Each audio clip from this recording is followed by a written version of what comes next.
low. "A trap," whispered Telerast. "That's good. We thought you'd switched gods. That's what we thought." "Don't tell him what we thought," Curdle hissed. "It doesn't matter now. He's on our side. Weren't you listening?" "The errant wants all he once had," said Barghast. "Temples, worshippers, domination, power. To do that, he needs to take down the gods. The high houses, all in ruins, smouldering heaps. This coming war with the crippled god presents him with his chance. A few nudges on the battlefield. Who'd notice? He wants spilled blood, my friends. That's what he wants." "Who doesn't?" asked Curdle. The two creatures had reached Barghast's scuffed boots and were now bobbing and fawning. "The chaos of battle," murmured Telerast. "Yes, that would be ideal. For us," nodded Curdle. "Precisely. Our chance." "To do what?" Barghast asked. "Find yourselves a couple of thrones?" He snorted. Ignoring them as they prostrated themselves at his feet, he held up his hands and stared at them. "See this tremble, friends? What does it truly signify? I will tell you. I am the last living priest of Drek. Why was I spared? I lost all the privileges of worship within a temple. I lost the secular game of influence and power, diminished in the eyes of my brothers and sisters, in the eyes of everyone, I imagine. But I never gave up worshipping my god." He squinted. "I should be dead. Was I simply forgotten? Has it taken longer than Drek thought to hunt us all down? When will my god find me?" After a moment longer, he lowered his hands onto his thighs. "I just wait." "Our pet's disenchanted," whispered Telerast. "That's bad," Curdle whispered back. "We need to find him a woman. Or a child to eat. They don't eat children, Curdle. Well, some other kind of treat then. A bottle. A bottle, yes, that's good." They went hunting. Barghast waited. Korik trained his crossbow on the back of the scout's helmed head. His finger edged down to the iron press. The point of a knife hovered into view opposite his right eye. "I got orders," whispered Smiles, "to kill you if you kill anyone." He drew his finger back. "Like who'd you have? Besides, it might be an accident." "Oh, I saw that for sure, Korik. Your trigger finger just accidentally slipping down like that. And then, oh, in went my knife point. Another accident. Tragedies! We'll burn you on a pyre SETI style, and that's a promise." He lowered the crossbow and rolled onto his side, out of sight of the clumsy scout on the track below. "Right, that makes perfect sense, Smiles. A pyre for the people who live on the grasslands. We like our funerals to involve, why, everyone. We burn down whole villages and scorch the ground for leagues in every direction." She blinked at him and then shrugged. "Whatever you do with your dead, then." He worked his way down the slope, Smiles following. "My turn," she said when they reached the draw. "Get back up there." "You waited till we got down here to say that?" She grinned. Leaving him to scrabble back into position, Smiles set off through the brush. It wasn't that the Leathery scouts were especially bad. It was more the case that their tradition of warfare kept them trapped in the idea of huge armies clashing on open fields, where scouts were employed simply to find the enemy encampments. The notion of a foe that could melt into the landscape the way the Malazans could, or even the idea that the enemy might split its forces, avoid direct clashes, and whittle the Leathery down with raids, ambushes, and disrupted supply lines, none of that was part of their military thinking. The Tist Edur had been tougher by far. Their fighting style was much closer to the Malazan one, which probably explained why the Edur conquered the Leathery the first time round. Of course, the Malazans could stand firm in a big scrap, but it made sense to have spent some time demoralizing and weakening their foe beforehand. These Leathery had a lot still to learn. After all, one day the Malazans might be back, not the bone hunters, but the imperial armies of the Empress. A new kingdom to conquer, a new continent to subjugate. If King Tehol wanted to hold on to what he had, his brother had better be commanding a savvy, nasty army that knew how to face down Malazan marines, heavies, squad mages, sappers with munitions, and decent cavalry. She quietly grunted as she approached the hidden camp. "Poor Bryce Benedict. They might as well surrender now." "If you was any less ugly," a voice said, "I'd have killed you for sure." She halted, scowling. "Took your time announcing yourself, Pickett." The soldier that edged into view was dark-skinned, barring a piebald blotch of pink disfiguring half his face and most of his forehead. The heavy crossbow in his hands was cocked, but no quarrel rested in the slot. Smiles pushed past him. "Talk about ugly. You live in my nightmares, Gulfstream. You know that?" The man stepped in behind her. "Can't help being so popular with the ladies," he said, "especially the lessery ones."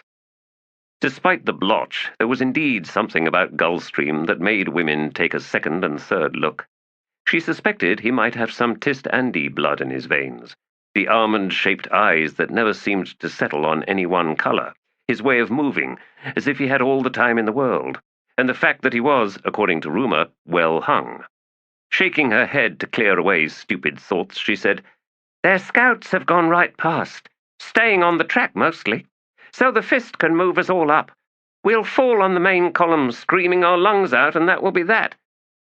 As she was saying this, they entered the camp, a few hundred soldiers sitting or lying quietly amidst the trees, stumps, and brush.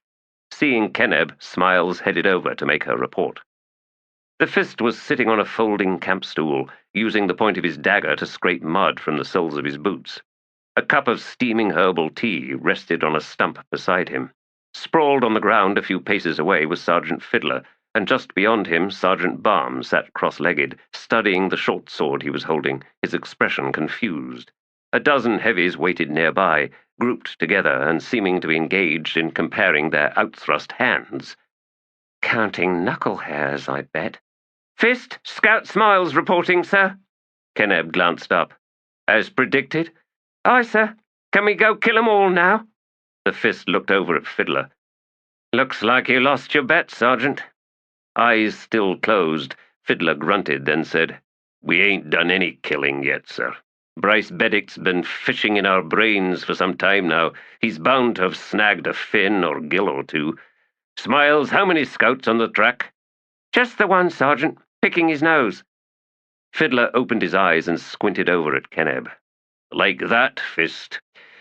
Beddick's reconfigured his scouting patrols. They pair up. If Smiles and Corrick saw only one, then where was the other one?"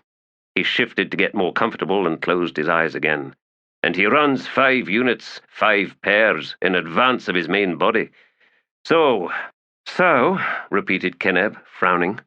He rose, slipped the dagger into his scabbard. "If he sent 1 or 2 down the track, they were meant to be seen. Sergeant Balm, find me that map." "Map, sir? What map?"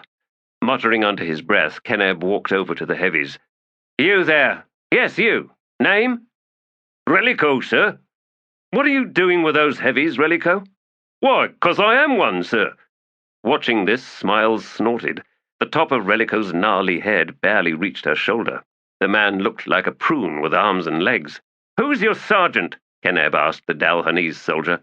"Badan Gruck, sir. But he stayed back sick, sir, along with Sergeant Sinter and Kisware. Me and Vastly Blank here. We squadding up with Drawfirst and Sholey under Sergeant Primley, sir." "Very well. Go into the command tent and bring me the map." "Aye, sir. You want the table with it?" "No, that won't be necessary." As the soldier walked off, Fiddler said, "Could have been there and back by now, sir, all by yourself." "I could have, yes, and just for that observation, Sergeant, go and get that map table for me." "Thought it wasn't necessary, sir." "I changed my mind. On your feet." Groaning, Fiddler sat up, nudged Balm, and said, "You and me, we got work to do." Blinking, Balm stared at him a moment. Then he leapt upright, sword in his hand. "Where are they, then?" "Follow me," Fiddler said, climbing to his feet, "and put that thing away before you poke me with it." "Why would I stab you? I mean, I know you, right? I think." "Aye, I know you."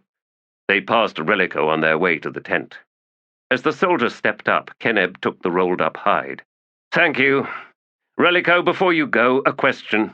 Why are all the heavies examining their hands?"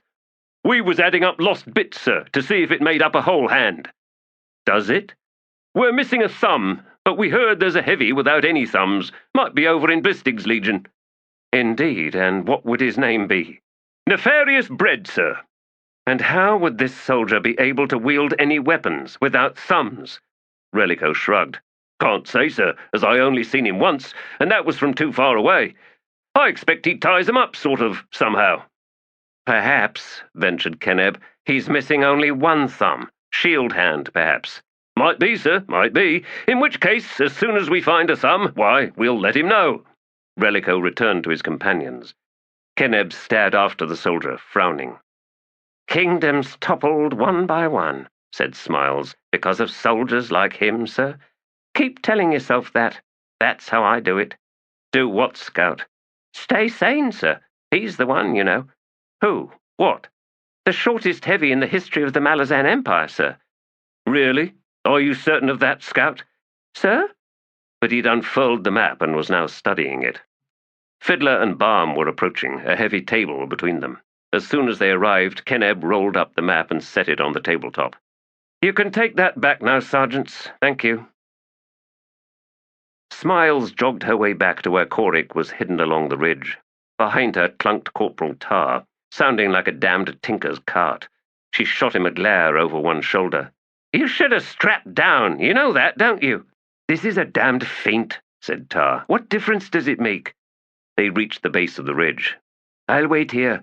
Go collect the fool, Smiles, and be quick about it.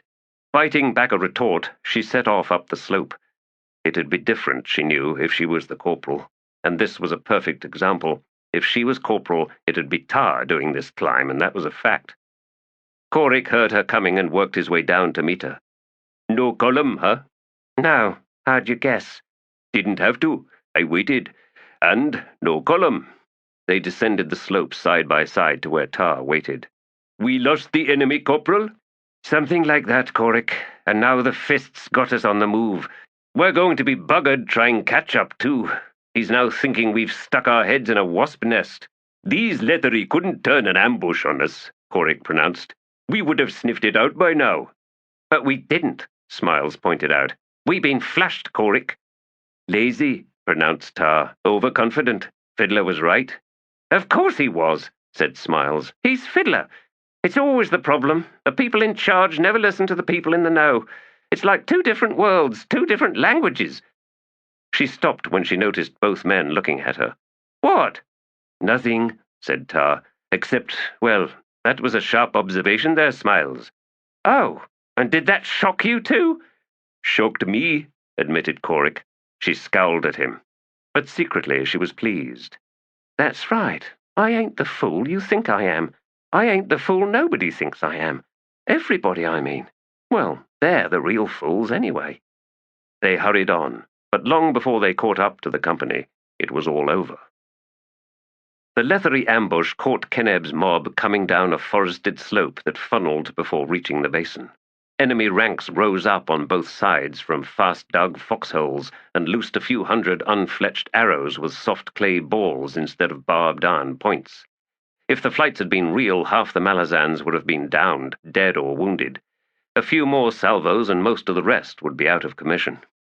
Bryce Benedict made an appearance in the midst of Leathery catcalls and cheering, walking up to Fist Keneb and painting with one dripping finger a red slash across his boiled leather cuirass. Sorry, Fist, but you have just been wiped out. Indeed, Commander, Keneb acknowledged.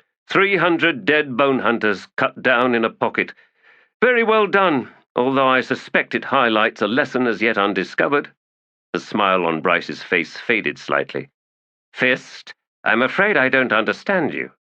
Sometimes one's tactics must prove brutal in the execution, Commander, especially when the timing's off and nothing can be done for it.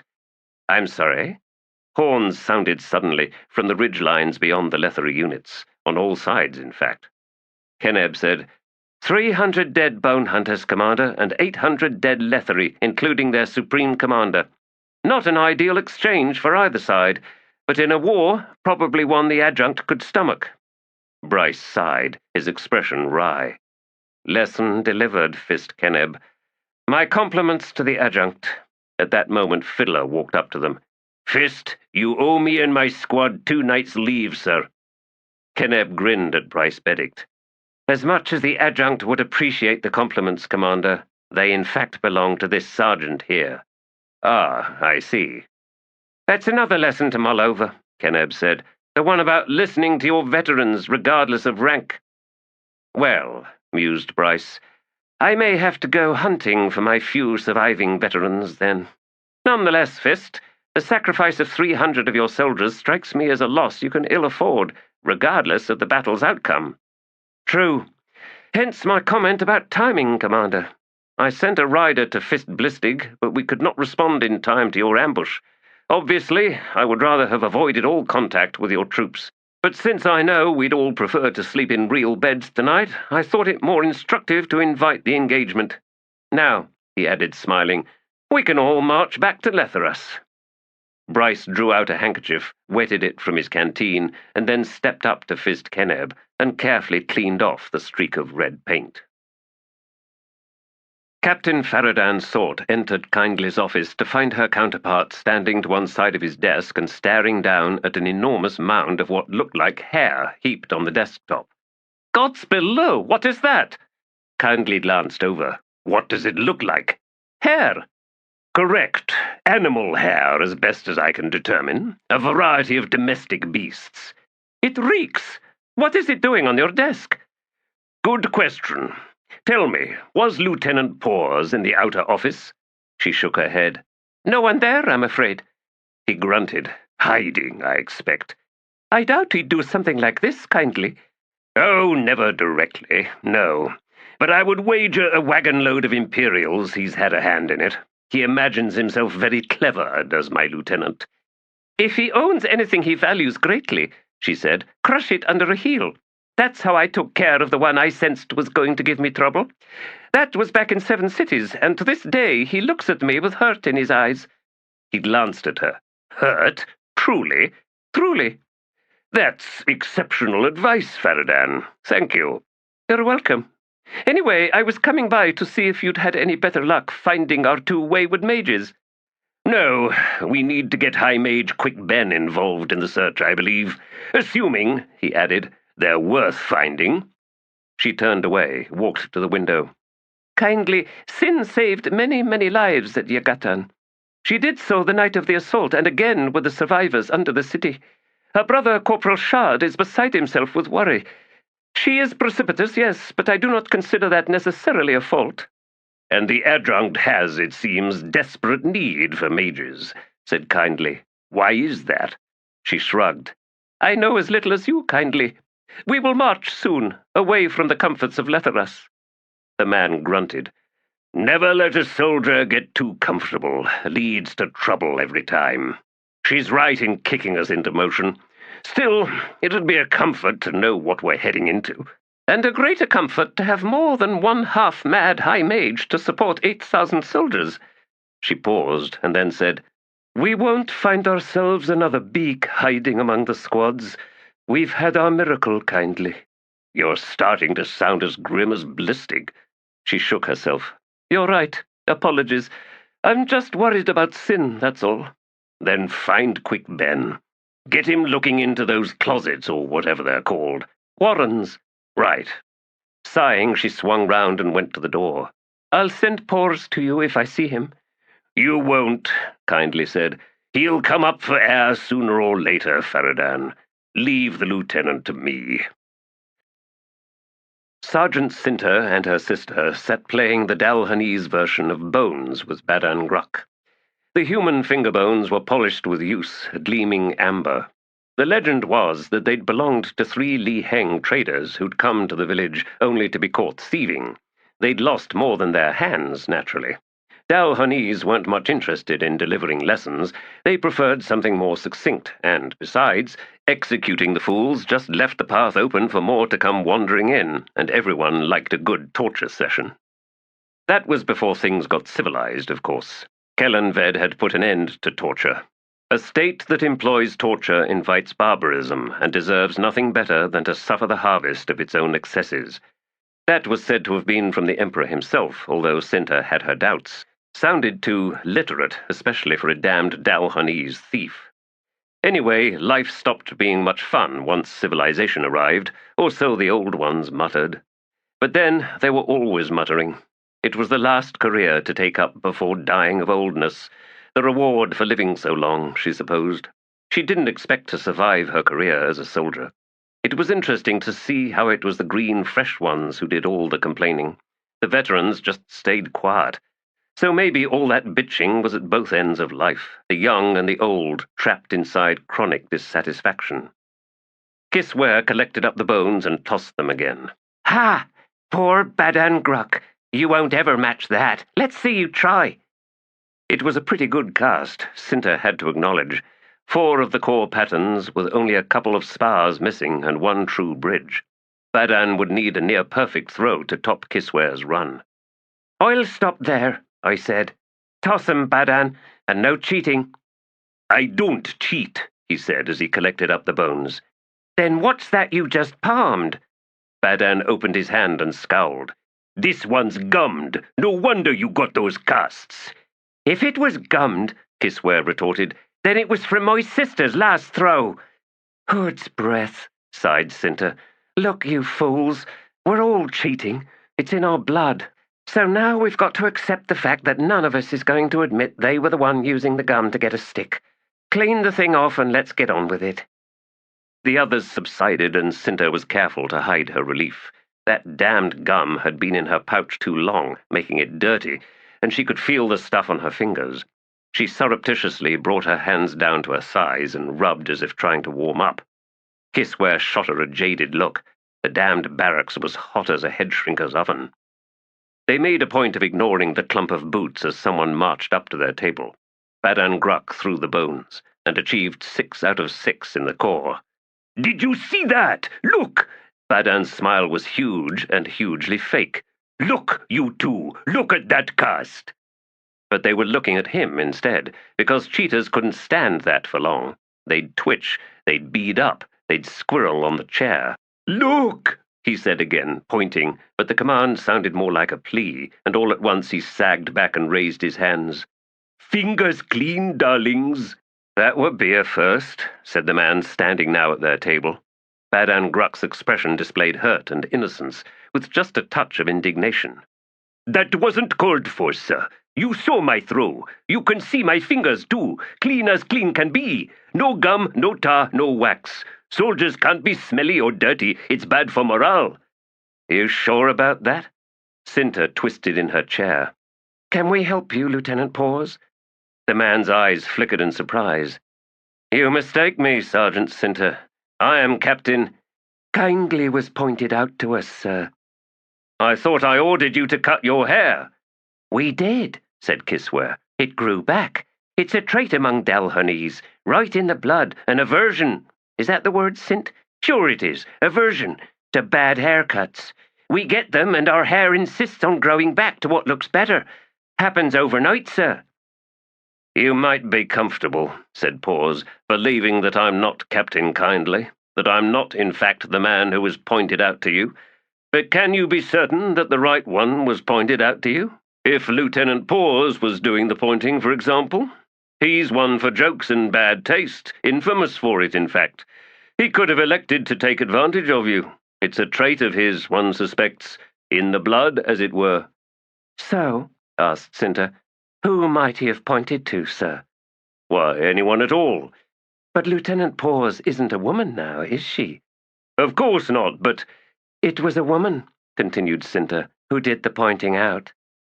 "Ah, but she might have been pointing to Lieutenant Paws, since you asked about whoever was your immediate superior.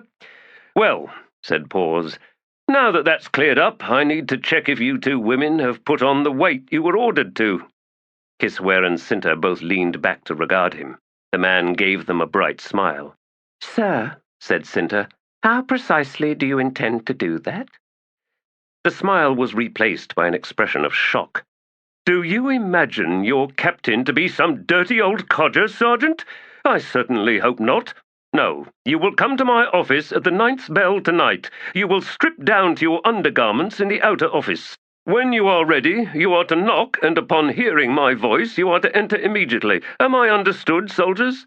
"Yes, sir," said Sinter. "Until then." The officer marched off.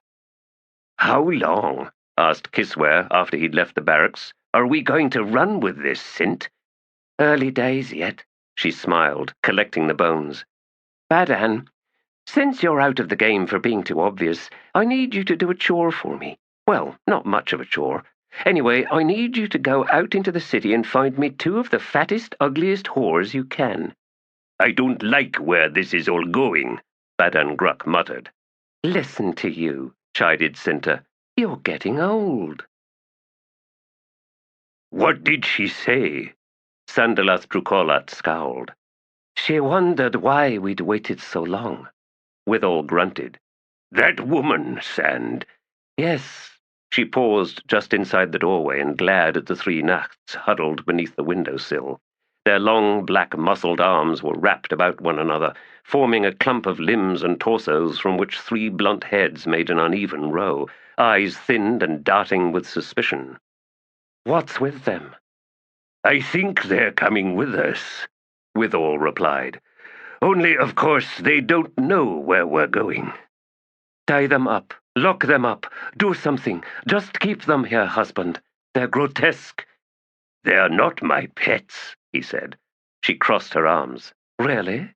Then why do they spend all their time under your feet?" "Honestly, I have no idea." "Who do they belong to?" He studied them for a long moment. Not one of the Nachts would meet his eyes. It was pathetic. "Withal?" "All right. I think they're Male's pets." "Male?" "Aye. I was praying to him, you see, and they showed up on the island. Or maybe they showed up before I started praying. I can't recall. But they got me off that island, and that was Male's doing." "Then send them back to him." "That doesn't seem to be the way praying works, Sand." "Mother bless us," she sighed, striding forward. "Pack up. We're leaving tonight." "Tonight? It'll be dark, Sand." She gave him the same glare she'd given Rind, Puel, and Mape.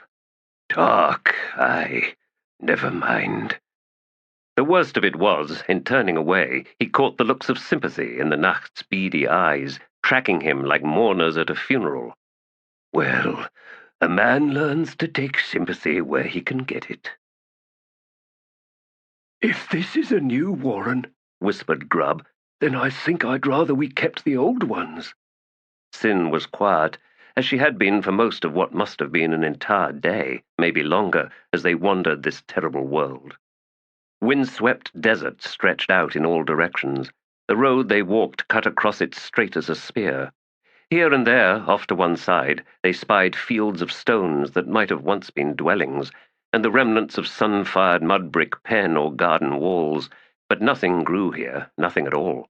The air was acrid, smelling of burning pitch, and that was not too surprising, as black pillars of smoke stalked the horizons. On the road itself, constructed of crushed rock and possibly glass, they came upon scenes of devastation, burnt-out hulks of carriages and wagons, scorched clothing and shattered furniture, fire-blackened corpses, limbs curled like tree roots and hands like bird feet, mouths agape and hollow sockets staring at the empty sky. Twisted pieces of metal lay scattered about, none remotely identifiable to Grubb. Breathing made his throat sore, and the bitter chill of the morning had given way to blistering heat. Eyes stinging, feet dragging, he followed in Sin's wake until her shadow lengthened to a stretched-out shape painted in pitch, and to his eyes it was as if he was looking down upon the woman she would one day become.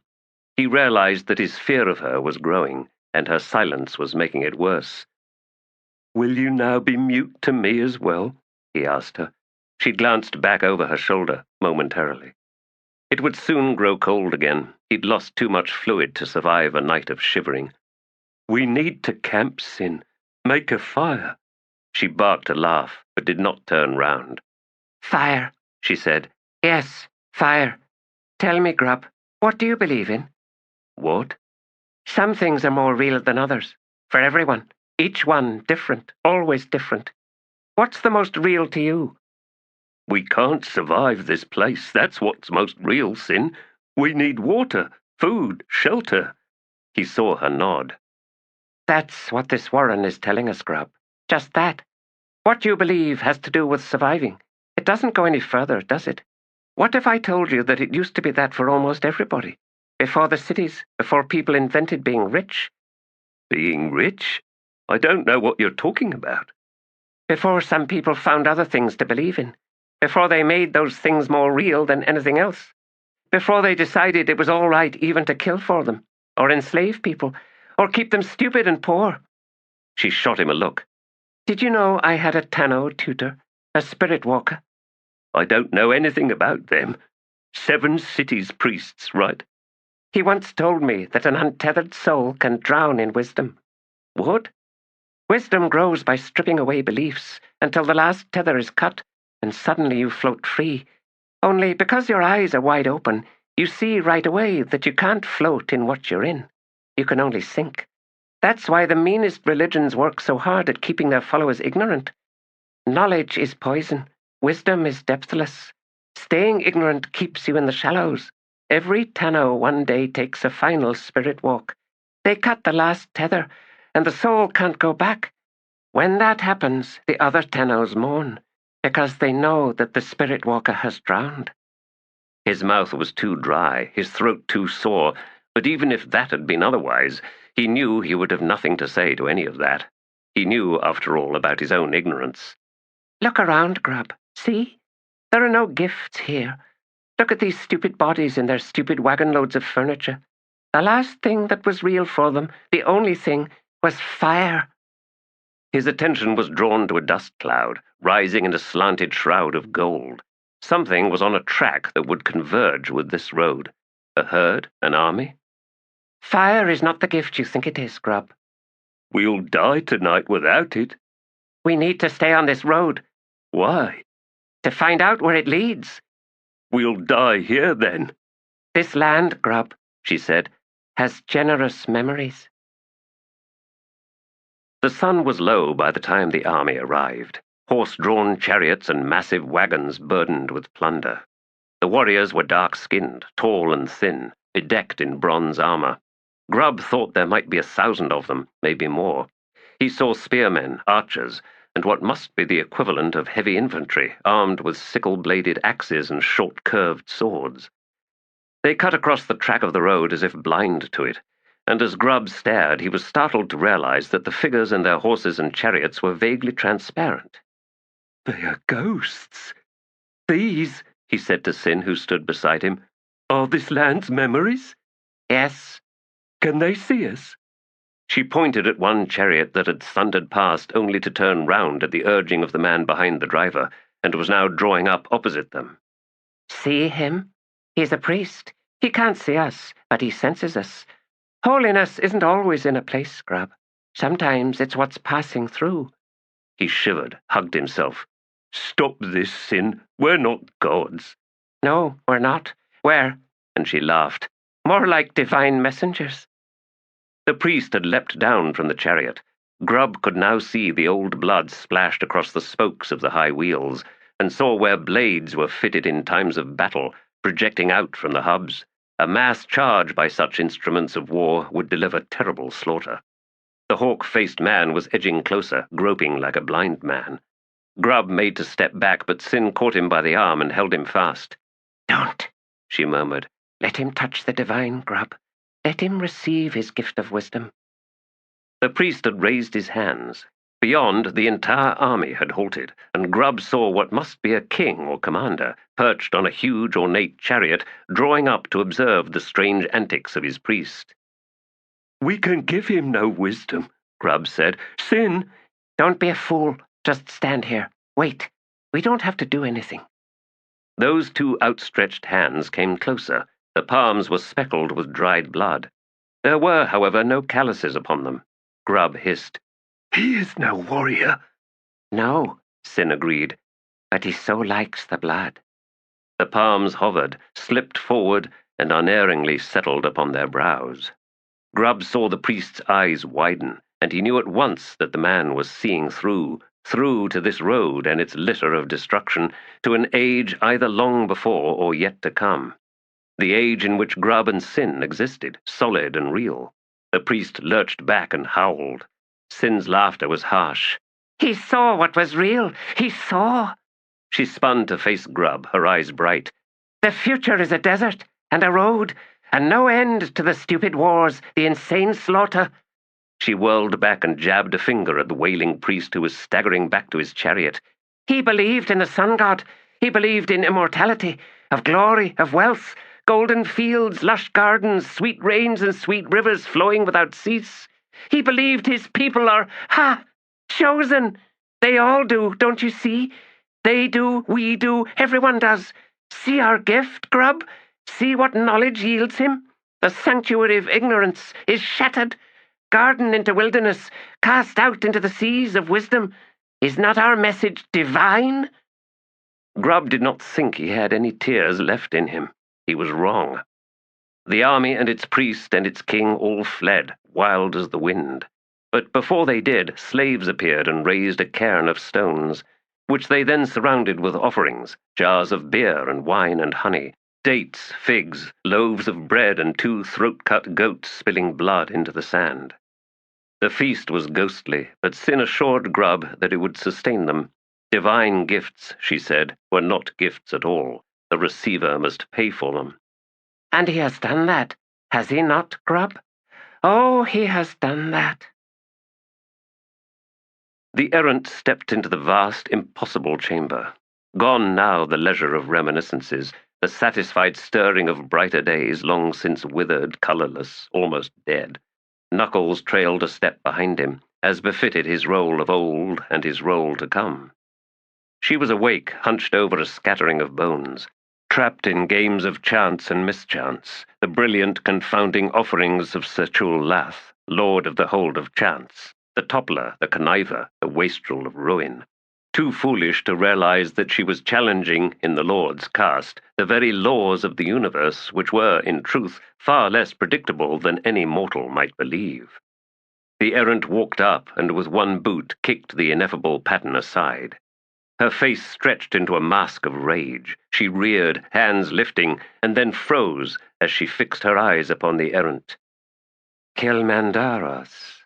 He saw the flicker of fear in her gaze.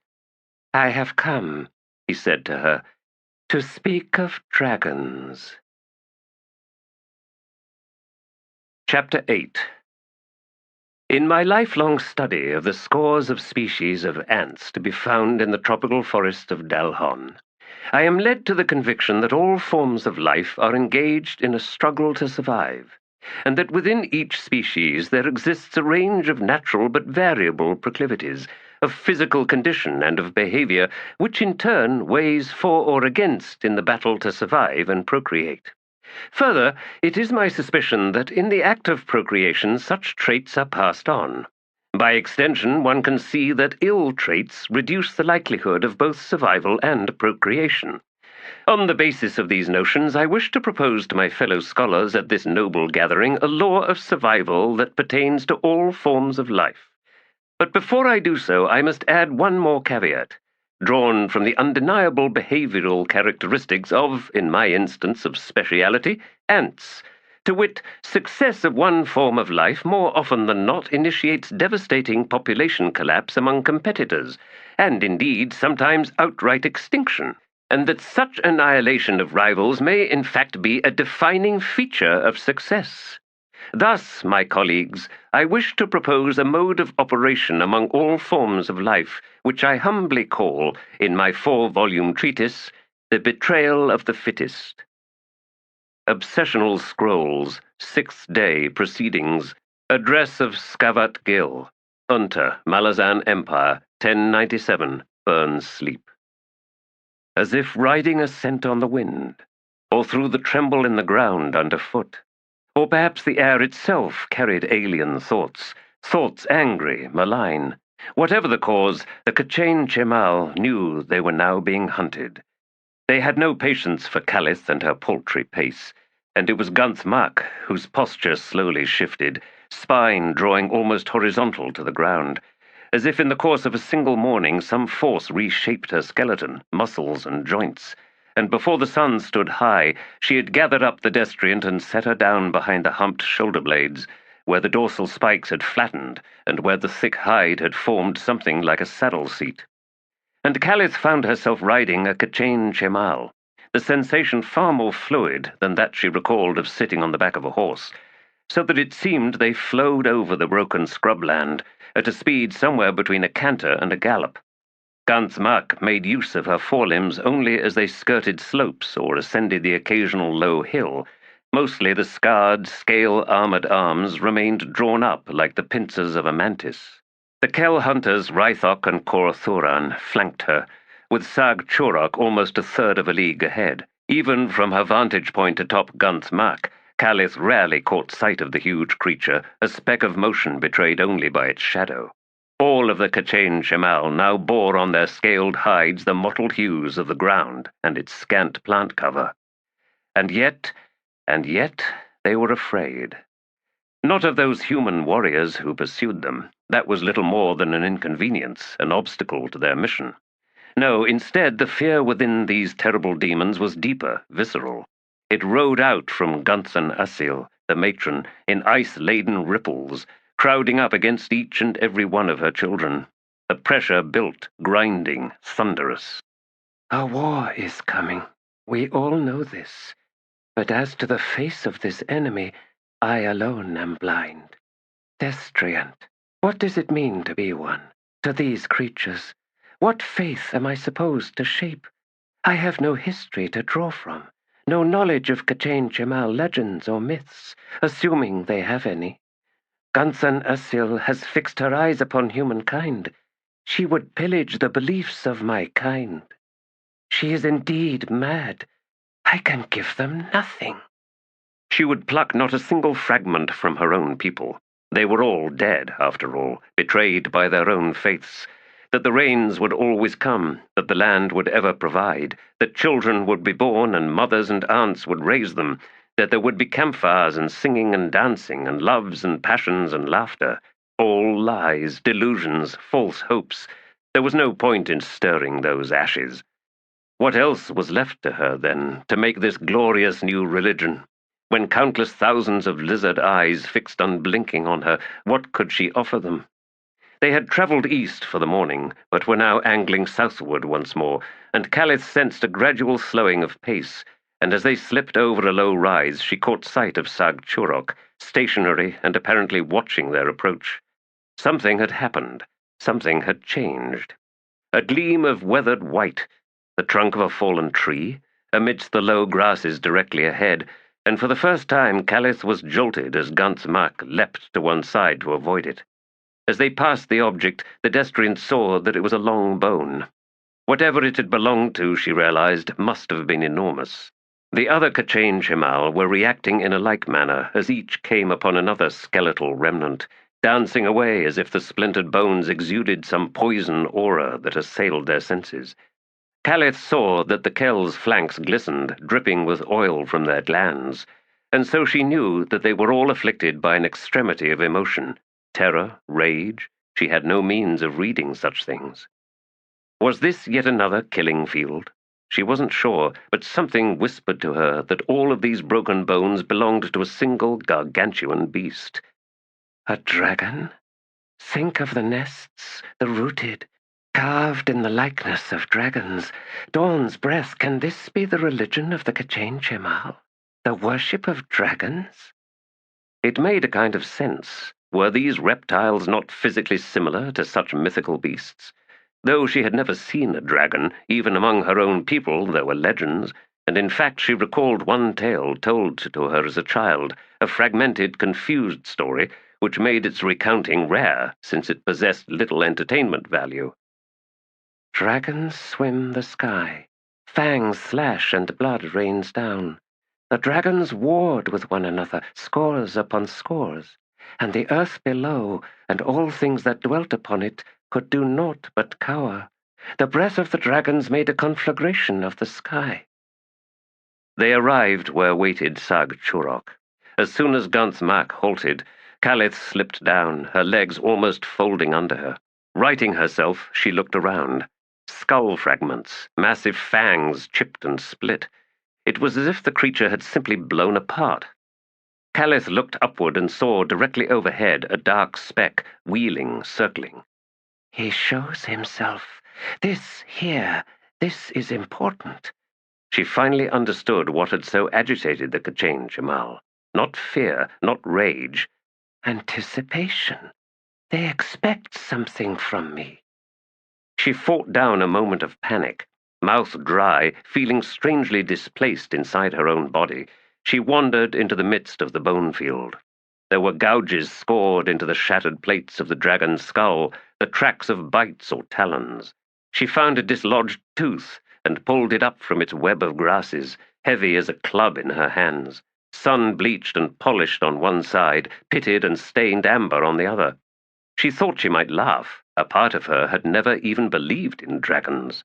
The K'chain Shemal remained at a respectful distance, watching her. "What do you want of me? Should I pray? Raise a cairn from these bones? Let blood?" Her searching gaze caught something, a large fragment of the back of the skull, and embedded in it, she walked closer, crouched down.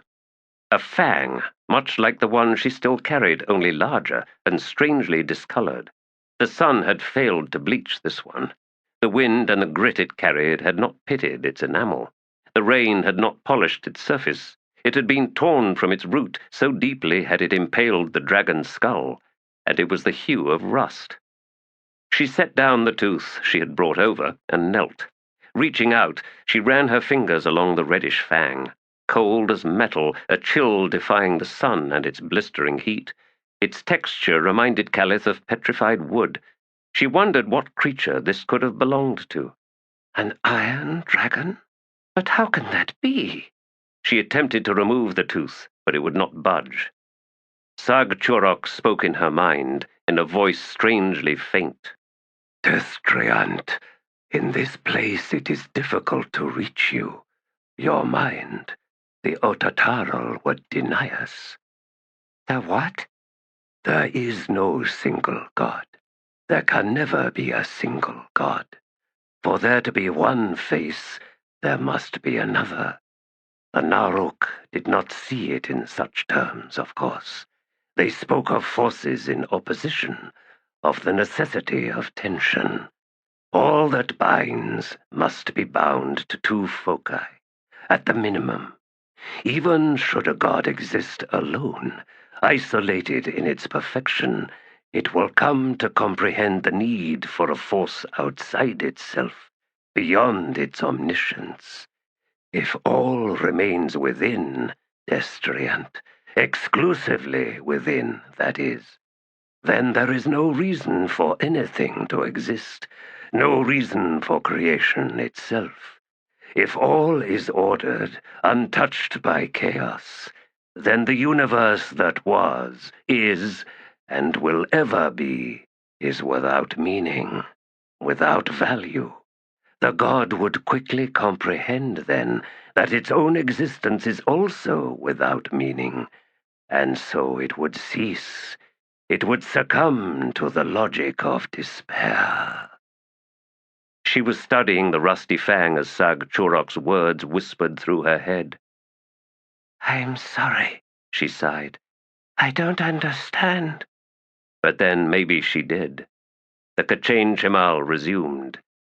"In its knowledge, the god would understand the necessity for that which lies outside itself, beyond its direct control. In that tension, meaning will be found. In that struggle, value is born. If it suits you and your kind, Destriant, fill the ether with gods, goddesses, first heroes, spirits, and demons. Kneel to one or many, but never, never, Calith, hold to a belief that but one god exists, that all that is resides within that god. Should you hold such a belief, then by every path of reasoning that follows, you cannot but conclude that your one god is cursed, a thing of impossible aspirations and deafening injustice, whimsical in its cruelty, blind to mercy and devoid of pity. Do not misunderstand me. Choose to live within one god as you like, but in so doing, be certain to acknowledge that there is an other, an existence beyond your god. And if your god has a face, then so too does that other. In such comprehension, Destriant, will you come to grasp the freedom that lies at the heart of all life? That choice is the singular moral act, and all one chooses can only be considered in a moral context if that choice is free. Freedom. That notion mocked her. What is this Otatarl you spoke of, Sark Churok? We are reviled for revealing the face of that other god, that god of negation. Your kind have a flawed notion of magic. You cut the veins of other worlds and drink of the blood. And this is your sorcery. But you do not understand. All life is sorcery. In its very essence, the soul is magical, and each process of chemistry, of obeisance and cooperation, of surrender and of struggle, at every scale conceivable, is a consort of sorcery. Destroy magic, and you destroy life. There was a long pause, and then a flood of bitter amusement flowed through Callis. When we kill magic. Consider the magnitude of that crime, if you dare. What is Otatarl, you ask? Otatarl is the opposite of magic. Negation to creation, absence to presence. If life is your god, then Otatarl is the other god, and that god is death. But please understand, it is not an enemy. It is the necessary manifestation of a force in opposition. Both are essential, and together they are bound in the nature of existence itself. We are reviled for revealing the truth. The lesser creatures of this and every other world do not question any of this. Their comprehension is implicit. When we kill the beasts living on this plane, when we close our jaws about the back of the neck, when we grip hard to choke off the windpipe, when we do all this, we watch with intimate compassion, with profound understanding, the light of life leave our victims' eyes. We see the struggle give way to acceptance, and in our souls, destriant, we weep. Still she knelt, but now there were tears streaming down her face, as all that Sag Chorok felt was channeled through her, cruel as sepsis, sinking deep into her own soul. The Slayer, the Otatarl dragon, has been bound. But it will be freed. They will free it, for they believe that they can control it. They cannot. Destriant, will you now give us the face of our god? She whirled round. How am I supposed to do that? She demanded. Is this Otatarl dragon your god? No, Destriant, Sag Chorok replied in sorrow. It is the other. She ran her hands through the brittle tangles of her hair. What do you want? That face? She shook her head. It can't be dead. It must be alive, a living thing. You built keeps in the shape of dragons, but that faith is ruined, destroyed by failure. You were betrayed, Sag Chorok. You all were. She gestured, encompassing this killing field. Look here! The other killed your god. All of the Kachain Chemal were facing her now. My own people were betrayed as well. It seems, she added wryly, we share something after all. It's a beginning of sorts. She scanned the area once more. There is nothing here for us. You misunderstand, Destriant. It is here. It is all here. What do you want me to do? She was close to tears yet again, but this time from helplessness. They're just bones. She started as Rysok stepped forward, massive blades lifting threateningly. Some silent command visibly battered the hunter, and he halted, trembling, jaws half agape. If she failed, she realized, they might well kill her, cut her down as they had done Red Mask, the poor fool. These creatures managed failure no better than humans. "I'm sorry," she whispered, "but I don't believe in anything. Not gods, not anything. Oh, they might exist, but about us they don't care. Why should they? We destroy to create, but we deny the value of everything we destroy, which serves to make its destruction easier on our consciences. All that we reshape to suit us is diminished, its original beauty forever lost. We have no value system that does not beggar the world, that does not slaughter the beasts we share it with, as if we are the gods." She sank back down onto her knees and clutched the sides of her head. "Where are these thoughts coming from?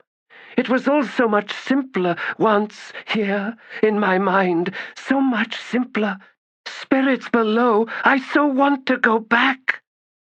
She only realized she had been beating at her temples when two massive hands grasped her wrists and pulled down her arms. She stared up into T'lan Imass's emerald eyes.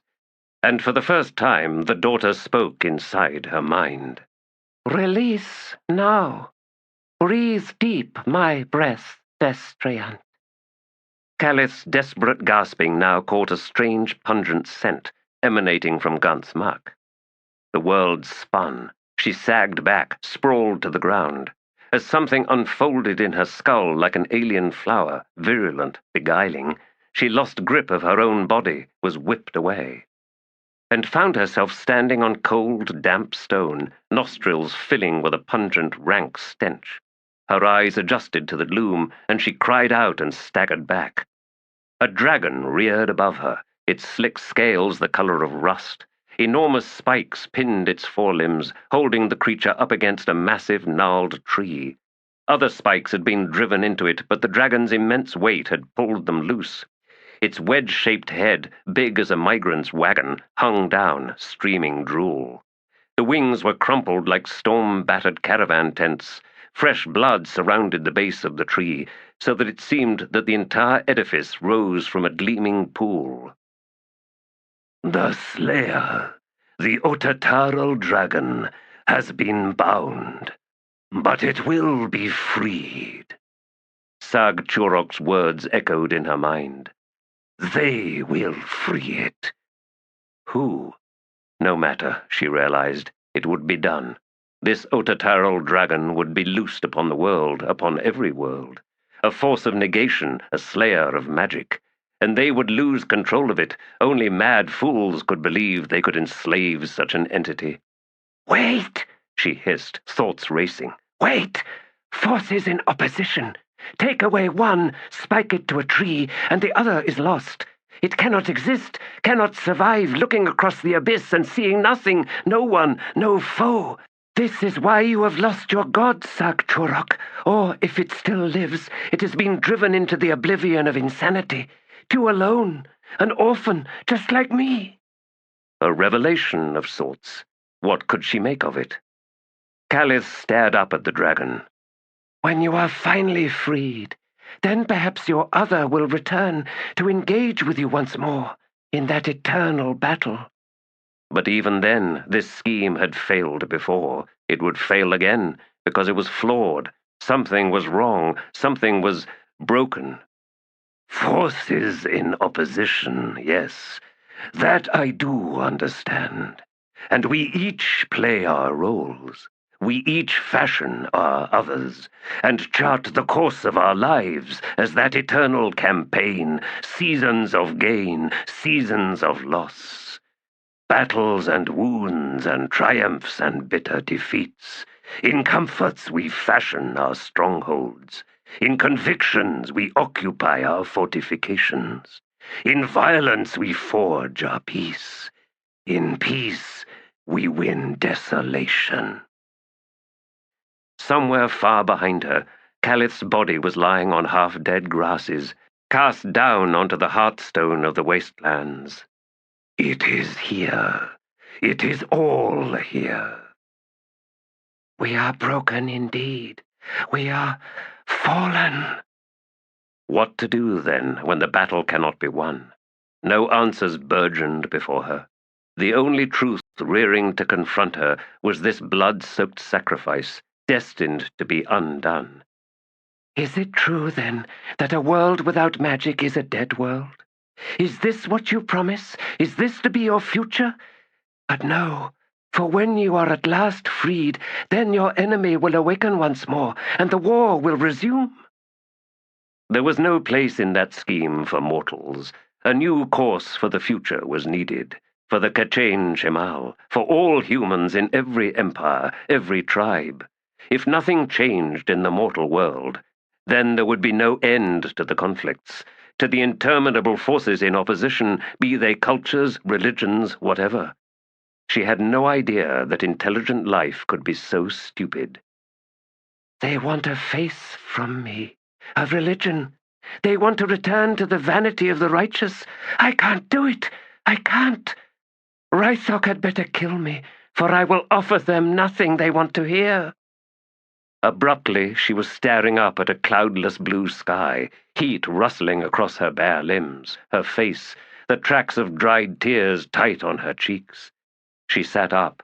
Her muscles ached. A sour taste sickened her tongue.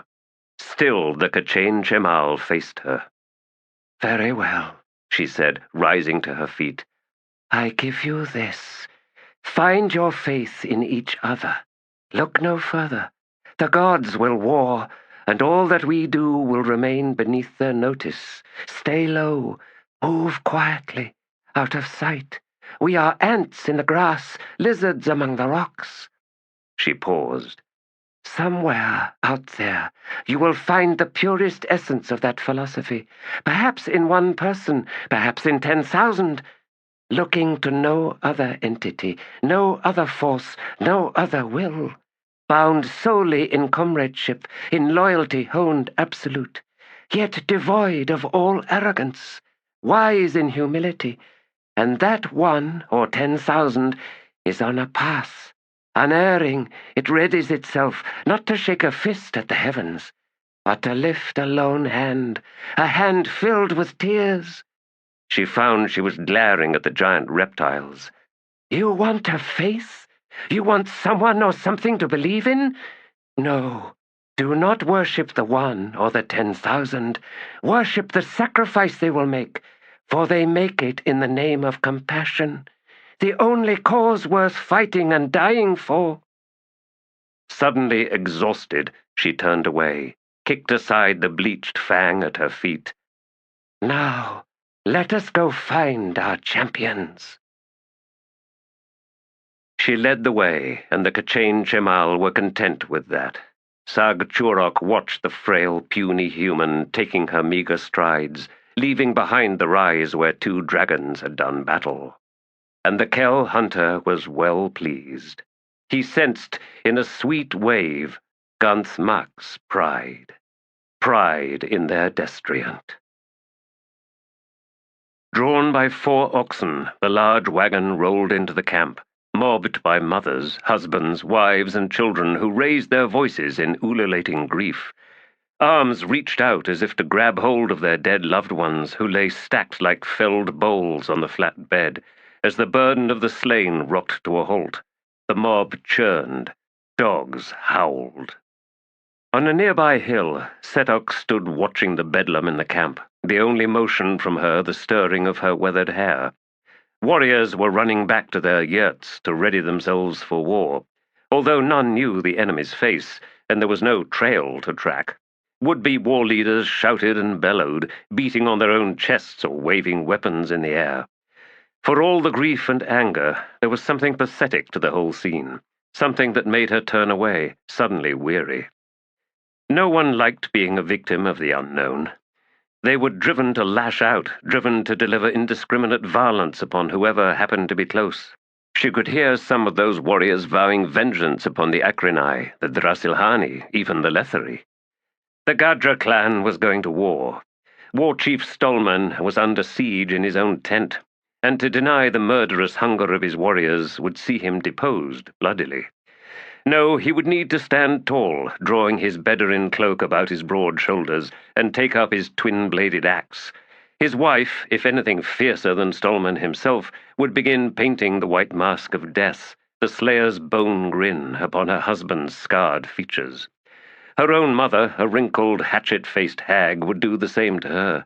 Edges singing on whetstones, the Barghast were going to war. She saw Kafal emerging from Stolman's tent.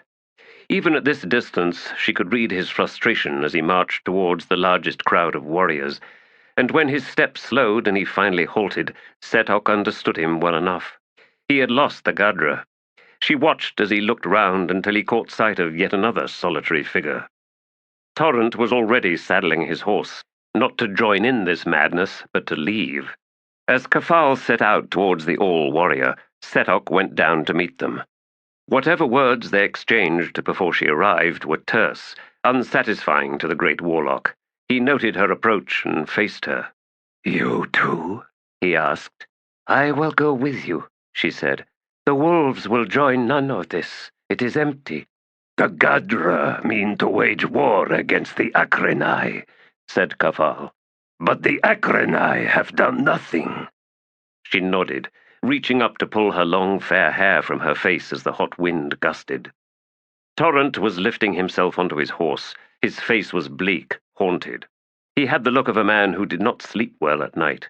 He gathered his reins. Kafal turned to him. "Wait, please, Torrent, wait." The man grimaced. "Is this to be my life, dragged from one woman's tent to the next? Am I to rot my days away, or do I choose instead to fight at your side? Why would I do that? You Barghast, you are no different from my own people, and you will share their fate." He nodded towards Setok. "The wolf child is right. The scavengers of this land will grow fat." Setok caught a flash of something crouched behind a tuft of grass. A hare. No, Talamandas. That thing of twine and sticks. Child of the mad Barghast gods. Child of children. Spying on them. She sneered. "But," asked Kafal, "where will you go, Torrent?" "I shall ride to T'ool and beg my leave of him. I shall ask for his forgiveness, for I should have been the warrior to fall against the Lethery in defense of the all-children, not his friend, not the Mesla." Kafal's eyes had widened at Torrent's words, and after a moment he seemed to sag. "Ah, Torrent, Malazans have a way." He lifted a sad smile to the all. "They do humble us all. T'ool will reject your words. There is nothing to forgive. There is no crime set against you. It was the Mesla's way, his choice." "He rode out in my place." The great warlock straightened. "And could you have fared as well as he did, Torrent?" That was a cruel question, and Setok saw how it stung the young warrior. "That is not the—" "But it is," Kafal snapped. "If Tok had judged you his superior in battle, he would have exhorted you to ride against the Lethery. He would have taken the children away, and if it was that Malazan sitting here on his horse before me right now, he would not be mooning about forgiveness. Do you understand me, Torrent?" The man looked cruelly bludgeoned by Kafal's words. "Even if it is so, I ride to T'ool, and then I shall set off on my own. I have chosen. Tie no strands to my fate, great warlock." Setok barked a laugh. "He is not the one to do that, Torrent." His eyes narrowed on her. She thought he might retort, accusations, anger, bridling indignation. Instead he said nothing, simply drawing up his reins. A last glance back to Kafal. "You walk, but I ride. I am not interested in slowing my pace to suit you." "And what if I told you I could travel in such a way as to reach T'ool long before you will?" "You cannot." Setok saw the great warlock lick dry lips, saw the sweat that had appeared upon his broad, flat brow, and her heart began thudding hard in her chest. "Kafal," she said, her voice flat. "This is not your land. The warrens you people speak of are weak here. I doubt you can even reach them. Your gods are not ready." Speak not of the Barghast gods, squealed a voice. T'lan Imass, the stick snare, scrambled out from cover and came closer in fits and starts. You know nothing, witch. I know enough, she replied. Yes, your kind once walked these plains, but how long ago was that? You warred with the Tist Edur. You were driven from this place. 1,000 years ago? 10,000? So now you return to avenge your ancestors. But you found the Edur nothing like your legends. Unlike you, Barghast, they had moved on. As the victorious ever do, the stick snare hissed. Their wounds heal quickly. Yes, nothing festers, nothing rots. There is no bitterness on their tongues. She spat in disbelief. How can you say that? Their emperor is dead. They are driven from all the lands they conquered. But not by our hands! The shriek snatched heads round. Warriors drew closer. Kafal remained silent, his expression suddenly closed, while Torrent leaned forward on the saddle, squinting down at the stick snare as if doubting his own sanity. Setok smiled at T'lan Imass. Yes, that is what galls, isn't it? So, now. And she turned to face the score or so warriors half encircling them. Now, yes, you would deliver such defeat upon the Akrenai, wounds that will fester, rot that sinks deep into the soul, that cruel taste riding every breath. Her tirade seemed to buffet them. She spat again. They did not kill your scouts. You all know this, and you do not even care. She pointed at Kafal. And so the great warlock now goes to T'ool, and he will say to him, War Master, yet another clan has broken away. They wage senseless war upon the wrong enemy, and so it will come to pass that, by the actions of the Gadra clan, every people in this land will rise up against the Barghast. Akrenai, Drasilhani, Kerin, Safinand, Bolkando. You will be assailed from all sides, and those of you not killed in battle will be driven into the wastelands, that vast ocean of nothing, and there you will vanish, your bones turning to dust. There was movement in the crowd, and warriors stepped aside as a scowling war chief Stolman lumbered forward, his wife a step behind him. That woman's eyes were dark, savage with hatred as she fixed her glare upon Setok. This is what you do, witch, she said in a rasp. You weaken us! Again and again you seek to weaken us! Are you so eager to see your children die? Setok asked her. Eager to see them win glory! For themselves or for you, Sakara? Sakara would have flung herself at Setok then, but Stolman held out a staying arm, knocking her back. Though he could not see it, his wife then shot him a look of venomous malice. Torrent spoke quietly to Setok. Come with me, wolf child. We will ride out of this madness. He reached down with one hand. She grasped hold of his forearm, and he swung her easily onto the horse's back. As she closed her arms round his waist, he said, Do you need to collect anything, Setok, from your tent? No. Send them off, snarled Sakara. Go, you foreign liars! Akrenai spies! Go and poison your own kind! With terror, tell them we are coming! The White Face Barghast! And we shall make of this land our home once again! Tell them which! They are the invaders, not us! Setok had long sensed the animosity building among the women in this clan. She drew too many eyes among the men. Her wildness made them hungry, curious. She was not blind to any of this. Even so, this burst of spite startled her, frightened her. She forced herself to meet Sakara's blazing eyes. I am the holder of 1,000 hearts. Saying this, she looked to Sakara's husband and smiled a knowing smile. Stolman was forced to restrain his wife as she sought to lunge forward, a knife in one hand. Torrent backed his horse, and she could feel how he tensed. Enough of that, he snapped over his shoulder. Do you want her skinned alive? The mob had grown and now surrounded them, and, she saw at last, there were far more women than men in it. She felt herself withering beneath the hateful stares fixed upon her, not just wives either. That she was sitting snug against Torrent was setting fires in the eyes of the younger women, the maidens. Kafal stepped closer, his face pale in dread mockery of the white paint of the warriors. I am going to open a warren, he said in a low voice, with the help of T'lan Imass. We leave together, or you will be killed here. Do you understand? It's too late for the Gadra. Your words, Setok, held too many truths. They are shamed. Be quick, then, Torrance said in a growl. He swung round. T'lan Imass. Leave them to their fate, muttered the stick snare, crouched like a miniature ghoul.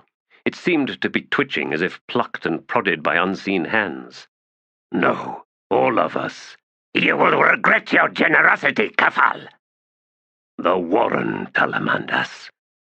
The stick snare snarled wordlessly and then straightened, spreading wide its scrawny twig arms. Kafal! Hissed Setok. Wait!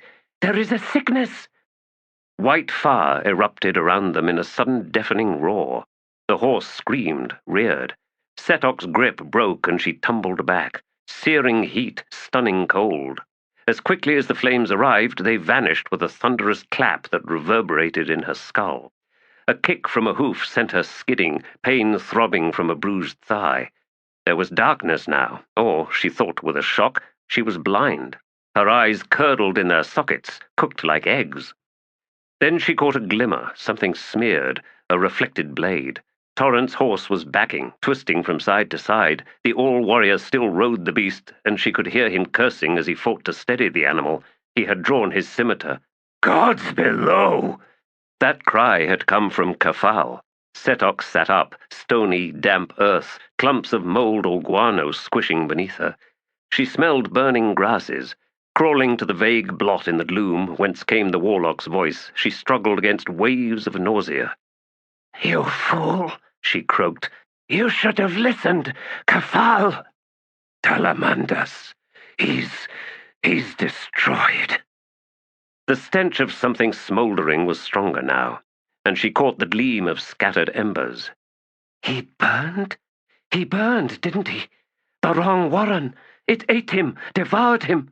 I warned you, Kafal. Something has infected your warrens. No, Setok, Kafal cut in. It is not like that. Not like what you say. We knew of that poison. We were warded against it. This was different. Spirits fend. We have lost our greatest shaman. You did not know it, did you? That gate. It was unlike anything you've ever known, wasn't it? Listen to me. It is what I have been trying to tell you.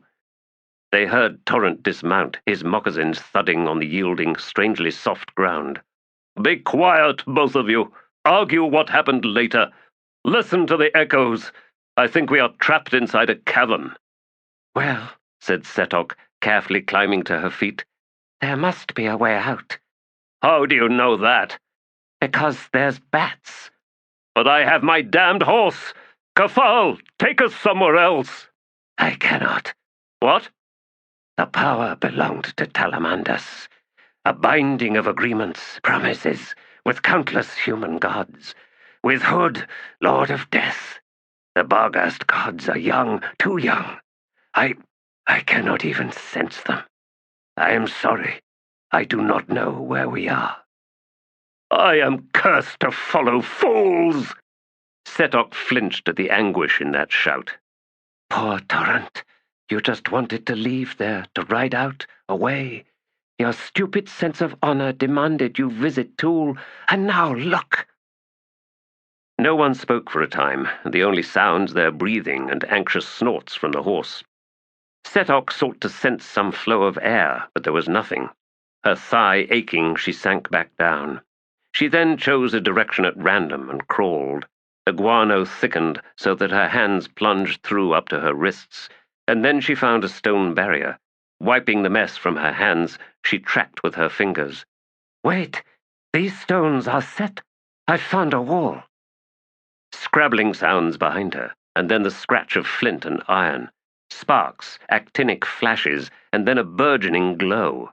Moments later, Torrent had a taper lit and was setting the flame to the wick of a small camp lantern. The chamber took shape around them.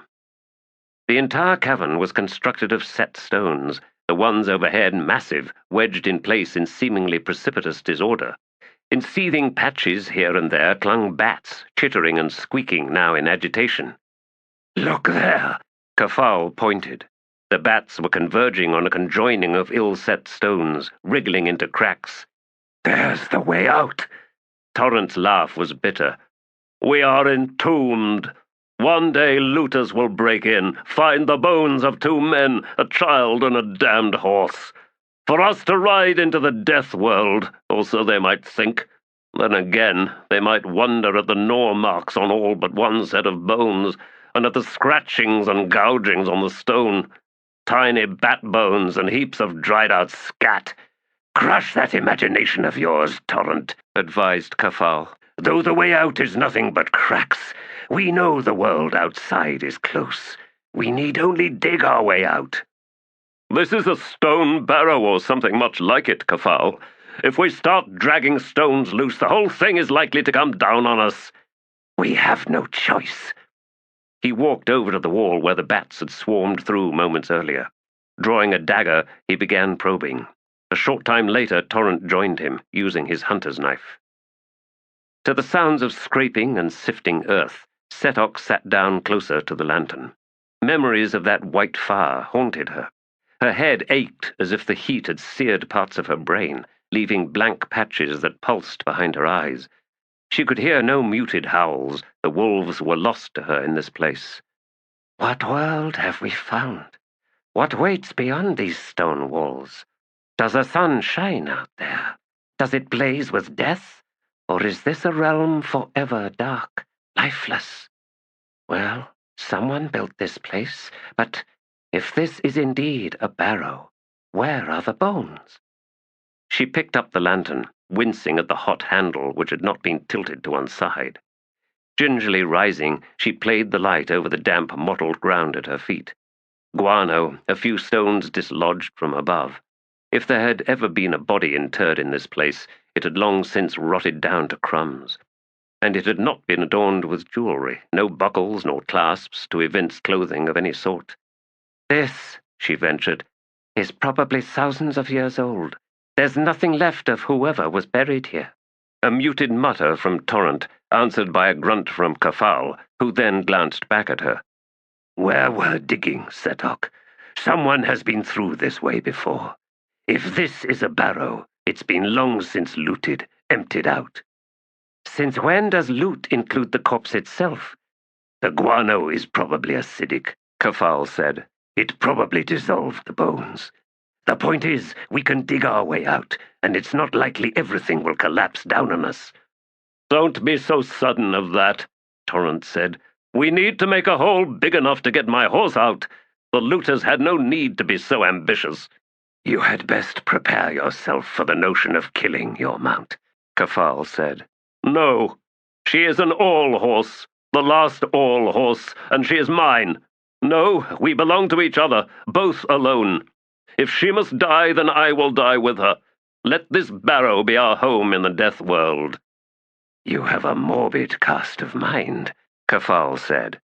He has earned the right, Setok murmured, still scanning the ground as she walked a slow circuit. Ah! She bent down, retrieved a small half-encrusted object. A coin, copper. She scraped the green disk clean and held it close to the lantern. I recognize nothing, not Lethery, nor Balkando. Kafal joined her. Permit me, Setok. My clan was in the habit of collecting coins to make our armor. It was his damned hauberk of coins that dragged my father to the sea bottom. She handed it to him. He studied it for a long time, one side, then the other, over and over, and finally sighed and handed it back. No, some empress, I imagine, looking so regal. The crossed swords on the other side could be 7 cities, but the writing is all wrong. This is not our world, Setok. I didn't think it was. Done with that, Kafal? Torrent asked from where he worked at the wall, impatience giving an edge to his tone. Kafal offered her a wry smile and then returned to Torrent's side. A loud scrape followed by a heavy thud, and cool, dew-heavy air flowed into the chamber. Smell that? It's a damned forest! At Kafal's words, Setok joined them. She held up the lantern. Night, cool, cooler than the Aldan. Trees! she said, peering at the ragged boles faintly visible in the light. There was possibly a bog out there. She could hear frogs. If it was night, Torrent wondered, what were the bats doing inside here? Perhaps it was only nearing dusk when we arrived, or dawn is but moments away. Kafal tugged at another stone. Help me with this one, he said to Torrent. It's too heavy for one man. Setok, please, stand back. Give us room. As they dragged the huge stone free, other rough-hewn boulders tumbled down. A large lintel stone ground its way loose, and both men leapt back as it crashed onto the rubble. Clouds of dust billowed, and a terrible grating groan sounded from the barrow's ceiling. Coughing, Kafal waved at Setok. Quickly, out! She scrambled over the stones, eyes stinging, and staggered outside. 3 paces, and then she turned about. She heard the thump of stones from the ceiling. The horse shrilled in pain. From the gaping entrance, Kafal appeared, followed a moment later by Torrent, who had somehow brought his mount down onto its knees. He held the reins, and with rapid twitches on them, he urged his horse forward, its head thrust into view, eyes flashing in the reflected lantern light. Setok had never before seen a horse crawl. She had not thought it even possible. But here this mare was lurching through the gap, sheathed in dust and streaks of sweat. More rocks tumbled behind the beast, and she squealed in pain, lunging, forelimbs scrabbling as she lifted herself up from the front end. Moments after the animal finally lumbered clear, the moss-humped roof of the barrow collapsed in thunder and dust. Decades-old trees that had grown upon it toppled in a thrash of branches and leaves. Wood splintered. Blood streamed from the mare's haunches. Torrent had calmed the beast once more and was tending to the gashes. Not so bad, he muttered. Had she broken a hip? Setok saw that the warrior was trembling. This bond he had forged with his hapless mare stood in place of all those ties that had been so cruelly severed from his young life, and it was fast becoming something monstrous. If she must die, then I will die with her. Madness, Torrent. It's a damned horse, a dumb beast with its spirit broken by bit and rein. If she'd a broken hip or leg, we'd eat well this day. She watched Kafal observing the all for a time, before he turned away and scanned the forest surrounding them. Then he lifted his eyes to the heavens. No moons, he said, and the stars seem hazy. There's not enough of them. No constellations I recognize. There are no wolves here. He faced her. They're ghosts, yes, but none living. They last ran here centuries past. Centuries. Well, there's deer scat and trails, so they didn't starve to death. No, hunted.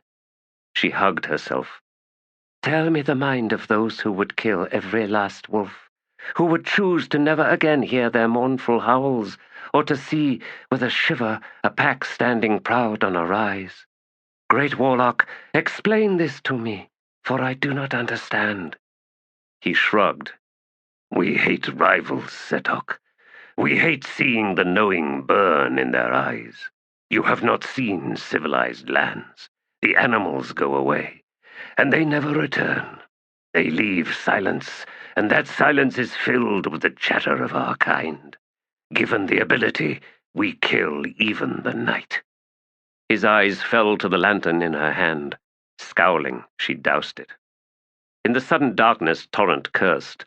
That does not help, wolf-child. We light fires, but the darkness remains in our minds. Cast light within, and you will not like what you see. A part of her wanted to weep, for the ghosts, for herself. We need to find a way home. Kafal sighed. There is power here, unfamiliar. Even so, perhaps I can make use of it. I sense it fragmented, shredded. It has, I think, not been used in a long, long time. He looked round. I must clear a space, sanctify it. Even without T'lan Imass? Torrent asked. He would have been of little help here, Kafal replied, his bindings all severed. He glanced at Setok. You, wolf-child, can help. How? Summon the wolf ghosts. No, the thought made her feel wretched. I can give them nothing in return. Perhaps a way through, into another world, even our own, where they will find living kin, where they will run unseen shoulder to shoulder with them, and remember the hunt, old loyalties, sparks of love. She eyed him. Is such a thing possible? I don't know, but let us try. I do not like this world. Even in this forest, the air is tainted, foul. We have most of the night ahead of us. Let us do what we can to be gone before the sun rises, before we are discovered. Sanctify your ground, then, Setok said. She walked off into the wood, sat down upon the mossy trunk of a fallen tree. No, a tree that had been cut down, cleanly. No axe could have managed such level precision. Why, then, had it been simply left here? There is madness here, she whispered. Closing her eyes, she sought to drive the bleak thoughts away. Ghosts, wolves, listen to my mind's howl. Hear the sorrow, the anger. Hear my promise. I will guide you from this infernal realm. I will find you kin of hot blood, warm fur, the cry of newborn pups, the snarl of rival males. I will show you grasslands, my children, vistas unending. And she felt them, the beasts that had fallen in pain and grief here in this very forest so long, long ago. The first to come to her was the last survivor of that time, the last to be cornered and viciously slain. She heard the echo of snarling hounds, the cries of human voices. She felt the wolf's terror, its despair, its helpless bemusement. She felt as well, as the beast's lifeblood spilled into the churned-up soil, its surrender, its understanding, in that final moment, that its terrible loneliness was at last coming to an end. And her mind howled anew, a silent cry that nevertheless sent rooks thrashing from tree branches in raucous flight, that froze deer and hares in their tracks, as some ancient terror within them was stirred to life. Howls answered her, closing from all sides. Come to me, gather all that remains of your power. She could hear thrashing in the brush, as will and memory alone bowled through the bracken. And she sensed with a shock more than one species, some dark, black-furred and low to the ground, eyes blazing yellow, others tall at the shoulders, rangy, with ebon-tipped silver fur, and she saw their ancestors, even larger beasts, short-nosed, massively muscled. They came in multitudes beyond comprehension, and each bore their death wounds, the shafts of spears jutting from throat and flank, blood-gushing punctures streaming from chest, snares and traps clanking and dragging from broken limbs. Bloated from poison, she saw with mounting horror a legacy of such hateful, spiteful slaughter that she cried out, a shriek tearing at her own throat. Torrent was shouting, fighting to control his panicked horse as wolf ghosts flooded in, thousands, hundreds of thousands. This was an old world, and here before her, crowding close with need, was the toll amassed by its insane victors, its triumphant tyrants. Oh, there were other creatures as well, caught in the rushing tide, beasts long since crumbled to dust. She saw stags, bedarin, large cats. She saw huge furred beasts with broad heads and horns jutting from black snouts. So many, gods, so many! Setok, stop! The power! It is too great! It overwhelms! But she had lost all control. She had not expected anything like this. The pressure, crushing in from all sides now, threatened to destroy her. She wept like the last child on earth, the last living thing, sole witness to the legacy of all that her kind had achieved. This desolation, this suicidal victory over nature itself. Setok! All at once she saw something glowing before her, a portal, pathetically small, nothing more than a bolt hole. She raised a trembling hand and pointed towards it. My loved ones, she whispered, the way through. Make it bigger. They had wandered far beyond the chamber of slaughter, where scores of K'chain Shemal had seemingly been sacrificed. Lanterns cast fitful light against metal entrails embedded in niches along the walls of the corridors, and from the ceiling thick cables sagged, dripping some kind of viscous oil. The air was rank with acidic vapors, making their eyes water. Side passages opened to rooms crowded with strange, incomprehensible machinery, the floor slick with spilled oils.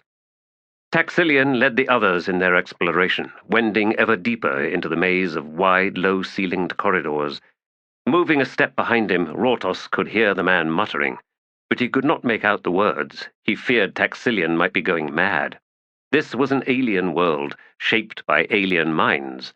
Sense and understanding eluded them all, and from this was born fear. Behind Rortos, almost on his heels, was Breath, coughing, gasping, as if her endless talk of drowning had thickened the air around her. "Tunnels!" she hissed. "I hate tunnels. Pits, caves, dark, always dark rooms. Where is he leading us? We've passed countless ramps leading to higher levels. What is the fool looking for?" Rortos had no answers, so he said nothing. Behind Breath, Sheb and Nappet were bickering. Those two would come to blows soon. They were too much alike. Both vicious, both fundamentally amoral, both born betrayers. Rortos wished they would kill each other. They would not be missed. "Ah!" cried Taxilian. "Found it!" Rortos moved up to the man's side. They stood at the threshold of a vast 8-walled chamber. A narrow ledge encircled it level with the passage they had just traversed. The actual floor was lost in darkness below. Taxilian edged out to the right, lifting his lantern. A monstrous mechanism filling the center of the expanse towered past level after level, only a few with balconies to match the one they were on, until it vanished high overhead. It seemed to be constructed entirely of metal, gleaming like brass and the purest iron, 8 cylinders, each the size of a city tower. Spigots jutted out from bolted collars that fastened the segments every second level, and attached to these were black, pliant ropes of some sort that reached out like the strands of an abandoned spider's web, converging on huge boxes of metal affixed to the walls. Peering downward, Rortos could just make out a change in the configuration of the towers, as if each one sat upon a beehive dome. His gaze caught and held upon one piece of metal, bent so perfectly between 2 fittings, and he frowned as if silts had been brushed from some deeply submerged memory. He groped towards it, fighting back a whimper, and then the blinding clouds returned, and he was swept away once more. He reeled and would have fallen from the ledge had not Breath roughly pulled him back. "Idiot! Do you want to kill yourself?" He shook his head. Sorry, thank you. "Don't bother. I acted on instinct. If I'd thought about it, I probably would have let you go. You're nothing to me, fat old man. Nothing. No one is. Not here. Not one of you." She had raised her voice to make certain everyone else heard her last words. Sheb snorted. "Bitch needs a lesson or two, I think." Breath spun to face him. "Hungry for a curse, are you? What part of your body do you want to rot off first? Maybe I'll do the choosing." "Set your magic on me, woman, and I will throttle you." She laughed, turned away.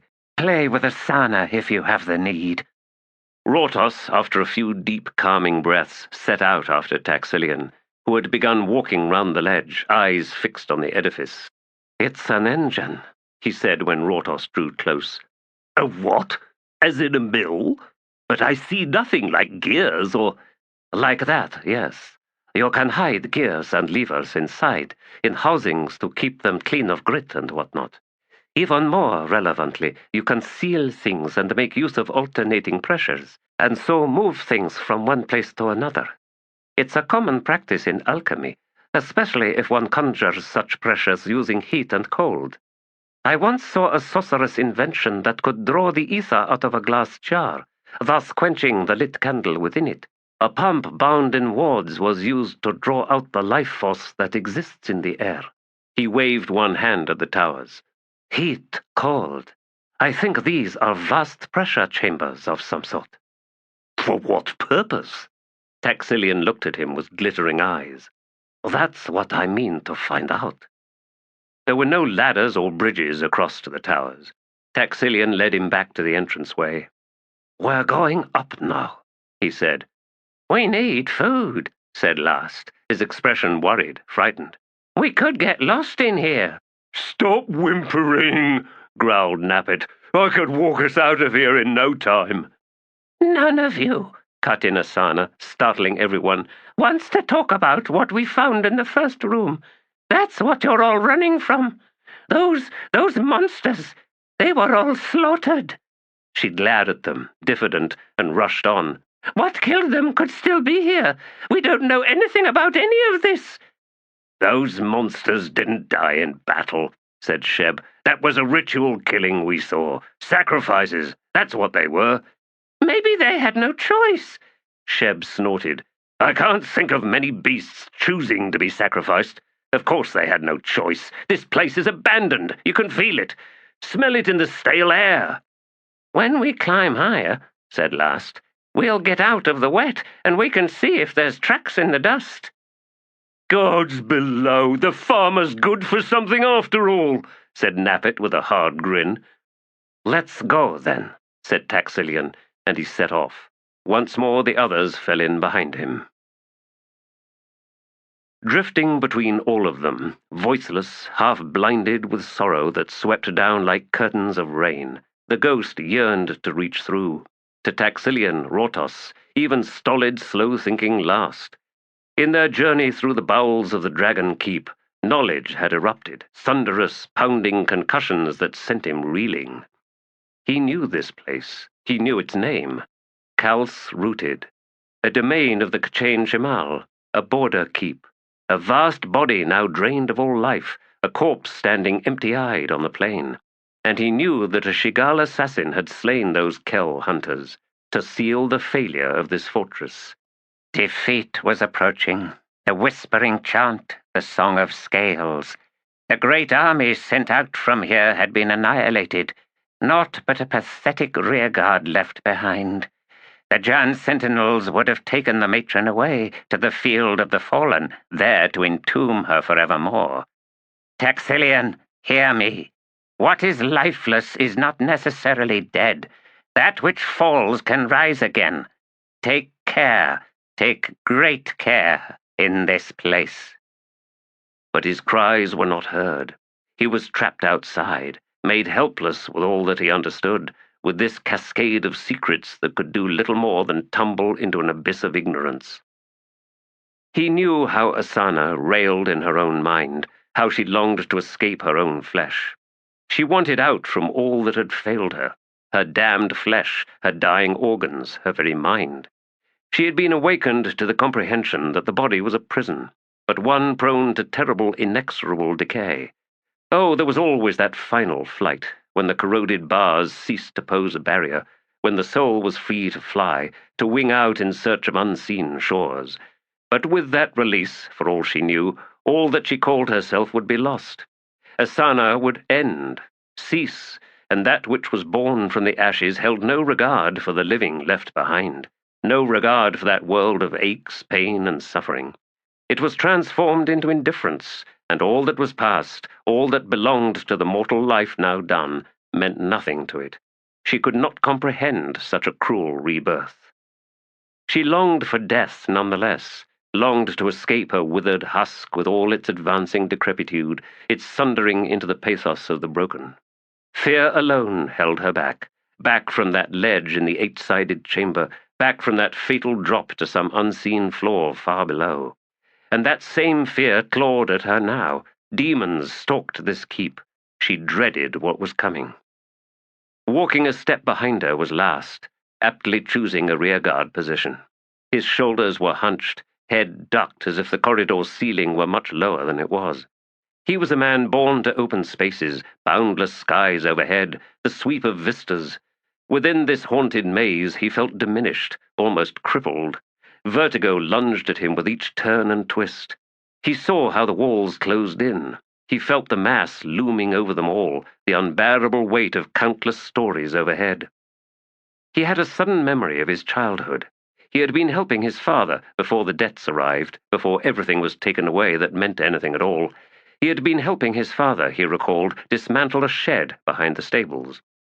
They had prized loose the warped planks and were stacking them in a disordered heap this side of the pen's fence. Finishing a task begun months earlier, before the planting. By late afternoon the shed was down, and his father had told him to rearrange the boards, sorting them by length and condition. He had set to the task.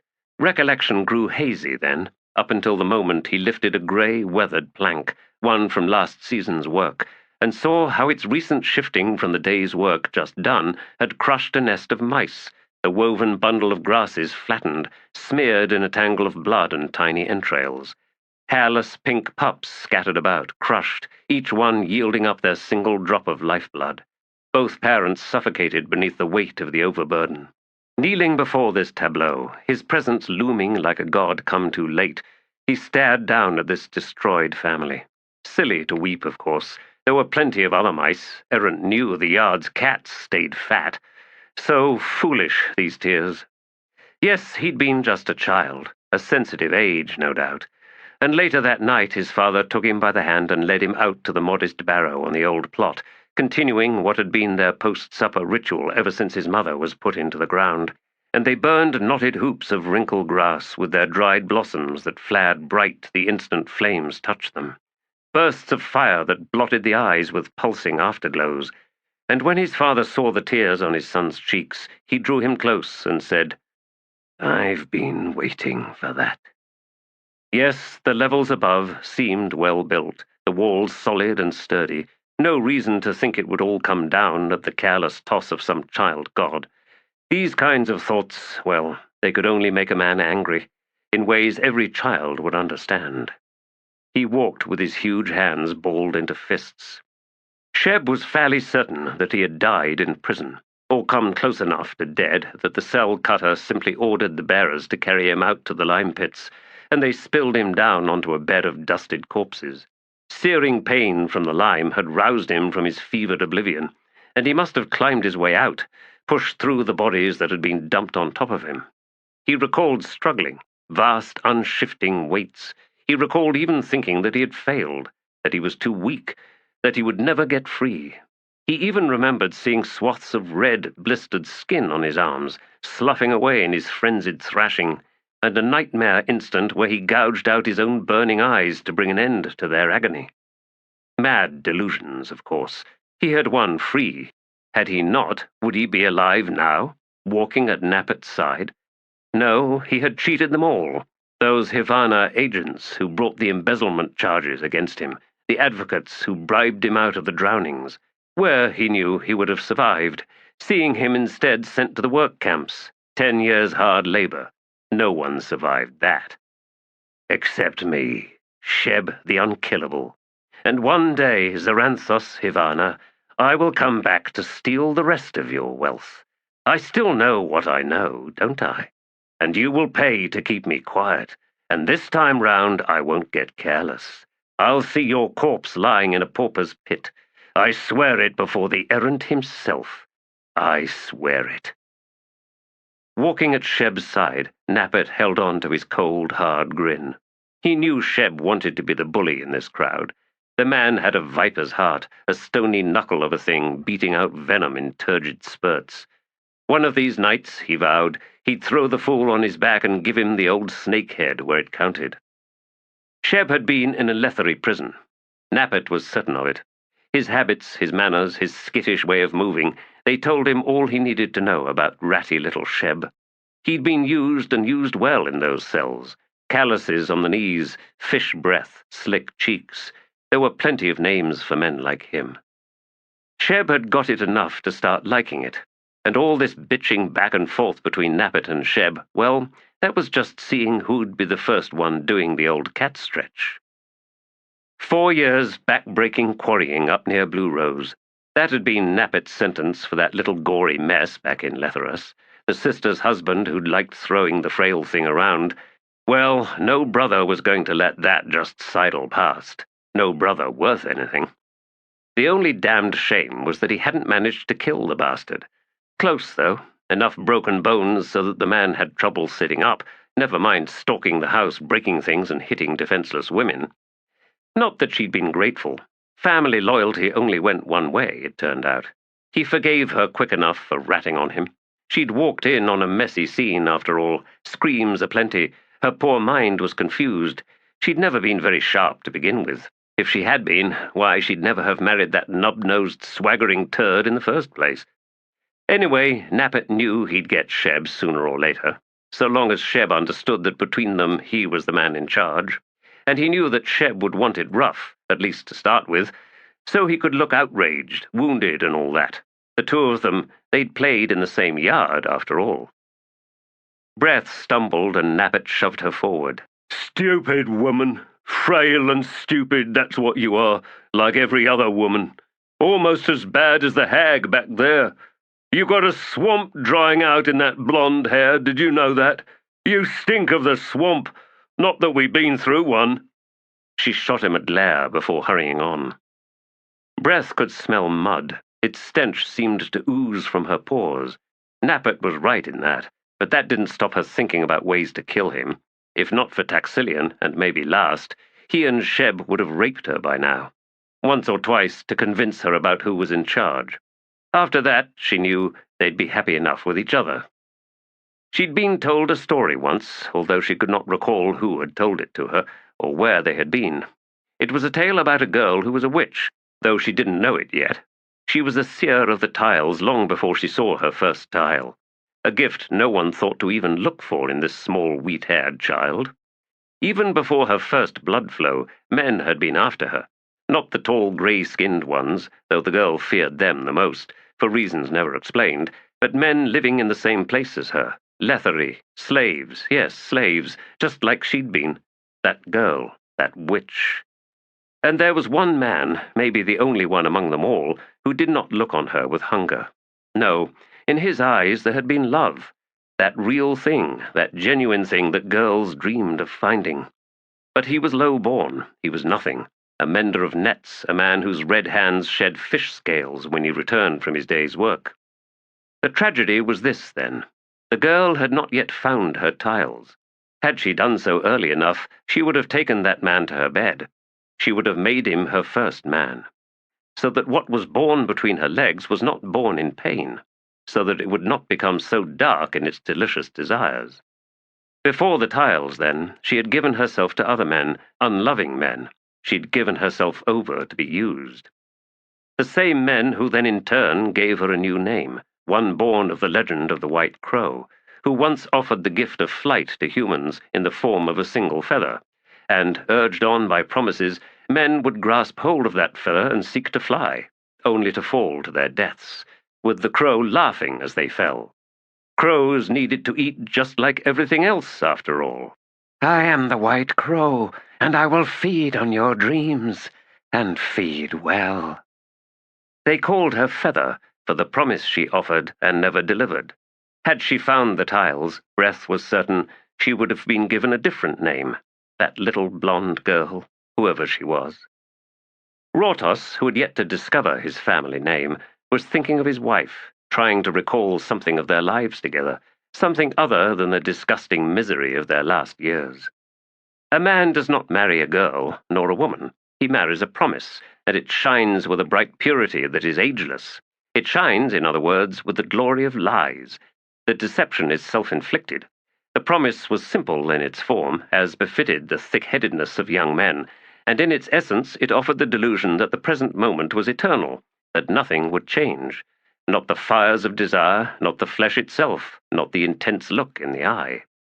Now here he was, at the far end of a marriage. Where she was at this moment he had no idea. Perhaps he'd murdered her. Perhaps, as was more likely, given the cowardice in his soul, he had simply fled her. No matter, he could look back with appalling clarity now and see how her dissolution had matched his own. They had each settled like a lump of wax, melting season by season, descending into something shapeless, something not even hinting at the forms they had once possessed.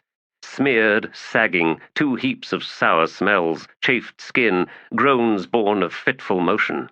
Fools that they both were, they had not moved through the years hand in hand. No, they'd not possessed that wisdom, that ironic recognition of the inevitable. Neither had mitigated their youthful desires with the limits imposed so cruelly by age. He had dreamed of finding a younger woman, someone nubile, soft, unblemished. She had longed for a tall, sturdy benefactor to soften her bedding with romance and delight her with the zealotry of the enchanted. They had won nothing for all their desires except misery and loneliness. like two burlap sacks filled with tarnished baubles, each squatting alone in its own room, in dust and cobwebs. We stopped talking. No, be truthful, we never talked. Oh, past each other, often enough in those early years. Yes, we talked past each other, avid and sharp, too humorless to be wry, fools that we were. Could we have learned how to laugh back then? So much might have turned out differently. So much. Regrets and coin, the debt ever mounts.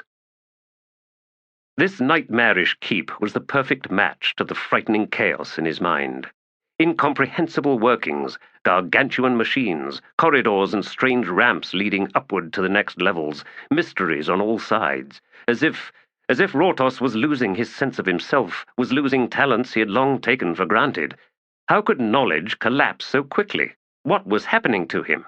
Could the mind sink into a formless, unstructured thing to match the flesh that held it? Perhaps, he thought with a start, he had not fled at all. Instead, he was lying on his soft bed, eyes open but seeing nothing of the truth, whilst his soul wandered the maze of a broken brain. The thought horrified Rortos, and he physically picked up his pursuit of Taxilian until he trod on the man's heel. A glance back, brows raised. Rortos mumbled an apology, wiped sweat from his jowly face. Taxilian returned his attention to this steep ramp before him, and the landing he could now see ahead and above. The air was growing unbearably warm.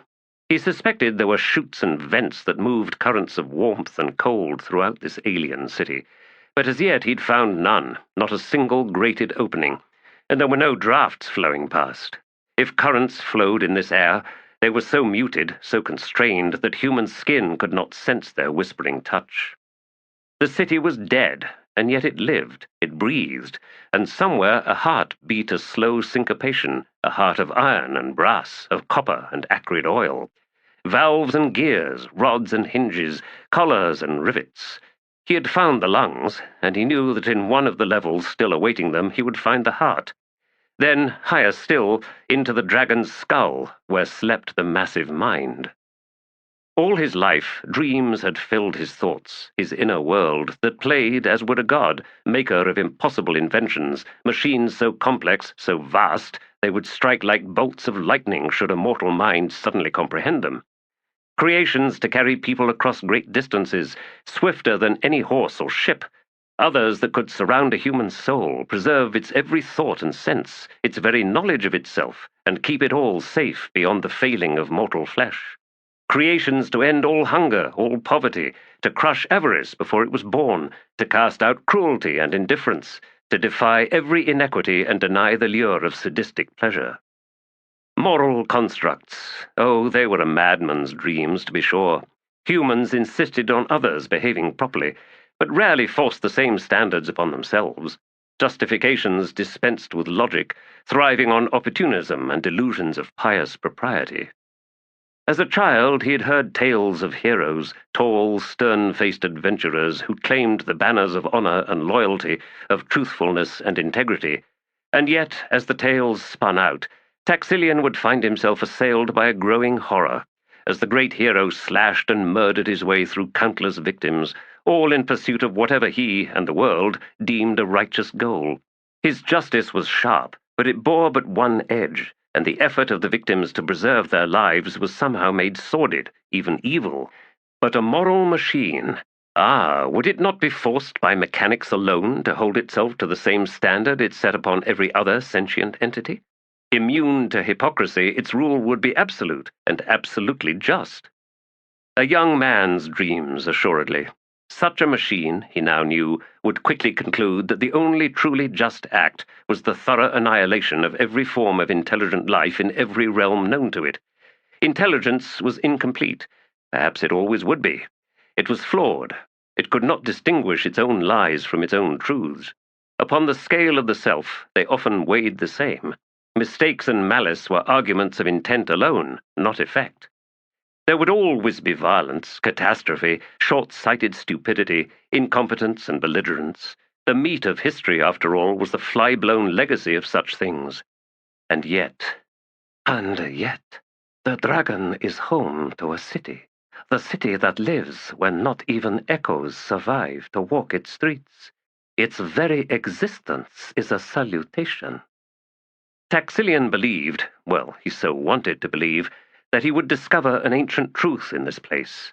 He would come, yes, face to face with a moral construct.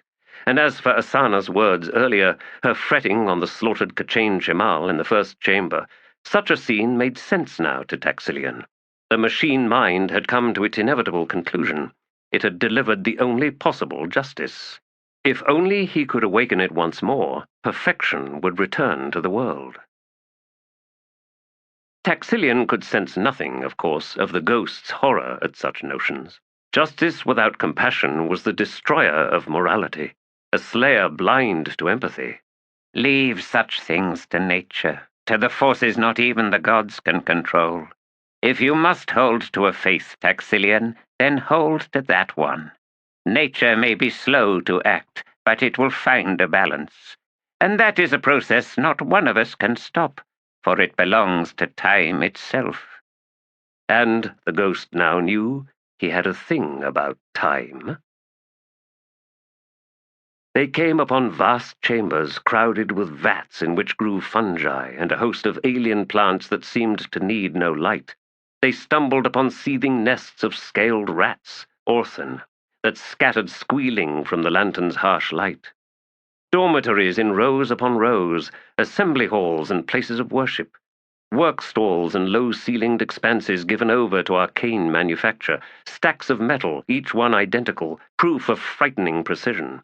Armories bearing ranks of strange weapons, warehouses with stacked packages of foodstuffs, ice rooms filled with butchered frozen meat hanging from hooks, niches in which were stored bolts of cloth, leather, and scaled hides, rooms cluttered with gourds arranged on shelves. A city, indeed, awaiting them. And still Taxilian led them ever upward, like a man possessed. A riot had erupted.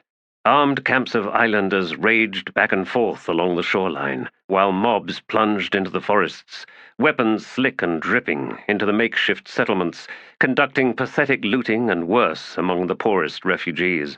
Murder, rapes, and everywhere flames lifting orange light into the air. Before dawn, the fires had ignited the forest, and hundreds more died in smoke and heat.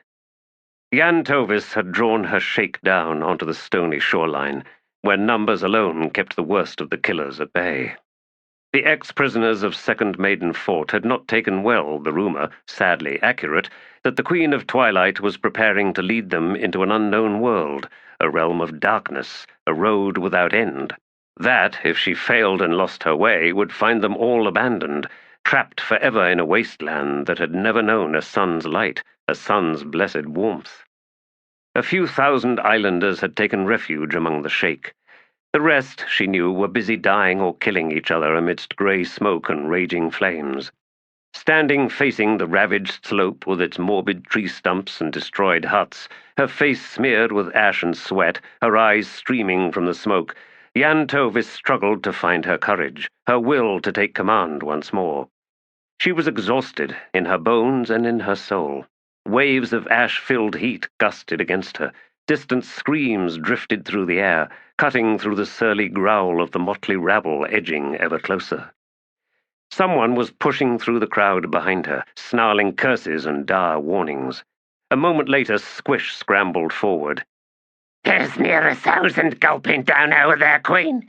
When they get their nerve, they're going to carve into us. We got a line of ex-guards and the like betwixt them and us. You better do something and do it fast, Harness. She could hear renewed fighting somewhere down the beach. Twilight frowned. Something about that sound. "Do you hear that?" she asked the witch, cowering at her side. What? "That's an organized advance, Squish." And she pushed past the old woman, making her way towards that steady clash of iron, the shouts of commands being given, the shrieks and cries of dying looters. Even in the uncertain flickering light from the forest fire, she could see how the mob was curling back. A wedge of leathery soldiers was pushing through, drawing ever closer. Twilight halted. "Yedan Derek and his troop. My brother, damn him!" She saw her ex-guards shift uneasily as the wedge cut through the last looters. They did not know if the newcomers would attack them next. If they did, the poorly armed islanders would be cut to pieces. Twilight hurried, determined to throw herself between the two forces.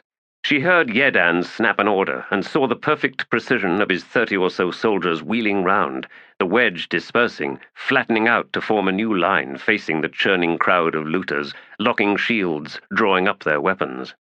The threat from that direction was now over. Actual numbers were irrelevant. Discipline among a few could defeat a multitude. That was Lethery doctrine, borne out in countless battles against wild tribes on the borderlands. Jan Tovis knew it, as did her brother. She pushed through her island guard, seeing the loose relief on the faces that swung to her, the sudden deliverance from certain death. Hetan, blackened with soot and spatters of blood, must have seen her before she spied him, for he stepped into her path, lifting his helm's cheek guards, revealing his black beard, the bunching muscles of his jaw. "My queen," he said, "dawn fast approaches. The moment of the watch is almost past. You will lose the darkness." He hesitated and then said, "I do not believe we can survive another day in this uprising." "Of course we can't, you infuriating bastard!" "The road to Galan, my queen. If you will open the way, it must be now." He gestured with a gauntleted hand. "When they see the portal born, they will try for it, to escape the flames, to escape the retribution of the kingdom. You will have 2,000 criminals rushing on your heels." "And what is there to do about it?"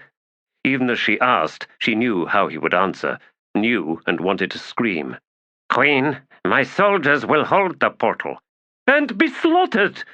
He said nothing, muscles knotted rhythmically beneath his beard. "Damn you! Damn you!" "Unveil the road, my queen." She spun to her two captains among the ex-prison guards. "Pity, brevity, support Hetan Derrig's soldiers for as long as you can, but be sure not to get so entangled that your people cannot withdraw. I want you through the gate, do you understand?" "We shall do as you say, Highness," Brevity replied. Jan Tovis studied the two women, wondering yet again why the others had elected them as their captains. They'd never been soldiers, anyone could see that. Damned criminals, in fact. Yet they could command. Shaking her head, she faced her brother once more. "Will you follow us?" "If we can, my queen. But we must be certain to hold until we see the portalway failing." He paused, and then added with his usual terseness, "It will be close." Jan Tovis wanted to tear at her hair. "Then I begin, and—" She hesitated. "I will talk to Pulley and Squish. I will—" "Do not defend what I have done, sister. The time to lead is now. Go, do what must be done." "Gods, you pompous idiot! Don't die, damn you! Don't you dare die!" She did not know if he heard her sob as she rushed away. He dropped his cheek guards once more. Besides, those helms blunted all but the sharpest sounds.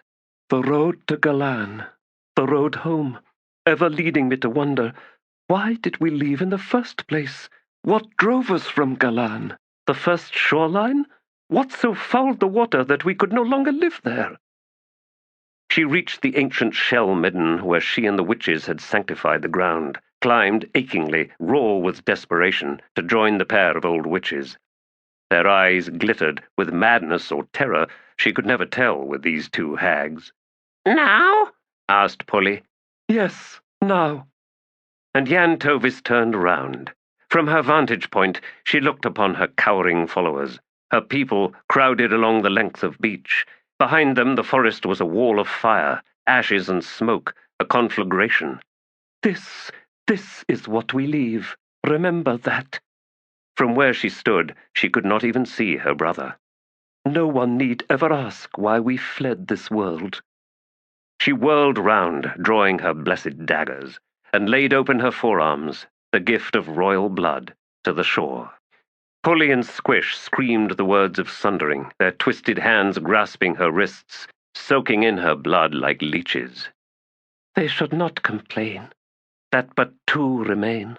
They will learn, I think, to thank my brother, when they see what royal blood gives them, when they see." Darkness yawned. impenetrable, a portal immune to the water that its lower end carved into. The road home. Weeping, Jan Tovis, Twilight, queen of the Sheikh, pulled her arms loose from the witch's grip and lunged forward into the cold past, where none could hear her screams of grief. The mob hesitated longer than Hetan expected, hundreds of voices crying out upon witnessing the birth of the portal, those cries turning to need and then anger as the Sheikh and the islanders among them plunged into the gate, vanishing, escaping this madness. He stood with his troop, gauging the nearest of the rioters. "Captain Brevity," he called over his shoulder. "Watch! Do not tarry here. We will do what needs doing." "We got our orders." "I said we will hold." "Sorry," the woman snapped. "We ain't in the mood to watch you go all heroic here." "Besides," added Pissy, "our lads couldn't live with themselves if they just left you to it." A half-dozen voices loudly objected to her claim, to which both captains laughed. Fighting back a smile, Hetan said nothing. The mob was moments from rushing them. They were being pushed from behind. It was always this way, he knew. Someone else's courage, so boisterous in its refuge among walls of flesh, so easy with someone else's life. He could see in heaving eddies the worst of them, and set their details in his mind, to test their courage when at last he came face to face with each one. "Wake up, soldiers!" he shouted. "Here they come!" The first task in driving back a charging mob was 2 quick steps forward, right into the faces of the foremost attackers. Cut them down, pull back a single stride, and hold fast. As the survivors were thrust forward once more, repeat the aggression, messy and brutal, and this time advance into the teeth of the crowd, blades chopping, stabbing, shield rims slamming into bodies, studded heels crunching down on those that fell underfoot. The nearest ranks recoiled from the assault, then retaliated, rising like a wave. Hetan and his troop delivered fierce slaughter, held for 20 frantic heartbeats, and then were driven back 1 step, and then another. Better armed looters began appearing, thrust to the forefront. The first leathery soldier fell, stabbed through a thigh. 2 of Brevity's guards hurried forward and pulled the man from the line, a cutter rushing in to staunch the wound with clumps of spider's web. Pithy shouted from a position directly behind Hetan, "More than half through! Watch!" The armed foes that fell to his soldiers either reeled back or collapsed at their feet. These latter ones gave up the weapons they held to more of the 2 captains' guards, who reached through quick as cats to snatch them away before the attackers could recover them. The 2 women were busy arming others to bolster their rearguard.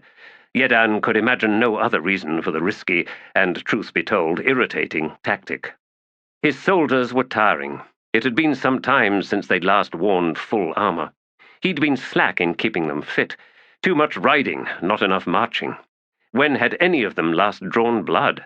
The Edor invasion for most of them. They were paying for it now. Ragged gasps, slowing arms, stumbles. "Back 1 step!" The line edged back. "Now forward! Hard!" The mob had seen that retreat as a victory, the beginnings of a rout. The sudden attack into their faces shocked them, their weapons unreadied, their minds on everything but defense. That front line melted, as did the one behind it, and then a third. Hetan and his soldiers, knowing that this was their last push, fought like snarling beasts. And all at once, the hundreds crowding before them suddenly scattered, the rough ranks shattering. Weapons thrown aside, fleeing as fast as legs could carry them, down the strand, out into the shallows. Scores were trampled, driven into mud or stones or water. Fighting broke out in desperate efforts to clear paths through. Hetan withdrew his troop. They staggered back to the waiting rearguard, who looked upon them in silence, perhaps disbelieving. "Attend to the wounded!" barked Hetan, lifting his cheek grills to cool his throbbing face, snatching in deep breaths. "We can get moving now," Brevity said, tugging at his shield arm. "We can just walk on through to wherever. You, Watch, you need to be in charge of the Sheikh army. Did you know that?" "The Sheikh have no army." "They better get one, and soon.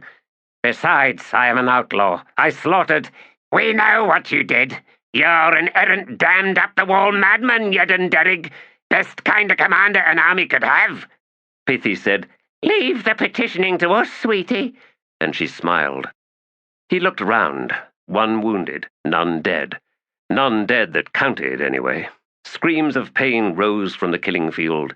He paid that no attention, simply sheathed his sword. When Yedan Derig walked into the fading portalway, the last of them all, he did not look back, not once. There was great joy in discarding useless words. Although one could not help but measure each day by the sun's fiery passage through the empty sky, and each night by the rise and set of a haze-shrouded moon and the jade slashes cutting across the starscape, the essential meaning of time had vanished from Badal's mind. Days and nights were a tumbling cavort. Round and round was no beginning and no end. Jaws to tail. They rolled on and left nothing but a scattering of motionless small figures collapsed onto the plain. Even the rivers had abandoned them. Here, at the very edge of the glass, there were only the opals, fat carrion beetles migrating in from the blasted, lifeless flanks to either side of the trail, and the diamonds, glittering spiked lizards that sucked blood from the fingertips their jaws clamped tight round every night, diamonds becoming rubies as they grew engorged. And there were the shards, the devouring locusts sweeping down in glittering storms, stripping children almost where they stood, leaving behind snarls of rags, tufts of hair, and pink bones. Insects and lizards ruled this scorched realm. Children were interlopers, invaders, food. Rut had tried to lead them round the glass, but there was no way around that vast, blinding desert. A few of them gathered after the second night. They had been walking south, and at this day's end they had found a sinkhole filled with bright green water. It tasted of limestone dust, and made many children writhe in pain, clutching their stomachs. It made a few of them die. Rut sat holding Held, and to his left crouched Brederal, the tall, bony girl who reminded Badal of the Quitters. She had pushed her way in, and for that Badal did not like her, did not trust her, but Rut turned no one away. Sadik was there as well, a boy who looked upon Badal with abject adoration. It was disgusting, but he listened best to her poems, her sayings, and he could repeat them back to her, word for word. He said he was collecting them all, to one day make a book of this journey. He believed, therefore, that they were going to survive this, and that made him a fool. The four of them had sat, and in the silences that stretched out and round and in and through and sometimes between them all, they pondered what to do next. Words weren't needed for that kind of conversation, and no one had the strength for gestures either. Badal thought that Sadik's book should hold vast numbers of blank pages to mark such silences and all they contained. The truths and the lies, the needs and the wants, the nows and the thens, the theirs and the heres. If she saw such pages and could crisp back each one after another, she would nod, remembering how it was. How it was. It was Brederal who stained the first blank page. "We got to go back." Rut lifted his bloodshot eyes. He drew Held tighter against his chest, adjusted the tattered hood, reached in a lone finger to stroke an unseen cheek. That was his answer, and Badal agreed with him. Yes, she did. Stupid, dangerous Brederal, who scratched a bit at the sores encrusting her nostrils. "We can't go round it. We can only cross it. But crossing it means we all die, and die bad. I've heard of this glass desert. Never crossed. No one ever crosses it. It goes on forever, straight down the throat of the setting sun." Oh, Badal liked that one. That was a good scene to keep alive in her head. Down the throat, a diamond throat, a throat of glass, sharp, so very sharp glass. And they were the snake. "We got thick skin," she said, since the page was already ruined. "We go down the throat. We go down it because that's what snakes do." Then we'd die. They all gave her silence for that. To say such things, to blot the page that way, they gave her silence for that. Rut turned his head. Rut set his eyes upon the glass desert. He stared that way a long, long time, as darkness quenched the glittering flats. And then he finished his looking, and he leaned forward and rocked Held to sleep. Rocked and rocked. So it was decided they were going into the glass desert. Braideral took a blank page for herself. She had thousands to choose from. Badal crawled off, trailed by Sadik. And she sat staring into the night. She threw away words. There, here, then, now, when. Everybody had to cut what they carried to cross this desert. Toss away what wasn't needed, even poets. You have a poem, Sadik said, a dark shape beside her. I want to hear it. I am throwing away words. You and me is a good place to start. Yesterday I woke up with 5 lizards sucking my fingers, like tiny pigs or rat pups. They drank down you and me. I killed 2 of them and ate what they took, but that wasn't taking back. The words stayed gone. We got to lighten the load, cut down on what we carry. Today I stop carrying you. Tomorrow I stop carrying me. After a time of no words, Sadik stirred. I've got it, Badal. To go with the silent pages. The what? The blank ones. The ones that hold everything that's true. The ones that don't lie about anything. The silent pages, Sadik. Is that another poem? Just don't put it on a blank page. I won't. He seemed strangely satisfied, and he curled up tight against her hip, like a ribber when ribbers weren't ribbers but pets, and he went to sleep. She looked down on him and thought about eating his arms. Chapter 9. Down past the wind-groomed grasses, in the sultry curl of the stream, there was a pool set aside, in calm interlude away from the rushes, where not even the reeds waver. Nature takes no time to harbor our needs for depthless contemplation. Every shelter is a shallow thing. The sly sand grips hard, no manner of anchor or even footfall. Past the bend, the currents run thin, in wet chuckle where a faded tunic drapes the shoulders of a broken branch. These are the dangers I might see, leaning forward if the effort did not prove so taxing. But that ragged collar covers no pale breast with tapping pulse. This shirt wears the river in birth foam and languid streaming tatters. Soon I gave up the difficult rest and floated down in search of boots, filled with pebbles, as every man needs somewhere to stand. Clothes remain. Fisher. I'm stuffed, said King Tehol, and then, with a glance at his guest, added, Sorry. Captain Shurkalal regarded him with her crystal goblet halfway to her well-padded, exquisitely painted lips. Yet another swollen member at my table. Actually, observed Bug, this is the king's table. I wasn't being literal, she replied. Which is a good thing, cried Tehol, since my wife happens to be sitting right here beside me. And though she has no need to diet, we'd all best stay figurative. And his eyes shifted nervously before he hid himself behind his own goblet. Just like old times, said Shurk, barring the awkward pauses, the absurd opulence, and the weight of an entire kingdom pressing down upon us. Remind me to decline the next invitation. Longing for a swaying deck under your feet? Tehol asked.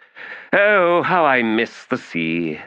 How can you miss what you've never experienced? Well, good point. I should have been more precise. I miss the false memory of missing a life on the sea. It was, at the risk of being coarse, my gesture of empathy. I don't really think the captain's longings should be the subject of conversation, husband, Queen Janath said, mostly under her breath. Shurk heard her nonetheless.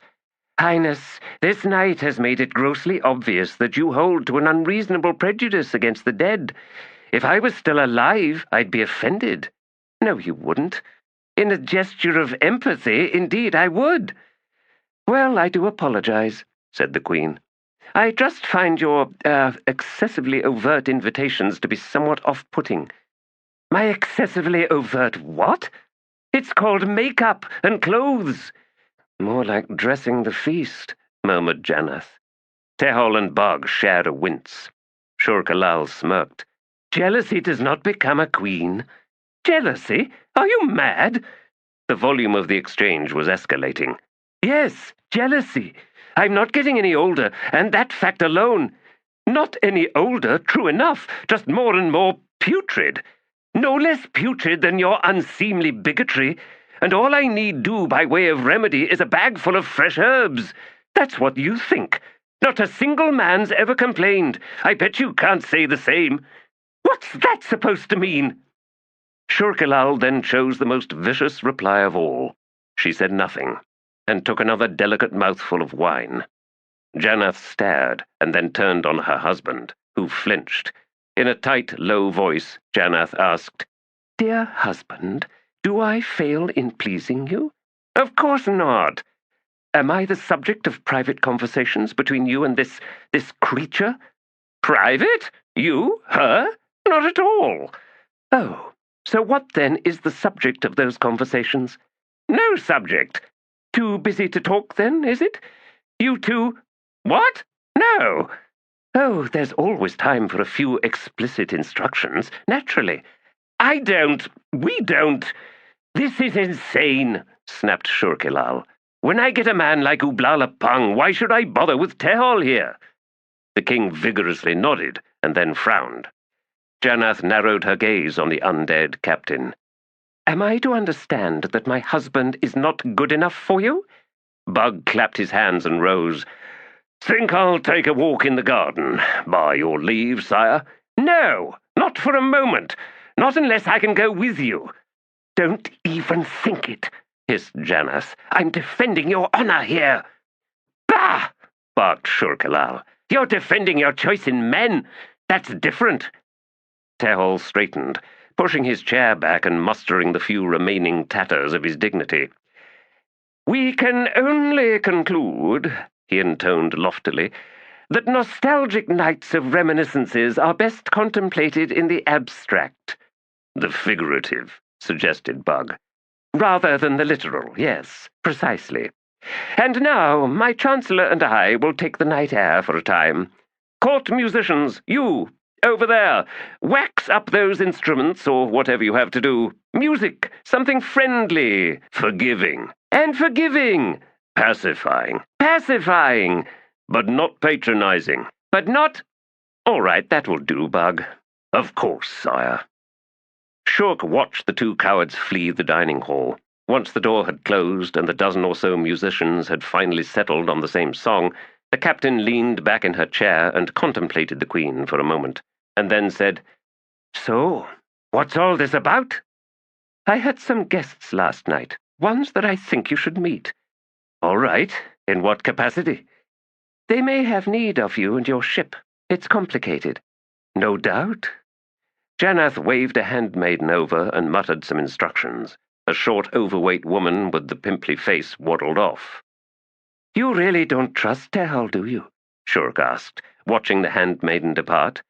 It's not a matter of trust, more a question of eliminating temptation. She snorted. Never works. You know that, don't you? Besides, he's a king. He has royal leave to exercise kingly excesses. It's a well-established rule. Your only reasonable response is to exercise in kind. Shurk, I'm a scholar and not much else. It's not my way. Make it your way, Highness. And then the pressure's off both of you. No suspicions, no jealousies, no unreasonable expectations, no unworkable prohibitions. Such liberating philosophy you have, Captain. So it is. And doomed to sink into a most grisly mire of spite, betrayal, and loneliness. That's the problem with you living. You're all stuck on seeing only the bad things. If you were dead like me, you'd see how pointless all that is. A waste of precious energy. I recommend your very own Utulu. That'll put your thoughts in the right place. Between my legs, you mean? Exactly. Our very own treasure chest, our pleasure box, the gift most women lock up and swallow the key to, and then call themselves virtuous. What value in denying the gift and all it offers? Madness! What's the value of a virtue that makes you miserable and wretched? There are other kinds of pleasure, Shurk, but none so readily at hand for each and every one of us. You don't need coin. Errant friend, you don't even need a partner. I tell you, excess is the path to contentment. And have you found it? Contentment, I mean, since your excesses are not in question. I have indeed. What if you could live again? I've thought about it. A lot lately, in fact, since there's a necromancer among the Malazans who says he can attempt a ritual that might return me to life. And I'm undecided. Vanity. Your ageless countenance. The prospect of unending pleasure, actually. Don't you think you might tire of it someday? I doubt it. Queen Jannath pursed her lips. Interesting, she murmured. Tehol plucked a globe of pink fruit from the tree beside the fountain. He studied it. That was harsh, he said. They wanted to make it convincing, said Bug. Are you going to eat that? What? Well, I thought it made a nice gesture, holding it just so, peering at it so thoughtfully. I figured as much. Tehol handed him the fruit. Go ahead, ruin the prosaic beauty of the scene. Squishy, wet sounds competed with the fountain's modest trickle. Spies and secret handshakes, said Tehol. They're worse than the Rat-Catchers Guild. Bug swallowed, licked his lips. Who?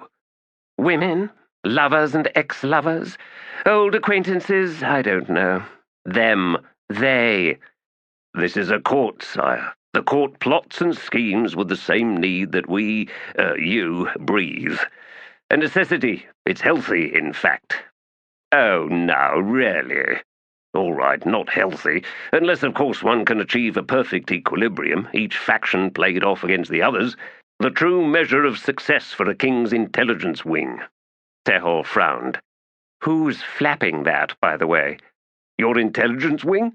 That's the one. I am. Oh, how goes it? I fly in circles, sire. Lame, Bug. As it must be. We need to invent another wing, I think. Do we now? Tehol nodded, plucking another fruit and studying it contemplatively. To fly true, yes. A counterbalance. We could call it the King's Stupidity Wing.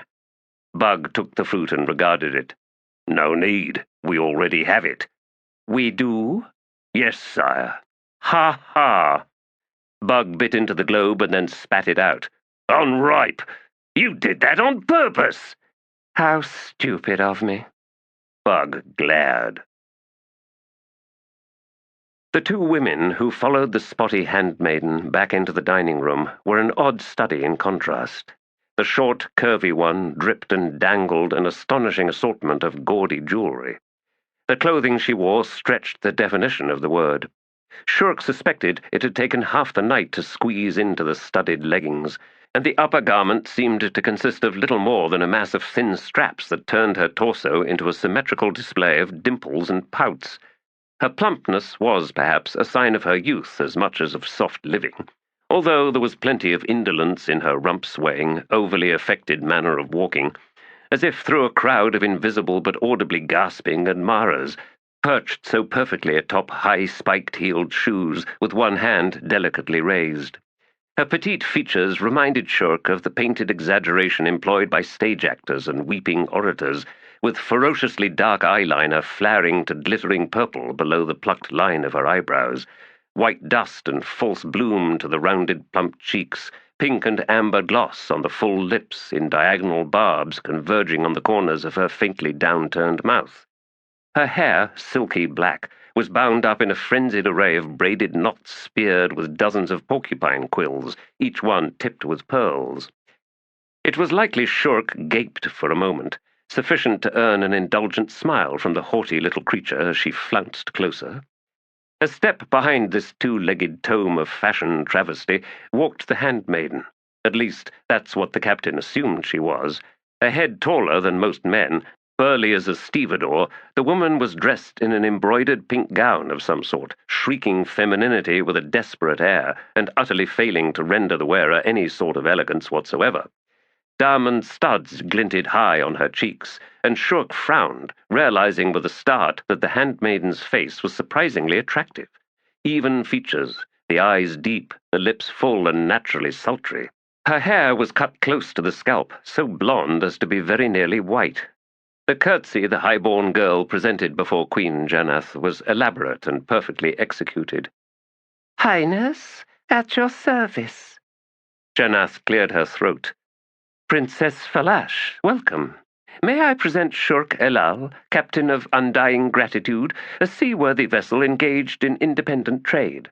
Captain, Princess Falash is the 14th daughter to King Tarkalf of Balkando. Shurk rose and then curtsied. Princess, may I compliment you on your attire? I cannot think of many women who could so exquisitely present such a vast assembly of styles. The handmaiden's dark eyes flicked to Shurk and then away. Falash preened, one hand returning to hover an artful distance to one side of her head. Most kind, Captain. Few, even among my father's court, possess the necessary sophistication to appreciate my unique tastes. I have no doubt of that, Highness. Another quick regard from the handmaiden. Janath spoke hastily. Forgive me. Please do sit with us, Princess. Share some wine, some dainties. Thank you, Queen Janath. You are most kind. Wine sounds wonderful, although I must regretfully decline partaking of any sweets. Must watch my weight, you know. Well, that's good, since everyone else has to. Oh! Falash then amended, as soon her veiled eyes fixed upon the nearest plate heaped with desserts. Since this is a most special occasion, why not indulge? And she reached for a honey-drenched cake that mocked the notion of dainty, veritably exuding its invitation to obesity. Devouring such a trifle challenged the princess's command of decorum, but she was quick, and in moments was carefully licking her fingertips. Wonderful! Your handmaiden is welcome. Oh, no, Highness, she is on the strictest diet. Why, just look at the poor child. Princess Falash, cut in Shurk Elal, although the handmaiden's unchanged expression suggested she was well inured to her mistress's callous rudeness. I must admit I have heard nothing of your visit to Lether. Ah, but that is because I'm not here at all, Captain. Officially, that is. Oh, I see. Do you? And the painted brat had the audacity to send her a sly wink. Falash then nodded towards Janath, even as she collected another sweet cake. Your Melozan allies are about to march into a viper's nest, you see. There is, in fact, the very real risk of a war. The more reasonable servants of the crown in Balkando, of course, do not wish such a thing to come to pass. After all, should such conflict erupt, there's the chance that Lether will become embroiled, and then no one will be happy. So your father has sent you here on a secret mission with appropriate assurances. My mother, actually, Captain. Falash corrected. She smacked her lips. Alas, more than assurances were required, but all that has been taken care of, and now I wish to return home. Shurk thought about that for a moment. Princess, the sea lanes that can draw us close to your kingdom are not particularly safe. Areas are either uncharted or inaccurately charted. And then there are the pirates. How better to confound such pirates than have one of them commanding our ship? Shurk Elal started. Princess, I'm not... Tush! Now you're being silly. And no, Queen Janath has not babbled any secrets. We are quite capable of gathering our own intelligence. Alarmingly capable, muttered Janath, as it turns out. Even if I am a pirate, Shurk said, that is no guarantee against being set upon. The corsairs from Deal who ply those waters acknowledge no rules of honor when it comes to rivals.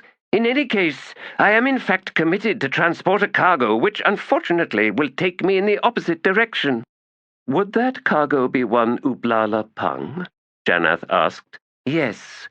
And has he a destination in mind? Well, admittedly, it's rather vague at the moment. So, continued the Queen thoughtfully, if you posed to him an alternative route to wherever it is he's going, would he object? Object? He wouldn't even understand, Highness.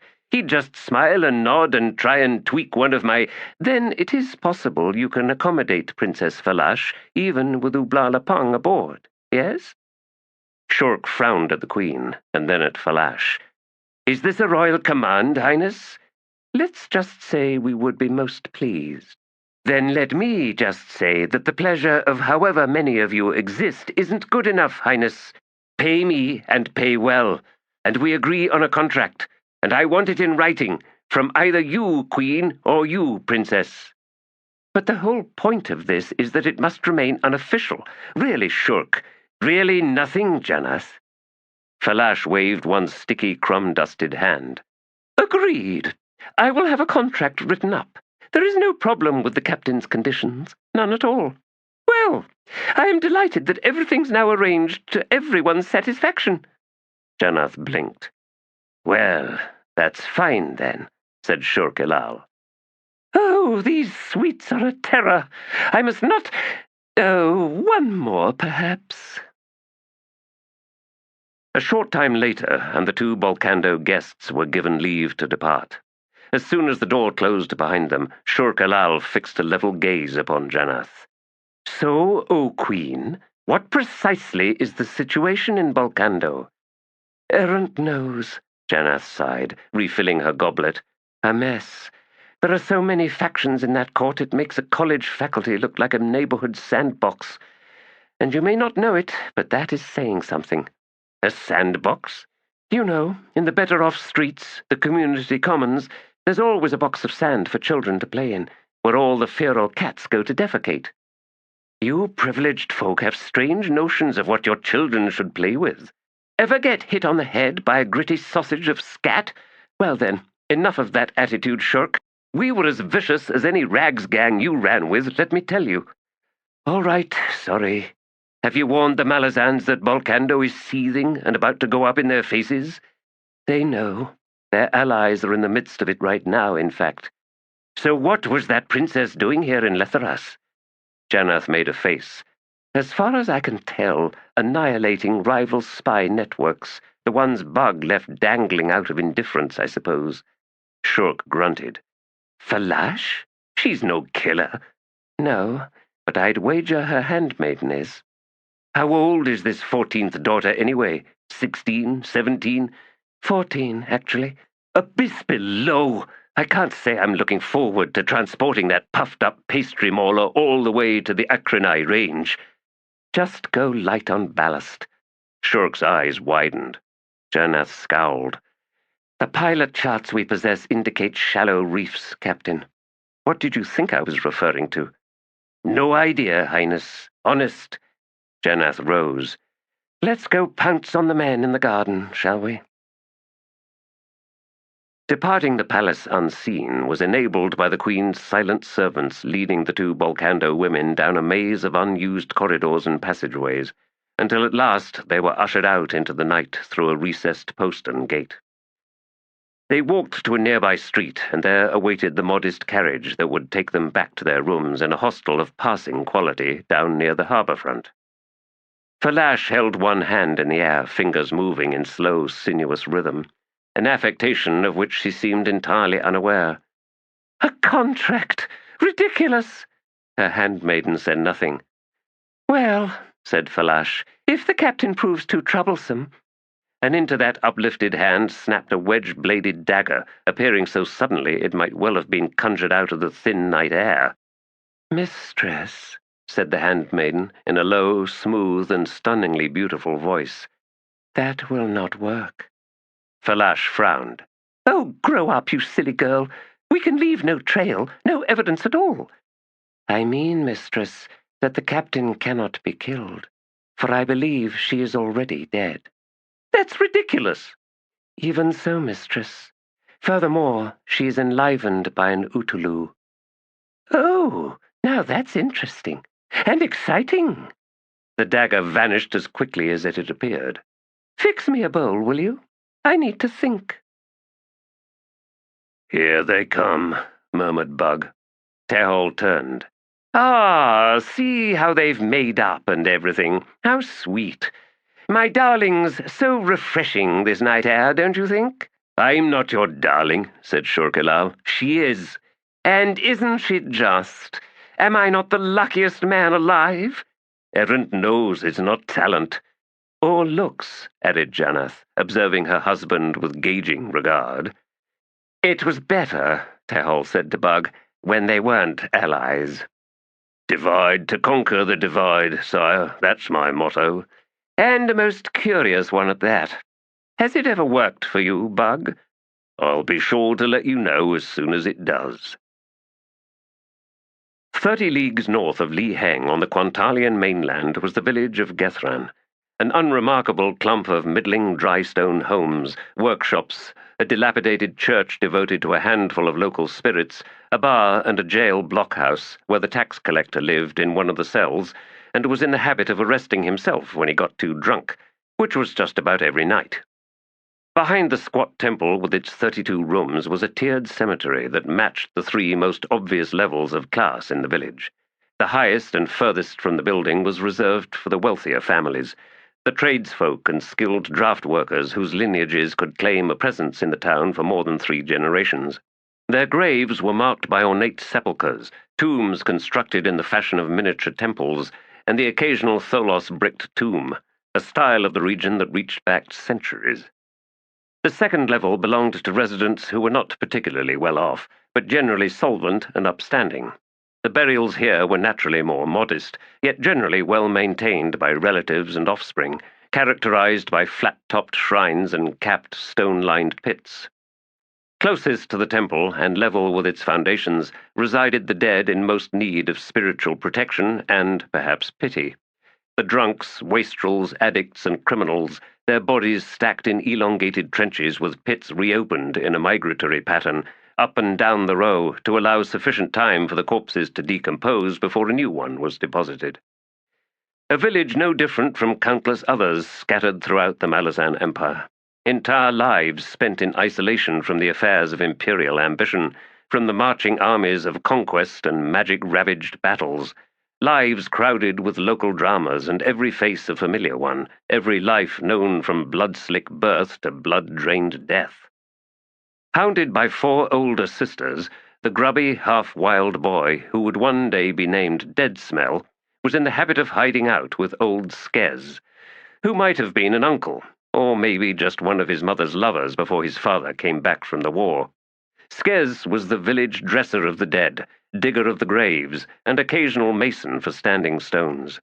With hands like dusty mallets, wrists as big around as a grown man's calf, and a face that had been pushed hard to one side by a tumbling lintel stone decades back, he was not a man to draw admiring looks, but neither was he short of friends. Skez did right by the dead, after all. And he had something, every woman said as much, he had something, all right. A look in his eye that gave comfort, that promised more if more was needed. Yes, he was adored, and in the habit of making breakfasts for women all over the village, a detail young Dead Smell was slow to understand. Naturally, a husband one day went and murdered old Skez, and though the law said he was justified in doing it, well, that fool sickened and died a week later, and few came out to mourn the blue-faced, bloated corpse. By that time, Dead Smell had taken over as keeper of the dead, a 17-year-old lad everybody said never would have followed his own father, who was a lame ex-soldier who'd fought in the Quantalian Civil War but never talked about his experiences, even as he drank himself stupid with one red eye fixed on one of those trench graves behind the temple.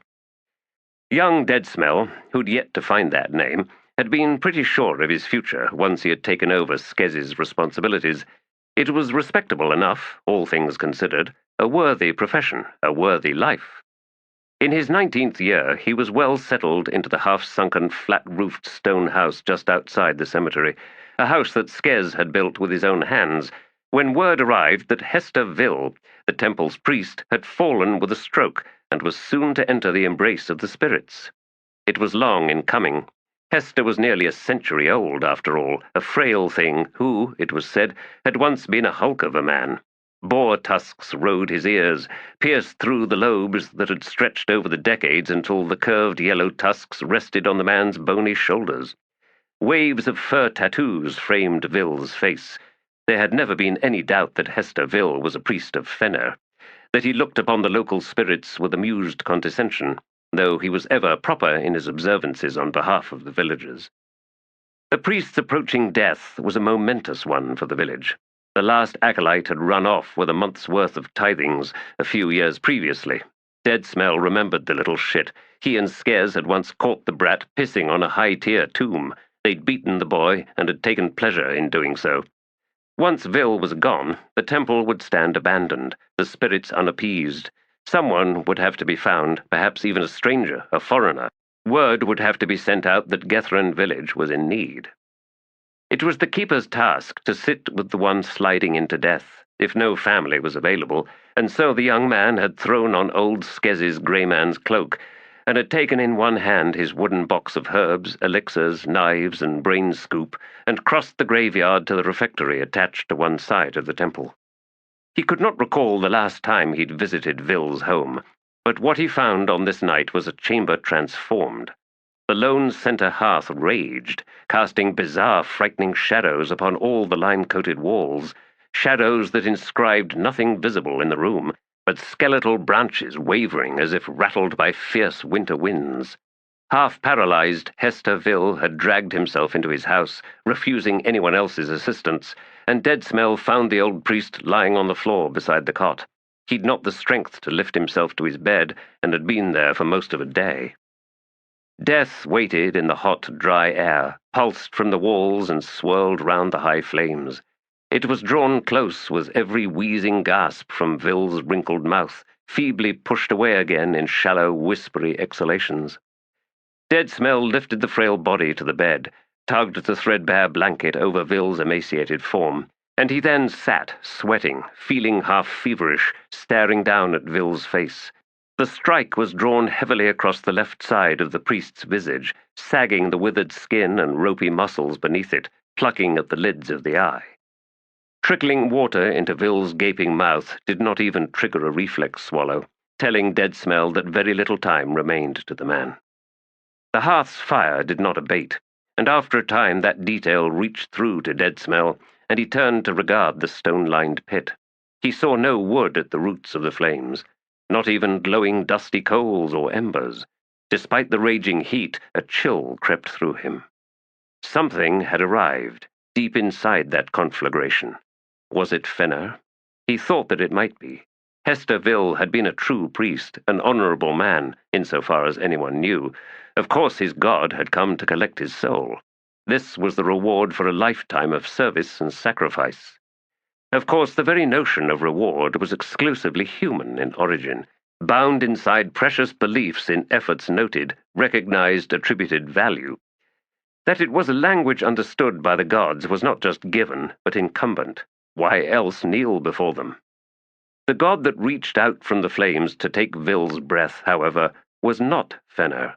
It was Hood, with taloned hands of dusty green and fingertips stained black with putrescence, and that reach seemed half-hearted, groping as if the lord of the slain was blind, reluctant, weary of this pathetic necessity. Hood's attention brushed Deadsmell's mind, alien in every respect, but a deep, almost shapeless sorrow rising like bitter mist from the god's own soul, a sorrow that the young mortal recognized. It was the grief one felt, at times, for the dying when those doing the dying were unknown, were in effect strangers, when their fate was almost abstract.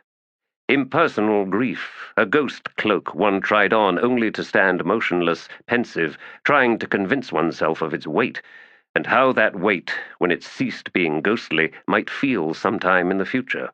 When death became personal, when one could not shrug out from beneath its weight. When grief ceased being an idea and became an entire world of suffocating darkness.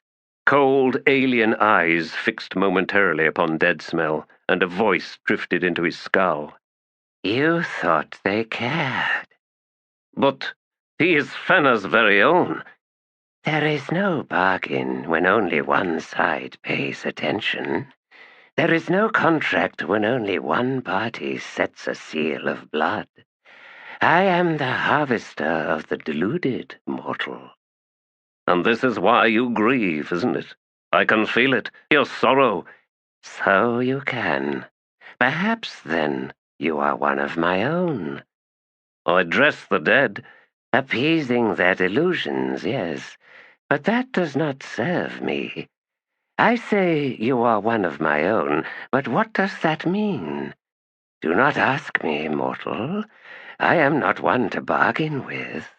I promise nothing but loss and failure, dust and hungry earth. You are one of my own. We begin a game, you and me, the game of evasion. I have seen death. It doesn't haunt me. That is irrelevant. The game is this. Steal their lives, snatch them away from my reach. Curse these hands you now see, the nails black with death's touch. Spit into this lifeless breath of mine. Cheat me at every turn. Heed this truth. There is no other form of service as honest as the one I offer you. To do battle against me, you must acknowledge my power, even as I acknowledge yours. You must respect the fact that I always win, that you cannot help but fail. In turn, I must give to you my respect, for your courage, for the stubborn refusal that is a mortal's greatest strength. For all that, mortal, give me a good game. And what do I get in return? Never mind respect either. What do I get back? Only that which you find. Undeniable truths, unwavering regard of the sorrows that plague a life, the sigh of acceptance, the end of fear. The end of fear. Even for such a young man, such an inexperienced man, Dead Smell understood the value of such a gift. The end of fear. Do not be cruel with Hesterville, I beg you. I am not one for wilful cruelty, mortal, yet his soul will feel sorely abused, and for that I can do nothing. I understand. It is Fenner who should be made to answer for that betrayal. He sensed wry amusement in Hood. One day, even the gods will answer to death. Dead Smell blinked in the sudden gloom as the fire ebbed, flickered, vanished. He peered at Vil and saw that the old man breathed no more. His expression was frozen in a distraught, broken mask. 4 black spots had burned his brow. The world didn't give much, and what it did give it usually took back way too soon. And the hands stung with absence, the eyes that looked out were as hollow as the places they found. Sunlight wept down through drifts of dust, and a man could sit waiting to see his god, when waiting was all he had left.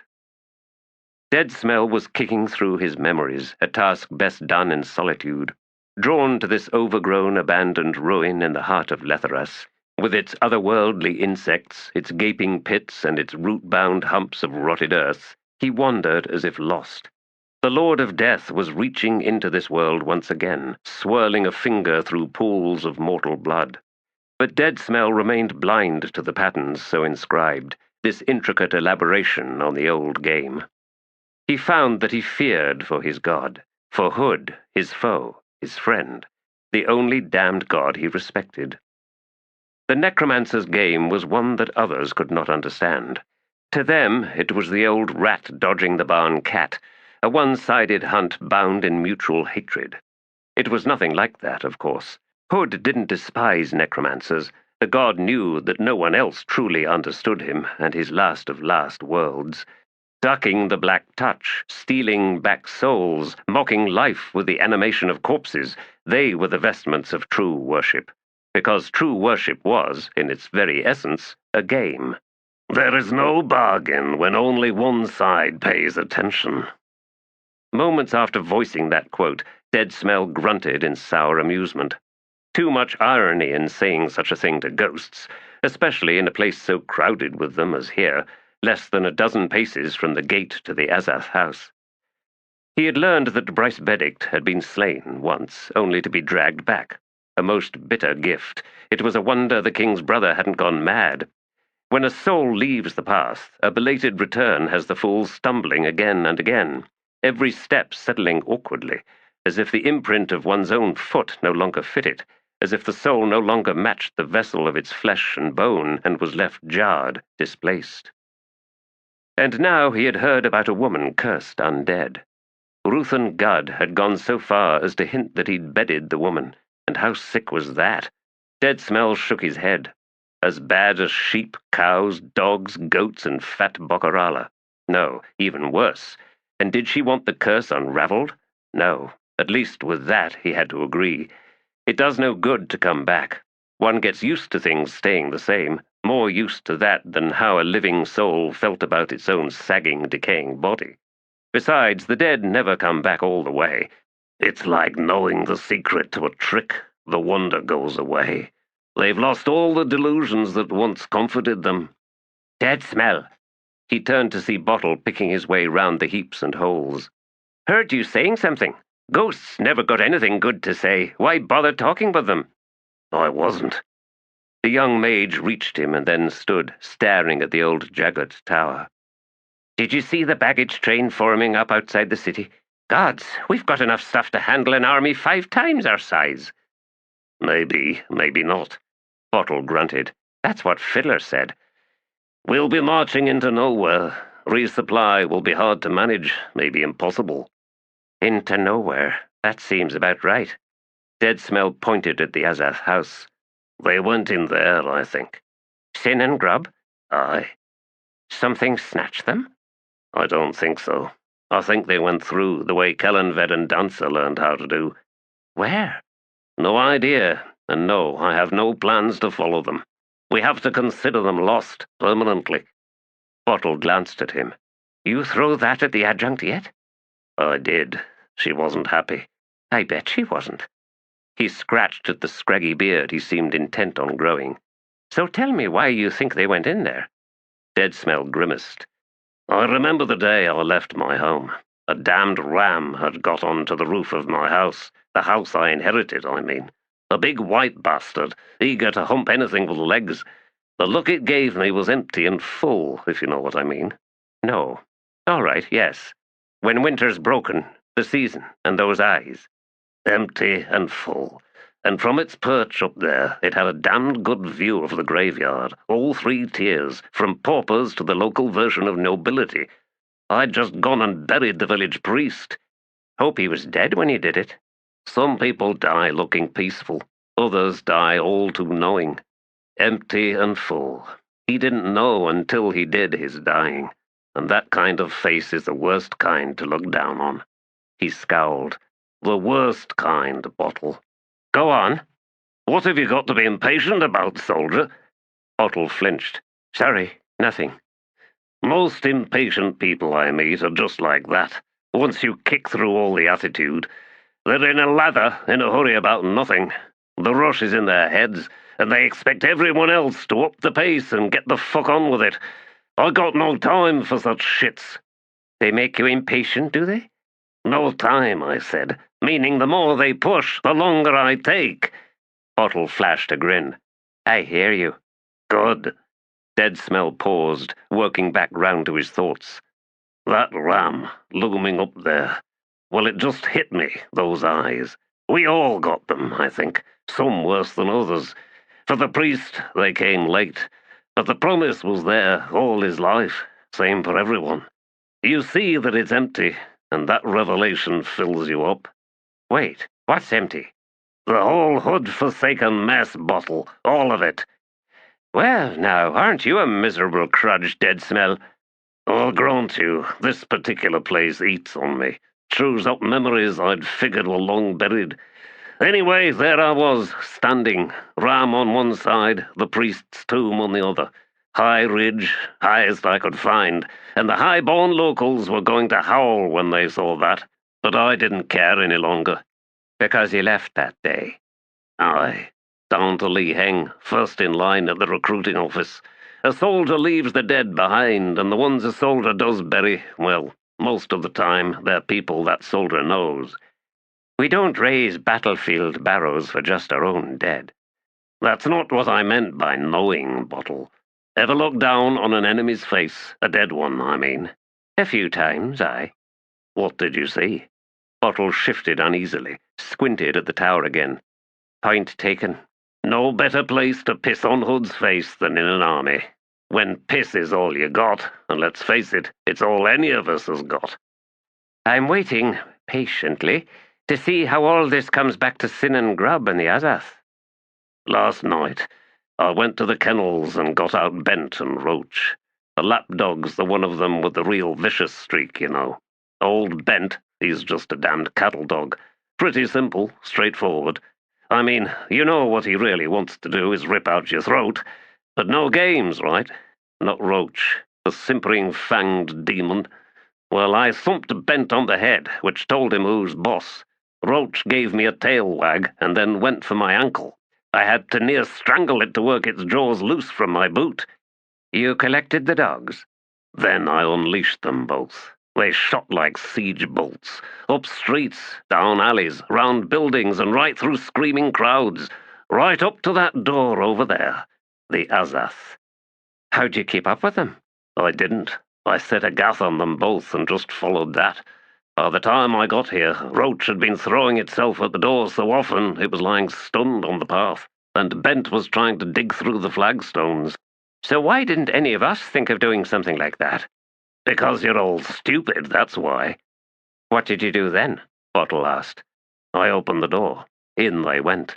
I heard them racing up the stairs, and then nothing. Silence. The dogs went after Sin and Grub, through a portal of some sort. You know, said Bottle, if you'd come to me, I could have ridden the souls of one of them, and got maybe an idea of where that portal opened out. But then, since you're a genius, Dead Smell, I'm sure you've got a good reason for not doing that. Hood's breath. All right, so I messed up. Even geniuses can get stupid on occasion. It was Crump who delivered your message. I could barely make any sense of it. You wanted to meet me here, and here I am. But this tale of yours, you could have told me over a tankard at Gosling's Tavern. I chose Crump because I knew that as soon as he delivered the message, he'd forget all about it. He'd even forget I talked to him, and that he then talked to you. He is, in fact, the thickest man I have ever known. So we meet in secret. How mysterious. What do you want with me, Dead Smell? I want to know about your nightly visitor, to start with. I figured it'd be something best done in private. Bottle stared at him. Dead Smell frowned. What? I'm waiting to see the lair. I don't want those kind of details, idiot. Do you ever see her eyes? Do you ever look into them, Bottle? Aye, and every time I wish I didn't. Why? There's so much need in them. Is that it? Nothing else? Plenty else, Dead Smell. Pleasure.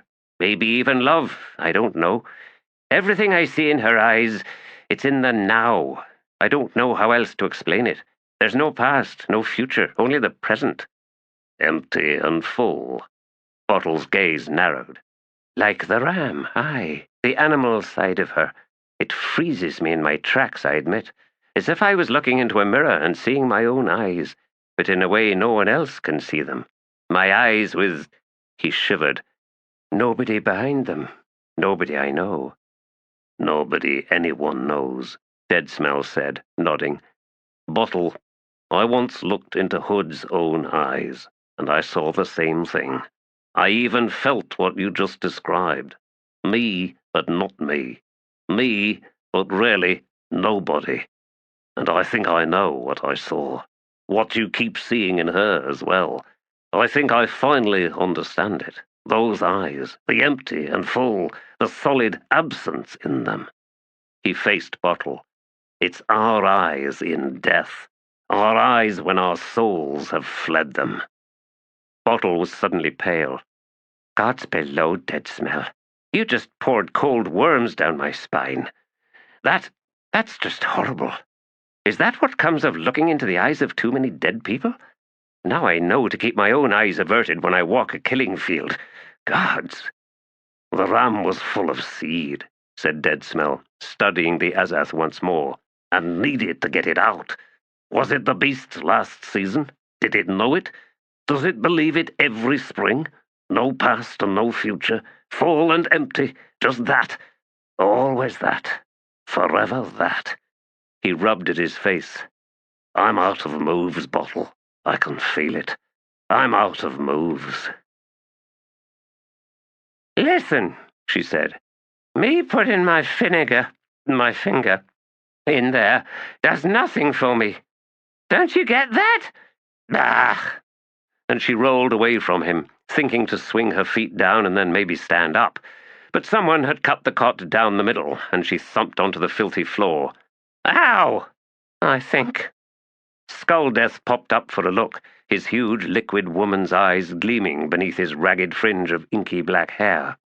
Hellion had a sudden bizarre memory, bizarre in that it reached her at all, since few ever did.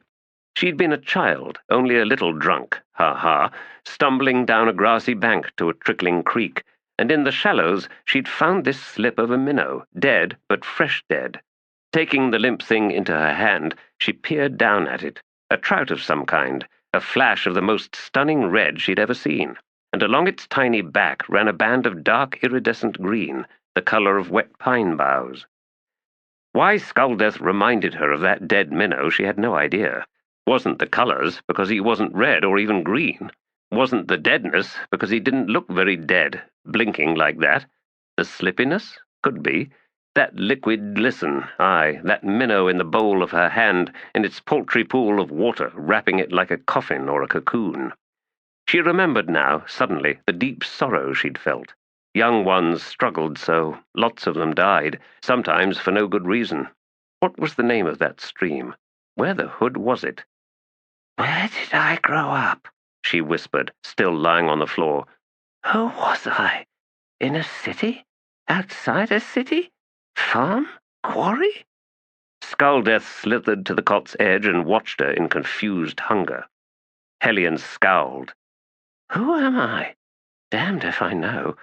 And does it even matter? Gods, I'm sober. Who did that to me? She glared at Skulldeath. You? Bastard? Not bastard, he said. Prince, king in waiting. Me, you queen, my queen, king and queen, we. 2 tribes now together make one great tribe. I rule, you rule. People kneel and bring gifts. She bared her teeth at him. Listen, idiot. If I never knelt to nobody in my life, there's no way I'll make anybody kneel to me, unless, she added, we both got something else in mind. Piss on kings and queens, piss on 'em. All that pomp is pure shit. All that... She scowled, searching for the word. All that deference. Listen, I'll salute an officer, 'cause that crap's needed in an army, right? But that's because somebody needs to be in charge. Don't mean they're better, not purer of blood, not even smarter, you understand me? It's just, between that officer and me, it's just something we agree between us. We agree to it, right? To make it work. Highborn, they're different. They got expectations. Piss on that. Who says they're better? Don't care how fucking rich they are. They can shit gold bricks. It's still shit, right? She jabbed a finger up at Skulldeath. You're a hood-damned soldier, and that's all you are. Prince! Ha! And then she rolled over and threw up. Cuttle and Fiddler stood watching the row of heavily padded wagons slowly wend through the supply camp to the tree-lined commons, where they would be stored, well away from everything else. Dust filled the air above the massive sprawl of tents, carts, pens, and parked wagons, and now, as the day was ending, thin grey smoke lifted lazily skyward from countless cook fires. You know, said Cuttle, his eyes on the last of the Moranth munitions, this is stupid. We done what we could. Either they make it or they don't. And even this far away, if they go up, we're probably finished. They'll make it, said Fiddler. Hardly matters, Sergeant. 14 cussers for a whole damned army. 100 sharpers? 200? It's nothing. If we get into trouble out there, it's going to be bad. These Lethery have decent ballistae and onagers, Cuttle. Expensive, but lack of coin doesn't seem to be one of Tavare's shortcomings. He was silent for a moment, and then he grunted. Let's not talk about anyone's shortcomings. Sorry I said it. We got no idea what we're going to find, Fid, but we can all feel it. There's a dread settling down on all of us like a sky full of ashes. Makes my skin crawl. We crossed 7 cities. We took on this empire. So what's so different this time? He shook himself. Our landings here, they were pretty much a blind assault, and what information we had was mostly wrong. but it didn't matter. Not knowing ain't enough to drag us down so far as we've been dragged down right now. I don't get it." Fiddler scratched at his beard, adjusted the strap beneath his chin. "Hot and sticky, isn't it? Not dry like 7 cities. Sucks all the energy away, especially when you're wearing armor." "We need that armor to guard against the hood-damned mosquitoes," said Cuttle. "Without it, we'd be wrinkled sacks filled with bones. And those bugs carry diseases. The healer's been treating 20 soldiers a day who come down with that sweating ague." "The mosquitoes are the cause?" "So I heard." "Well then, as soon as we get deeper into the wastelands, we won't have to worry about that any longer." "How's that?" "Mosquitoes need water to breed. Anyway, these local ones, they're small. We hit swarms in Black Dog you'd swear were flocks of hummingbirds." Black Dog. Still a name that could send chills through a Malazan soldier, whether they'd been in it or not. Cuttle wondered how a place, a happening now years and years old, could sink into a people, like scars passed from parents to child.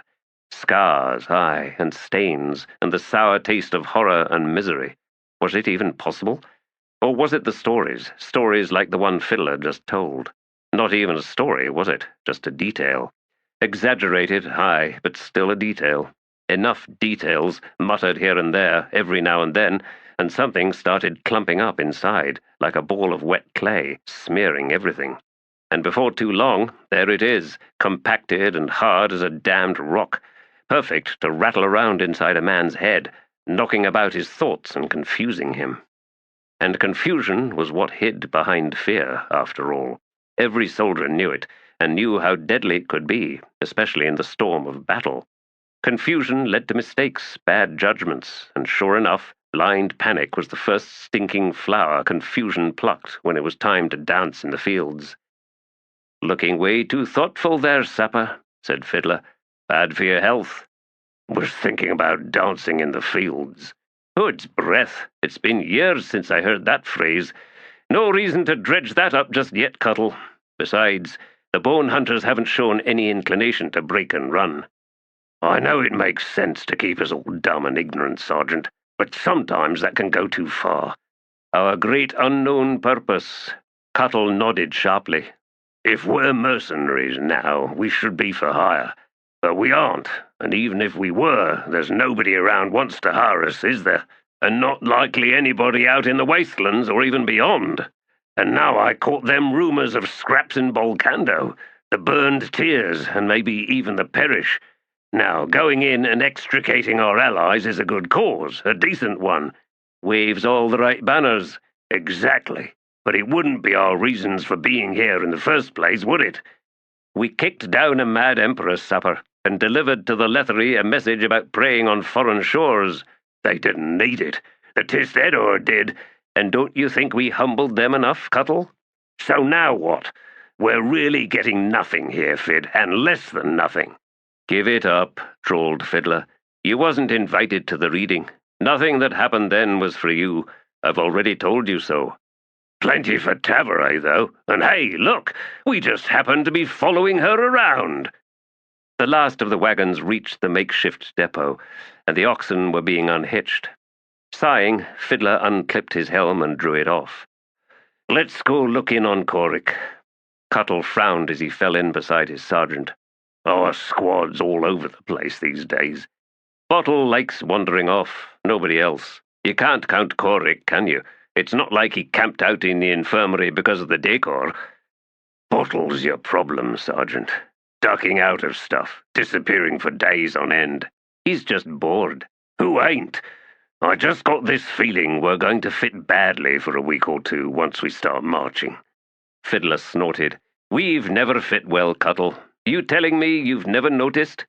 "We done good in that Lethery village." "No, we didn't.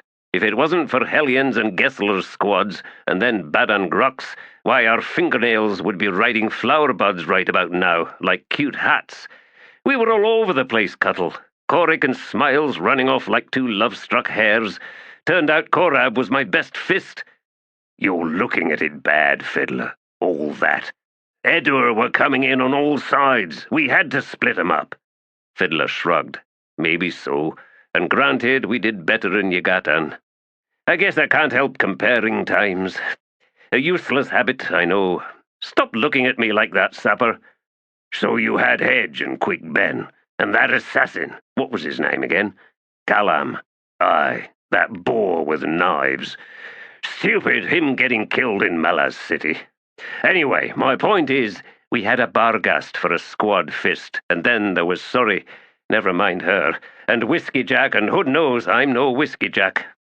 Noticing that Cuttle was laughing, Fiddler's scowl deepened. What's so damned funny? Only that it sounds like your old bridge burner squad was probably just as bad fitting as this one is, maybe even worse. Look, Korab's a solid fist, with the lady's hand down the front of his trousers, and if he drops, then Tar steps in, and if Tar goes, then Korik. You had Sorry, we got Smiles. And instead of Hedge, said Fiddler, I got you, which is a damned improvement, come to think on it. I can't sap the way he can. Gods, I'm thankful for that. Cuttle squinted at his sergeant as they approached the enormous hospital tent. You really got something to pick with Hedge, don't you? The legend goes that you two were close, as nasty in your own way as Quick Ben and Callum. What happened between you two? When a friend dies, you got to put them away, and that's what I did. Only he's back. Back, and yet not back. I can't say it any better. So, if it can't be what it was, make it something new. It's worse than you think. I see his face, and I think about all the people now dead, our friends, all dead now. It was, I hate saying this, it was easier when it was just me. Even Quick Ben and Callum showing up sort of left me out of sorts. But we were all the survivors, right? The ones who made it through to that point. It was natural, I guess, and that was good enough. Now there's still Quick, but the adjuncts got him, and that's fine. It was back to me, you understand. Back to just me. Until Hedge shows up. Comes down to what fits and what's supposed to fit, I suppose. They had paused outside the tent entrance. Fiddler scratched at his sweaty, thinning hair. Maybe in time. Aye, that's how I'd see it. In time. They entered the ward. Cots creaked and trembled with soldiers rattling about beneath sodden woolen blankets, soldiers delirious and soaked in sweat as they thrashed and shivered. Cutters stumbled from bed to bed with dripping cloths. The air stank of urine. Hood's breath, hissed Cuttle. It's looking pretty bad, ain't it? There were at least 200 cots, each and every one occupied by a gnat-bit victim. The drenched cloths, Cuttle saw, were being pushed against mouths in an effort to get some water into the stricken soldiers. Fiddler pointed. There! No, don't bother. He wouldn't even recognize us right now. He reached out and snagged a passing cutter. Where's our dental healers? The last one collapsed this morning. Exhaustion, Sergeant. All worn out. Now I got to keep getting water in 'em, all right? Fiddler let go of the man's arm. They retreated outside once more. Let's go find Bryce Benedict. He's no healer, Sergeant. I know that, idiot. But did you see any Leathery Carters or support staff lying on cots in there? No. Meaning there must be a local treatment against this ague. Sometimes local people are immune to most of what can get at them, Fid. That's rubbish. What can get at them kills most of them, so us foreigners don't ever see them in the first place. And most of the time it's the usual sources of contagion, leaking latrines, standing water, spoiled foods. Oh, so how come you know so much about all that? Before Moranth Munitions, Cuttle, us sappers did a lot of rebuilding work, following occupations, built sewage systems, dug deep wells, cold pits, made the people we were killing a month before into smiling, happy, healthy citizens of the Malazan Empire. I'm surprised you didn't do any of that yourself. I did, but I could never figure out why we was doing it in the first place. Fiddler halted. What you said earlier about not knowing anything. Aye. Has it ever occurred to you, Cuttle, that maybe not knowing anything has more to do with you than with anyone else? No. Fiddler stared at Cuttle, who stared back, and then they continued on, in search of Bryce Benedict. The Malazan army was slowly decamping from the city, squads and half-squads trickling in to the company forts that now occupied what had once been killing fields. A lot of soldiers, after a few nights in the tents, were falling sick, like Korik, and had to be carted off to the hospital compound set up between the army and the baggage camp. The war games were over, but they'd done their damage. So many soldiers had found ways out of them, ended up scattered all over the city, that the army's cohesion, already weakened by the invasion where the Marines saw most of the messy work, was in a bad state. Sitting on a camp stool outside the squad tent, Corporal Tar uncoiled another reach of iron wire, and, using an ingenious clipper some Malazan blacksmith had invented a few decades back, began cutting it into short lengths. Chain armor took a lot of work to maintain. He could have sent it off to the armorers, but he preferred doing his own repairs. Not that he didn't trust... well, aye, he didn't trust the bastards, especially when harried and overworked as they were these days. No, he'd use the tugger to wrap the length round a spar, shock it off and close up the gaps one by one. Used to be they'd work a longer length, coiled right up the spar, and then swirl cut across all the links. But that ruined whatever blade was used to do the cutting, and files made the gaps too wide and left ragged edges that cut an underpad to ribbons. Miserable, frustrating work. No, this was easier, working each link, pinching the gaps to check that the crimping hadn't left any spurs, and then using the tugger to fix each link in place, and then... "Your obsessions drive me mad, Tar. Did you know that?" "Go find something to do, Smiles, and you keep forgetting I'm your corporal, proving just how messed up the command structure's got to. Bleat that to the sergeant, why don't you? Where's Korab gone?" Tar shrugged, adjusting the chain hauberk draped across his thighs. "Went off to requisition a new weapon." "He lost another one?" "Broke it, actually, and before you ask, I'm not telling you how." "Why not?" Tar said nothing for a moment, and then he looked up to see Smiles scowling down at him, her hands anchored on her hips. "What shape's your kit in, soldier?" "It's fine." "Restocked on quarrels?" "Got one with your name on it. Got plenty others besides." Korab Bilanthanoalas was coming up the track, his gait peculiar, each step cautious, as if he was testing thin ice, and pitched slightly to the outside, as if he was straddling a barrel. Slung over one shoulder was a Lethri-made longsword in a scabbard still caked in burlap-patterned wax. Tucked under an arm was a feather-stuffed pillow. Arriving at the cookfire, he set the pillow down on a stool and then gingerly settled onto it. "What the hood did you do?" Smiles demanded. "Pick your hole with it?" Korab scowled. "It's personal." He brought his new sword round and set it across his thighs, and in his face was an expression Tar had seen only on the faces of children on the Queen of Dreams' gift day, a brightness, flushed, eyes eager to see what waited beneath the dyed snakeskin wrappings. "It's just a sword, Korab," said Smiles. "Really?" Tar saw that wondrous expression in Korab's face fall away suddenly, slapped back into hiding. The corporal fixed hard eyes on Smiles. "Soldier, go fill up enough travel sacks for each one of us in the squad. You'll need to requisition a mule and cart, unless you're planning on more than one trip." She bridled. "Why me?" "Because you cut people out of boredom." "Just get out of my sight, now." "Ain't you the friendly one?" she muttered, setting off. Tar set down his tools. "Letheri? Well, Korab, let's see the thing, shall we?" And the man's eyes lit up. They had days before the official mustering for the march. Tar's orders were premature, and if she was corporal, she'd have known that and not made her go off for no good reason. Why, if she was corporal, she'd dump stupid tasks all over Tar every time he irritated her, which would probably be all the time. Anyway, she decided she'd let herself be distracted, maybe until late tonight. Tar was in the habit of bedding down early. If Korik weren't sweating like a fish trader in a soak hole, she'd have some decent company right now. Instead, she wandered towards a huddle of heavies gathered round some sort of game. The usual crowd, she saw, Mayfly and Tulip, Flashwit, Short-Nose, Saltlick, and some from a different company that she remembered from that village scrap. Draw first, look back, and vastly blank. Threading through the smelly press, she made her way to the edge of the ring. No game, a huge boot print in the dust. "What's going on?" Smiles demanded. "It's a footprint, for hood's sake."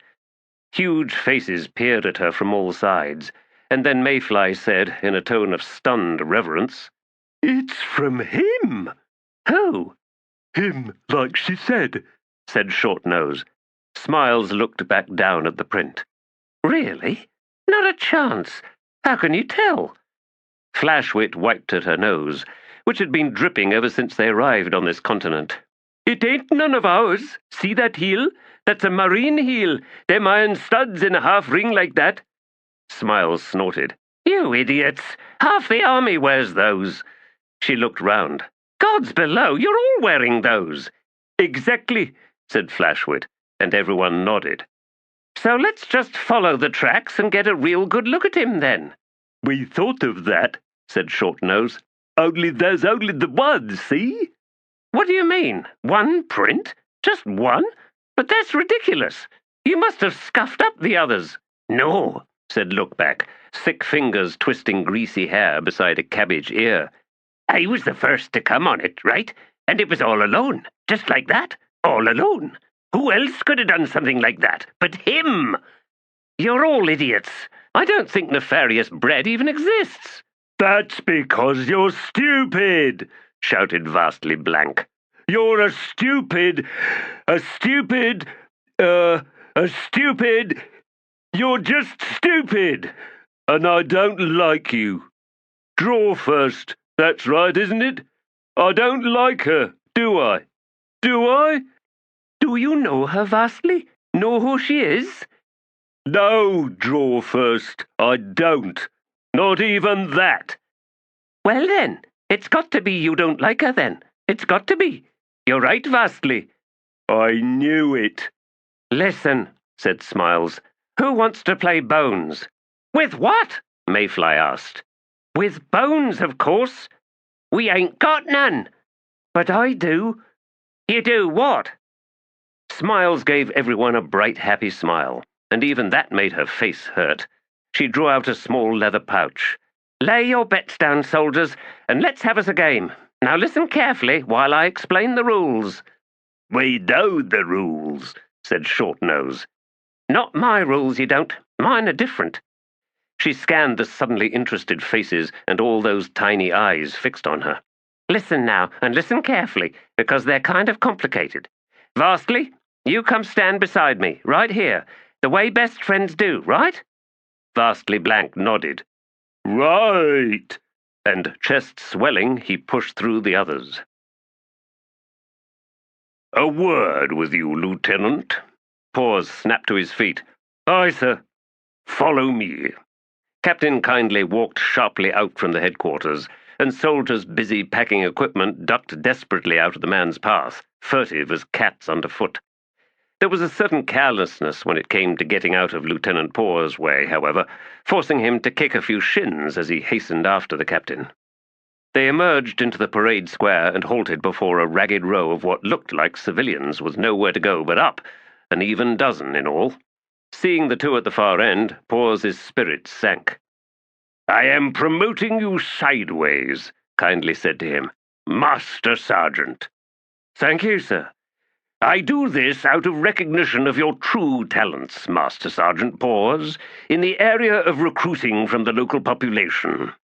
"Ah, sir, I assure you again that I had nothing to do with those two whores," and he gestured at the pair of immensely obese women at the end of the row. "Showing up unannounced in your office. Your modesty impresses me, Master Sergeant. As you can see now, however, what we have before us here are Lethery recruits, indebted mostly, and as you observed, two now retired from a most noble and altruistic profession." His tone hardened. "And as every Malazan soldier knows, a life before joining the ranks has no bearing once the vows are sworn and the kit is issued. There exist no barriers to advancement beyond competence. And sometimes not even that, sir. Even confessions are insufficient cause to interrupt me, Master Sergeant. Now, these venerable recruits belong to you. Kit them out and then take them for a long hike.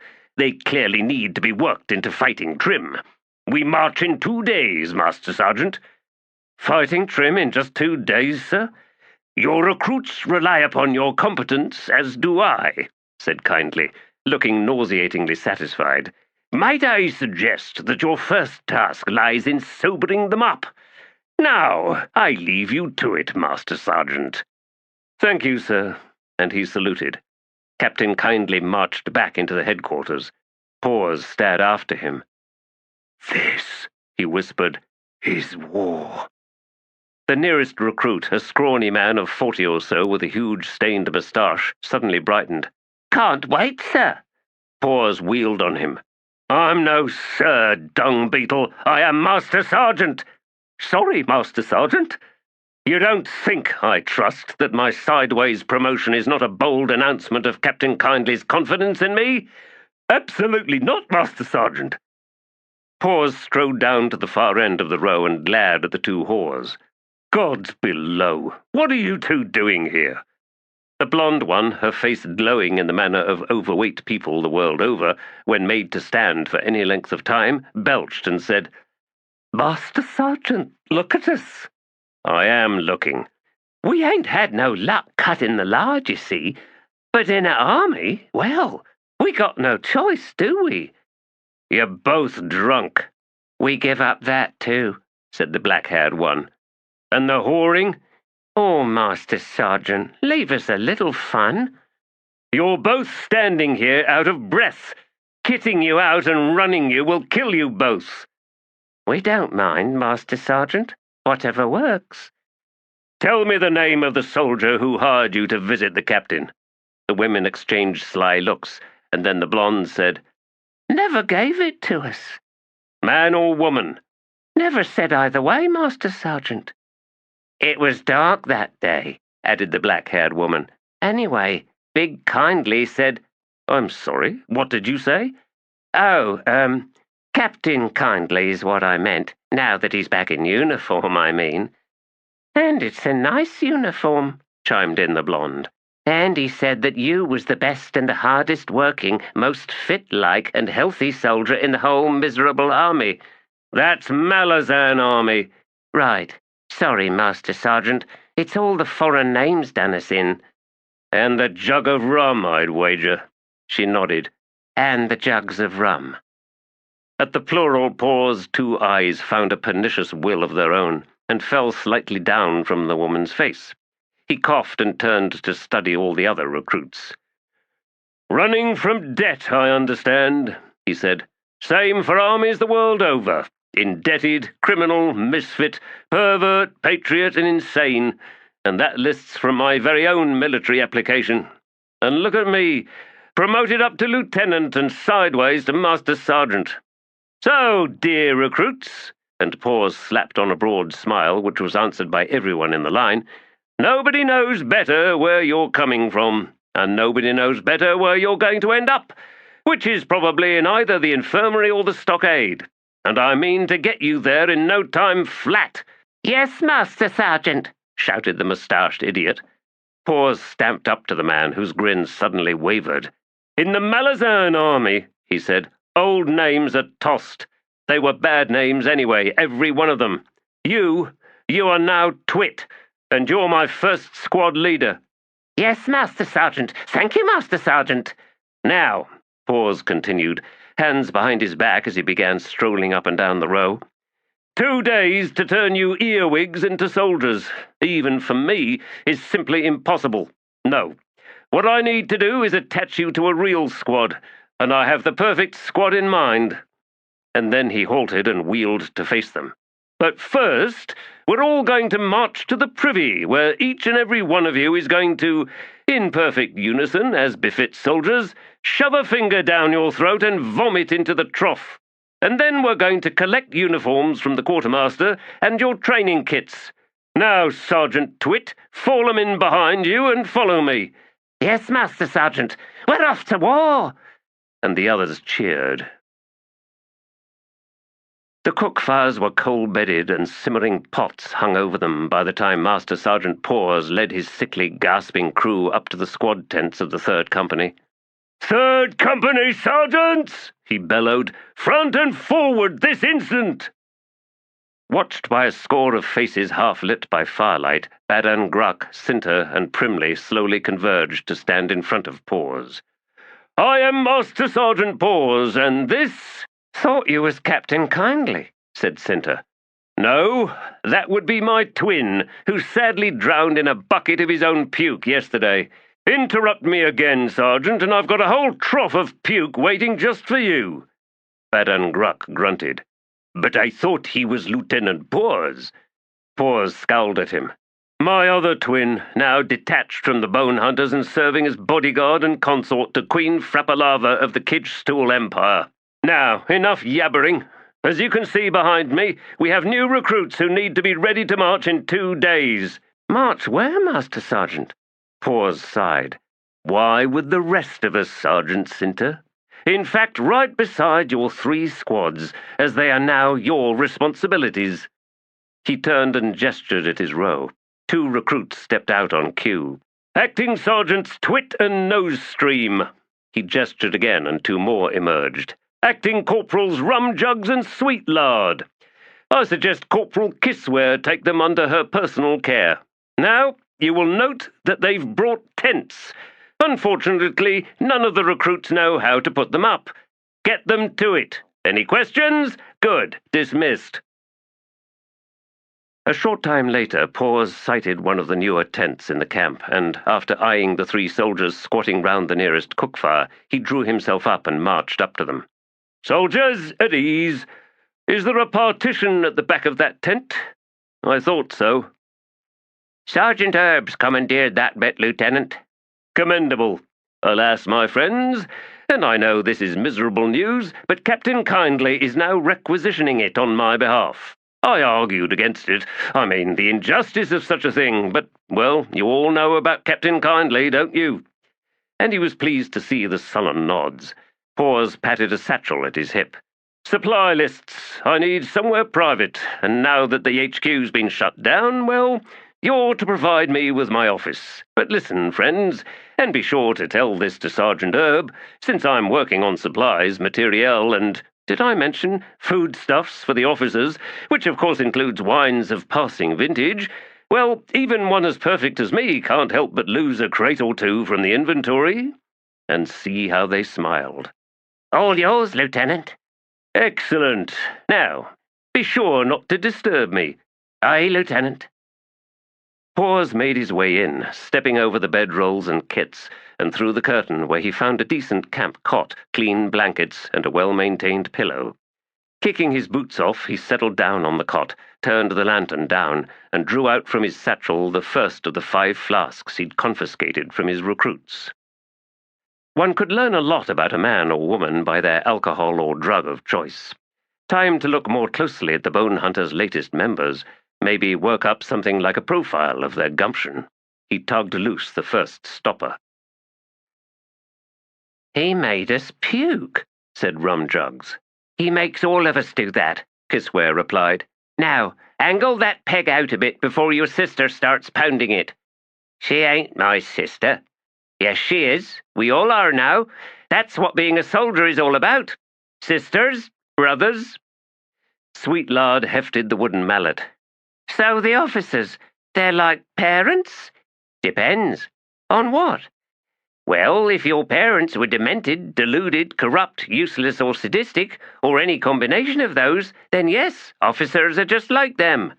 "That's not always so," said Corporal Pravalak Rim, arriving with a bundle of ground sheets. "Some officers know what they're about." "It's got nothing to do with knowing what they're about, Rim," said Kissware. "You're right, Kiss. It comes down to do you take their orders when things get nasty. That's what it comes down to." He dropped 2 of the rolled-up canvas sheets. "Put these inside, laid out nice and flat. Oh, and check out if there's any slope in the ground. You want your heads higher than your feet, or your dreams will get wild and you'll wake up with an exploding headache." "They're going to do that anyway," observed Kissware. "Can't you smell 'em?" Rim scowled and pulled the mallet from Sweetlard's hands. "You lost your mind, Kiss. She swings this and she'll crush the other one's hands." "Well, but then one less dragging us down on the march." "You can't be serious."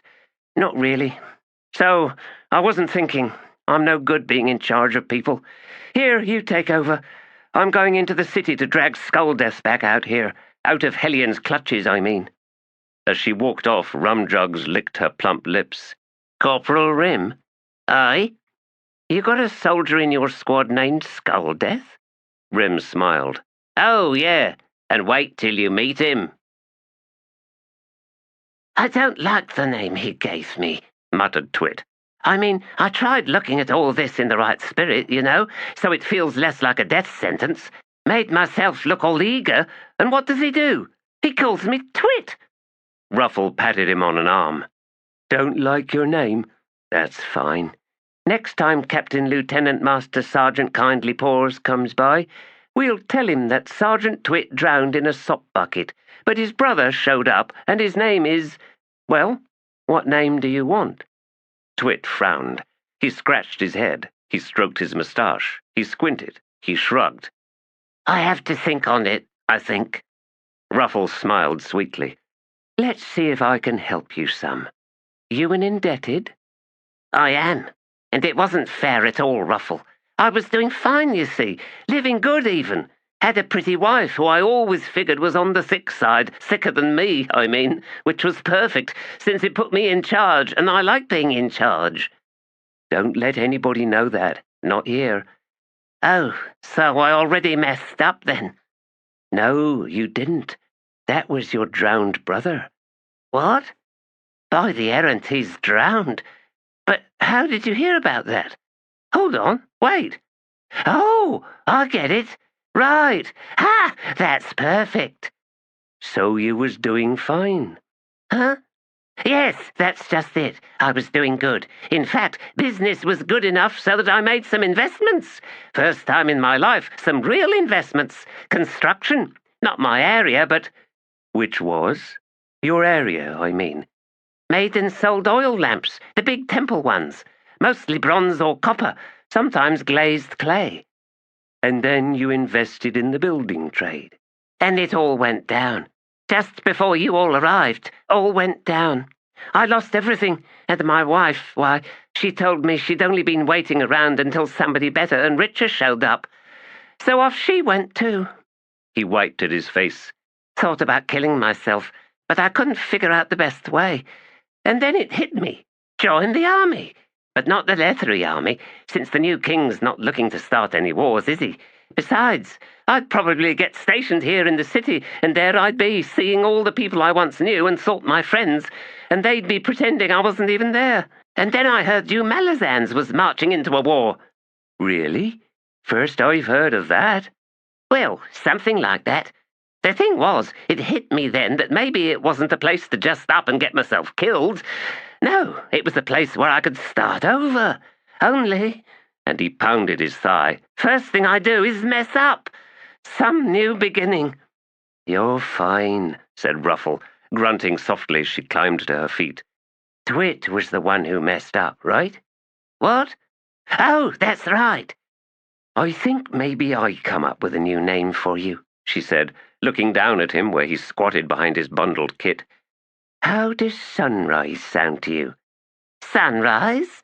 "Aye, Sergeant Sunrise. New beginnings, just like dawn breaking on the horizon. And every time you hear it out loud, you'll be reminded of how you've begun again. Fresh. No debts, no disloyal friends, no cut-and-run wives." He suddenly straightened and impulsively hugged her. "Thanks, Ruffle. I won't forget this. I mean it. I won't." "That's nice. Now spill out your bowl and spoon. Supper beckons." They found Bryce Beddict standing on one of the canal bridges, the one closest to the river. He was leaning on the stone railing, eyes on the water flowing beneath the span. Cuttle tugged on Fiddler's arm as they were about to step onto the bridge. "What's he doing?" he whispered. "Looks like—" "I know what it looks like," Fiddler replied, grimacing, "but I don't think it's that. Come on." Bryce glanced over as they approached and straightened. "Good evening to you, soldiers." "Commander Beddict," said Fiddler, nodding. "We've got ourselves a problem out in the camp, sir. That sweating ague from the mosquitoes got people falling ill everywhere, and our healers are dropping from exhaustion and making no headway. The shivers, we call it, said Bryce. There's a well, an imperial well, about half a league north of your camp. The water is drawn up by a sort of pump based on a mill. One of Bug's inventions. In any case, that water is filled with bubbles and rather tart to the taste, and it is the local treatment for the shivers. I will dispatch teams to deliver casks to your camp. How many of your fellow soldiers have sickened? 2, maybe 300, with more every day, sir. We'll start with 500 casks. You need to get everyone drinking from them, as it may also possess some preventative properties, although no one has been able to prove that. I will also dispatch our military healers to assist your own. Thank you, sir. It's been our experience that most of the time it's the locals who get sick when foreigners arrive from across the seas. This time it's proved the other way round. Bryce nodded. I gather that the Malazan Empire was predicated on expansion, the conquering of distant territories. Just a bit more rabid than your own Leathery expansion, sir. Yes, we proceeded on the principle of creep and crawl. That's how our brother Hull described it, anyway. Spreading like a slow stain, until someone in the beleaguered tribe stood up and took notice of just what was happening, and then there'd be war. A war we justified at that point by claiming we were simply protecting our pioneering citizens, our economic interests, our need for security. His smile was sour. The usual lies. Fiddler leaned on the railing beside Bryce, and after a moment Cuttle did the same. I remember a landing on one of the more remote of the Strike Islands. We weren't assaulting, just making contact. The big island had capitulated by then. Anyway, the locals could muster about 200 warriors, and there they were, looking out on a fleet of transports groaning with 5,000 hardened marines. The old emperor preferred to win without bloodshed, when he could. Besides, all of us, standing at the rails, sort of like we're doing right now, well, we just pitted them. What happened? Cuttle asked. The local chief gathered together a heap of trinkets on the beach, basically making himself look rich while at the same time buying our goodwill. It was a brave gesture because it impoverished him. I don't think he was expecting any reciprocal gesture from Admiral Nock. He just wanted us to take it and then go away. Fiddler paused, scratching at his beard, remembering those times. Neither Bryce nor Cuttle prodded him to resume, but with a sigh he went on. Nock had his orders. He accepts the gift, and then has us deliver onto that beach a golden throne for the chief, and enough silks, linens, and wool to clothe every living person on that island. He gave the chief enough to turn around and be generous to his people. I still remember his face, the look on it. When he wiped at his eyes, only Bryce held his gaze on Fiddler. Cuttle looked away, as if embarrassed. That was a fine thing to do, said Bryce. Seemed that way. Until the locals started getting sick. Something in the wool, maybe. Fleas, a contagion. We didn't even find out, not for days. We stayed away, giving the chief time and all that, and the village was mostly behind a fringe of thick mangroves. And then, one afternoon, a lookout spied a lone villager, a girl, staggering out onto the beach. She was covered in sores, that sweet, once smooth skin. He stopped, shoulders hunching. Nock moved fast. He threw every dental healer we had onto that island. We saved about 2/3 of them, but not the chief. To this day, I wonder what he thought as he lay dying.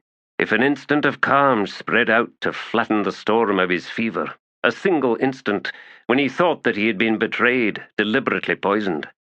I wondered if he cursed us all with his last breath. Had I been him, I know I would have. Whether we meant to or not, I mean, our intentions didn't mean a damned thing. Offered no absolution.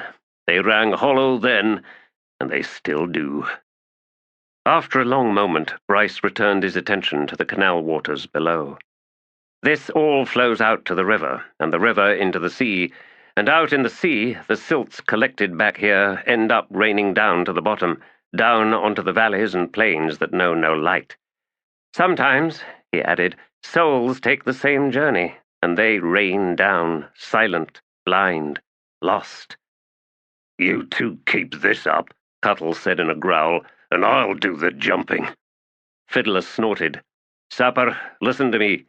It's easy to listen and even easier to hear wrongly, so pay attention. I'm no wise man, but in my life I've learned that knowing something, seeing it clearly, offers no real excuse for giving up on it. And when you put what you see into words, give 'em to somebody else, that ain't no invitation neither. Being optimistic's worthless if it means ignoring the suffering of this world. Worse than worthless, it's bloody evil. And being pessimistic, well, that's just the first step on the path. And it's a path that might take you down Hood's Road, or it takes you to a place where you can settle into doing what you can. Hold fast in your fight against that suffering. And that's an honest place, Cuttle." "It's the place, Fiddler," said Bryce, "where heroes are found." But the sergeant shook his head. "That don't matter one way or the other. It might end up being as dark as the deepest valley at the bottom of your ocean, Commander Benedict. You do what you do, because seeing through doesn't always arrive in a burst of light. Sometimes what you see is black as a pit, and it just fools you into thinking that you're blind. You're not. You're the opposite of blind." And he stopped then, as he saw that he'd made both hands into fists, the knuckles pale blooms in the gathering night. Bryce Benedict stirred. "I will see the crews sent out to the Imperial Well tonight, and I will roust my healers at once." He paused and then added, "Sergeant Fiddler, thank you." But Fiddler could find nothing to be thanked for, not in his memories, not in the words he had spoken to these two men. When Bryce had left, he swung round to Cuttle. "There you have it, soldier. Now maybe you'll stop worshipping the hood-damned ground I walk on."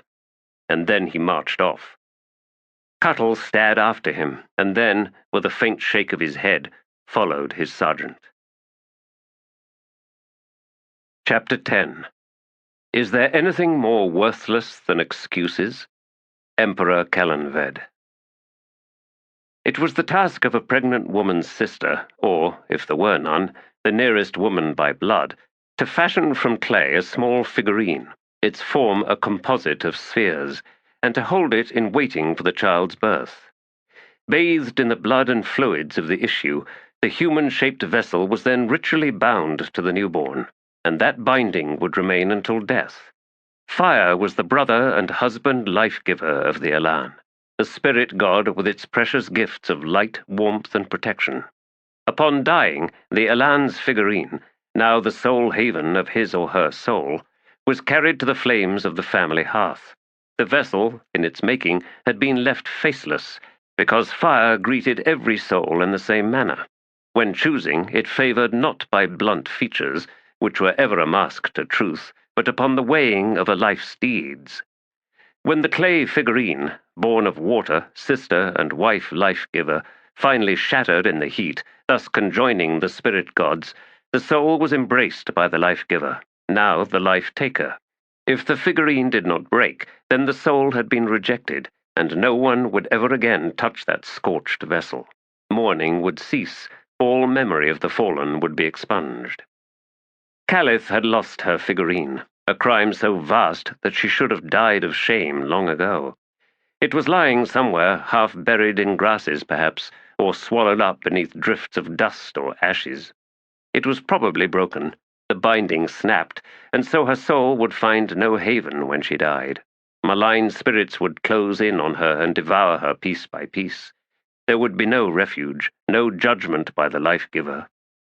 Her people, she had since realized, had possessed grand notions of their own importance.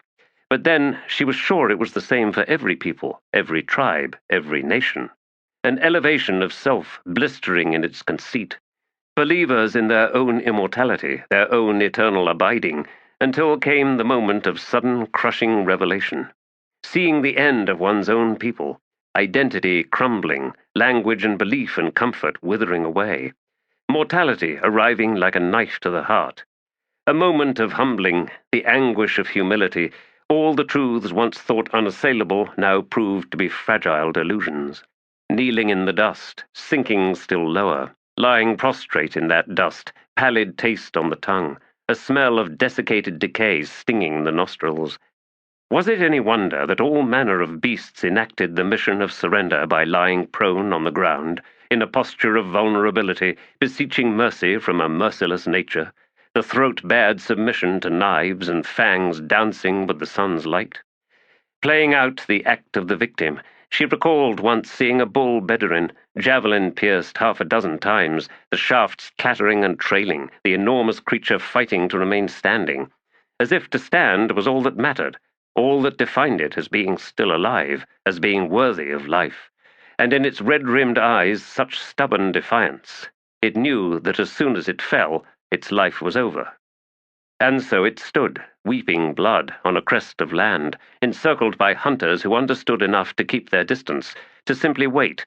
But it refused them, refused the inevitable, for an extraordinary length of time. The hunters would tell this tale often round the flickering flames. They would leap upright to mimic its wounded defiance, wide of stance, shoulders hunched, eyes glaring. Half a day, and then the evening, and come the next dawn, and there the beast remained, upright, but finally, at last, lifeless. There was triumph in that beast's struggle, something that made its death almost irrelevant, a desultory, diminished arrival, no capering glee this time. She thought she might weep now for that Bedouin, for the power of its soul so cruelly drained from its proud flesh. Even the hunters had been silent, crowding close in the chill dawn light to reach out and touch that matted hide, and the gaggle of children who waited to help with the butchering, why, like Calith herself, they sat round-eyed, strangely frightened, maybe a little stained with guilt, too, come to that. Or, more likely, Calith was alone in feeling that sentiment. Or had she felt it at all? Was it not more probable that this guilt, this shame, belonged to her now, decades and decades later? And, in fact, that the beast had come to symbolize something else, something new and exclusively her own. The death of a people. And still she stood. Still she stood. Yet at this moment they were all sunk down into the grasses, up against boulders, and her face was pressed to the ground, smelling dust and her own sweat. The T'lan Imass seemed to have virtually vanished, motionless, reminding her of coiled serpents or lizards basking on flat rocks, their hides growing mottled to mimic their immediate surroundings. They were all hiding. From what? What on this useless, lifeless ruin of a landscape could drive them to such caution? Nothing. Nothing on the land at all. No. We are hiding from clouds. Clouds, a dozen thunderheads arrayed in a row on the horizon to the southwest, 5 or more leagues distant. Calith did not understand. So vast was her incomprehension that she could not even conjure any questions for her companions, nothing to send skirling up from her pit of fears and anxieties. What she could see of those distant storms told her of lightning, hail, and walls of impenetrable dust, but the front edged no closer, not in all this time of waiting, of hiding. She felt broken by her own ignorance. Clouds. She wondered if the winged assassin drifted somewhere high overhead, exposed, vulnerable to rushing winds, but down here the calm was uncanny. The very air seemed to be cowering, breath held, and even the insects had taken to the ground. The earth trembled beneath her, a sudden barrage rolling in waves. She could not be certain if she was hearing that thunder or simply feeling it. The shock set her heart hammering. She had never before heard such unceasing violence. Prairie storms were swift runners, knots of rage racing across the landscape, flattening grasses and hide tents, whipping flaring embers into the air, buffeting the humped walls of yurts. The howl rose to a shriek and then died as quickly as it had come, and outside the lumps of hail glistened grey in the strange light as they melted. The storms of her memory were nothing like this, and the metallic taste of fear bit down on her tongue. The T'lan Imass, her terrifying guardians, clung to the ground like rush-beaten curs. And the thunder shook the earth again and again. Teeth clenched, Calith forced herself to tilt up her head. Dust had lifted like mists over the land. Through the brown veil she could make out incessant argent flashes beneath the bruised storm front, but the clouds themselves remained dark, like blind motes staining her eyes. Where were the spikes of lightning? Every blossom seemed to erupt from the ground. and now she could see the sickly glow of fires. The blasted plain was alight. Gasping, Callis buried her head in her arms. A part of her sank back, like a bemused, faintly disgusted witness, as the rest of her trembled in terror. Were these feelings her own? Or waves emanating from the K'chain Chemal, from Gunth Mak and Sag Churok and the others? But no, it was more likely that she was but witness to simple caution. Bizarre, yes, and extreme, but they did not shiver or claw at the ground, did they? They were so still they might have been dead, as perfect in their repose as she.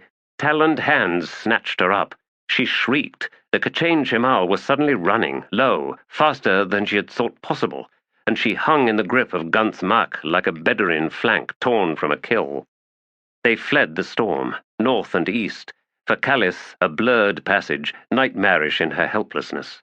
Tufts of yellow grass spun past like tumbled balls of dull fire, sweeps of bedded cobbles, sinkholes of water-worn gravel, and then low, flattened hills of layered slate. Stunted, leafless trees, a scattered knee-high forest, dead, and every branch and twig spun with spiders' webs, and then through onto a pan of parched clay crusted with ridged knuckles of salt. The heavy thump of three-toed reptilian feet, the heave and drumming creak of breaths drawn and then hissed loose in whistling gusts. A sudden skidding halt, Kell hunters weaving outward, pace falling off. They had ascended a hill and had come face to face with the Shigal assassin, towering, wings folded like spiked barbed shoulders framing the wide-snouted head, the glisten of eyes above and below that needle-fanged mouth. Calith's breath caught. She could feel its rage, its contempt. Gunth Mak's arms sagged down, and the destriant twisted to find purchase with her feet. Kor Thuran and Rythok stood to either side, 10 or more paces distant, heads lowered and chests heaving, swords dug point first into the hard, stony earth. Positioned directly before Gorul was Sag Churok, standing motionless, almost defiant, unashamed, hide gleaming with exuded oils. The bitter reek of violence swirled in the air. Gorul tilted his head, as if amused by Sag Churok, but his 4 eyes held unwavering on the huge Kell hunter, as if not too proud to admit to a measure of respect. This was, to Callis, a startling concession. The Shigal assassin was almost twice Sag Churok's height, and even without swords in his hands, his reach matched that of the Kell hunter's weapon-extended arms. This thing was bred to kill, born to an intensity of intention that beggared the Kell hunters, that would make the Vagath soldiers appear clumsy and thick. She knew he could kill them all, here, now, with barely a lone drip of oil to mar his sleek, glistening hide. She knew it in her soul. Gunth Mak released Callis, and she stumbled, needing both hands before she managed to regain her feet. "Listen," she said, surprised to find that her own voice was steady, if a little raw. "I knew a camp dog once, could face down an okral. But at the first rise of wind or the mutter of thunder, it was transformed into a quivering wreck." She paused and then said, "Assassin, they took me away from that storm, at my command." She forced herself closer, and coming up alongside Sag Churok, she reached out and set a hand against the hunter's flank. Sag Churok need not have moved to the shove she gave him. She did not possess the strength for that, but he stepped aside nonetheless, so that she now stood directly in front of Gorul. "Be the okral, then." The head tilted further as the assassin regarded her. She flinched when his huge wings snapped open and staggered back a step as they swept down to buffet the air, a minor thunder as if mocking what lay far behind them now, before he launched himself skyward, tail snaking in his wake. Swearing under her breath, Callis turned to Gunth Mak. "It's almost dusk. Let us camp here. Every one of my bones feels rattled loose and my head aches." And that was not true fear, was it? Not blind terror. So I tell myself words that give comfort. And we know how useful those ones are. Zaravau of the Snake Hunter, a minor subclan of the Gadra, was a huge man, a warrior of 24 years, and for all his bulk he was known to be quick, lithe in battle. The snake hunter had once been among the most powerful political forces, not just among the Gadra, but throughout all the white-faced clans, until the war with the Malazans. Zaravau's own mother had died to a bridge burner's quarrel in the One-Eye Cat Mountains, in the chaos of a turned ambush. The death had broken his father, dragged him down to a trader town where he wallowed for 6 months, drinking himself into a state of such bedraggled pathos that Zaravau had with his own hands suffocated the wretch. The Malazans had assailed the snake hunter, until, its power among the Barghast shattered, its encampment was forced to fend on its own, leagues from Stolman's own. Snake hunter warriors lost mates to other clans, an incessant bleeding away that nothing could stem.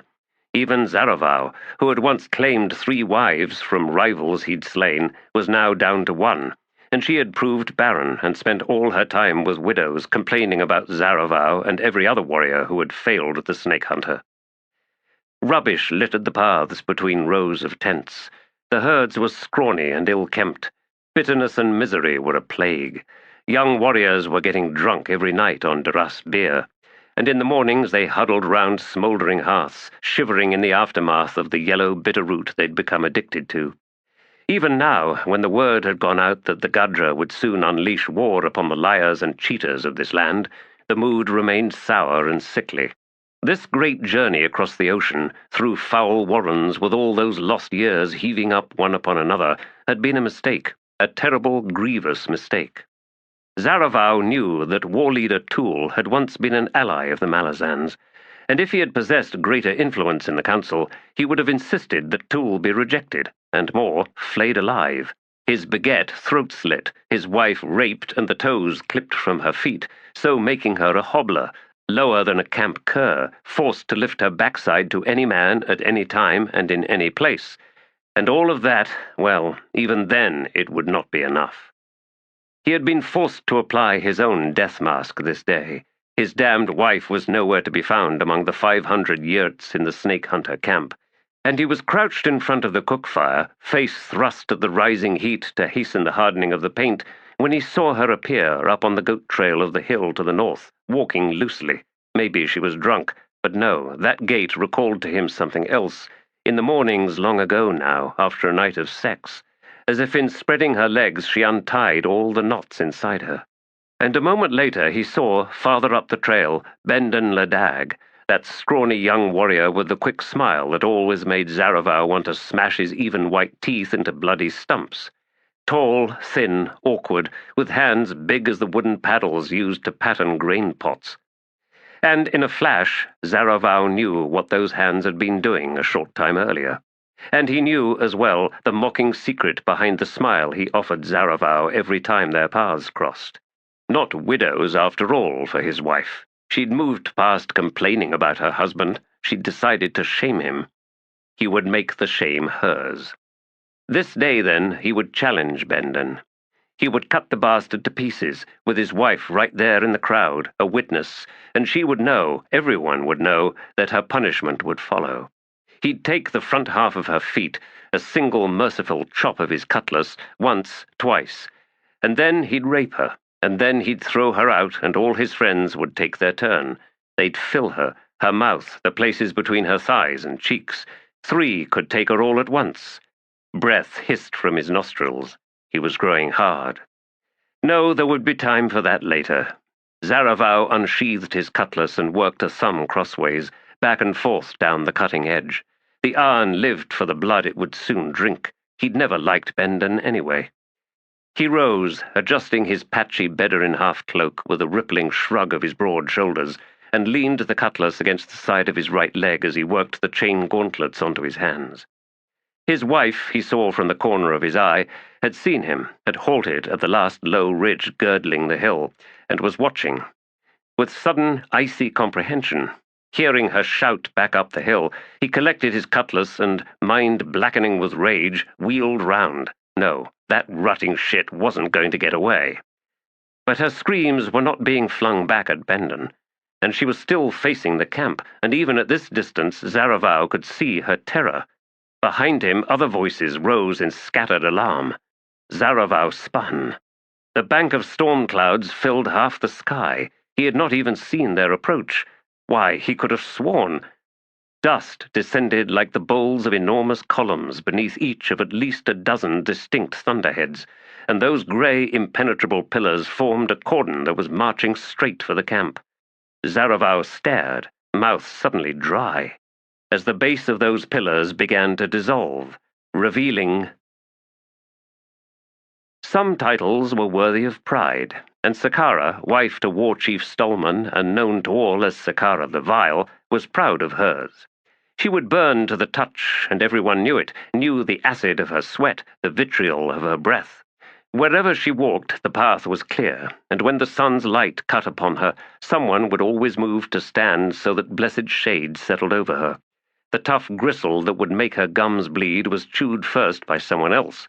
The paint she used to awaken her husband's face of slaying was ground from the finest pigments by someone else's hand, and all of this was what her vileness had won her. Sakara's mother had taught her daughter well. The most rewarding ways of living, rewarding in the sense of personal gain, which was all that truly counted, demanded a ruthlessness in the manipulation of others. All that was needed was a honed intelligence and an eye that saw clearly every weakness, every possible advantage to exploit, and a hand that did not hesitate, ever, to deliver pain, to render punishment for offences real or fabricated. By how she was seen, by all that she had made of herself, she was a presence that could now slink into the heads of every Gadran, vicious as a war dog patrolling the perimeter of the camp, cruel as an adder in the bedding. And this was power. Her husband's power was less subtle, and because it was less subtle, it was not nearly as efficient as her own. It could not work the language of silent threat and deadly promise. Besides, he was as a child in her hands. He had always been, from the very first, and that would never change. She was regal in her attire, bedecked in gifts from the most talented among the tribe's weavers, spinners, seamstresses, bone and antler carvers, jewel-smiths and tanners, gifts that were given to win favor or deflect Sakara's envy. When one had power, after all, envy ceased to be a flaw of character. Instead, it became a weapon, a threat, and Sakara worked it well, so that now she was counted among the wealthiest of all the White Face Barghast. She walked, back straight, head held high, reminding all who saw her that the role of Barghast Queen belonged to her, though that bitch Hetan might hold to that title, one that she refused, stupid woman. No, Sakara was known to all as its rightful bearer, by virtue of breeding and by the brilliance of her cruelty. And were her husband not a pathetic oaf, why, they would have long since wrested control away from that bestial tool and his insatiable slut of a wife. The cape of sewn hides she wore trailed in the dust behind her as she traversed the stony path, slipping in and out of the shadows cast by the X-shaped crucifixes lining the ridge. It would not do to glance up at the skinless lumps hanging from the crosses, the now lifeless Akrenai, Duras, and Safi traders, the merchants and horsemongers, their stupid, useless guards, their fat mates and doe-fleshed children. In this stately promenade, Sakara was simply laying claim to the expression of her power. To walk this path, eyes fixed straight ahead, was enough proof of possession. Yes, she owned the tortured deaths of these foreigners. She was Sakara the Vile. Soon she would see the same done to T'ool, Hetan, and their spoiled runts. So much had already been achieved, her allies in place and waiting for her command. She thought back to her husband, and the soft ache between her legs throbbed with the memory of his mouth, his tongue, that made obvious his abject servility. Yes, she made him work, scabbing his knees, and gave him nothing in return. The insides of her thighs were caked in white paint, and she had slyly revealed that detail to her handmaidens when they dressed her, and now word would be out once again among all the women. Chatter and giggles, snorts of contempt. She'd left her husband hastily reapplying the paint on his face. She noted the storm clouds to the west, but they were too distant to be of any concern, once she had determined that they were not drawing any closer. And through the thick soles of her beaded Bedouin moccasins, she felt nothing of the thunder. And when a pack of camp dogs cut across just ahead, she saw in their cowering gaits nothing more than their natural fear of her, and was content. Hetan lounged in the yurt, watching her fat imp of a son scrabbling about on the huge war dog lying on the cheap Akrin rug they had traded for when it finally became obvious that child and dog had adopted each other. She was ever amazed at the dog's forbearance beneath the siege of grubby, tugging, poking, and yanking hands. The beast was big even by Barghast standards, 8 or 9 years old and scarred with the vicious scraps for dominance among the pack. No other dog risked its ire these days. Even so, permitting the rank creature into the confines of the yurt was virtually unheard of. Another one of her husband's strange indulgences. Well, it could foul up that ugly foreign rug, and it seemed it knew the range of this unnatural gift and would push things no further. Yes, she muttered to it, and saw how its ears tilted in her direction. A fist to your damned head if you try for any real bedding. Of course, if she raised a hand to the dog, her son would be the one doing all the howling. Hetan glanced over as the hide flap was tugged aside and T'ool, ducking to clear the entrance, entered the yurt. "Look at your son," she accused. "He's going to poke out the damn thing's eyes and get a hand bitten off, or worse." Her husband squinted down at the squirming toddler, but it was clear he was too distracted to offer anything in the way of comment. Instead, he crossed the chamber and collected up his fur-bound flint sword. Hetan sat straighter. "What's happened?" "I am not sure," he replied. "On this day, Barghast blood has been spilled." She was on her feet, noting that the hound lifted its head at the sudden tension, and taking her scabbarded cutlasses, she followed T'ool outside. She saw nothing awry, barring the growing attention her husband garnered as he set out purposefully up the main avenue that bisected the encampment, heading westward. He still possessed some of the sensitivities of the T'lan Imass he had once been. Hetan did not doubt his assertion. Moving up alongside him, acutely aware of other warriors falling into their wake, she shot him a searching look, saw his sorrow stung afresh, his weariness furrowing deep lines on his brow and face. "One of the outlying clans?" He grimaced. "There is no place on this earth, Hetan, where the Imass have not walked. That presence greets my eyes thick as fog, a reminder of ancient things, no matter where I look." "Does it blind you?" "It is my belief," he replied, "that it blinds all of us." She frowned, unsure of his meaning. "To what?" "That we were not the first to do so." His response chilled her down in her bones. "T'ool, have we found our enemy?" The question seemed to startle him. "Perhaps, but—" "What?" "I hope not." By the time they reached the encampment's western edge, at least 300 warriors were following them, silent and expectant, perhaps even eager, although they could know nothing of their war leader's intent. The sword in T'ool's hands had been transformed into a standard, a brandished sigil held so loosely, in a manner suggesting careless indifference, that it acquired the gravity of an icon. Onos T'oolan's deadly slayer, drawn forth with such reluctance, the promise of blood and war. The far horizon was a black band, soon to swallow the sun. T'ool stood staring at it. Behind them the crowd waited amidst the rustle of weapons, but no one spoke a word. "That storm," she asked him quietly. "Is it sorcery, husband?" He was long in replying. "No, Hetan." "And yet—" "Yes, and yet." "Will you tell me nothing?" He glanced at her, and she was shocked at his ravaged expression. "What shall I say?" he demanded in sudden anger. "500 Barghast are dead, killed in 20 heartbeats. What do you want me to say to you?" She almost recoiled at his tone. Trembling, she broke contact with his hard glare. "You have seen this before, haven't you? Onos T'oolan, say it plain." "I will not."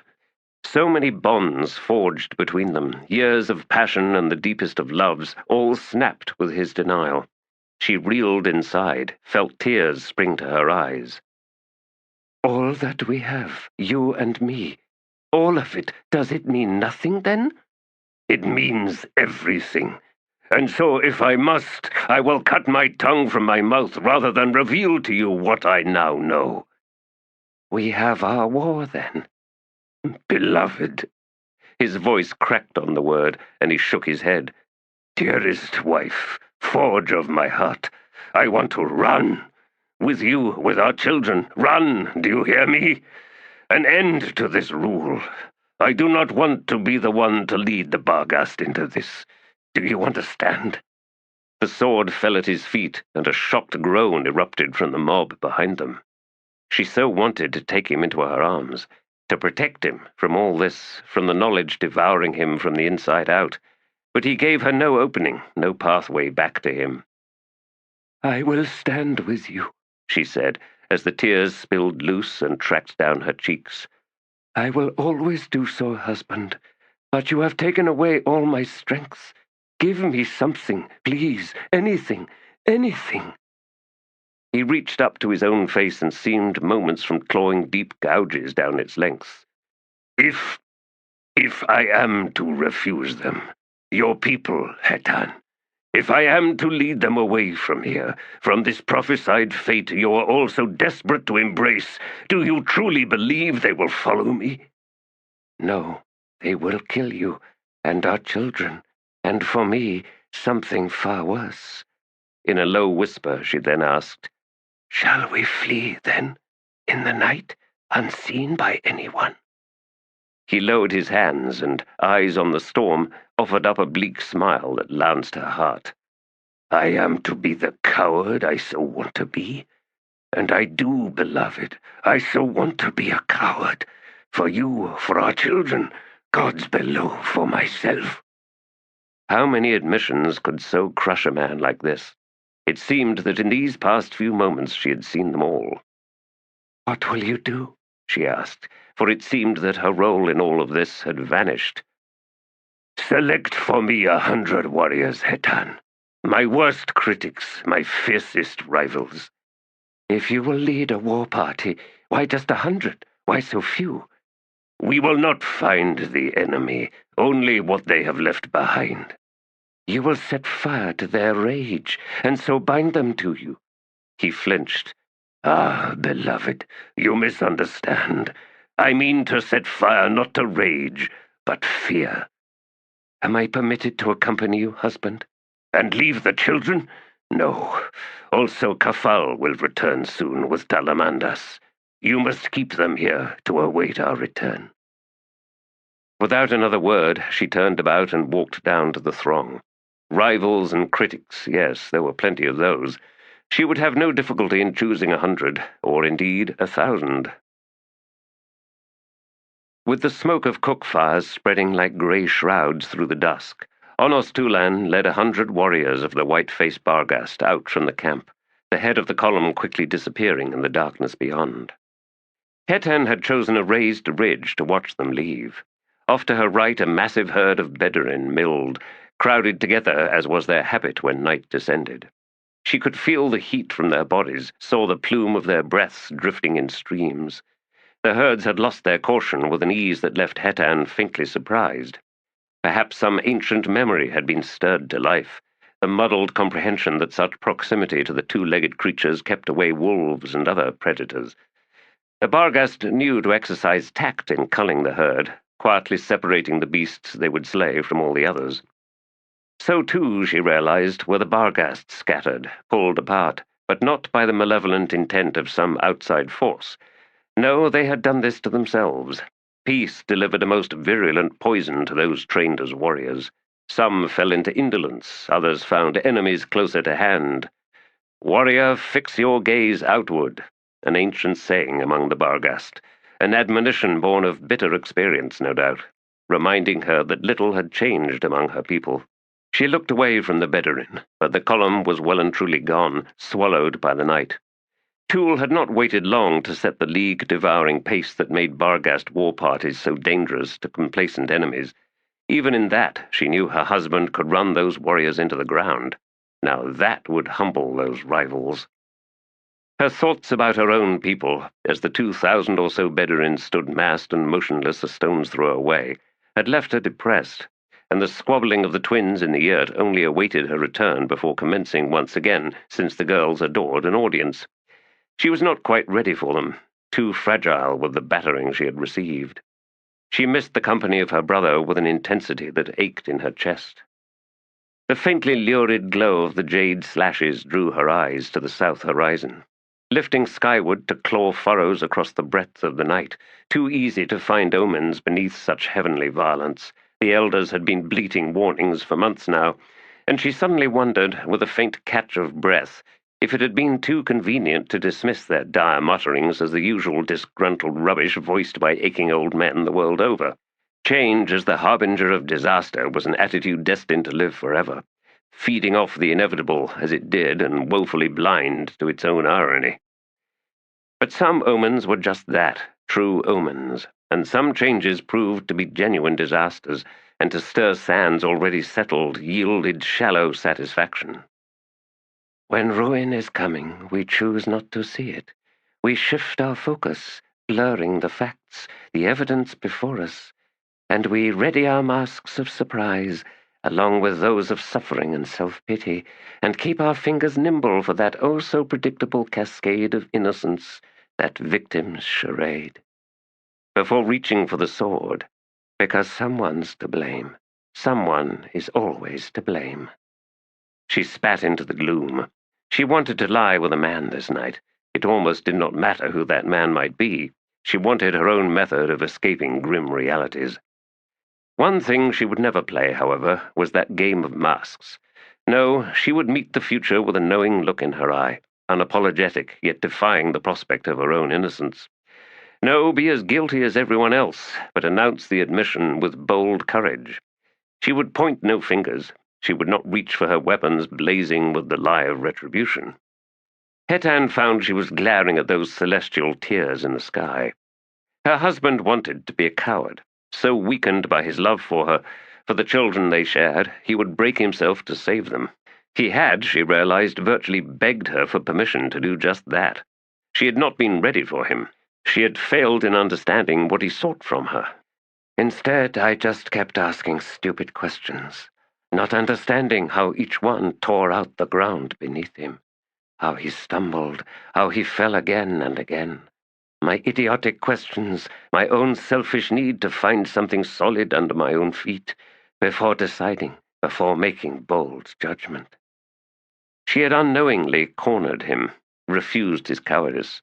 She had, in fact, forced him out into that darkness, into leading his warriors to a place of truths, where he would seek to frighten them, but already knowing, as she did, that he would fail. And so we have our wish. We go to war. And our war leader stands alone in the knowledge that we will lose, that victory is impossible. Will he command with any less vigor? Will he slow the sword in his hands, knowing all that he knows? Hetan bared her teeth with fierce, savage pride, and spoke to the jade talons in the sky. He will not. They emerged in darkness, and a moment later relief flooded through Setok. The blurred, swollen moon, the faint green taint limning the features of Torrent and Kafal, casting that now familiar sickly sheen on the metal fittings of the horse's bit and saddle.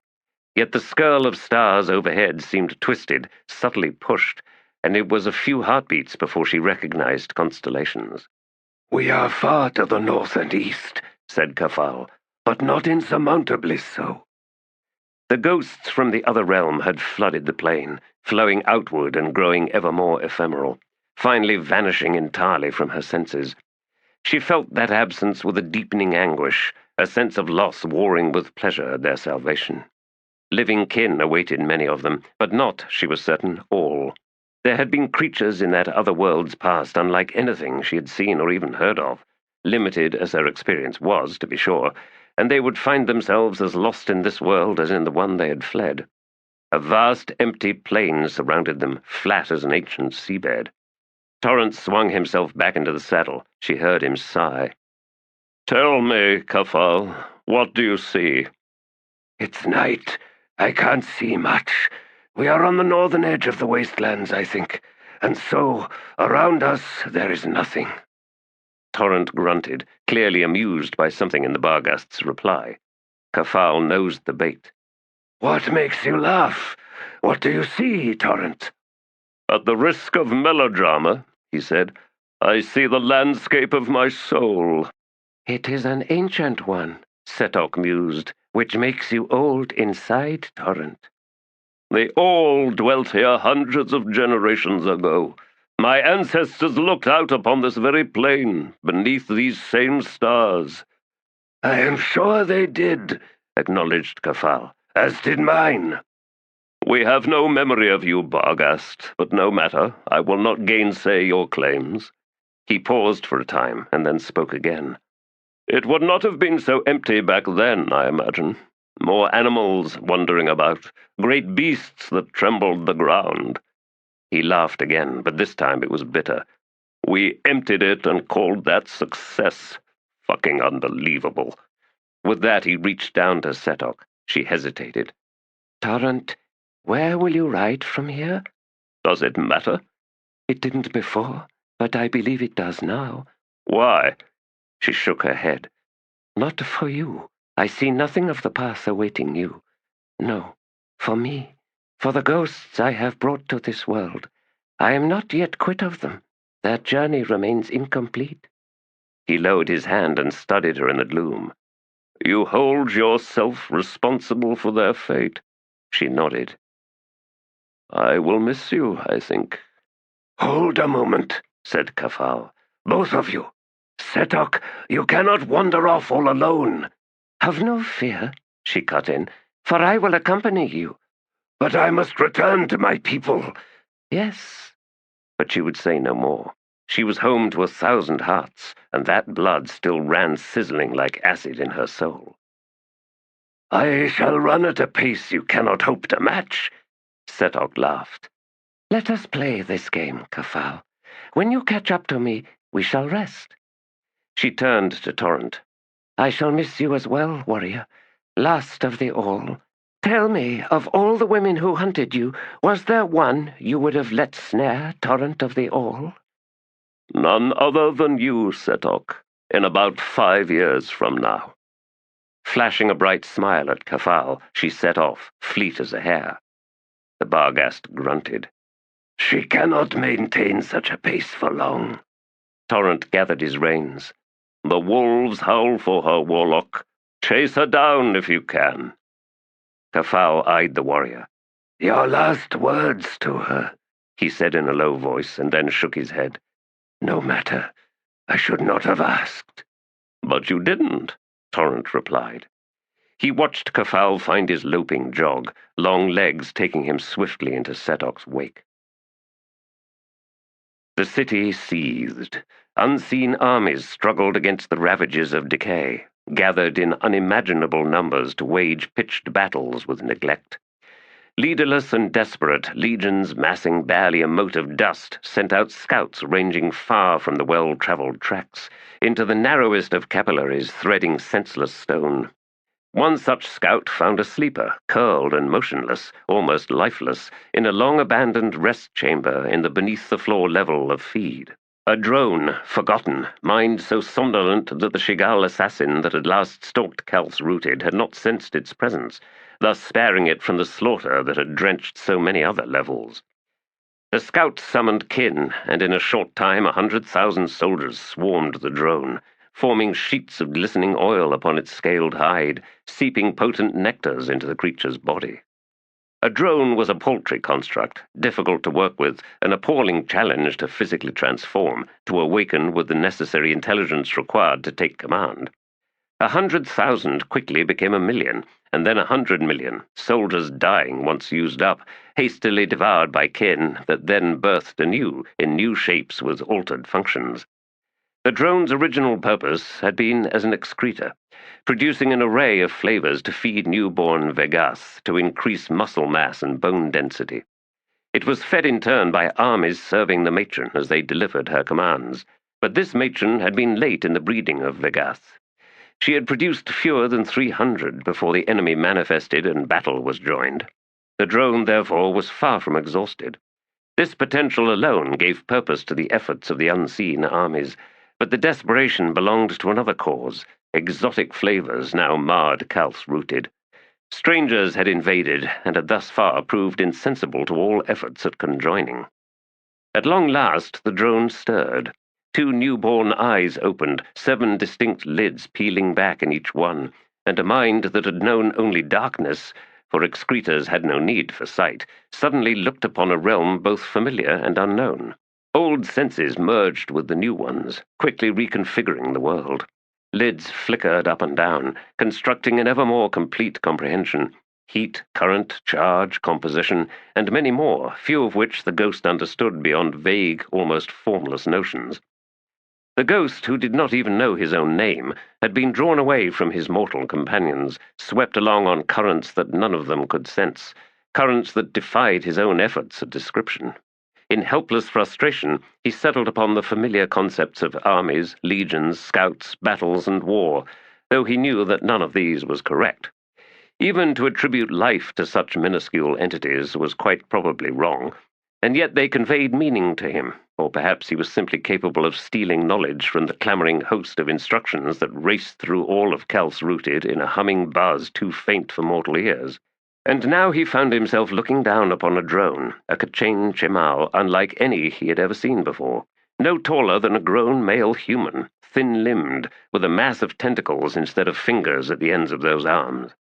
A broad head bulged behind the eyes, and at the base of the skull, the slash of a mouth was that of a lizard, lined with multiple rows of fine, sharp fangs. The color of the two large, oversized eyes was a soft brown.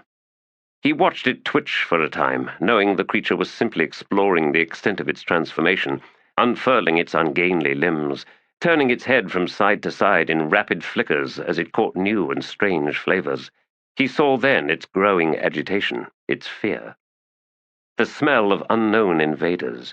The drone was able to gather, enclose, and then discard the information that belonged to Firol, Orthan, and Grishol, and this permitted it to isolate the location of the invaders. Alive, yes. Distant, discordant sounds, multiple breaths, soft feet on the floor, fingers brushing mechanisms. The flavors the drone had once fed to Vegath were now turned upon itself. In time, it would increase in size and strength. If the strangers had not departed by then, the drone would have to kill them. The ghost struggled against panic. He could not warn them. This creature, so flush now with necessities and enormous tasks, the great war against the deterioration of Cal's rooted, the ghost assumed, could not but see the clumsy explorations of Taxilian, Rotos, and the others as a threat to be eradicated. The drone, named Sulkit, this being a name derived from birth month and status, indeed a name once shared by 200 identical drones, now rose on its hind limbs, thin, prehensile tail slithering across the floor. Oils dripped from its slate-gray hide, pooled and then quickly vanished as the unseen army, emboldened, purified and enlivened by the commander it had itself created, dispersed to renew its war. And the ghost withdrew, raced back to his companions. "If this was a mind," said Taxilian, "it has died." He ran his hand along the sleek carapace, frowning at the ribbons of flexible, clear glass rippling out from the iron dome. Was something flowing through that glass? He could not be certain. Rotos rubbed his chin. "Truly, I do not see how you can tell," he said. "There should be heat, vibration, something." "Why?" Taxilian scowled. "Because that would tell us it's working." Breath barked a laugh behind them. Does a knife talk? Does a shield drum? You've lost your mind, Taxilian. A city only lives when people are in it, and even then it's the people doing the living, not the city. In the chamber they had just left, Sheb and Nappet bickered as they cleared rubbish from the floor, making room for everyone to sleep. They had climbed level after level, and even now still more waited above them.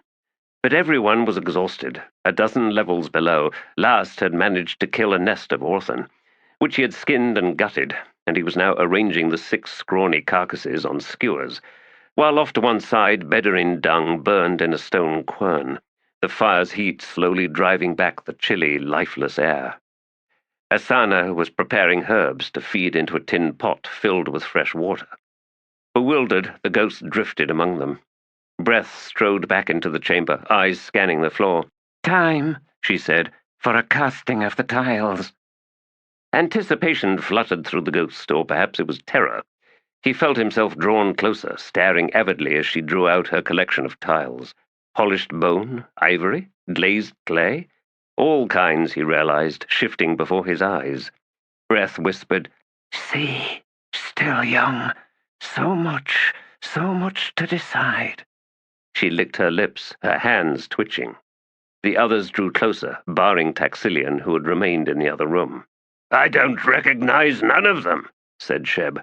"Because they're new," snapped Breath. "The old ones are dead, useless. These," she gestured, "they belong to us, just us, for now. And the time has come to give them their names." She raked them together in a clatter, scooped them up, and held the tiles in the enclosed bowl of her hands. The ghost could see her flushed face, the sudden color making her skin almost translucent, so that he could discern the faint cage of bones beneath. He saw her pulse through the finest vessels in her flesh, the rush and swish of blood in their eager circuit. He saw the sweat beading on her high brow, and the creatures swimming within it. "First," she said, "I need to remake some old ones, give them new faces. The names may sound like ones you've heard before, but these are new anyway." "How?" demanded Sheb, still scowling. "How are they new?" "They just are." She sent the tiles onto the floor. "No holds, you see. Each one is unaligned. All of them are unaligned. That's the first difference." She pointed. "Chance, Knuckles. But see how it's at war with itself? That's the truth of chance right there. Fortune and misfortune are mortal enemies. And that one, rule. No throne. Thrones are too obvious." She flipped that tile. "And ambition on the other side. They kill each other, you see?" She began flipping more tiles. Life and death, light and dark, fire and water, air and stone. Those are the old ones, remade. She swept those aside, leaving 3 remaining tiles. These are the most potent. Fury, and on its opposite side, Star Wheel. Fury is just what it says. Blind, a destroyer of everything. Star Wheel, that's time, but unraveled. "Meaning what?" Rortos asked, his voice strangely tight, his face pale. Breath shrugged. "Before and after are meaningless. Ahead and behind, then and soon, none of them mean anything. All those words that try to force order and, sequence." She shrugged again. "You won't see Star Wheel in the castings. You'll just see Fury." "How do you know?" Her smile was chilling. "I just do." She pointed at the second to last tile. "Root, and on the other side, Ice Haunt. They both seek the same thing. You get one or the other, never both. This last one, blue iron there. That's the sorcery that gives life to machines. It's still strong in this place. I can feel it." She turned the tile onto its other side. "Oblivion. Wear this one. It's a curse, a demon. It eats you from the inside out. Your memories, yourself." She licked her lips once more, this time nervously. "It's very strong right now, and getting stronger. Someone's coming to find us." She hissed suddenly and swept up the last tiles. We need to feed Blue Iron. Feed it." Taxilian spoke from the doorway. "I know, Breath. It is what I am trying to do." She faced him, teeth bared. "Can you taste this place?" "I can." From one side, Asana whimpered, and then flinched as Nappet lashed out a foot to kick her. He would have done more, but last interposed himself between the two, arms crossed, eyes flat. Nappet sneered and turned away. "I don't understand," said Rortos. "I taste nothing but dust." "It wants our help," Taxilian announced. Breath nodded. "Only I don't know how." Breath held up a knife. "Open your flesh. Let the taste inside, Taxilian. Let it inside." Was this madness, or the only path to salvation? The ghost did not know. But he sensed a new flavor in the air. Excitement? Hunger? He could not be certain. But Sulkit was on its way, still gaunt, still weak. On its way, then, not to deliver slaughter. The flavor, the ghost realized, was hope. Some roads, once set out upon, reveal no possible path but forward. Every other track is blocked by snarls of thorns, steaming fissures, or rearing walls of stone. What waits at the far end of the forward path is unknown, and since knowledge itself may prove a curse, the best course is simply to place one foot in front of the other, and think not at all of fate or the cruel currents of destiny. The 7,000 or 8,000 refugees trudging in twilight's wake were content with ignorance, even as darkness closed in as inexorable as a tide, even as the world to either side of the road of Galan seemed to lose all substance, fragments drifting away like discarded memories, linked one to another by ropes, strands of netting, torn strips of cloth and hide, exhausted but still alive, far from terrible flames and coils of smoke. They need only follow their queen. Most faith was born of desperation. Jan Tovis understood that much. Let them see her bold, sure strides on this stony road. Let them believe she had walked this path before, or that by virtue of noble birth and title she was cloaked with warm, comforting knowledge of the journey they had all begun, this flowing river of blood. My blood. She would give them that comfort, and hold tight to the truth that was her growing terror, her surges of panic that left her undergarments soaked with chill sweat, her heart pounding like the hoofs of a fleeing horse. No, they would see none of that. Nothing to drive stark fear into them, lest in blind horror the human river spill out, pushed off the road, and in screams of agony find itself shredded apart by the cold claws of oblivion. No, best they know nothing. She was lost. The notion of finding a way off this road, of returning to their own world, now struck her as pathetically naive.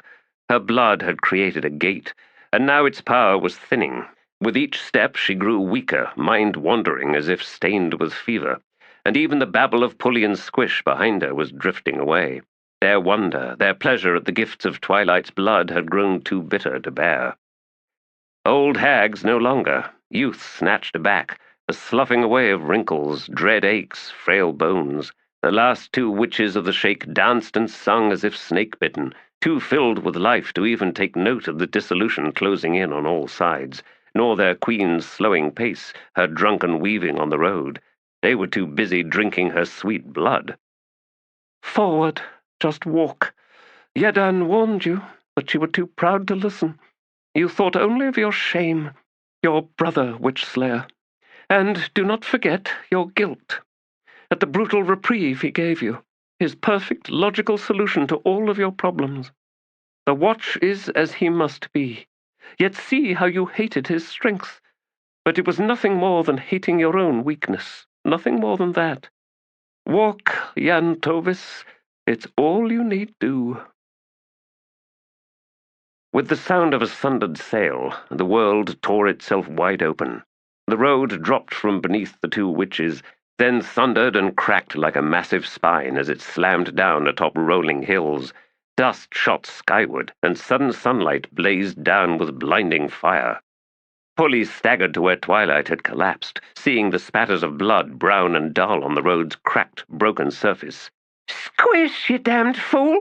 We was drunk on her, and now ye look!" Squish dragged herself loose from the half-dozen shake who had tumbled into her. "Oh's we in turble now. This Anna Galan. It's the other side of Galan. The other side. Is she your'n dead, Pulley? Is she?" "Nearby, Squish, nearby. She went on too long. We should have paid attention. Kept an eye on her. Get her back, Pulley. We can't be here. We can't." As the two now young women knelt by Jan Tovis, the mass of refugees was embroiled in its own chaotic recovery. Broken limbs, scattered bundles of possessions, panicked beasts. The hills flanking the road were denuded, studded with sharp outcrops, not a tree in sight. Through the haze of dust, now drifting on the wind, the sky was cloudless, and there were 3 suns. Hetan Derrig scanned his troop of soldiers, was satisfied that none had suffered more than bruises and scrapes. "Sergeant, attend to the wounded, and stay on the road. No one is to leave it." "Sir." He then set out, picking his way round huddled refugees, wide-eyed islanders silent with fear, heads lifting and turning to track his passage. Hetan found the 2 captains, Pithy and Brevity, directing one of their makeshift squads in the righting of a toppled cart. "Captains, pass on the command for everyone to stay on the road. Not a single step off it, understood?" The two women exchanged glances, and then Pithy shrugged. We can do that. What's happened? It was already looking bad, Brevity said. Wasn't it? And now, added Pithy, it's even worse. 3 sons for errant's sake. Hetan grimaced. I must make my way to the front of the column. I must speak with my sister. I will know more when I return. He continued on. The journey was cruel, as the watch could not help but observe the wretched state of the refugees, islanders and sheikh alike. He well comprehended the necessity of leaving the shore and the islands. The sea respected them no longer, not the land, not the people clinging to it. His sister had no choice but to take them away. But she was also leading them. Ancient prophecies haunted her, demanding dread sacrifices, but her sheikh were poor creatures for the most part. They did not belong in legends, in tales of hard courage and resolute defiance. He'd seen as much in the faces of the witches and warlocks he'd cut down.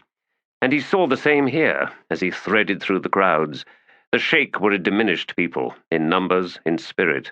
Generation upon generation, they had made themselves small, as if meekness was the only survival strategy they understood. Yet Anderig did not know if they were capable of rising again.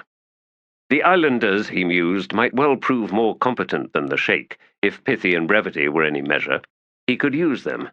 Lethery understood the value of adaptability, after all, and since these were the ones who had chosen Yan Tovis as their queen, he could exploit that loyalty. They needed an army. The 2 captains were right, and they were looking to him to lead it.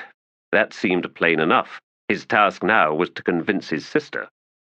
Of course, their paramount need at the moment was to leave this place before its residents found them.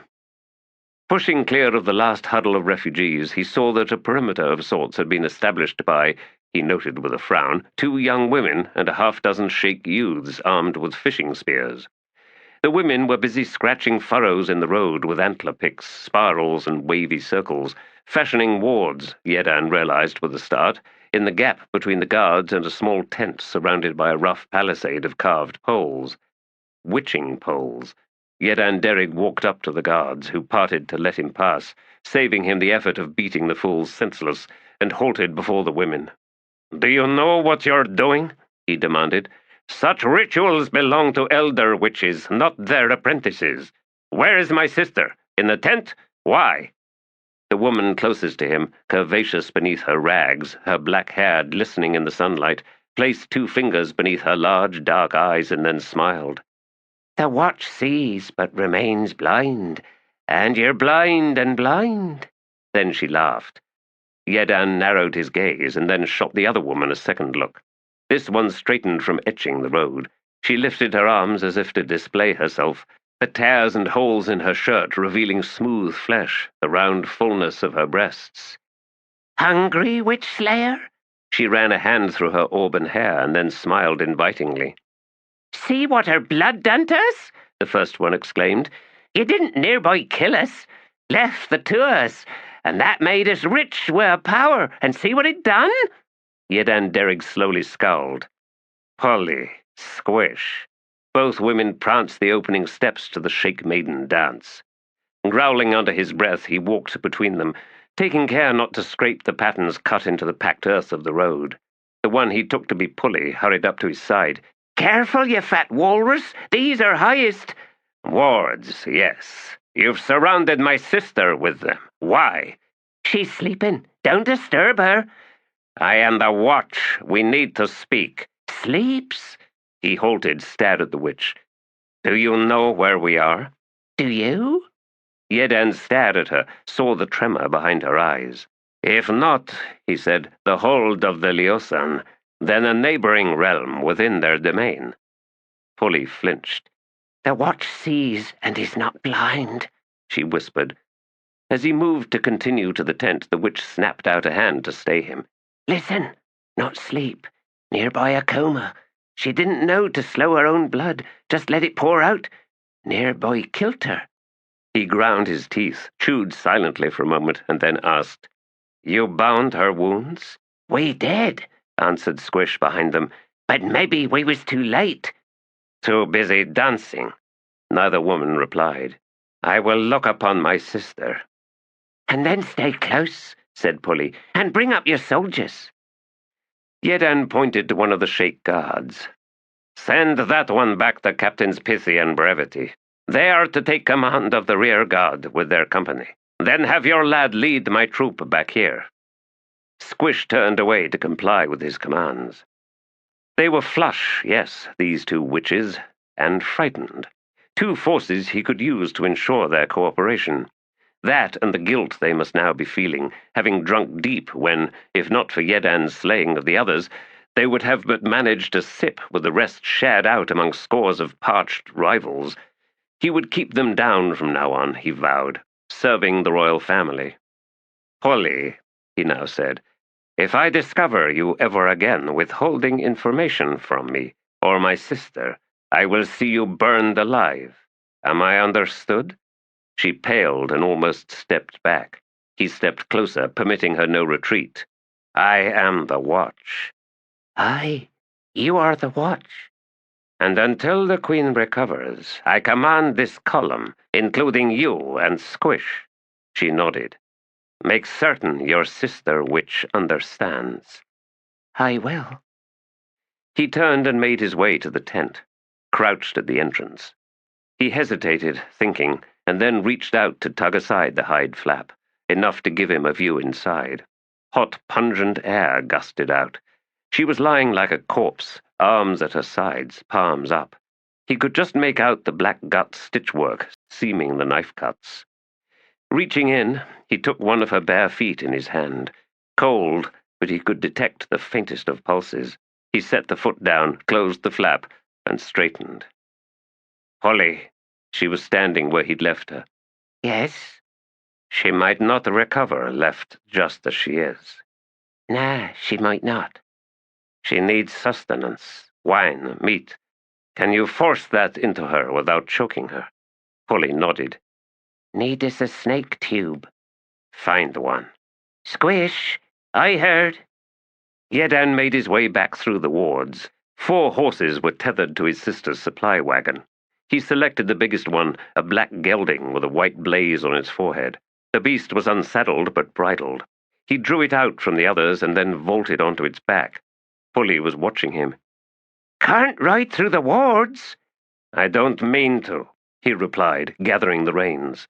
The witch stared, baffled. "Then where?" Hetan chewed for a time, and then brought his horse round to face the nearest hills. Polly shrieked and then leapt to block his path. "Not off the road, you fool!" "When I return," he said, "you will have her awake." "Don't be stupid! They might not find us at all!"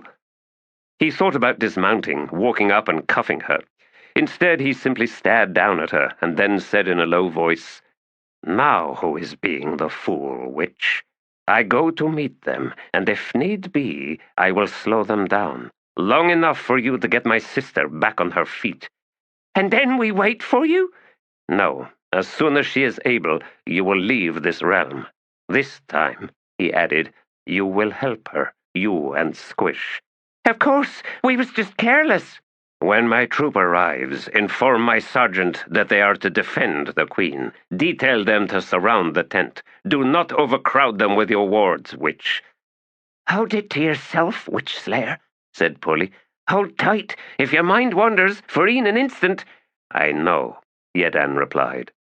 She moved to one side, then stepped close and set a hand upon the gelding's head. "This one should do," she muttered with eyes closed. "Willful, fearless, keep it collected." "Of that I know far more than you, witch."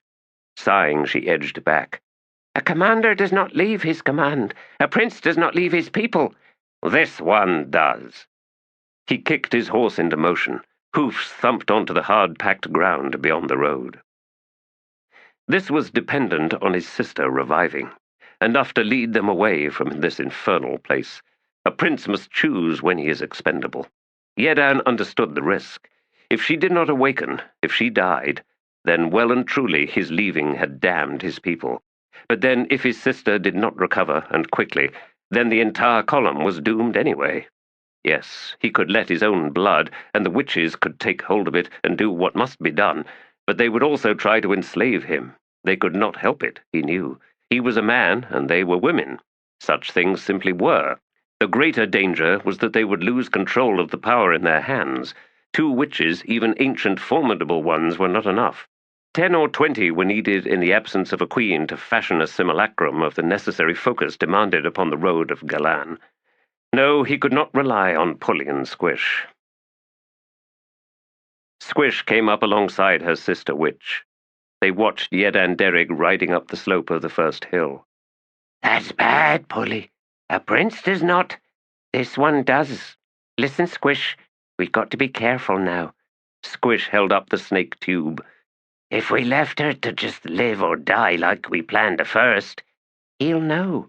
He will cut her open and check. He ain't coming back. Then we do need her alive, don't we? We can't use him like we planned. He's too ken. He won't let us take him. I looked up into his eyes, him on that horse, Squish. His eyes, and so I tell you, he's gonna be bad trouble if he comes back. He won't. And we can keep her weak enough, I mean. Too risky. She needs to get us out. We can try something later. Once we're all safe, we can take him down then. The one left, or e'en both. But not this time, Squish. Now, best go and feed her something. Start with wine. That'll loosen her throat. I know what I'm about, Pulley. Leave off. The gelding had a broad back, making for a comfortable ride. Yedan rode at a canter. Ahead, the hills thickened with scrub, and beyond was a forest of white trees, branches like twisted bones, leaves so dark as to be almost black. Just before them, and running the length of the wooded fringe, rose dolmens of grey granite, their edges grooved and faces pitted with cup-shaped ground-out depressions. Each stone was massive, twice the height of a grown man, and crowding the foot of each one that he could see were skulls. He slowed his mount, reined in a half-dozen paces from the nearest standing stone, sat motionless, flies buzzing round the horse's flickering ears, and studied those grisly offerings. Cold judgment was never short of pilgrims. Alas, true justice had no reason to respect secrets, as those close-fisted pilgrims had clearly discovered, a final and fatal revelation. Minute popping sounds in the air announced the approach of dread power, as the buzzing flies ignited in mid-flight, black bodies bursting like acorns in a fire. The horse shied slightly, muscles growing taut beneath Yedan, and then snorted in sudden fear. "Hold," Yedan murmured, his voice calming the beast. Those of the royal line among the Sheikh possessed ancient knowledge, memories thick as blood. Tales of ancient foes, sworn enemies of the uncertain shore. More perhaps than most, the Sheikh rulers understood that a thing could be both one and the other, or indeed neither. Sides possessed undersides, and even those terms were suspect. Language itself stuttered in the face of such complexities, such rampant subtleties of nature.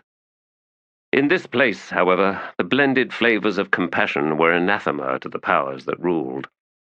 Yet the lone figure that strode out from the forest was so unexpected that Yedan Derrig grunted as if he had been punched in the chest. "This realm is not yours," he said, fighting to control his horse. "This land is consecrated for adjudication," the Fulcral Assail said. "I am named Repose. Give me your name, Seeker, that I may know you." "Before delivering judgment upon me?" The tall, ungainly creature, naked and weaponless, cocked his head. "You are not alone. You and your followers have brought discord to this land. Do not delay me. You cannot evade what hides within you. I shall be your truth." "I am Yedan Derrig." The Fulcral Assail frowned. "This yields me no ingress. Why is that? How is it you block me, mortal?"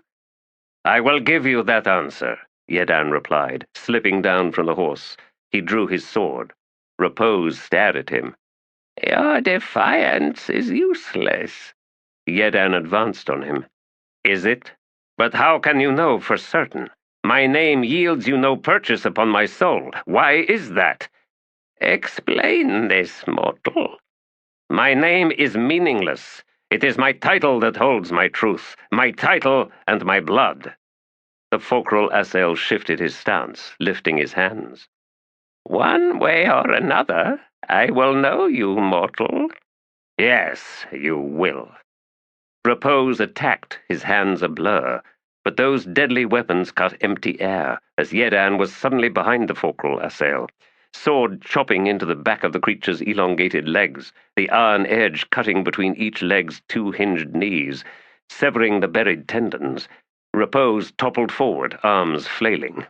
Hetan chopped down a second time, cutting off the assail's left arm. Blue, thin blood sprayed onto the ground. I am Sheikh, Hetan said, raising his sword once more. I am the Watch. The sudden hiss from Repose was short-lived, as Hetan's sword took off the top of the fulcral assail's head. He wasted little time. He could hear the pounding of hoofs. Vaulting onto his horse's back, he collected the reins in one hand and, still gripping his blue-stained sword, wheeled the beast round. 5 T'lan were charging towards him, lances leveled. Hetan Derrig drove his horse straight for them. These were scouts, he knew. They would take him down and then send one rider back to gather a punitive army. They would then ride to the column, where they would slaughter everyone. These were the ones he had been expecting. The line of standing stones lay to Hetan's left.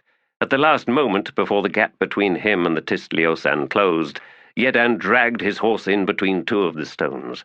He heard a lance shatter and then snarls of frustration as the troops thundered past. The gelding responded with alacrity as he guided it back through the line, wheeling to come up behind the nearest T'lan, the one who'd snapped his lance on one of the dolmens and who was now reaching for his sword even as he reined in. Hetan's sword caught beneath the rim of his enameled helm, slicing clean through his neck.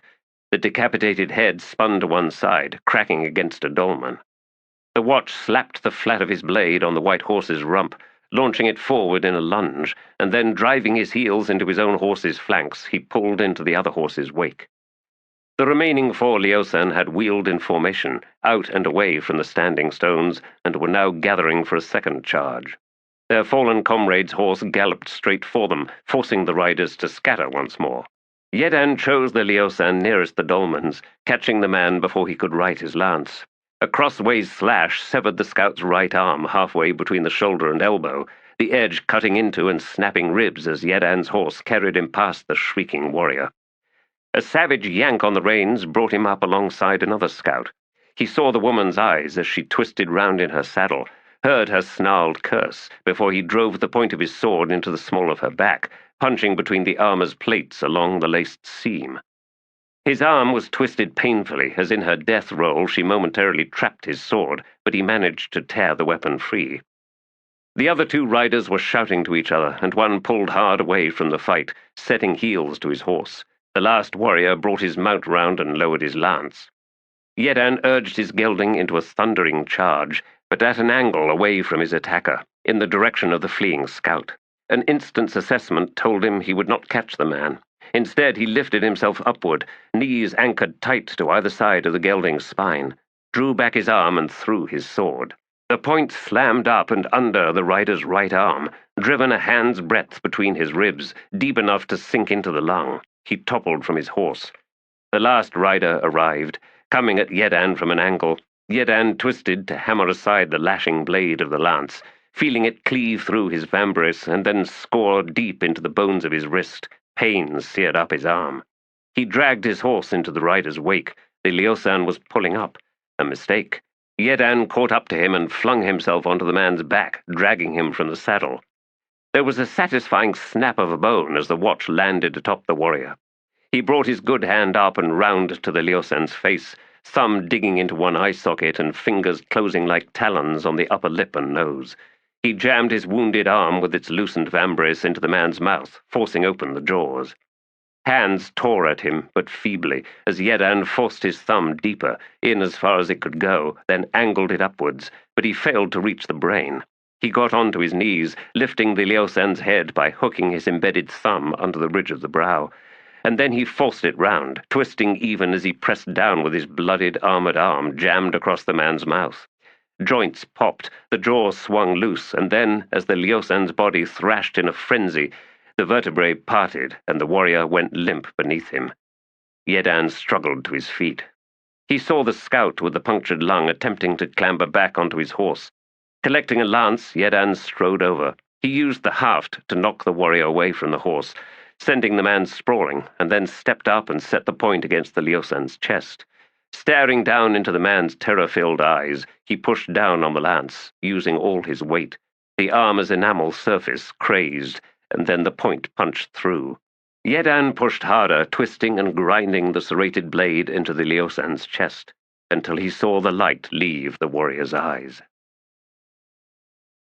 After making certain the others were dead, he bound his wounded arm, retrieved his sword and then the surviving lances and long knives from the corpses, along with the helms. Rounding up the horses and tying them to a staggered lead, he set out at a canter back the way he had come. He was a prince of the Sheikh, with memories in the blood. Yan Tovis opened her eyes. Shadowed figures slid back and forth above her and to the sides. She could make no sense of them, nor of the muted voices surrounding her, voices that seemed to come from the still air itself. She was sheathed in sweat. Tent walls. And the shadows were nothing more than silhouettes. The voices came from outside. She struggled to sit up, the wounds on her wrists stinging as the sutures stretched. She frowned down at them, trying to recall things, important things. The taste of blood, stale, the smell of fever. She was weak, light-headed, and there was danger. Heart thudding, she forced her way through the entrance, on her hands and knees, the world spinning round her. Bright, blinding sunlight, scorching fires in the sky. 2, 3, 4. 4 suns. Highness! She sat back on her haunches, squinted up as a figure loomed close. Who? Sergeant Trope, Highness, in Hetan's company. Please, crawl no further. The witches, there are wards all round, Highness, all round you. A moment, the witches are on their way. Help me up. Where's my brother? He rode out, Highness, some time ago, before the 4th sun rose, and now we're burning alive. She took his proffered arm and pulled herself onto her feet. Not suns, Sergeant. Attacks. He was a scarred man, face bludgeoned by decades of hard living. Highness? We are under attack. We need to leave here. We need to leave now. Oh, Queen! Polly was dancing her way closer, evading the scored lines of the wards encircling the tent. He's coming back! Witch Slayer! We must ready ourselves! Drip, drip, drip some blood, Highness! We brought you back, me and Squish, and we did. Leave off her, you oaf! Let her stand! But Yan Tovis held on to the sergeant's wrist, solid as a rooted tree, and she needed that. She glared at Polly. Drank deep, I see. The witch flinched. Careless, and us old Queen. But see, the watch comes, with spare horses, white horses. Yan Tovis said to Trope, Guide me out of these wards, Sergeant, and get this pretty witch out of my face. She could hear the horses drawing closer, and from the road the suffering of thousands of people swept over her in an inundating tide. She almost gagged beneath that deluge. Clear, Highness! She straightened. Her 5th sun was flaring to life on the horizon. The iron fastenings of Trope's armor were searing hot, and she winced at their touch, but still would not let go of his arm. She felt her skin tightening. We're being roasted alive. Her brother, one arm bound in blood-soaked rags, reined in at the side of the road. Yan Tovis stared at the trailing horses. Leosan horses, yes. That clutch of lances, the sheathed long knives and cluster of helms. Leosan. Squish and Polly were suddenly there, on the very edge of the road. Polly cackled a laugh. Yan Tovis studied her brother's face. How soon? She asked. She watched his bearded jaw bunch as he chewed on his answer, before squinting and saying, We have time, Queen. Good, she snapped. Witches, attend to me. We begin, not in haste, but we begin. 2 young women, scampering and bobbing their heads like the hags they once were. New ambitions, yes, but old, old fears. Yan Tovis met Hetan's eyes once more, and saw that he knew, and was prepared. Witch Slayer, mayhap you're not done with that before this is all over. Chapter 11. In the first 5 years of King T'lan the Only's reign, there were no assassination attempts, no insurrections, no conspiracies of such magnitude as to endanger the crown, no conflicts with neighboring realms or border tribes. The kingdom was wealthy, justice prevailed, the common people found prosperity and unprecedented mobility. That all of this was achieved with but a handful of modest proclamations and edicts makes the situation all the more remarkable. Needless to say, dissatisfaction haunted Lether. Misery spread like a plague. No one was happy. The list of complaints as heard on the crowded, bustling streets grew longer with each day that passed. Clearly, something had to be done. Life of T'lan, Janath. Clearly, said King T'lan, there's nothing to be done. He held up the Akrenai gift and peered at it for a time, and then sighed. No suggestions, sir? Bug asked. I'm at a loss. I give up. I keep trying, but I must admit, it's hopeless. Darling wife? Don't ask me. Some help you are. Where's Bryce? With his legions, husband, preparing to march. The man's priorities are a mess. I remember how our mother despaired. Of Bryce? Janath asked, surprised.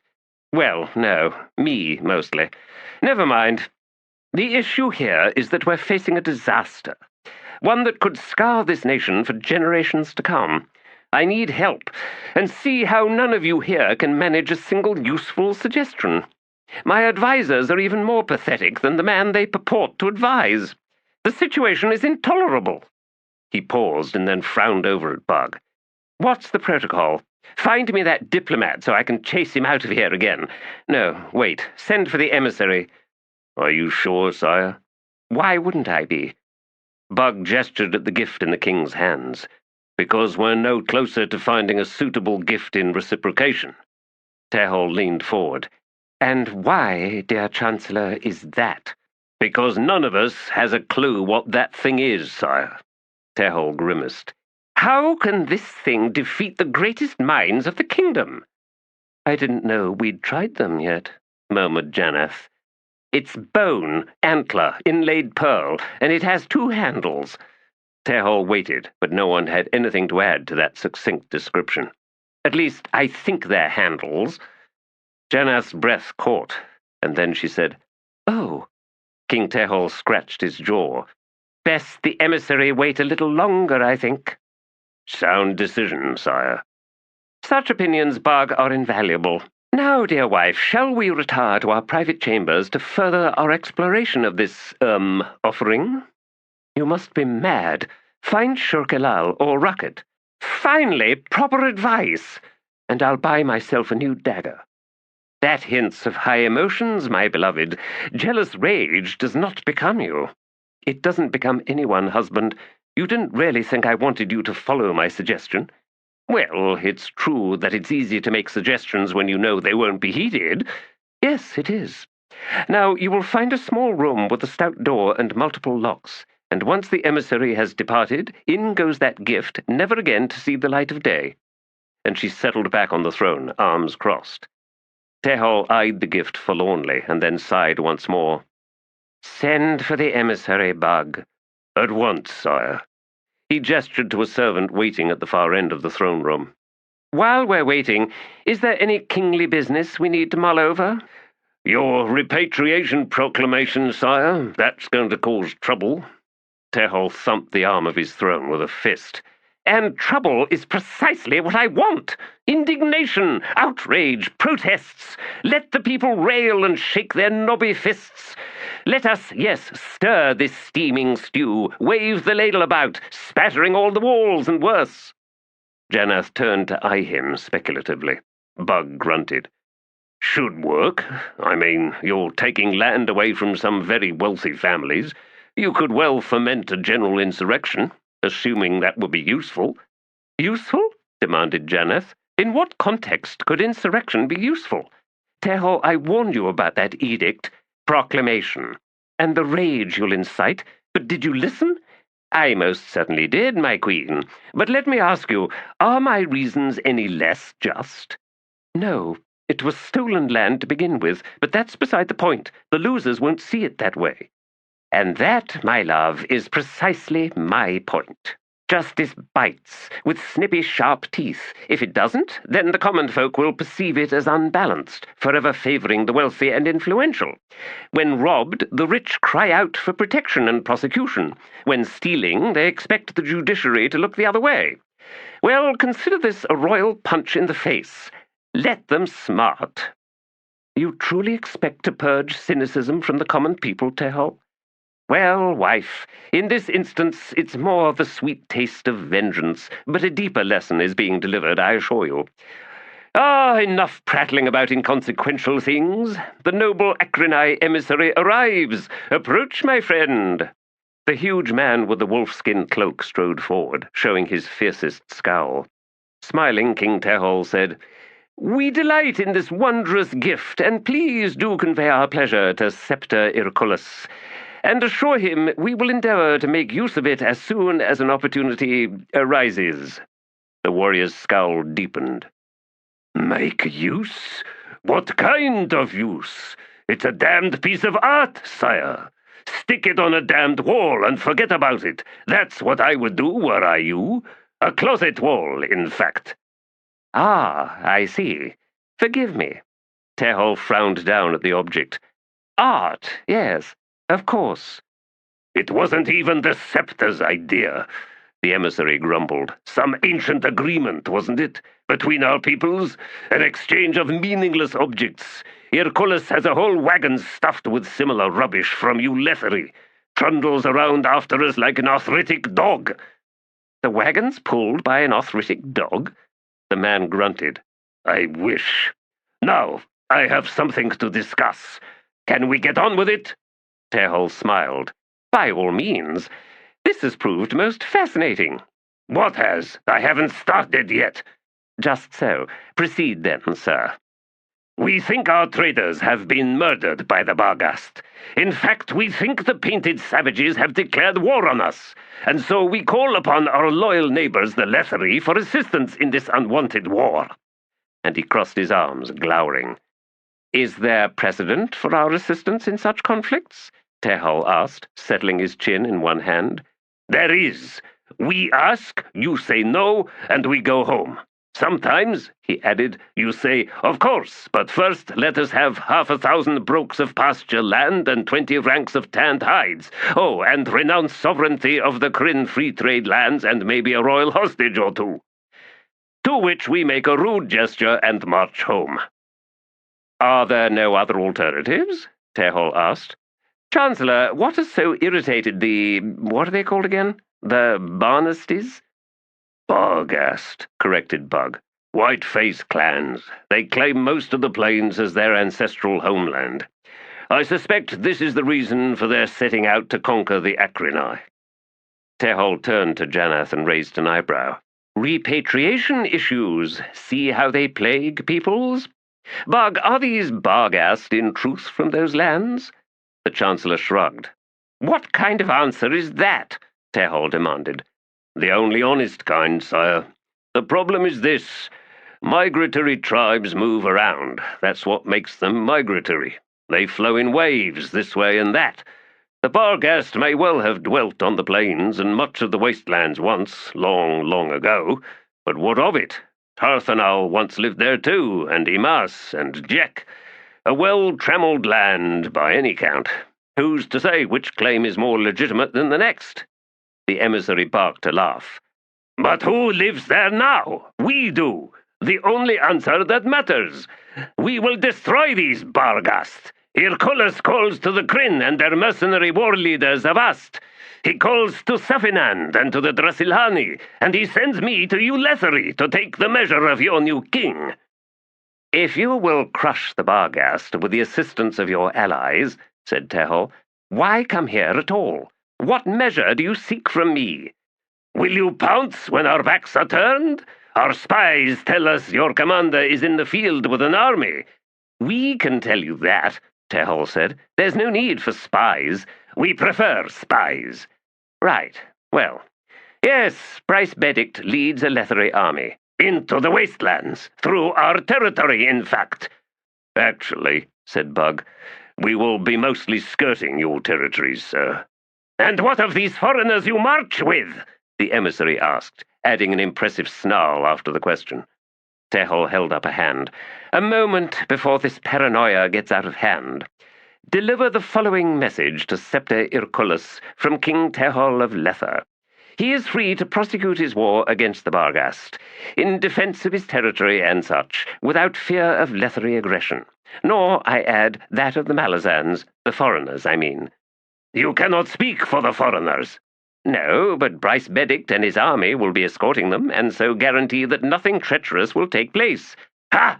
Bolcando is already warring with the foreigners' allies. Bug snorted.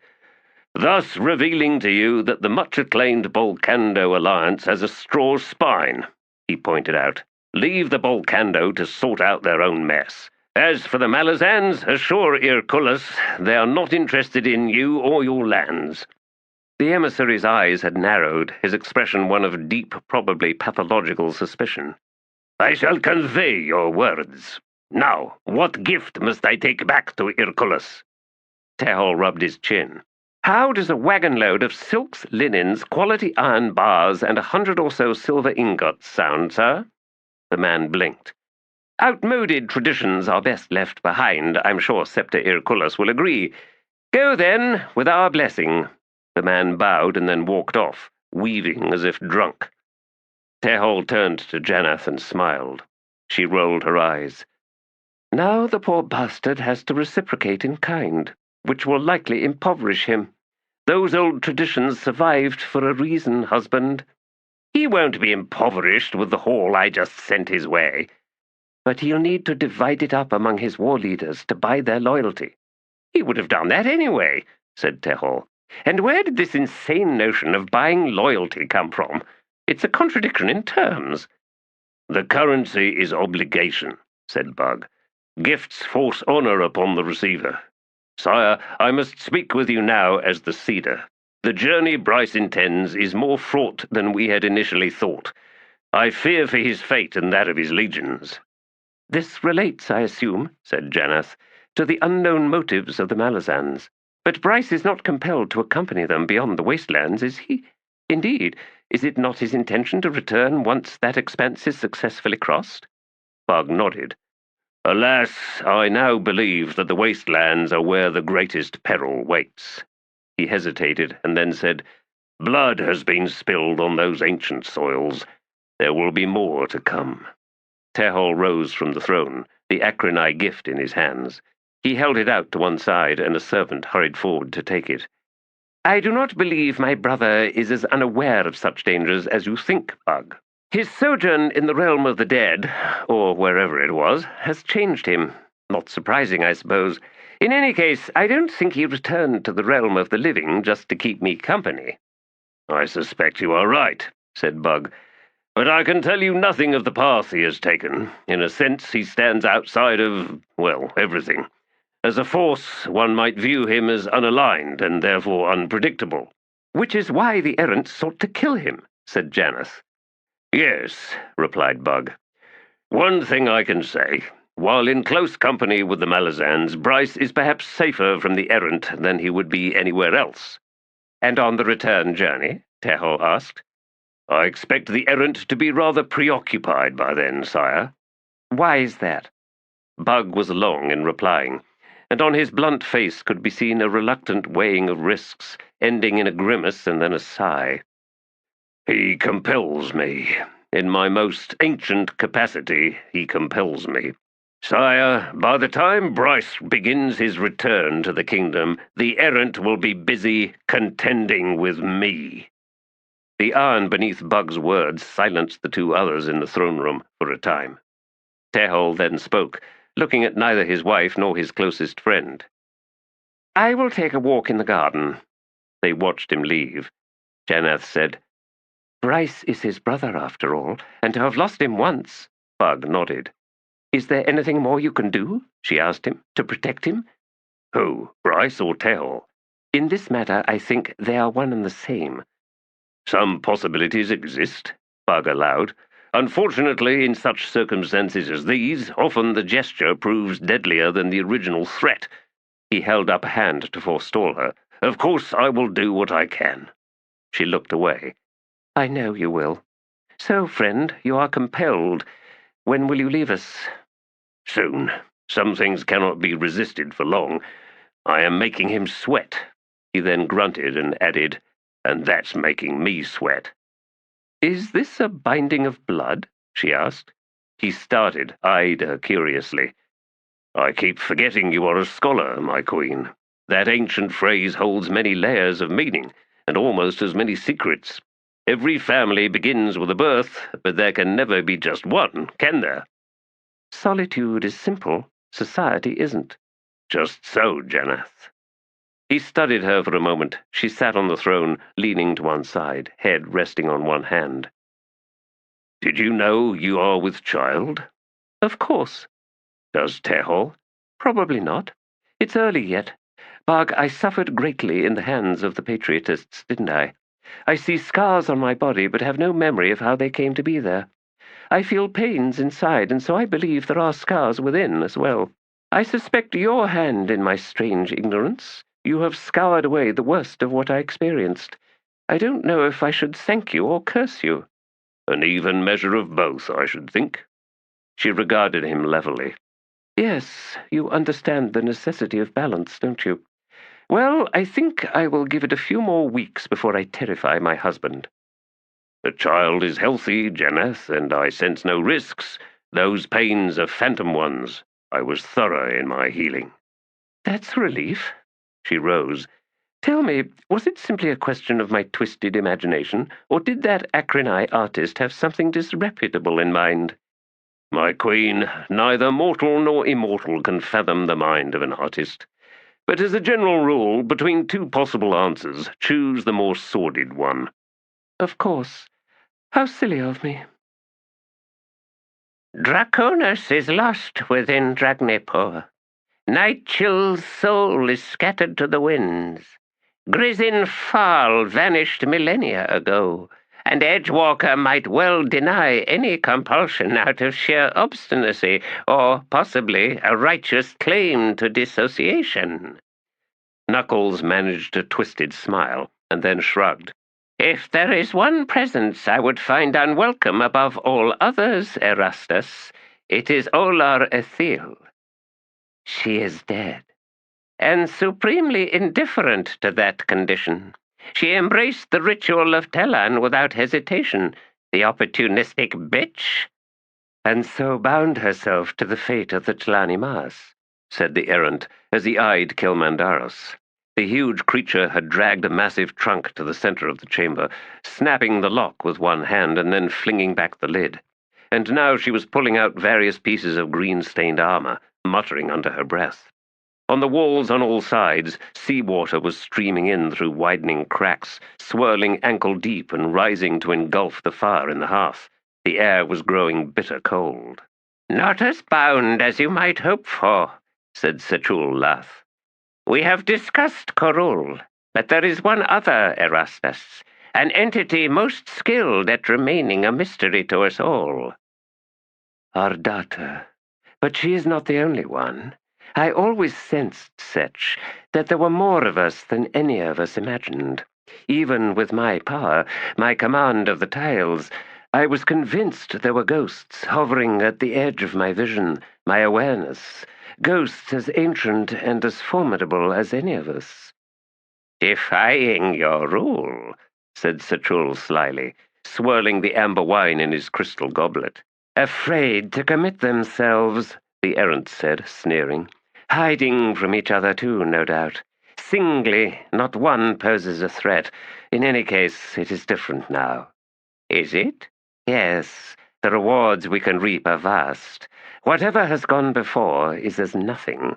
Think on it. All that was stolen from us returned once more into our hands. The ghosts, the ones in hiding, they would be fools to hesitate. No, the wise course is to step out from the shadows. Knuckles took a mouthful of wine. The water was soaking the seat of the chair beneath him. The house is eager to wash us out. Kilmandaros had shrugged her way into a sopping hauberk of chain. She reached down to the submerged floor and lifted from the foaming swirl a huge gauntlet through which water gushed in a deluge. She dragged the gauntlet over one gnarled fist and then reached down to find the other one. "She's pleased," said Erastus. "No, she isn't," countered Knuckles. "You have awakened her anger, and now she must find an enemy worthy of it. Sometimes, even for you, control is a delusion, a conceit. What you unleash here is long overdue. Cease your efforts to undermine me, Setch. You only reveal your own weaknesses." "Weaknesses I have never run from, Erastus. Can you say the same?" The errant bared his teeth. "You are cast. It cannot be undone. We must take our fate into our own hands. Look to Kilmandaros. She will show us how it must be. Discard your fears. They sting like poison." "I am ready." At her words both men turned. She was clad for war and stood like a bestial statue, a hoary apparition enwreathed in seaweed. Algae mottled her hauberk. Verdigris mapped her helm's skullcap.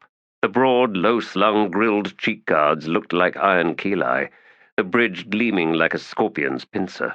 Her gauntleted hands were closed into fists, like giant mauls at the ends of her apish, multi-jointed arms.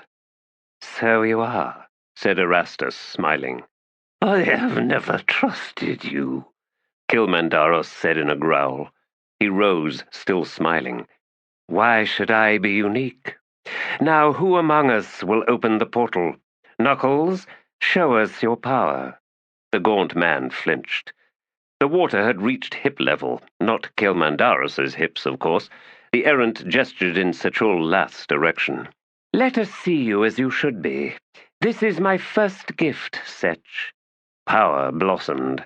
The ancient figure blurred, straightened, revealing at last a tall, youthful Focrul assail, who reeled, face darkening. He flung away his goblet. "How dare you! Leave me as I was, damn you!" "My gift," snapped Erastus, "to be accepted in the spirit in which it is given." Setchul held his elongated hands up over his face.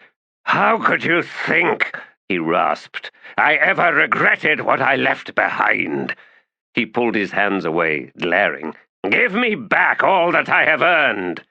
"You are a fool." "We will leave now," cut in Kilmandaros, loud enough to thunder in the chamber. "Erastus!" "No, it is done." A second gesture, and a portal opened, swallowing an entire wall of the house.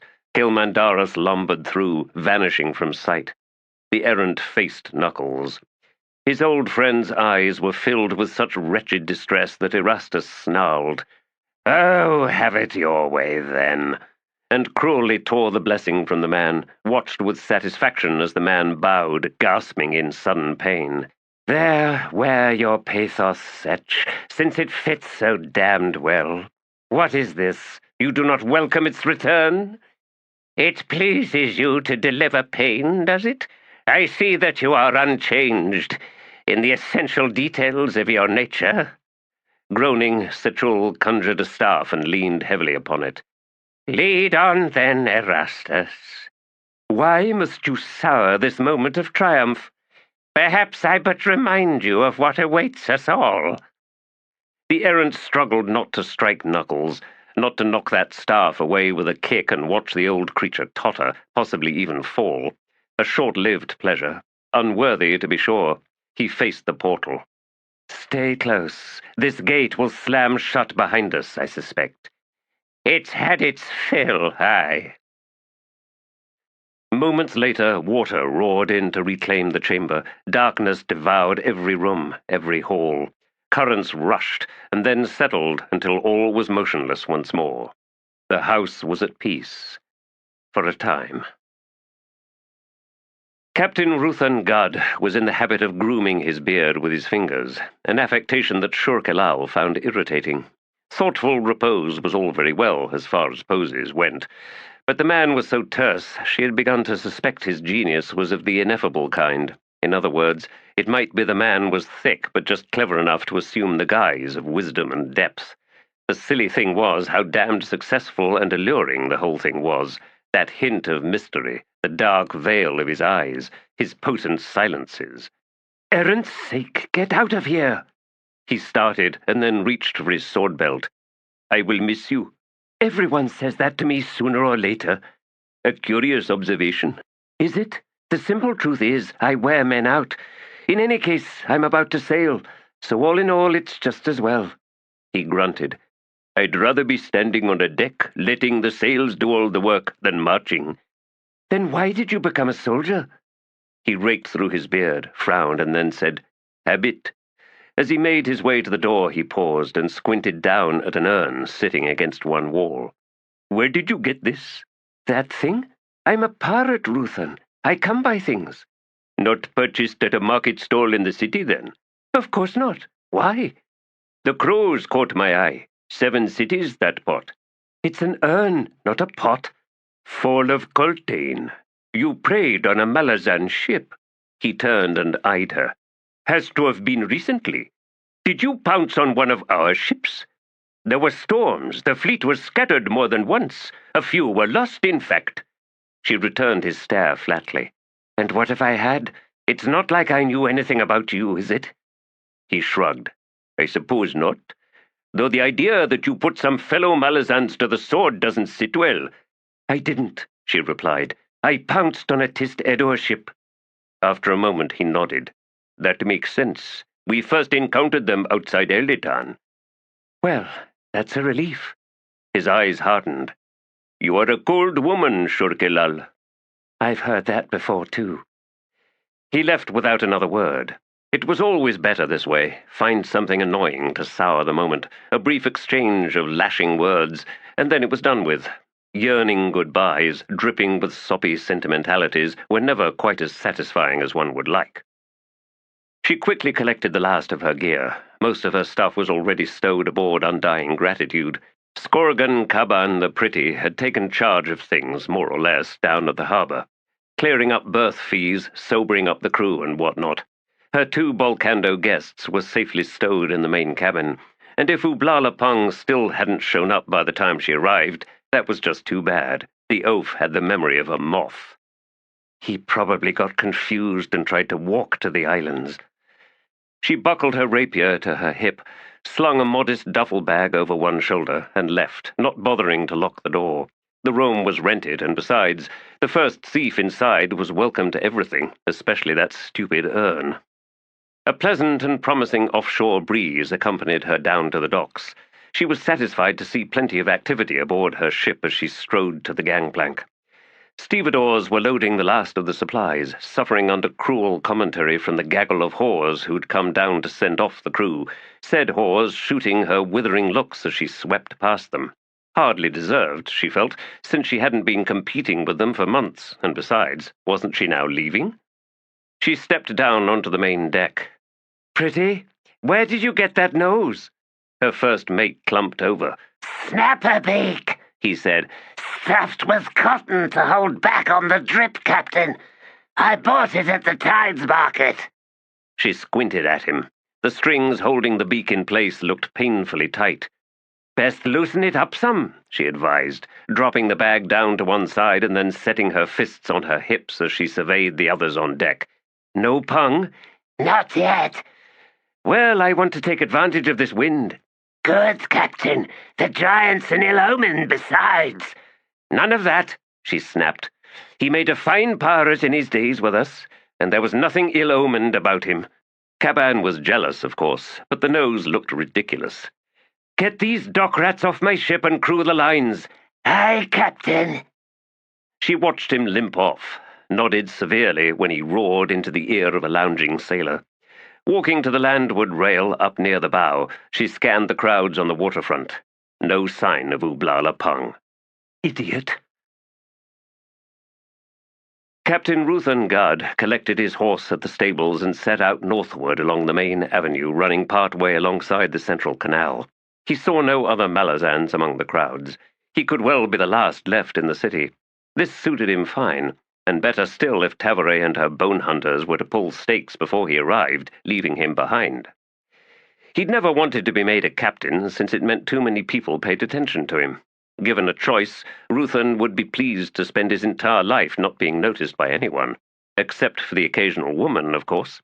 He had considered, rather often lately, deserting the army.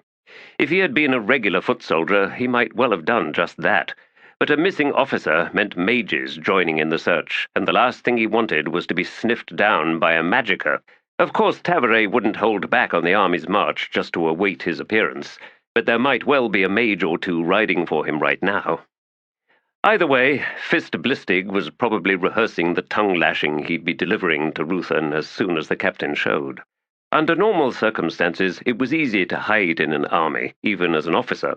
Volunteer for nothing, offer no suggestions, stay in the back at briefings, or better still, miss them altogether. Most command structures made allowances for useless officers, no different from the allowances made for useless soldiers in the field. Take 1,000 soldiers, 400 will stand in a fight but do nothing. 200 will run given the chance, another 100 will get confused.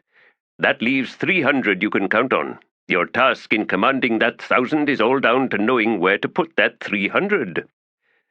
Not Malazan doctrine, that. Some Theftian general, he suspected.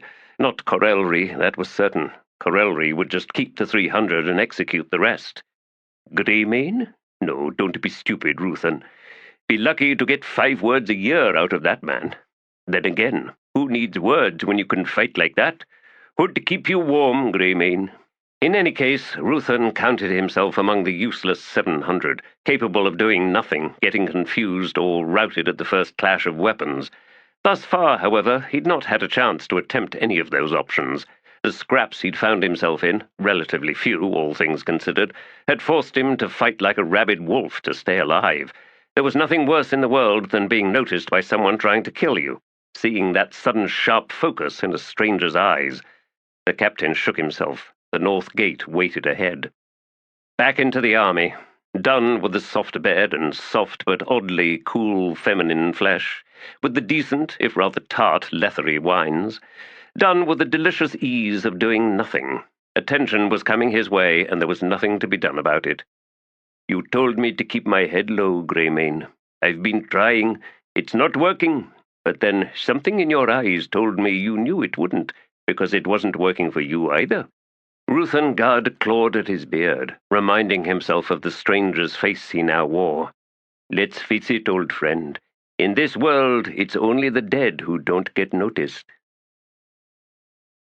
The place of sacrifice held an air of something broken, ruined. It was a misery being there, but Ublala Pung had no choice. Old Hunch Arbat's rasping voice was in his head, chasing him this way and that, and the thing about a skull, even one as big as his, was how it was never big enough to run all the way away, even when it was a dead old man doing the chasing. I did what you said, he said, so leave me alone. I got to get to the ship so Shurk and me can sex. You're just jealous. He was the only living thing in the cemetery. It wasn't being used much anymore, ever since parts of it started sinking. Sepulchres tilted and sagged and then broke open. Big stone urns fell over. Trees got struck by lightning and marsh gases wandered round looking like floating heads. And all the bones were pushing up from the ground like stones in a farmer's field. He'd picked one up, a leg bone, to give his hands something to play with while he waited for Arbat's ghost. Scuffling sounds behind him. Ublala turned. Oh, you! What do you want? I was coming to scare you, said the rotted, half-naked corpse, and it raised bony hands, sporting long, jagged fingernails. Ah! You're stupid. Go away. Harlest Eberict sagged. Nothing's working anymore. Look at me. I'm falling apart. Go to Selash. She'll sew you back up. I can't. This stupid ghost won't let me. What ghost? Harlest tapped his head, breaking a nail in the process. Oh, see that? It's all going wrong. What ghost? The one that wants to talk to you and give you stuff. The one you killed. Murderer. I wanted to be a murderer too, you know. Tear people to pieces and then eat the pieces. But there's no point in having ambitions. It all comes to naught. I was reaching too high, asking for too much. I lost my head. No, you didn't. It's still there. Listen, the sooner we get this done, the sooner that ghost will leave me so I can get back to doing nothing. Follow me. Harlest led Ublala through the grounds until they came to a sunken pit, 3 paces across and twice as deep. Bones jutted from the sides all the way down. The corpse pointed. An underground stream shifted course, moved under this cemetery. That's why it's slumping everywhere. What are you doing with that bone? Nothing. Get rid of it. You're making me nervous. I want to talk to the ghost, to old Hunch. You can't. Except in your head, and the ghost isn't powerful enough to do that while it's using me. You're stuck with me. Now, right at the bottom, there's T'lan bones, some of the oldest burials in the area. You want to clear all that away until you get to a big stone slab. You then need to pull that up or push it to one side. What you need is under that. I don't need anything. Yes, you do. You're not going to get back to your kin for a while. Sorry, I know you've got plans, but there's nothing to be done for it. Karsa Orlong will just have to wait. Ublala scowled into the pit. I'm going to miss my ship. Shurk's going to be so mad. And I'm supposed to collect all the T'lan. That's what Karsa wants me to do. Old Hunch, you're ruining everything. He clutched his head, hitting himself with the bone in the process. Ow! See what you made me do! That's only because you keep confusing things, Ublala Pung. Now get digging. I should never have killed you. The ghost, I mean. You had no choice. I hate the way I never get no choice. Just climb into the hole, Ublala Pung. Wiping his eyes, the T'lan clambered down into the pit and began tossing out clumps of earth and bones. Some time later, Harlest heard the grinding crunch of shifting stone and drew closer to the edge and looked down. Good, you found it. That's it. Get your hands under that edge and tilt it up. Go on, put your back into it. For all his empty encouragement, Harlest was surprised to see that the giant oaf actually managed to lift that enormous slab of solid stone and push it against one of the pit's walls. The body interred within the sarcophagus had once been as massive as Ublala's own, but it had mostly rotted away to dust, leaving nothing but the armor and weapons. The ghost says there's a name for that armor, said Harlest, even as the mace is named. First heroes were wont to such affectations. This particular one, a Thelomen, hailed from a region bordering the First Empire, in a land very distant, the same land the first Lethery came from, in fact. A belligerent bastard, his name is forgotten and best left that way. Take that armor and the mace. It smells, complained Ublala Pung.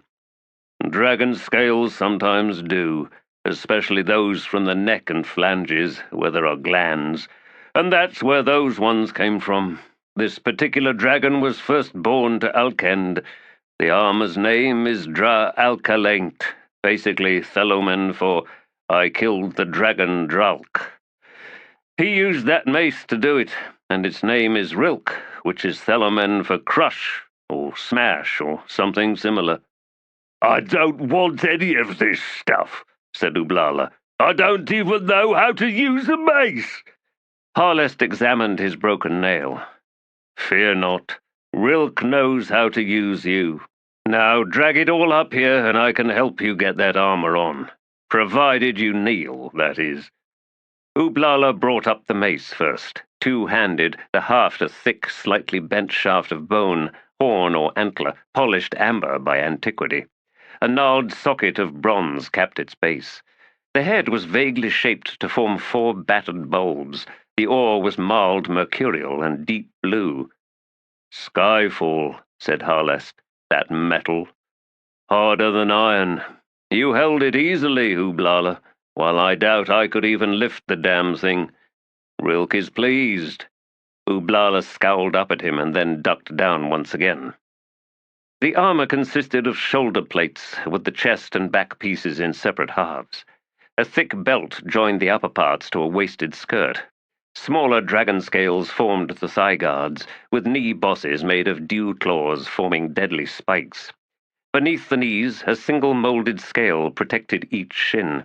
Vambraces of matching construction protected the wrists, with suppler hide covering the upper arms. Gauntlets of bone strips sheathed the hands. Time's assault had failed. The scales were solid, the gut ties and leather straps supple as if new. The armor probably weighed as much as a grown human. Last came the helm. Hundreds of bone fragments, probably from the dragon's skull and jaws, had been drilled and fastened together to form an overlapping skull cap, brow and cheek guards, and articulated lobster tail covering the back of the neck. The effect was both ghastly and terrifying. "Climb out and let's get you properly attired." "I don't want to." "You want to stay in that hole?" "Yes." "Well, that's not allowed. The ghost insists." "I don't like old Hunch anymore. I'm glad I killed him." "So is he." "I changed my mind then. I'm not glad. I wish I'd left him alive forever." "Then he would be the one standing here talking to you instead of me. There's no winning, Ooblala Pung. The ghost wants you in this stuff, carrying the mace. You can leave off the helm for now, at least until you're out of the city." "Where am I going?" "The wastelands." "I don't like the sound of that place." "You have a very important task, Ooblala Pung. In fact, you'll like it, I suspect. No, you will. Come up here and I'll tell you all about it while we're getting that armor on you." "Tell me now." "No, it's a secret unless you climb out." "You're going to tell me it if I come up there?" "And get into the armor, yes." "I like people telling me secrets," said Ooblala Pung. "I know," said Harlest. "Okay." "Wonderful." Harlest looked away. Maybe he'd go to Selosh after all. Not until night arrived, though. The last time he'd attempted the city streets in daytime, a mob of scrawny urchins threw stones at him. What was the world coming to? Why, if he was in better shape, he could run after them and rip limbs from bodies, and that'd be the end of the teasing and laughing, wouldn't it? Children needed lessons. Yes, they did. Why, when he was a child... Bryce Benedict dismissed his officers and then his aides, waiting until everyone had left the tent before sitting down on the camp stool. He leaned forward and stared at his hands. They felt cold, as they had done ever since his return, as if the memory of icy water and fierce pressure still haunted them. Gazing upon the eager faces of his officers was proving increasingly difficult. Something was growing within him, a kind of abject sorrow that seemed to broaden the distance between himself and everyone else. He had looked at these animated faces, but had seen in each the shadow of death, a ghostly face just beneath the outward one. Had he simply gained some new, wretched insight into mortality? Sanity was best served when one dealt with the here and now, with reality's physical presence, its hard insistence. That brush of otherness scratched at his self-control. If consciousness was but a spark, doomed to go out, fade into oblivion, then what value all this struggle? He held within him the names of countless long-dead gods. He alone kept them alive, or at least as near alive as was possible for such forgotten entities. To what end? There was, he decided, much to envy in his brother. No one delighted more in the blessed absurdity of human endeavors. What better answer to despair? Of the legions accompanying him, he had restructured all but one, the Heredict, and he had only spared that brigade at the request of the Malazan soldiers who'd worked with them. Doing away with the old battalion and brigade organization, He'd created 5 distinct legions, 4 of them consisting of 2,000 soldiers and support elements. The 5th Legion encompassed the bulk of the supply train as well as the mobile hospital, livestock, drovers, and sundry personnel, including 500 horse troops that employed the new fixed stirrups and were swiftly gaining competence under the tutelage of the Malazans. Each of the combat legions, including the Heredict, now housed its own kitchen, smithy, armorers, triage, mounted scouts and messengers, as well as heavy assault weapons. More than ever, there was greater reliance upon the Legion commanders and their staff. Bryce wanted competence and self-reliance, and he had selected his officers based on these qualities. The disadvantage to such personalities was evinced in every staff briefing as egos clashed. Once on the march, Bryce suspected, the inherent rivalries would shift from internal belligerence to competition with the foreign army marching on their flank, and that was just as well. The Lethery had something to prove, or, if not prove, then reinvent. The Malazans had, quite simply, trashed them in the invasion. For too long, the Lethery military had faced less sophisticated enemies. Even the Tist Erur qualified, given their unstructured, barbaric approach to combat. The few battles with the Balkando legions a decade ago had proved bloody and indecisive, but those potential lessons had been ignored. Few military forces were by nature introspective. Conservatism was bound to tradition, like knots in a rope. Bryce sought something new in his army, malleable, quick to adapt, fearless in challenging old ways of doing things. At the same time, he understood the value of tradition, and the Legion's structure was in fact a return to the history of the First Empire.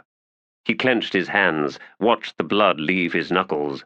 This would be no simple, uneventful march. He looked upon his soldiers and saw death in their faces. Prophecy or legacy? He wished he knew. Relico saw the Falari heavies look back, Sholey and draw first, all of them closing up their kit bags near the 6-squad wagon, and walked over. "Listen," he said. 3 dark faces lifted to squint at him, and they didn't have to lift much, even though they were kneeling. "It's this. That heavy short nose, the guy missing most of his nose, was married to Hanno, who died."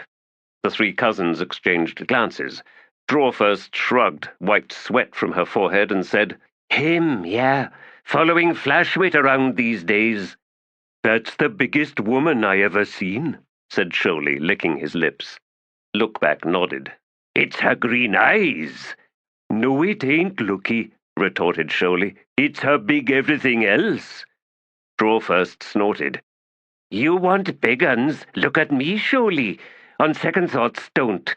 I know you too good, don't I?" Relico scowled. "I was talking about Short-Nose, remember? Anyway, I seem to recall he only had one ear that time he got into that scrap and got his other ear bitten off." "Yeah," said Drawfirst. "What about it?" "You look at him lately. He's still got one ear. So what happened? Did it grow back?" The 3 soldiers said nothing, their expressions blank. After a moment, they returned to readying their kits. Muttering under his breath, Relico stomped off. This army had secrets, that it did. Short Nose and his damned ear, nefarious bread and his one giant foot, that squad mage and his pet rats, vastly blank who had no brain at all but could fight like a demon, Lieutenant Paws and his evil, now dead twin, bald kindly in his comb collection. In fact, Relico decided as he returned to his squad, just about everyone here, barring maybe himself and his sergeant, was completely mad. It's what no one outside an army understood.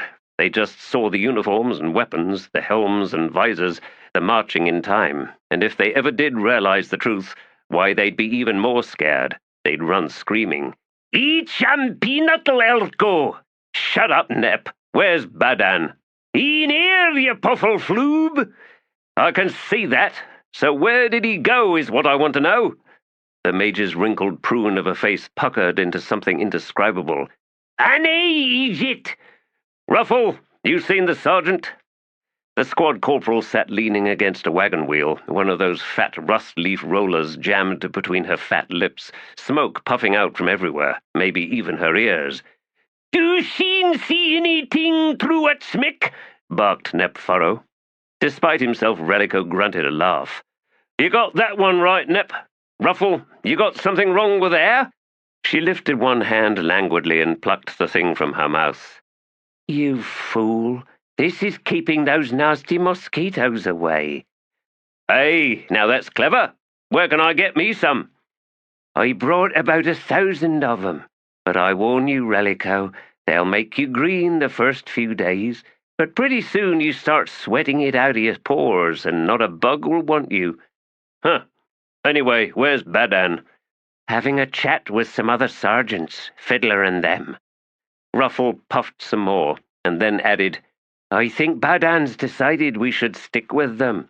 We all worked good enough before. I suppose, but Relico didn't like the idea. Those squads were lodestones to trouble. What's Sinter say about that? Seems all right with it, I guess. Hey, where's our useless recruits? Some lethargy came by and scooped them up. Who said he could do that? Ruffle shrugged. Didn't ask. Relico rubbed the back of his neck. Not much to rub. He didn't have much of a neck, but he liked rubbing it, especially along the ridge of calluses where his helm's flare usually rested. He saw Skim's booted feet sticking out from under the wagon, wondered if she was dead. I'm going to get Vastly. Squad should be together for when Badan gets back. Aye, good idea, said Ruffle. You're the laziest damned corporal I ever seen. Privilege of rank, she said around her roller. You won't last a day on the march, observed Relico. You're fatter than the last time I seen you. No, I'm not. In fact, I'm losing weight. I can feel it. Can I help too? Don't even think it, Nep, you dried-up toad, drawled Ruffle. Relico set off to find Vastly blank. Him and Badan, and that was it. The rest, not even close.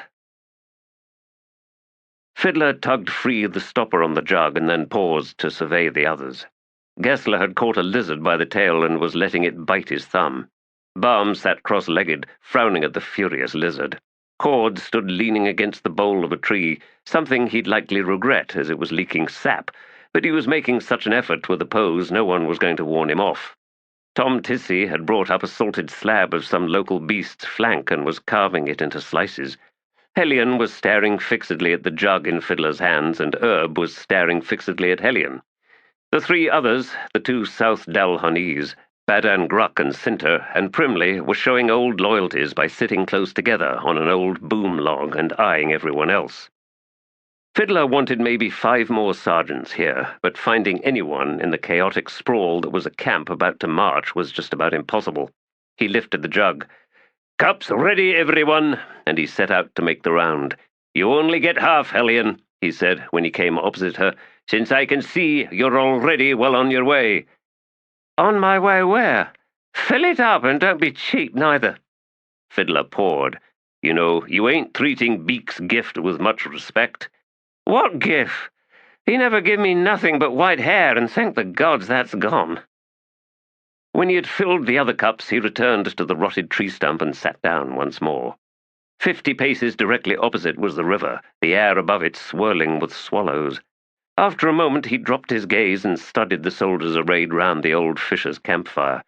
Now, he said, this is the kind of meeting sergeants used to do back in the days of the bridge burners. It was a useful tradition, and I'm thinking it's time it was brought back. Next time we'll get the rest of the company's sergeants. What's the point of it? Sinter asked. Every squad has its own skills. We need to know what the others can do and how they're likely to do it. We work through all this, and hopefully there won't be any fatal surprises in a scrap. After a moment, Sinter nodded. Makes sense. Cord asked, You're expecting us to run into trouble any time soon, Fid? That what your deck told you? Has this trouble got a face? He's not saying, said Gessler, but it's a fair guess that we'll know it when we see it. Volcando, suggested Badan Gruck. That's the rumour, anyway. Fiddler nodded. Aye, we might have a bump or two with them, unless the burned tears and the perish slap them into submission first. The Safis seem to be the only ones happy to have us pay a visit. It's pretty isolated, ringed in mountains, said Cord, crossing his arms. Probably starving for a few fresh faces, even ones as ugly as ours. Thing is, I don't know if we're even heading into Safinand, Fiddler pointed out. From the maps I've seen, it's well to the north of the obvious route across the wastelands. Cord grunted. Crossing any place named the Wastelands seems like a bad idea. What's in this Collance, anyway? What's driving the adjunct? Are we heading into another war to right some insult delivered on the Malazan Empire? Why not just leave it to Lassine? It's not like we owe the Empress a damned thing. Fiddler sighed. I'm not here to chew on the adjunct's motives, Cord. Speculation's useless. We're her army. Where she leads, we follow. Why? Cinta almost barked the word. Listen, me and my sister half-starved in a leathery cell waiting on execution. Now, maybe the rest of you thought it was all fucking worth it taking down these Tist Edor and their mad emperor, but a lot of Marines died and the rest of us are lucky to be here. If it wasn't for that Beak, you'd all be dead. But he's gone, and so is Sin. We got one High Mage and that's it, and how good is he? Fiddler, can Quick Ben do what Beak did? Fiddler unstrapped his helm and drew it off. He scratched at his sweat-matted hair. Quick Ben doesn't work that way. Used to be he was more behind the scenes, but Hedge tells me it's been different lately, maybe ever since Black Coral. Oh, great, cut in Cord. Where the bridge burners were wiped out. That wasn't his fault. Anyway, we all saw what he could do against the Edor mages off the coast of Seven Cities. He made them back down, and then, in Letheras, he chased off a damned dragon. I'm sure the cussers stuffed up its nose helped, Cord muttered. Gessler grunted a sour laugh. Well, Fid, bridge burner sergeants we ain't, and I guess that's pretty obvious. Can you imagine Whiskey Jack and Brackle and Picker and the rest moaning over every damned thing the way you got here? I can't, and I never even met them. Fiddler shrugged. I wasn't a sergeant back then, so I really can't say. But something tells me they did plenty of chewing. Don't forget, from about Black Dog all the way down to Darujistan, somebody in the Empire wanted them dead. Now, maybe they never had much to complain about when it came to Dujek One Arm, but at the same time, it's not like they knew what their High Fist was up to. It wasn't their business. Even when that business killed soldiers? Cinta asked. Fiddler's laugh was harsh and cutting. If that isn't a commander's business, what is? The adjunct's not our hood-damned mother, Cinta. She's the will behind the fist, and we're the fist. And sometimes we get blooded, but that's what comes when you're hammering an enemy in the face. It's all those teeth, added Gessler, and I should know. But Cinta wasn't letting go. If we know what we're getting into, we've got a better chance of surviving. Fiddler rose, his right hand slamming the helm onto the ground where it bounced and rolled into the far pit's ashes. Don't you get it? Surviving isn't what all this is about. As those words shot out bitter as a dying man's spit, the gathered sergeants flinched back. Even Gessler's eyes widened. The lizard took that moment to pull free and scamper away. In the shocked silence, Fiddler half snarled and clawed at his beard, unwilling to meet anyone's eyes. Hood's breath, Fid, you're a damned fool. You let her get to you. That look in her eyes. She's no natural soldier. What in Fenner's name is she even doing here? And how many more like her are there in this army? Well, said Cord in a flat voice, that must have been one Hood's piss of a reading. Fiddler forced out a ragged breath. Not a piss, Cord, a fucking deluge. And then Cinta surprised them all. Glad that's cleared up. Now, let's talk about how we're going to work together to make us the meanest hood-shitting fist the adjunct's got. Lying flat behind a tangle of brush, Throat Slitter struggled to swallow. His mouth and throat were suddenly so dry and hot, he thought he might cough flames. He cursed himself for being so damned nosy.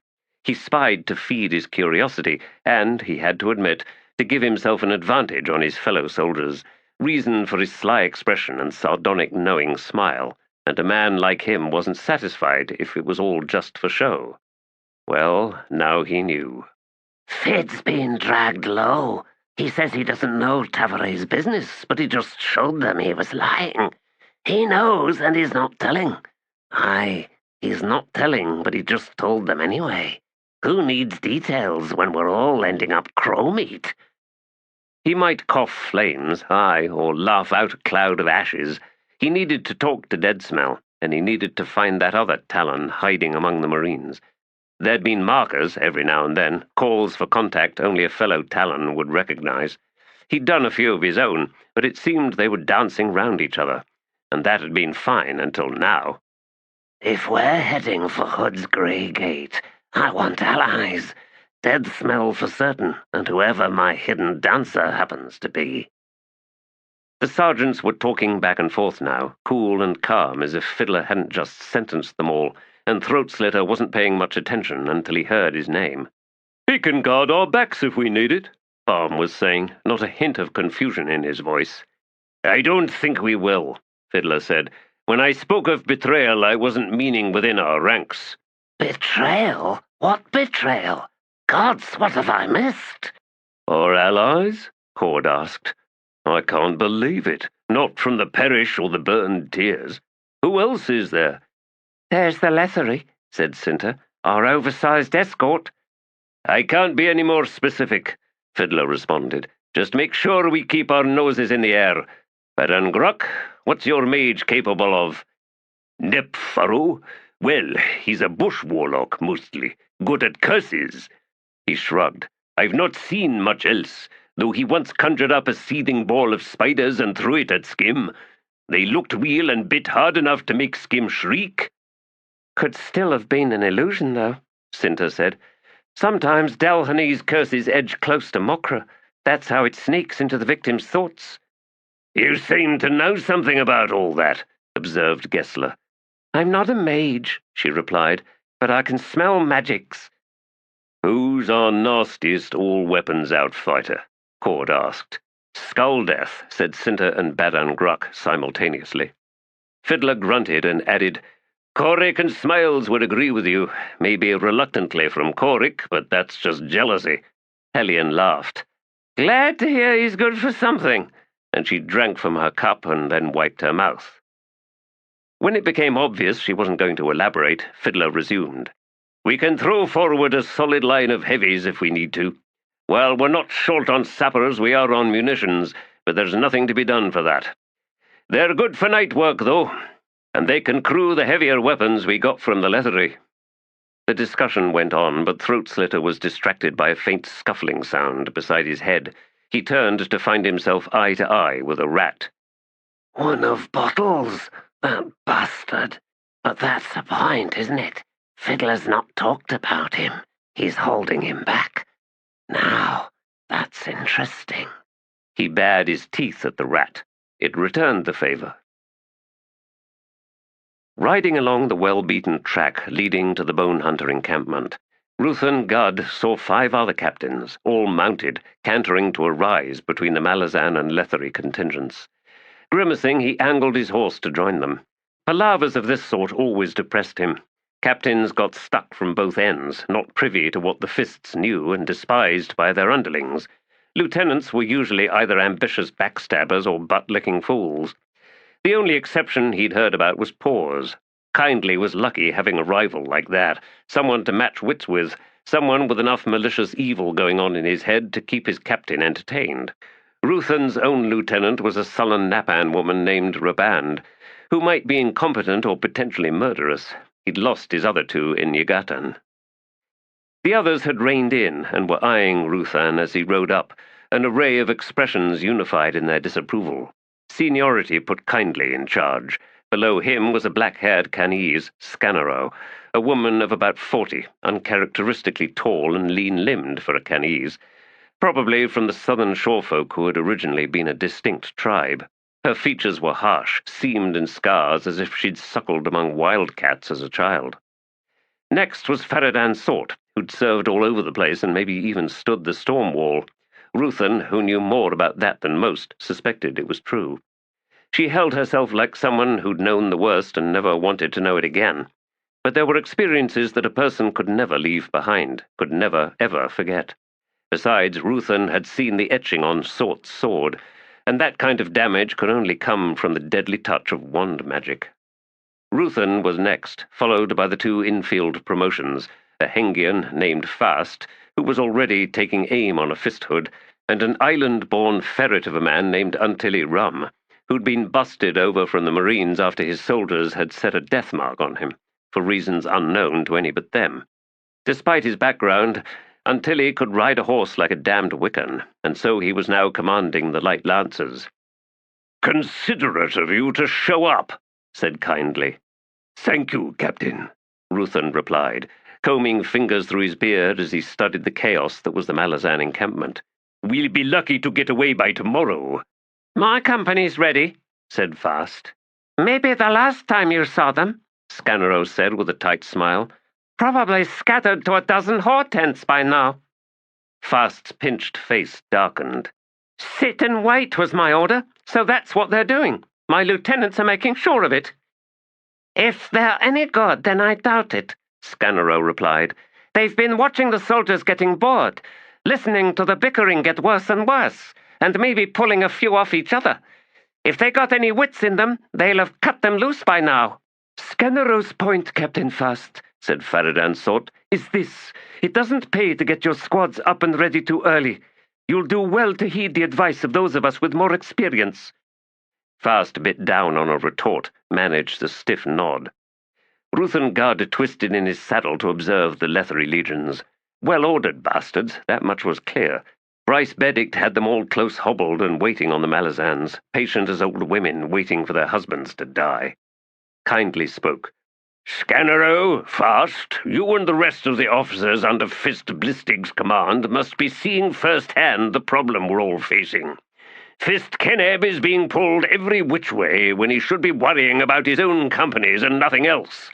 He's shouldering the logistics for Blistig's companies, and we're suffering for it." "There's no lighting fires under Blistig these days," said Scanero. "Can you take up the slack?" She blinked. "The only reason I'm a captain, kindly, is that I know how to lead soldiers into battle, and I know what to do with them once there. I've no head for organization." She shrugged. "I've a pair of decent lieutenants who keep the rows tallied, and nobody issued 2 left boots to march in. Without them, I'd be as bad as Blistig." "Logistics is no problem for me," opined Fast. No one responded to that. Kindly arched his back and winced. "It was said, back when he was commanding the Aran garrison, that Blistig was a sharp, competent officer." "Witnessing the slaughter of the 7th and then Pormqual's army broke him," Faradan Salt said. "I am surprised the adjutant doesn't see that." "The one thing we can address," said Kindly, "is how we can help Keneb. We need the best fist we have, captains, not exhausted, not overwhelmed."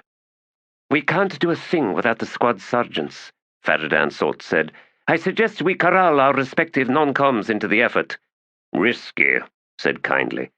Ruthan grunted, an unintentional response that drew unwelcome attention. "Pray explain that," Kindly asked in a drawl. He shrugged. "Maybe it suits us officers to think we're the only ones capable of seeing how High Command is falling apart." He met Kindly's gaze. "The sergeants see better than we do. Pulling them in sacrifices nothing and may even relieve them, since it'll show we're not all a bunch of blind twits, which is probably what they're thinking right now." Having said his piece, he subsided once more. "Who speaks little says a lot," Faradan Salt said, presumably quoting someone. Kindly collected his reins. "It's decided, then. Draw in the sergeants. Get them to straighten out their squads. Hood knows what Bryce must be thinking right now, but I'm damn sure it's not complimentary."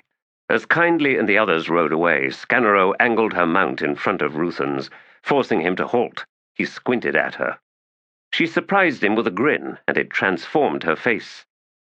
"The old ones among my people say that sometimes you find a person with the roar of a sea squall in their eyes, and those ones, they say, have swum the deepest waters. In you, Ruthengard, I now understand what they meant. But in you I see not a squall. I see a damned typhoon." He quickly looked away, ran fingers through his beard. "Just a spill of gas, Scanero." She barked a laugh. "Have it your way, then. Avoid raw vegetables, Captain." He watched her ride off. "Fisher folk. You, Scanero, with the lovely smile, I need to avoid. Too bad. Greymane, you always said that between the two of us, I was the luckier one. Wrong, and if your ghost hearkens to its name, spare me any echo of laughter." He paused, but all he could hear was the wind, and there was no humor in that moan. "Walk on, horse." Korik looked a mess, trembling and wild-eyed, as he tottered back to the squad camp. Tar frowned. "You remind me of a pathetic Debayang addict, soldier." "If paranoia comes with them shakes," said Cuttle, "he might as well be just that. Sit down, Korik. There's room in the wagon for you come tomorrow." "I was just sick," Korik said in a weak growl. "I seen Debayang addicts at the trader fort, and I don't like being compared to them. I made a vow long ago to never be that stupid. I was just sick. Give me a few days, and I'll be right enough to stick my fist in the next face gabbling about Debayang." "That sounds better," said Smiles. "Welcome back." Korab appeared from a tent carrying Korik's weapon belt. "Honed and oiled your blade, Korik, but it looks like the belt will need another notch. You need to get some meat back on your bones." "Thanks, Mother. Just don't offer me a tit, all right?" Sitting down on an old munitions box, he stared at the fire. The walk, Tar judged, had exhausted the man. That boded ill for all the other soldiers who'd come down with the same thing. The tart water had worked, but the victims who'd recovered were wasted, one and all, with a haunted look in their eyes. "Where's Fid?" Korik asked. Bottle stirred from where he had been lying, head on a bedroll and a cloth over his eyes. Blinking in the afternoon light, he said, "Fid's been listing all our faults. One of those secret meetings of all the sergeants." Tar grunted. "Glad to hear it's secret." "We ain't got any faults," said Smiles, "except for you, Corporal. Hey, Bottle, what else were they talking about?" "Nothing." That snatched everyone's attention. Even Korab looked up from the new hole he was driving through the thick leather belt. He'd jammed the awl into the palm of his left hand, but didn't seem to have noticed yet. "Who knows, you're the worst liar I ever heard," said Cuttle. "Fid's expecting a fight, and maybe soon. He's tightening the squads. All right? There, chew on that for a while." "How hard is he working on that?" the sapper asked, eyes narrowed down to slits. Bottle looked ready to spit out something foul. "Hard." "Shit," said Korik. "Look at me. Shit." "Take the wagon bed tomorrow and maybe the next day," said Tar, "and then spell yourself for a few days after that. We've that long at least until we're into possibly hostile territory. And eat, Korik, a lot." "Ow!" said Korab, lifting the hand with the awl dangling from the palm. "Pull it and see if you bleed," said Smiles. "If you don't, go see a healer quick." Noticing the others looking at her, she scowled. "Fish hooks. The fisherfolk who used to work for my family. Well, I've seen it go bad, is all. Punctures that don't bleed, I mean." "Oh, piss off, then." "I'm going for a walk," said Bottle. Tar watched the mage wander off and then glanced over and found Cuttle staring at him. "Aye, it's looking bad." Korab plucked out the awl and managed to squeeze out a few drops of blood. He gave Smiles a triumphant grin, then returned to working on the belt. Bottle wandered through the encampment, avoiding the disorganized mobs besieging the quartermaster's HQ, the armorer compound, the leather and cordage workshops, and a host of other areas crowded with miserable, overworked specialists. Even outside the horde tents, soldiers were getting into scraps. "Gods, where are all the officers? We need military police. This is what happens when there's no imperial oversight, no claws, no adjutants or commissars." "Adjunct, why aren't you doing anything about this?" "Hold on, Bottle. It ain't your problem. You've got other problems to worry about." He found he was standing in the center of a throughway, one hand clutching his hair. A storm of images warred in his head. All his rats were out, crouched in hiding in strategic places. But the one in Tavare's command tent was being assailed by folds of burlap. Someone had bagged it. He forced the other ones out of his head. "You, little Korik, pay attention. Start chewing as if your life depended on it, because maybe it does. Get out of that sack." You're in Fiddler's squad, right?" Blinking, Bottle focused on the man standing in front of him. "Hedge, what do you want?" The man smiled. and given the wayward glint in the man's mud-grey eyes, that was a rather frightening expression. Quick Ben sent me to you. Really? Why? What's he want? Never could answer that one. But you're the one. Bottle, isn't it? Look, I'm busy. Hedge lifted up a sack. This is for you. Bastard! Bottle snatched the bag, a quick look inside. Oh, stop your chewing now, Corrick. Relax. It was moving, said Hedge. What? The sack. Got something alive in there. It was jumping around in my hand. He grunted then as someone collided with him. An armored regular, big as a bear, lumbered past. Watch where you're walking, you damned ox! At Hedge's snarl, the man turned. His broad, flat face assumed the hue of a beet. He stomped back, lips twisting. Seeing the man's huge hands closing into fists, Bottle stepped back in alarm. Hedge simply laughed. The beet looked ready to explode. Even as the first fist flew, Hedge was ducking under it, closing tight up against the man. The sapper's hands shot between the soldier's legs, grabbed, squeezed, and yanked. With a piercing shriek, the soldier doubled over. Hedge added a knee to his jaw, flinging the head back upward. Then he drove an elbow into a cheekbone, audibly shattering it. The huge man crumpled. Hedge stood directly over him. You just went for the last living bridge burner. I'm guessing you won't do that again, huh? Hedge then turned back to Bottle and smiled a second time. Quick Ben wants to talk with you. Follow me. A few paces along, Bottle said, You're not, Not what? The last living bridge burner. There's Fiddler and Quick Ben. And I even heard about some survivors from Black Coral hiding out in Darujistan. Retired or moved on, every one of them. Fed said I should do the same, and I thought about it. I really did. A new start and all that. He tugged at his leather cap. But then I thought, what for? What's so good about starting all over again? All that ground you covered the first time, why do it a second time, right? No. And he tapped the bridge burner sigils sewn onto his ratty rain cape. This is what I am, and it still means something. I expect that regular back there agrees with you. Aye, a good start. And even better, I had me a talk with Lieutenant Paws, and he's giving me command of a squad of new recruits. The bridge burners ain't dead after all, and I hooked up with a Lethery alchemist to see if we can come up with replacements for the Moranth munitions. He's got this amazing powder, which I'm calling blue. You mix it and then get it inside a clay ball, which you seal right away. In about half a day, the mix is seasoned and set. Bottle wasn't much interested, but he asked anyway. Burns good, does it? Don't burn at all. That's the beauty of blue, my friend. Hedge laughed. Not a flicker of flame, not a whisper of smoke. We're working on others, too. Eaters, sliders, smarters, and I've got 2 assault weapons, a local arbalest and an onager. We're fitting clay heads on the quarrels, and I got me a new lobber, too. He was almost jumping with excitement as he led Bottle through the camp.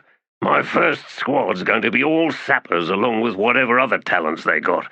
I was thinking, imagine a whole bridge burner army, say 5,000, all trained as Marines, of course, with heavies, mages, sneaks, and healers, but every one of them is also trained as a sapper, an engineer, right? Sounds terrifying. Aye, doesn't it? There, he pointed, that tent. Quick's in there. Or he said he would be, once he got back from the command tent. Anyway, I got to go collect my squad. Hedge walked off. Bottle tried to imagine 5,000 Hedges with the real Hedge in charge. God's breath, I'd want a continent between me and them, maybe 2. He repressed a shiver and then headed to the tent. Quick, you in there? The flap rippled. Scowling, Bottle crouched and ducked inside. Stop spying on the adjunct and me, the wizard said. He was sitting at the far end, cross-legged. In front of him and crowding the earthen floor in the tent's center was a heap of what looked like children's dolls. Bottle sat down. Can I play? Funny. Trust me, these things you don't want to play with. Oh, I don't know. My grandmother. I'm tying threads, Bottle. You want to get yourself tangled in that? Bottle shrank back. Ugh, no, thanks. Quick Ben bared his smallish teeth, a neat white row. The mystery is, there's at least 3 in there I can't even identify. A woman, a girl, and some bearded bastard who feels close enough to spit on. Who are they tied to? The wizard nodded. Your granny taught you way too much, Bottle. I already told Fiddler to treat you as our shaved knuckle. I've been trying to work that out, but the skein's still a bit of a mess, as you can see. You're rushing it too much, Bottle said. Leave them to shake loose on their own. Maybe so. So, what have you and the adjunct got to be so secret about? If I really am your shaved knuckle, I need to know things like that, so I know what to do when it needs doing. Maybe it's her, mused Quick Ben, or more likely it was Timbre. They've sniffed me out, Bottle. They've edged closer than anybody's ever done, and that includes Whiskey Jack. He paused, frowning. Maybe Calor, maybe Rake. Yes, Rake probably saw clear enough. Was it any wonder I avoided him? Well, Gothos, sure, but High Mage, cut in Bottle. What are you going on about? Quick Ben started and then glared. Distracted, sorry. You don't need to spy on her. Lastara saw the rat and nearly chopped it in half. I managed to intervene, made up some story about using it for an augury. If anything vital comes up, I will let you know. A whisper in my skull. We're heading into a maze, Bottle. The adjunct's aging in front of my eyes, trying to figure out a way through the wastelands. Have you tried soul-riding anything into it? It's a snarl of potent energies, massive blind spots, and 1,000 layers of warring rituals, sanctified grounds, curse holes, blood pits, skin sinks. I try and just reel back, head ready to split, tasting blood in my mouth. The ghost of a gate, said Bottle. Quick Ben's eyes glittered in the gloom. An area of influence, yes, but that ghost gate, it's wandered. It's not even there anymore, in the wastelands, I mean. East of the wastelands, said Bottle. That's where we'll find it, and that's where we're going, isn't it? Quick Ben nodded. Better the ghost than the real thing. Familiar with the real one, are you, High Mage? He glanced away. She's worked that one out all on her own. Too canny, too damned unknowable. Do you think she's in communication with her brother? I don't dare ask, Quick Ben admitted. She's like Dujek that way. Some things you just don't bring up. But you know, that might explain a lot of things. But then ask yourself this, said Bottle. What if she isn't? The wizard was silent for a long moment. Then he sighed. If not Paran, then who? Right? That's a nasty question. I don't spy on the adjunct just when she has you for company, Quick Ben. Most of the time I watch her, it's when she's alone. That's pathetic. Fuck the jokes, High Mage. Our adjunct knows things, and I want to know how. I want to know if she has company none of us know a thing about. Now, if you want me to stop doing that, give me a solid reason. You say she's got close to you. Have you returned the favor? I would if I knew how. That Otataral's sword pushes me away. It's what they're made to do, isn't it?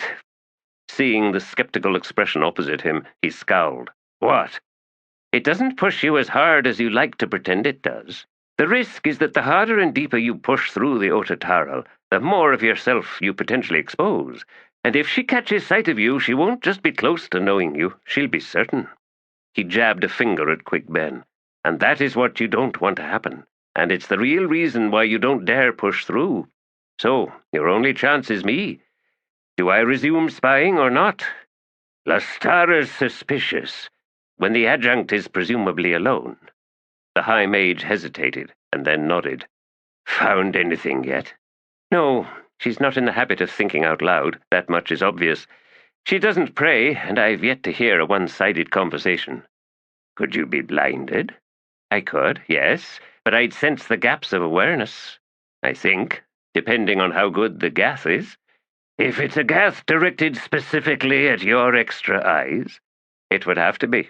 But you're right, something specific, Mokra maybe, that slips into the rat's tiny brain and paints a pretty picture of nothing happening.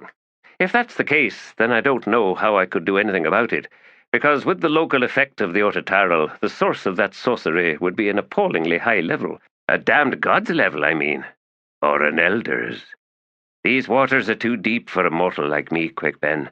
My spying only works because it's passive. Strictly speaking, riding a soul isn't magic, not in the common sense. Then seek out something on the wastelands, Bottle. See what you can see, because I can't get close, and neither, I think, can the adjunct. Find a wolf or a coyote. They like to hang round armies and such. Who's out there? I'll try, but if it's that risky, you might lose me. I might lose me, which is even worse. Quick Ben smiled his little smile and reached into the heap of dolls. That's why I've tied this thread to this particular doll. Bottle hissed. You miserable shit. Stop complaining.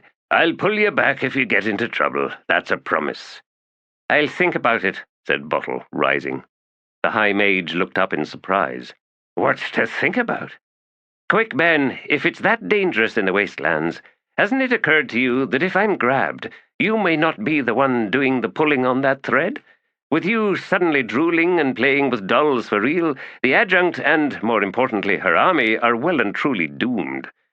I can hold my own, Quick Ben growled. How do you know you can? You don't even know what's out there. And why would I want to put myself in the middle of a tugging contest? I might well get torn to pieces. Since that wasn't the first thing you brought up, said Quick Ben, with a sly look, I expect you have a few contingency plans to deal with the possibility. I said I'd think about it. Don't wait too long deciding, Bottle. 2 full crates of that smoked sausage, aye. Fist Keneb's orders. Will do, Master Sergeant. Strap them tight, remember? Paws reminded the spotty-faced young man, and was pleased at the eager nod. Quartermaster Division always pulled in the soldiers who couldn't fight their way out of a school playground, and they had 2 ways of going once they'd got settled. Either puppies who jumped to the snap of an officer's fingers, or the ones who built impregnable fortresses out of regulations and then hoarded supplies somewhere inside, as if to give anything up drew blood and worse. Those ones Paws had made a career out of crushing, but at times like this, the puppies were the ones he wanted. He cast a surreptitious glance around, but the chaos swirled unabated on all sides, and no one was paying him any attention. And the puppy was happy at being collared, so when accosted, he could shake his head, duck down, and use the various lines Paws himself used. Fist Keneb's orders, take it up with him. And Master Sergeant's got recruits to outfit, 50 of 'em, and Captain Kindly said to do it quick. Keneb was safe enough, since at the moment nobody apart from his personal adjutants could even get close to him, and as for Kindly, well, the name itself usually sucked the blood from even the hardiest faces. It was a minor and mostly irrelevant detail that Paws had somehow lost his recruits, snatched away from the Marine squads by somebody nobody knew anything about. If trouble arrived, Paws could look innocent and point fingers at the squad sergeants. Never make a roadblock of yourself on Trouble's road. No, make yourself a bridge instead, with stones slick as grease. I should compose a mid-level officer's guide to continued health, indolence, and undeserved prosperity. But then if I did that, I'd have to be out of the battle, no longer in competition, as it were. Say, retired somewhere nice, like a palace nobody was using. And that would be my crowning feat, requisitioning a palace. Queen Frabelav's orders, sir. If you've got a problem, you can always discuss it with her one-eyed torturer. But for now, fine leathery smoked sausages, 3 crates of excellent wine, a cask of cane syrup, all for Fist Keneb, not that he'd ever see any of that, and extra blankets, extra rations, officer boots, including cavalry high-steppers, rank sigils and talks for corporals, sergeants, and lieutenants, all for his 50, or was it 60, vanished recruits, which translated into Paws's very own private stock for those soldiers on the march who lost things but didn't want to be officially docked for replacements. He'd already commandeered 3 wagons with decent teams, under guard at the moment by soldiers from Primley's squad. It occurred to him he might have to draw those 3 squads in as partners in his black market operation, but that shouldn't be too hard. Envy diminished the more one shared the rewards, after all, and with something at stake those soldiers would have the proper incentive when it came to security and whatnot. All in all, things were shaping up nicely. "Hey there, what's in that box?" "Combs, sir." "Ah, for Captain Kindly, then." "Aye, sir, personal requisition." "Excellent. I'll take those to him myself. Well, not only is the captain my immediate superior, soldier, I also happen to be his barber. Oh, right. Here you go, sir. Just a signature here. That wax bar. Yes, sir. That's the one.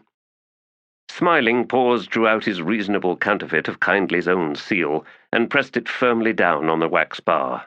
Smart lad. Keeping things proper is what makes an army work. Yes, sir. Hedge's pleasure at seeing that his leathery alchemist had rounded up the new recruits as he had ordered quickly drained away when he cast a gauging eye on the 40 would-be soldiers sitting not 15 paces from the company latrine trench. When he first approached the bivouac, he'd thought they were waving at him, but turned out it was just the swarming flies. "Verdict," he called to his alchemist. "Get 'em on their feet." The alchemist gathered up his long braid and with a practiced twist spun it into a coil atop his head, where the grease held it fast, and then rose from the peculiar spike stool he'd set up outside his hide tent.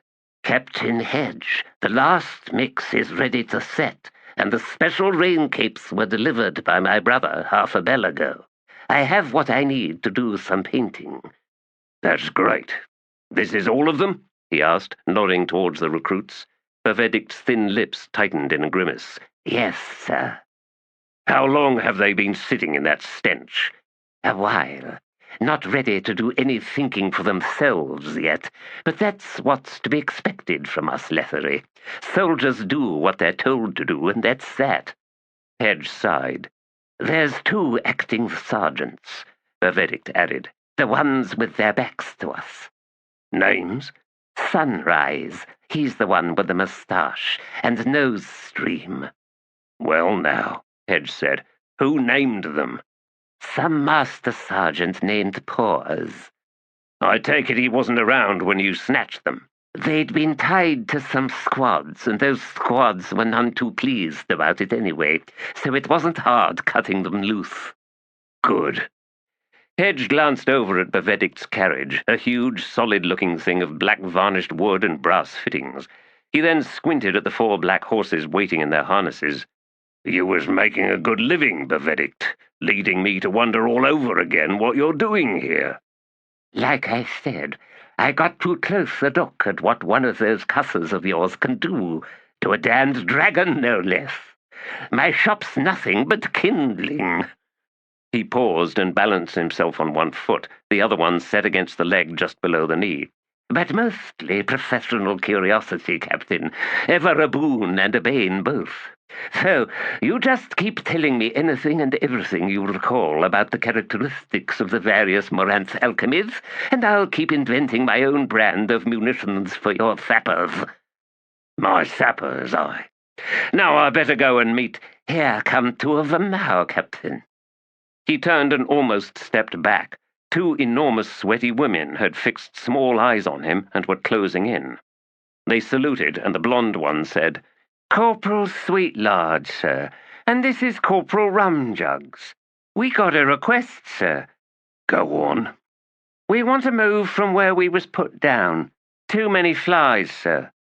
"An army never marches or camps alone, Corporal," said Hedge. "We got rats, we got mice, we got cape moths and crows, ravens and rizan, and we got flies." "That's true enough, sir," said the black-haired one, Rumjugs. "But even over here there ain't so many of them. 10 more paces between us and the trench there, sir, is all we're asking." "Your first lesson," said Hedge. "If the choice is between comfortable and miserable, choose comfortable. Don't wait for any damned orders, neither. Distracted and irritated makes you more tired. Tired gets you killed. If it's hot, look for shade. If it's cold, bundle together when not on post. If you're in a bad spot for flies, find a better one close by and move. Now I got a question for you 2. Why are you bringing me this request and not your sergeants?" "They was going to," said Rumjugs, "but then me and Sweet here, we pointed out that you're a man and we're whores, or used to be, and you was more likely to be nice to us than to them, assuming you prefer women and not men." "Good assumption and smart thinking. Now go back there and get everybody on their feet and over here." "Yes, sir." He returned their salute and watched them wheeze and waddle back to the others. Benedict moved up beside him. Maybe there's hope for them after all. Just needs teasing out, that's all, said Hedge. Now, find a wax tablet or something. I need a list of their names made up. My memory's bad these days, ever since I died and came back, in fact. The alchemist blinked and then recovered. Right away, Captain. All in all, Hedge concluded, a decent start. Lostara slammed the knife back into its sheath, then walked to examine an array of tribal trophies lining one wall of the presence chamber. Fist Keneb is not at his best, she said. Behind her, in the center of the room, the adjunct said nothing. After a moment, Lostara went on. Grab's disappearance hit him hard, and the thought that he might have been swallowed up by an Azath is enough to curdle anyone's toes. It's not helping that Fist Blistig seems to have decided he's already good as dead. She turned to see the adjunct slowly drawing off her gauntlets. Tavare's face was pale, a taut web of lines trapping her eyes. She'd lost weight, further reducing the few feminine traits she possessed. Beyond grief waited emptiness, a place where loneliness haunted in mocking company, and memories were entombed in cold stone. The woman that was the adjunct had decided that no one would ever take Tamber's place. Tavare's last tie to the gentler gifts of humanity had been severed. Now there was nothing left, nothing but her army, which looked ready to unravel all on its own, and even to this she seemed indifferent. It's not like the king to keep us waiting, Lostara muttered, reaching to unsheathe her knife. Leave it, the adjunct snapped. Of course. My apologies, adjunct. She dropped her hand and resumed her uninterested examination of the artifacts. These Lethari devoured a lot of tribes. Empires will, Lieutenant. I imagine this Collance did the same. It is an empire, is it not? I do not know, the adjunct replied, then added, It does not matter. It doesn't? But with her next words, it was clear that the adjunct was not interested in elaborating. My predecessor, a woman named Lorne, was murdered in a street in Darujistan. She had, by that point, completed her tasks, insofar as anyone can tell. Her death seemed to be little more than ill luck, a mugging or something similar. Her corpse was deposited in a pauper's pit. Forgive me, adjunct, but what is this story in aid of? Legacies are never what one would hope for, are they, Captain? In the end, it does not matter what was achieved. Fate holds no tally of past triumphs, courageous deeds, or moments of profound integrity. I suppose not, adjunct. Conversely, there is no grim list of failures, moments of cowardice or dishonor. The wax is smooth, the past melted away, if it ever existed at all. Those snared eyes fixed briefly on Lostara before sliding away once more. She died on a street, just one more victim of mischance, a death devoid of magic. Lostara's attention dropped down to the sword strapped at Tavare's hip. Most deaths are, adjunct. Tavare nodded. The wax melts. There is, I think, some comfort to be found in that. A small measure of release. Is that the best you can hope for, Tavare? Gods below. Lorne was not there to gauge the worth of her legacy, if that is what you mean, adjunct, which was probably a mercy.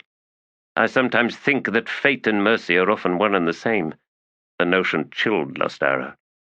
The army, continued the adjunct, will sort itself out once on the march. I give them this touch of chaos, of near anarchy, as I do for Fists Keneb and Blistig. I have my reasons. Yes, adjunct. In the king's presence, Captain, I expect you to refrain from any undue attention to the knife at your side. As you command, adjunct. Moments later, an inner door swung open, and King Tehol strode in, trailed by the Chancellor. My sincerest apologies, adjunct. It's all my cedar's fault. Not that you need to know that, but then... And he smiled as he sat down on the raised chair. Now you do, and I don't mind telling what a relief that is. You summoned us, Majesty, said the adjunct. Did I? Oh, yes, so I did. Relax, there's no crisis. Well, none that concerns you directly. Well, not in Letheras, anyway. Not at the moment, I mean. Cedar, step forward there now. Adjunct Tavare, we have a gift for you, in expression of our deepest gratitude. Queen Janath had arrived as well, moving up to stand to one side of her husband, one hand resting on the chair's high back. Bug was holding a small hand-polished wooden case, which he now set into the adjunct's hands. The chamber was silent as Tavare unlatched the lid and tilted it back to reveal a water-etched dagger. The grip and pommel were both plain, functional, and as far as Lostara could see, the blade itself, barring the etched swirls, was unspectacular. After a moment's examination, the adjunct shut the lid and looked up at the king. "Thank you, sire. I shall treasure this." "Hold on," said Tehol, rising and walking over. "Let's see that thing." And he lifted the lid once more, and then faced Bug. "Couldn't you have selected something prettier than that, Cedar? Why, I imagine the Chancellor is mortified now that he's seen it." "He is, sire. Alas, the cedar was under certain constraints." "Excuse me," said the adjunct. "Am I to understand that this weapon is ensorcelled? I'm afraid that such piquancy will be lost in my presence." The old man smiled. "I have done what I can, Tavare of House Paran. When you face your most dire necessity, look to this weapon." The adjunct almost stepped back, and Lostara saw what little colour there had been in her face suddenly drain away. "My most dire necessity? Cedar—" "As I said, adjunct," Bug replied, his gaze unwavering, "when blood is required, when blood is needed, in the name of survival, and in that name alone." Lostara saw that Tavare was at a loss for words, and she had no idea why. Unless the adjunct already knows what that necessity will be, knows and is horrified by this gift. Bowing, the adjunct closed the lid a second time and stepped back. Tehol was frowning at Bug. After a moment, he returned to the modest chair and sat down once more. "Fare you well on your journey, adjunct. And you as well, Lostara Yil. Do not neglect my brother. He has many talents. A lot more than me, that's for certain." And at seeing Bug's nod, he scowled. Janath reached down and patted his shoulder. Tehol's scowl deepened. "Look to Bryce Bedict during your traverse of Balkando Kingdom. We are very familiar with our neighbors, and his advice should prove valuable." "I shall, sire," the adjunct said, and suddenly it was time to go. Moments after the Malazans had departed, Tehol glanced over at Bug. "My, you look miserable." "I dislike departures, sire. There is ever a hint of finality." Janath came round and sat on one of the flanking benches. "You do not expect to see the Malazans again?" He hesitated, and then said, "No." "What of Bryce?" Tehol asked. Bug blinked and opened his mouth to reply, but the king raised a hand. "No, that question should not have been asked. I'm sorry, old friend." "Sire, your brother possesses unexplored depths, fortitude, unassailable fidelity to honor, and as you well know, he carries within him a certain legacy, and while I cannot gauge the measure of that legacy, I believe it has the potential to be vast."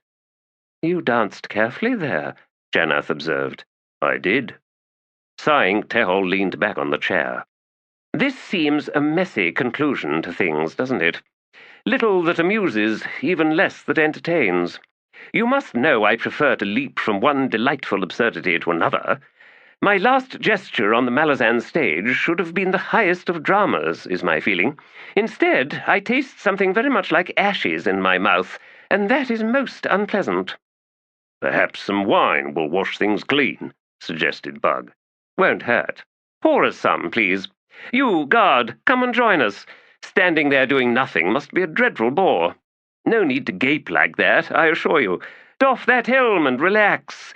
There's another guard just like you on the other side of that door, after all. Let him bear the added burden of diligence. Tell us about yourself. Family, friends, hobbies, scandals." "Sire," warned Bug. "Or just join us in a drink and feel under no pressure to say anything at all. This shall be one of those interludes swiftly glossed over in the portentous histories of great and mediocre kings. We sit in the desultory aftermath, oblivious to omens and whatever storm waits behind yonder horizon. Ah, thank you, Bug. My queen, accept that goblet and come sit on my knee. Oh, don't make that kind of face. We need to compose the proper scene. I insist, and since I'm king, I can do that. Or so I read somewhere. Now, let's see. Yes, Bug, stand right over there. Oh, massaging your brow is the perfect pose. And you, dearest guard? How did you manage to hide all that hair? And how come I never knew you were a woman? Never mind, you're an unexpected delight. Ow! Calm down, wife. Oh, that's me who needs to calm down. Sorry. Women in uniforms and all that. Guard, that dangling helm is exquisite, by the way. Take a mouthful and do pass judgment on the vintage. Yes, like that. Oh, most perfect. Now, it's just occurred to me that we're missing something crucial. Ah, yes, an artist. Bug, have we a court artist? We need an artist. Find us an artist. Nobody move. Chapter 12. The sea is blind to the road, and the road is blind to the rain. The road welcomes no footfalls, the blind are an ocean's flood on the road's shore. Walk then unseeing, like children with hands outstretched, down to valleys of blinding darkness. The road leads down through shadows of weeping gods. This sea knows but one tide flowing into sorrow's depthless chambers. The sea is shore to the road, and the road is the sea's river to the blind. When I hear the first footfalls, I know the end has come, and the rain shall rise like children with hands outstretched. I am the road fleeing the sun, and the road is blind to the sea, and the sea is blind to the shore, and the shore is blind to the sea. The sea is blind. Riddle of the Road of Galan, Sheikh chant. When leading his warriors, War Chief Mar Eb of the Baran White Face Barghast liked to imagine himself as the tip of a barbed spearhead, hungry to wound, unerring in its drive. Slashes of red ochre cut through the white paint of his death face, ran jagged tracks down his arms. His bronze brigandine hauberk and scaled skirt bore the muted tones of blood long dead, and the red-tipped porcupine quills jutting from the spikes of his black-greased hair clattered as he trotted in front of 4,000 seasoned warriors. The stink from the severed head, swinging from the iron-sheathed standards crowding behind the war chief, left a familiar sting in the back of his broad, flattened nose, a clawing presence at the close of his throat, and he was pleased especially that his two younger brothers carried a pair of those standards. They'd stumbled upon the Akrenai caravan late yesterday afternoon. A pathetic half-dozen guards, 5 drovers, the merchant and her family. It had been quick work, yet no less delicious for its brevity, tainted only when the merchant took a knife to her daughters and then slit her own throat, gestures of impressive courage that cheated his warriors of their fun, the puny horses in the herd they had slaughtered and feasted upon that night. Beneath a cloudless sky, the war party was cutting westward. A week's travel would find it in the Kryn Free Trade, the center of all eastern commerce with Lether. Mar Eb would slaughter everyone and then assume control of the caravanserai and all the trader forts. He would make himself rich and his people powerful. His triumph would elevate the Baran to the position they rightfully deserved among the white faces. Onos T'oolan would be deposed, and the other clans would flock to join Maral. He would carve out an empire, selling Akrenai and Daras slaves until the vast plains belonged to the Barghast and no one else. He would set heavy tariffs on the Safi and Bolkando, and he would build a vast city in Kryn, raising a palace and establishing impregnable fortresses along the borderlands. His allies among the Sanan had already been instructed to steal for him the twin daughters of Hetan. He would bring them into his own household, and when they reached a blooding age, he would take them as his wives. Hetan's fate he left to others. There was the young boy, the true son of the Imass, and he would have to be killed, of course, along with Kafal, to end once and for all Humbrol Tar's line. His musings on the glory awaiting him were interrupted by the sudden appearance ahead of 2 of his scouts carrying a body between them. Another Barghast, but not one of his own. Mar Eb held up one hand, halting his war party, and then jogged forward to meet the scouts. The Barghast was a mess. His left arm was gone below the elbow, and the stump seethed with maggots. Fires had melted away half his face, and fragments of his armor of tin coinage glittered amidst the weltered ruin of skin and meat on his chest. By the fetishes dangling from his belt, Maral knew him to be a snake hunter, one of the smaller clans. He scowled and waved at the flies. "Does he live?" One of the scouts nodded and then added, "Not for much longer, War Chief." "Set him down gently now. Maral Ebb moved up and knelt beside the young warrior. He swallowed down his disgust and said, "Snake Hunter, open your eyes. I am Maral Ebb of the Baran. Speak to me. Give me your last words. What has befallen you?" The one surviving eye that opened was thick with mucus, a dirty yellow rimmed in cracked, swollen flesh. The mouth worked for a moment, and then raw words broke loose. "I am Bendan Ledag, son of Karavd and Elor. Remember me. I alone survived. I am the last snake hunter. The last." "Does an Akrenai army await me?" "I do not know what awaits you, Maral Ebb, but I know what awaits me. Damnation!" The face twisted with pain. "Open your eye. Look at me, warrior. Speak to me of your slayer." "Damnation, yes, for I fled. I did not stand, did not die with my kin. I ran, a terrified hare, a leap mouse in the grass." Speech was drying out the last fluids within him, and his breath grated. "Run, Maral Ebb. Show me how cowards live." Maral Ebb made a fist to strike the babbling fool, and then forced himself to relax. "The Baran fear no enemy. We shall avenge you, Benden Ledag. We shall avenge the Snake Hunter, and may the souls of your fallen kin hunt you down." The dying fool somehow managed to smile. "I will wait for them. I will have a joke, yes, one that will make them smile. That was my way. Zaravau, though, he has no reason to laugh. For I stole his wife. I stole her pleasure." He hacked out a laugh. "It is what weak men do, have always done." The eye suddenly sharpened, fixed on Maral Ebb. "And you, Baran, I will wait for you, too." The smile faltered. The face lost its clenched pain, and the wind's air flowed unclaimed through the gape of his mouth. Maral Ebb stared down into that unseeing eye for a moment. Then he cursed and straightened. "Leave him to the crows," he said. "Sound the horns. Draw in the forward scouts. We shall camp here and ready ourselves. There is vengeance in our future, and it shall be sweet." 2 of the 6 women dragged what was left of the horse trader to the gully cutting down the hillside and rolled him into it. Hearing snakes slithering in the thick brush of the gully, they quickly backed away and returned to the others.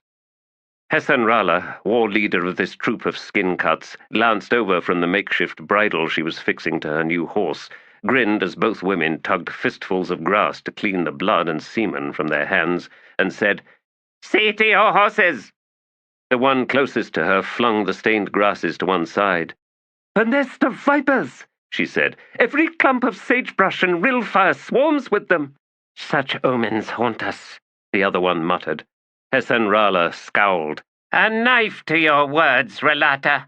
She waved one hand. "Look at this good fortune. Horses for each of us, and 3 more to spare. A bag of coins and mint-soaked bedderin and 3 skins of water.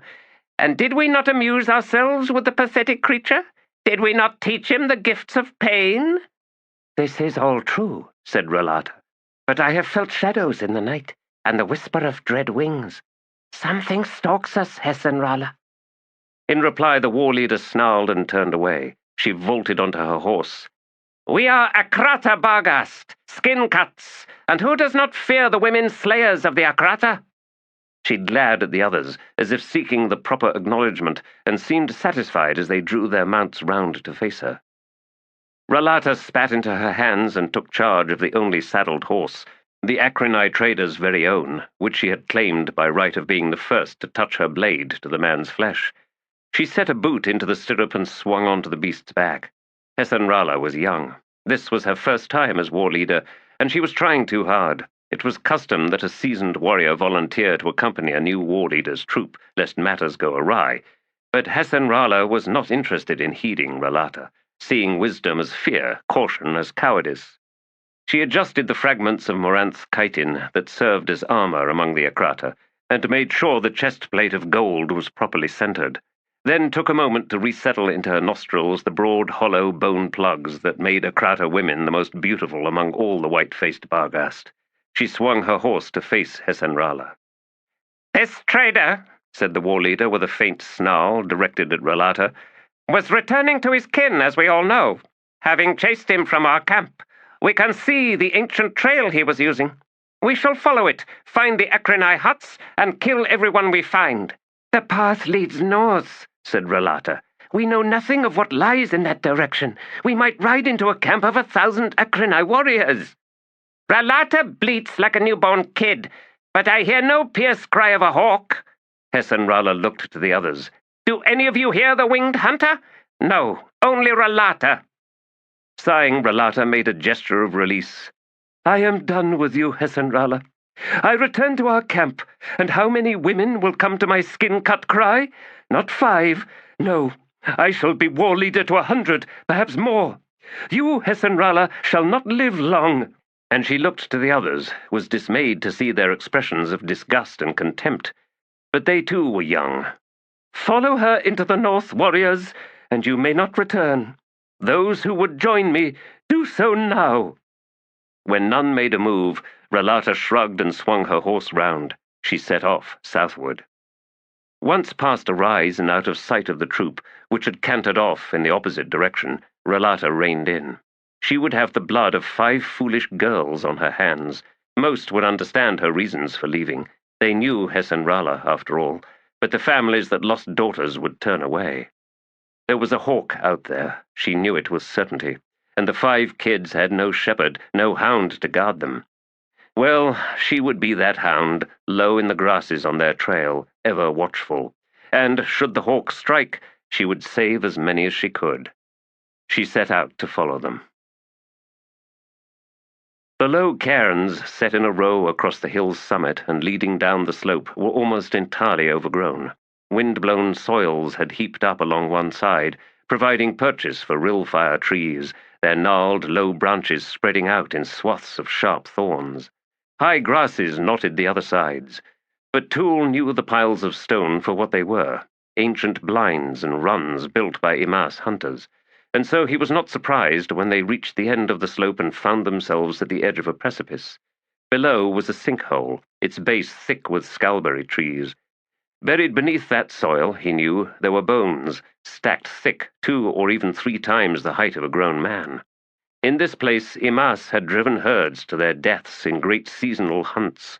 If one were to dig beneath the scalberry trees, one would find the remains of Bed and Tenag, their bones and shattered horns, tusks and embedded spear points of grey chert.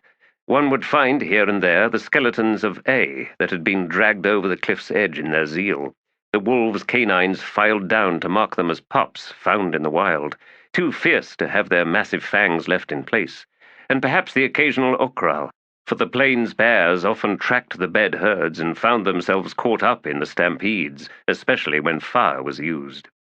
Generation upon generation of deadly hunts mapped out in those lairs, until all the Tenag were gone, and with them the okral, and indeed the eye, and the wind was hollow and empty of life, no howls, no shrill trumpeting from bold Tenag, and even the Bed had given way to their smaller cousins, the Bedurin, who would have vanished too had their 2-legged hunters thrived. But they did not thrive, and Onos T'oolan knew the reason for that.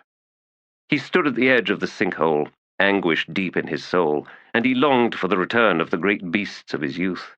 Eyes scanning the lie of the land to the sides of the pit, he could see where the harvest had been processed, the slabs of meat brought up to the women who waited beside smaller, skin-lined pits filled with water that steamed as heated stones built it to boiling.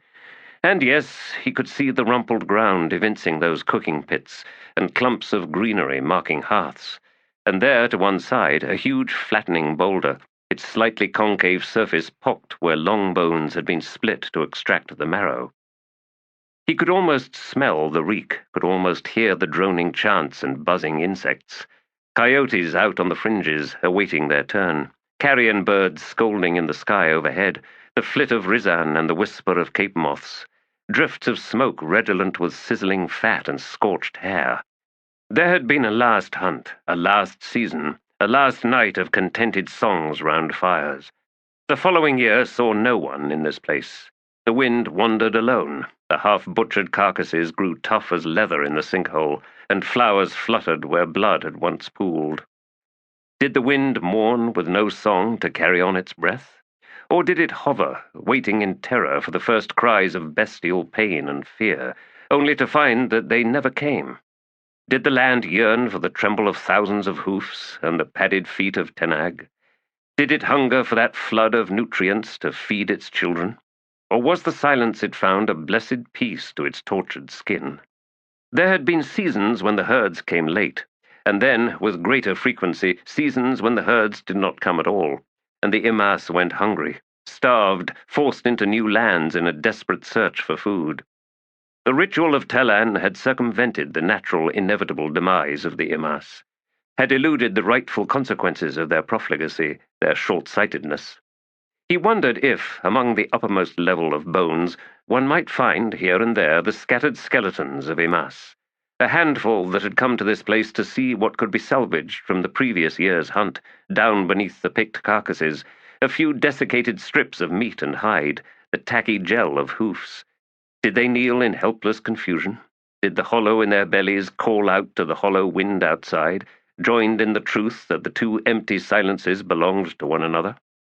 If not for T'lan, the Imass would have known regret, not as a ghost memory, but as a cruel hunter tracking them down to their very last, staggering steps, and that, T'ool told himself, would have been just.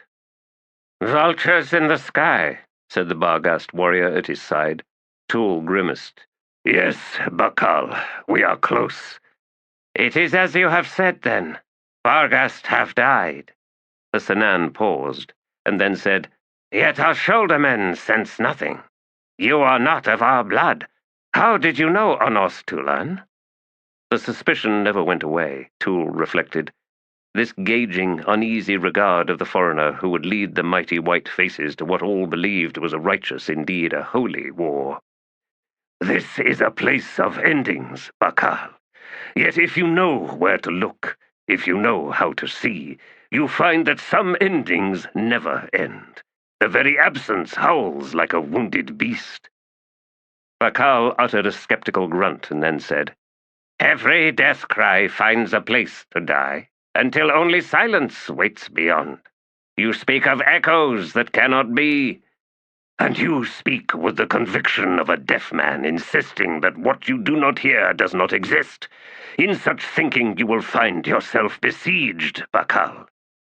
He finally faced the Barghast warrior. "When will you people discover that your will does not rule the world?" "I ask how you knew," Bakal said, expression darkening, "and you answer with insults?" "It is curious what you choose to take offense to," T'ool replied. "It is your cowardice that offends us, war leader." "I refuse your challenge, Bakal, as I did that of Rigis, and as I will all others that come my way, until our return to our camp." "And once there, 100 warriors shall vie to be the first to spill your blood.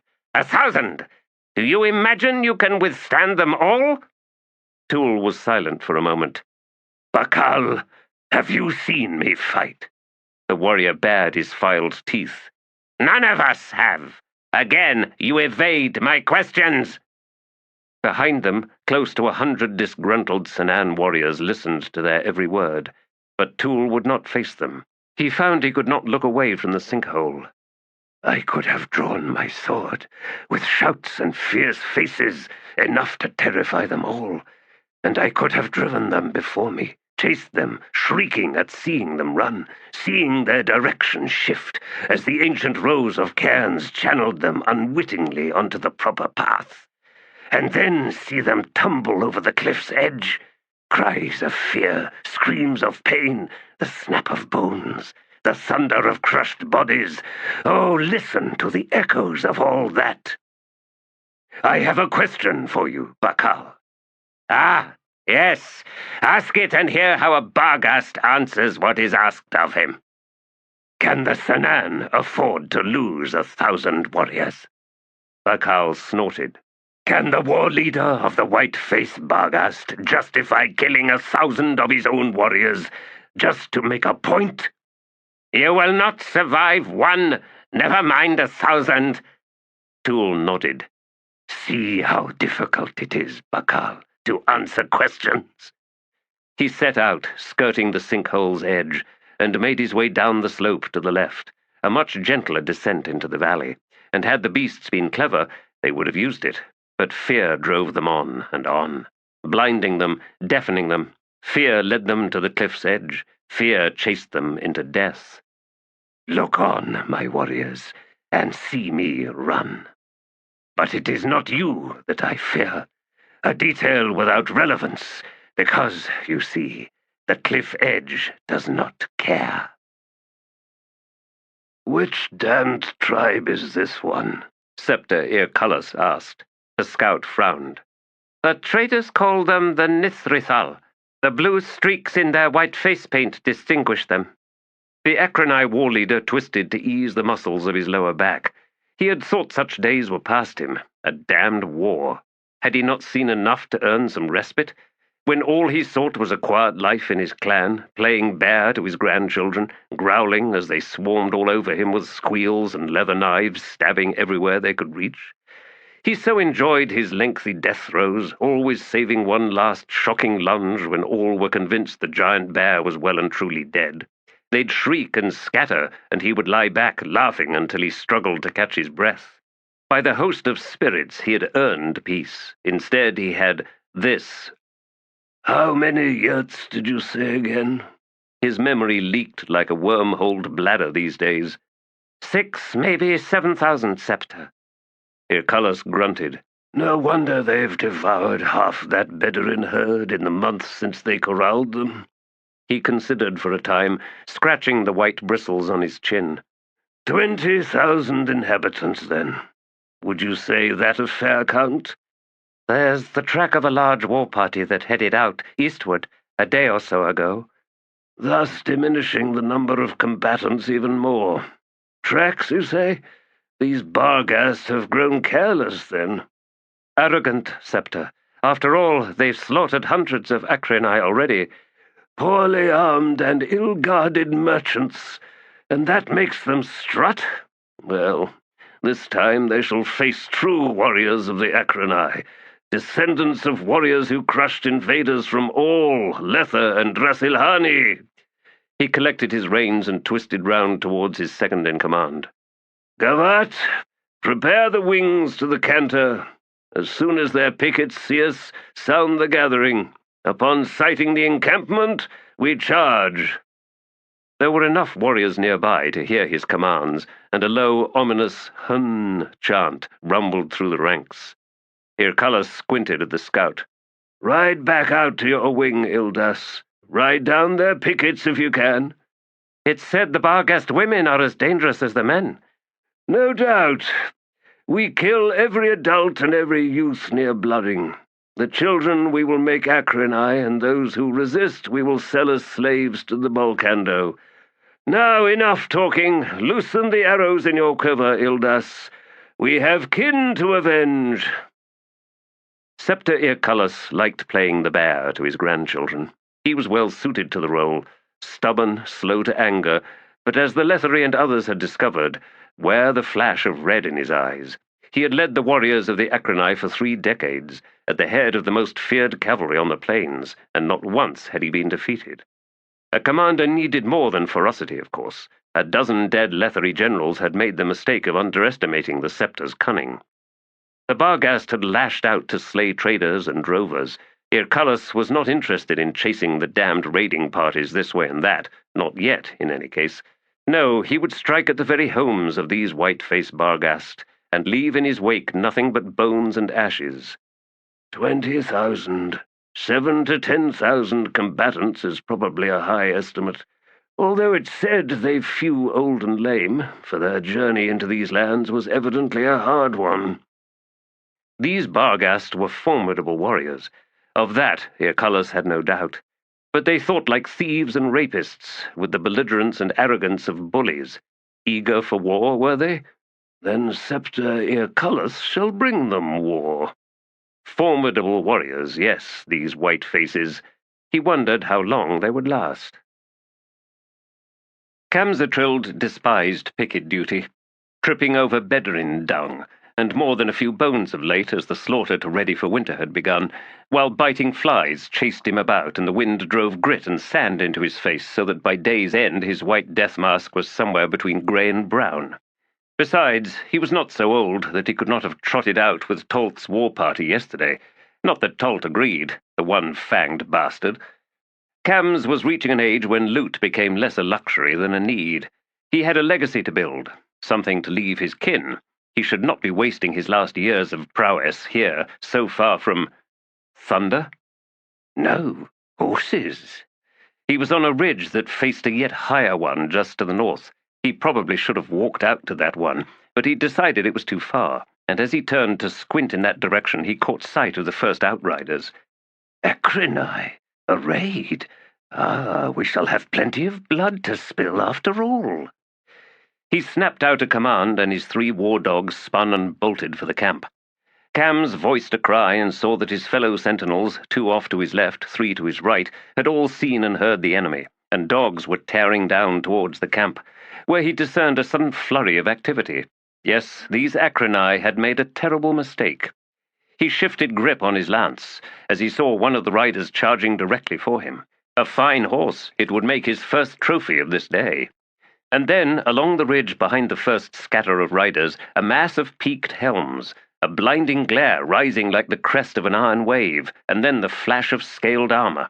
Cams involuntarily stepped back, the rider closing on him, forgotten in his shock.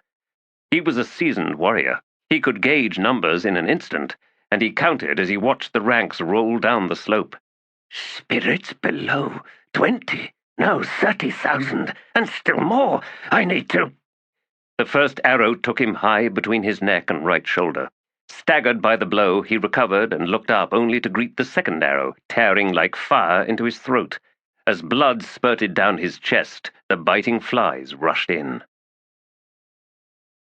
War leader Tolt probed with his tongue his single remaining upper canine, and then glared at the distant horse warriors. They lead us ever on, and not once do they turn and fight. We are in a land of cowards. So we must scrape it clean, said Bedit in a growl. Tolt nodded. Your words ring like swords on shields, old friend. These Ecrinai start and dance away like antelope, but their villages are not so fleet, are they? When we are killing their children and raping their young ones, when we are burning their huts and slaughtering their puny horses, then they will fight us. Or run in terror, war leader. Torture kills them quick, we've seen that. They are spineless. He pointed with the tip of his spear. We must choose our own path here, I think, for it is likely they seek to lead us away from their village. Tolt studied the distant riders, no more than 30. They had spied them at dawn, waiting, it seemed, on a distant rise. Tolt had half exhausted his warriors attempting to chase them down. A few scattered arrows sent their way was the extent of their belligerence. It was pathetic. The war leader glanced back at his warriors. 800 men and women, their white paint streaked now with sweat, most of them sitting, hunched over in the heat. We shall rest for a time, he said. I shall remain here, Bedit said, lowering himself into a crouch. If they move, sound the call. Yes, war leader. Tolt hesitated, turning to squint at a mountainous mass of storm clouds to the southwest. Closer, yes. Bedit must have followed his gaze. We are in its path. It will do much to cool us down, I think. Be sure to leave this hilltop before it arrives, Tolt advised, and hold that spear to the ground. Nodding, Bedit grinned and tapped the side of his bone and horn helm. Tell the fools below who are wearing iron peaks. I will, although it's the Ecrinai who should be worried. Bedit barked a laugh. Tolt turned and trotted back down to his warriors. In Thalas, third daughter of Scepter Irculus, leaned forward on her saddle. Beside her, Sagant shook himself and said, "They are done, I think." She nodded, but somewhat distractedly. She had lived her entire life on these plains. She had weathered the fiercest prairie storms. She recalled once seeing 100 dead Bedouin on a slope, each one killed by lightning, but she had never before seen clouds like these ones. Her horse was trembling beneath her. Sagant gusted out a breath. "We have time, I think, if we strike now. Get it over with quickly and then try to outride the storm." After a moment, Insalas nodded. Sagant laughed and swung his horse round, leaving the small troop of outriders to ride down to where waited, unseen by any Barghast, 3 wings of Ecrini horse archers and lancers, along with 900 armoured axe-wielding shock troops. In all, almost 3,000 warriors. As he drew closer, he gestured with his free hand, saw with pleasure the alacrity with which his troops responded. The Scepter's great success had been founded in part on the clever adoption of the better qualities of the Lethari military, foot soldiers capable of maintaining tight, disciplined ranks, for one, and an adherence to a doctrine of formations as well as dictating the field of battle in situations of their own choosing. Leading the Barghast ever onward until they were exhausted, leading them straight to their waiting heavy infantry, to a battle in which the white faces could not hope to triumph. Insalas had learned well from her father. This would be a fine day of slaughter. He laughed again. Insalas had done her part. Now it was time for Sagant. They would finish with these Barghast quickly. She glanced again at the storm front. Yes, it would have to be quickly. The blackened bellies of those clouds seemed to be scraping the ground, reminding her of smoke. But she could not smell anything like a grass fire. No, this was uncanny, troubling. Still a league or more distant, but fast closing. She shook herself, faced her fellow outriders.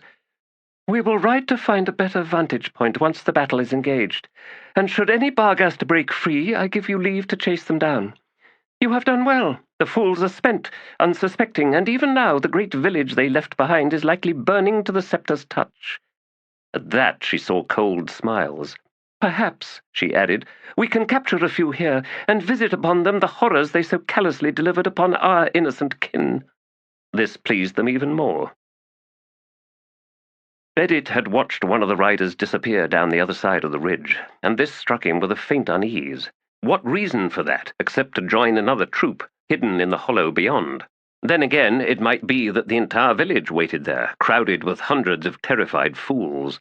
He slowly straightened, and then felt the first rumble beneath his feet.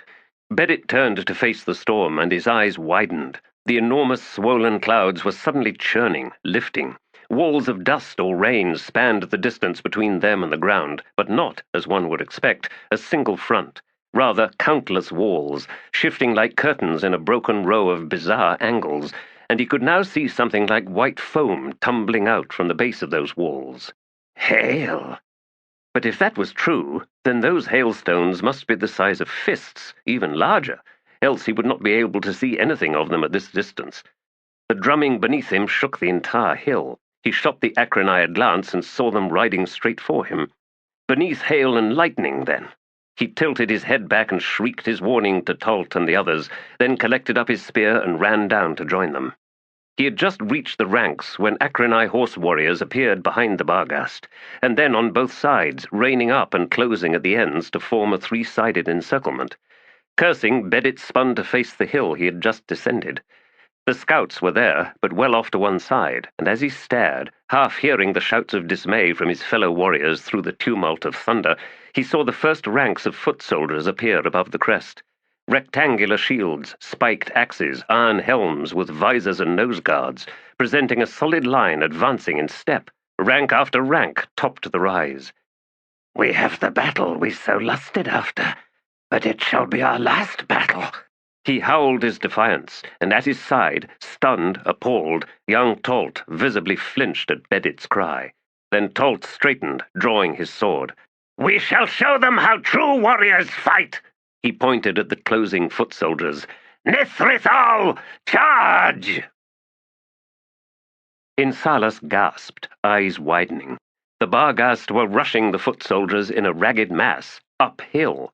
True, they were bigger, but against that disciplined line they would meet nothing but an iron wall and descending axe blades.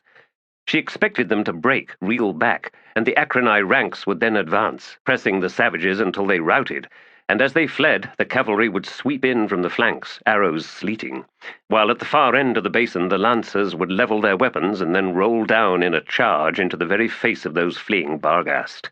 No one would escape. Thunder, flashes of lightning, a terrible growing roar, yet our eyes held frozen on the charging Barghast. They hammered into the Akran ranks, and T'lan shouted in shock as the first line seemed to simply vanish beneath a crazed flurry of huge Barghast warriors, swords slashing down. Shield edges crumpled, fragments of shattered helms spat into the air. The three front rows were driven back by the concussion. The chop and clash rose amidst screams of pain and rage, and she saw the Akran legion bow inward as the remainder of the Barghast pushed their own front ranks ever deeper into the formation. It was moments from being driven apart, split in half. Sagant must have seen the same from where he waited with the lancers. In actual numbers, the Barghast almost matched the foot soldiers, and their ferocity was appalling. Darkness was swallowing the day, and the flashes of lightning from the west provided moments of frozen clarity as the battle was joined now on all sides, arrows lashing into the Barghast flanks in wave after wave. The plunging descent of Sagant and his lancers closed fast on the rearmost enemy warriors, who seemed indifferent to the threat at their backs as they pushed their comrades in front of them, clawing forward in a frenzy. But that made sense. Carve apart the Akran legion, and a way would be suddenly opened before the Barghast. And in the ensuing chaos of the breakout, the lancers would end up snarled with the foot soldiers, and the archers would hunt uselessly in the gloom to make out foe from friend. All order, and with it command, would be lost. She stared, still half disbelieving, as the legion buckled. The Barghast had now formed a wedge, and it drove ever deeper. Should the enemy push through and come clear, momentarily uncontested, they could wheel round and set weapons. They could even counterattack, slaughtering disordered foot soldiers and tangled lancers. T'lan turned to her 30-odd scouts. "Ride with me!" And she led them down the back slope of the ridge, cantering and then galloping, to bring her troop round opposite the likely fissure in the legion. "When the Barghast fight clear, we charge, do you understand? Arrows and then sabres, into the tip of the wedge. We tumble them, we slow them, we bind them. If with our own dead horses and our own dying bodies, we bind them." She could see a third of a wing of horse archers pulling clear to the east. They were responding to the threat, but they might not be ready in time. "Damn these barbarians!" T'lan, third daughter of the scepter, rose on her stirrups, gaze fixed on the writhing ranks of the legion. "My children, your mother will not be returning home. Never again to see your faces, never—" A sudden impact sent the horses staggering. The ground erupted, and she saw figures wheeling through the air, flung to one side as the storm struck the flank of the hills to the west, struck and tumbled over those hills, swallowing them whole. T'lan, struggling to stay on her mount, stared in horror as a seething crest of enormous boulders and jagged rocks lifted over the nearest ridge. Something huge and solid loomed within the nearest cloud, towering to fill half the sky, and its base was carving a bow wave before it, as if tearing up the earth itself. The avalanche poured over the crest and down the slope of the basin in a roaring wave. An entire wing of horse archers was simply engulfed beneath the onslaught, and then the first of the broken boulders, many bigger than a trader's wagon, crashed into the milling mass of Barghast and Akran. As the rocks rolled and bounced through the press, pieces of crushed, smeared bodies spun into the air.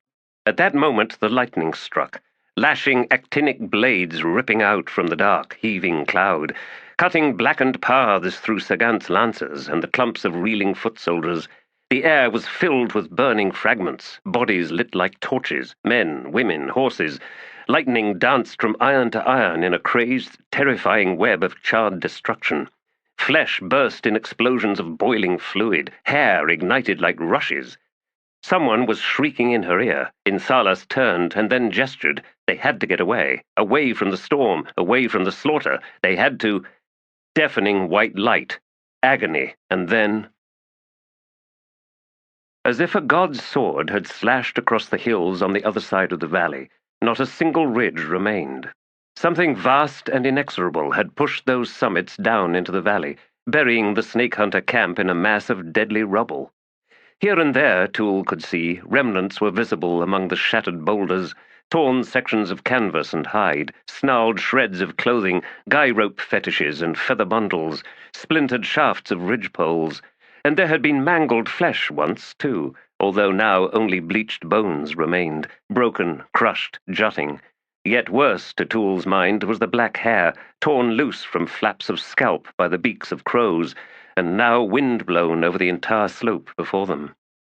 Riggis had shouldered aside a speechless Bakal, and now glared down into that nightmarish scene. After a moment he shook his huge frame and spat. "This is our enemy, war leader? Bah! An earthquake! Shall we war against the rocks and soil, then? Stab the hills? Bleed the rivers? You have led us to this? Hoping for what? That we beg you to take us away from an angry earth?" He drew his tulwar. "Enough wasting our time. Face me, Onos T'oolan. I challenge your right to lead the White Face Barghast." T'ool sighed. "Use your eyes, Riggis. What shifting of the earth leaves no cracks, pushes to one side hilltops without touching their roots, drives 3, possibly more, furrows across the plain, each one converging on this valley, each one striking for the heart of the snake hunter camp?" He pointed to the north channel of the valley. "What earthquake cuts down fleeing Barghast in the hundreds? See them, Riggis, that road of bones? Akrin raiders, taking advantage of the broken state of the survivors. Answer my challenge, coward!" T'ool studied the enormous warrior. Not yet 30, his belt crowded with trophies. He turned to the others and raised his voice. "Do any of you challenge Riggis and his desire to be war leader of the White Face Barghast?" "He is not yet war leader," growled Bakal. T'ool nodded. "And should I kill Riggis here, now, will you draw your weapon and voice your challenge to me, Bakal?" He scanned the others. "How many of you will seek the same? Shall we stand here over the broken graveyard of the Snake Hunter clan and spill yet more Barghast blood? Is this how you will honor your fallen white faces?" "They will not follow you," Riggis said, his eyes bright, "unless you answer my challenge." "Ah, and so, if I do answer you, Riggis, they will then follow me?" The Senan warrior's laugh was derisive. "I am not yet ready to speak for them." "You just did." "Spar no more with empty words, Onos T'oolan." He widened his stance and readied his heavy-bladed weapon, teeth gleaming amidst his braided beard. "Were you war leader, Riggis?" T'ool said, still standing relaxed, hands at his sides. "Would you slay your best warriors simply to prove your right to rule?" Any who dared oppose me, yes. Then you would command out of a lust for power, not out of a duty to your people. My finest warriors, Riggis replied, would find no cause to challenge me in the first place. They would, as soon as they decided to disagree with you, Riggis. And this would haunt you in the back of your mind. With every decision you made, you would find yourself weighing the risks, and before long you would gather to yourself an entourage of cohorts, the ones whose loyalty you have purchased with favors, and you would sit like a spider in the center of your web, starting at every tremble of the silk. How well can you trust your friends, knowing how you yourself bought them? How soon before you find yourself swaying to every gust of desire among your people? Suddenly, that power you so hungered for proves to be a prison. You seek to please everyone, and so please no one. You search the eyes of those closest to you, wondering if you can trust them, wondering if their smiles are but lying masks, wondering what they say behind your back. Enough! Riggis roared, and then charged. The flint sword appeared as if conjured in T'ool's hands. It seemed to flicker. Riggis staggered to one side, down onto one knee. His broken tulwar thumped to the ground 4 paces away, the warrior's hand still wrapped tight about the grip. He blinked down at his own chest, as if looking for something, and blood ran from the stump of his wrist. Ran, but the flow was ebbing. With his remaining hand he reached up to touch an elongated slit in his boiled leather hauberk, from which the faint glisten of blood slowly welled, a slit directly above his heart. He looked up at T'ool, perplexed, and then sat back. A moment later Riggis fell onto his side, and no further movement came from him. T'ool faced Bakal. "Do you seek to be war leader, Bakal? If so, you can have it. I yield command of the White Face Barghast. To you," he turned to the others, "to any of you, I will be the coward you want me to be. For what now comes, someone else shall be responsible. Not me, not any more.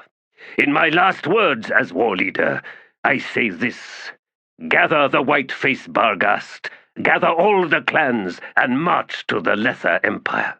Seek sanctuary. A deadly enemy has returned to these plains, an ancient enemy. You are in a war you cannot win.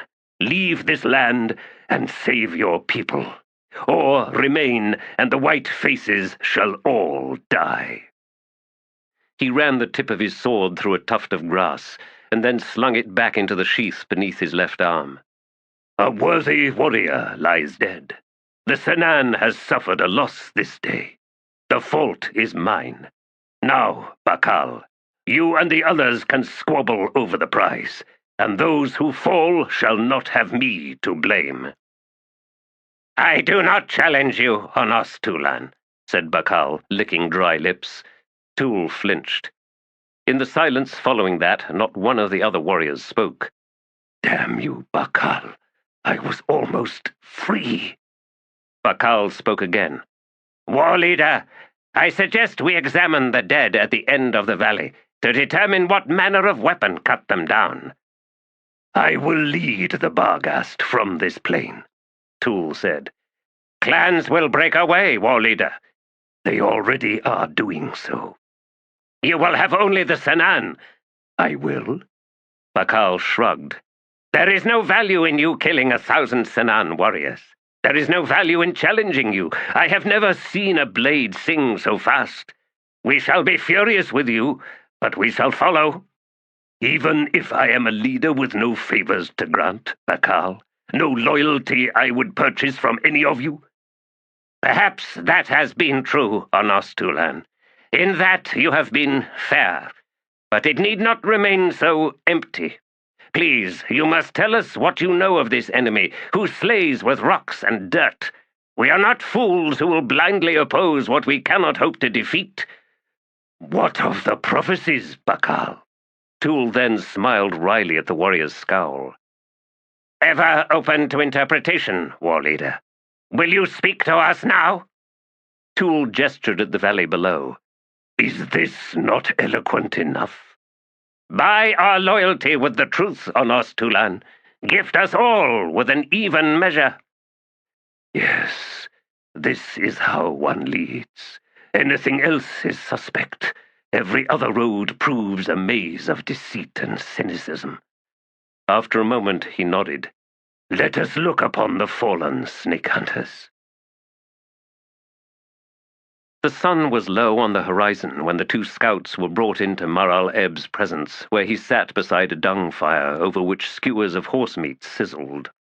The scouts were both young, and he did not know their names, but the excitement he observed in their faces awakened his attention. He pointed to one. "You shall speak, and quickly now. I am about to eat." "A Senan war party," the scout said. "Where?" "We were the ones backtracking the snake hunter's trail, war chief. They are camped in a hollow not a league from here." "How many?" 100, no more than that. But, war chief, there is something else." "Out with it!" "Onos T'oolan is with them." Maral Eb straightened. "Are you certain? Escorted by a mere 100? The fool!" His two younger brothers came running at his words, and Maral Eb grinned at them. "Stir the warriors. We eat on the march." "Are you sure of this, Maral?" his youngest brother asked. "We strike," the war chief snarled. "In darkness. We kill them all. But be certain every warrior understands. No one is to slay T'ool. Wound him, yes, but not unto death. If anyone gets careless, I will have him or her skinned alive and roasted over a fire. Now, quickly, the gods smile down upon us." The Baran war chief led his 4,000 warriors across the rolling plains at a ground-devouring trot. One of the two scouts padded 20 paces directly ahead, keeping them to the trail, whilst others ranged further out on the flanks. The moon had yet to rise, and even when it did, it would be weak, shrouded in perpetual haze. These nights the brightest illumination came from the jade streaks to the south, and that was barely enough to cast shadows. The perfect setting for an ambush. None of the other tribes would ever know the truth. After all, with T'ool and 100 no doubt elite warriors dead, the Sinan would be crippled, and the Baran clan would achieve swift ascendancy once Maral-Eb attained the status of war leader over all the White Face Barghast. And was it not in every Baran warrior's interest to hide the truth? The situation was ideal. Weapons and armor were bound, muffled against inadvertent noise, and the army moved in near silence. Before long, the lead scout hurried back to the main column.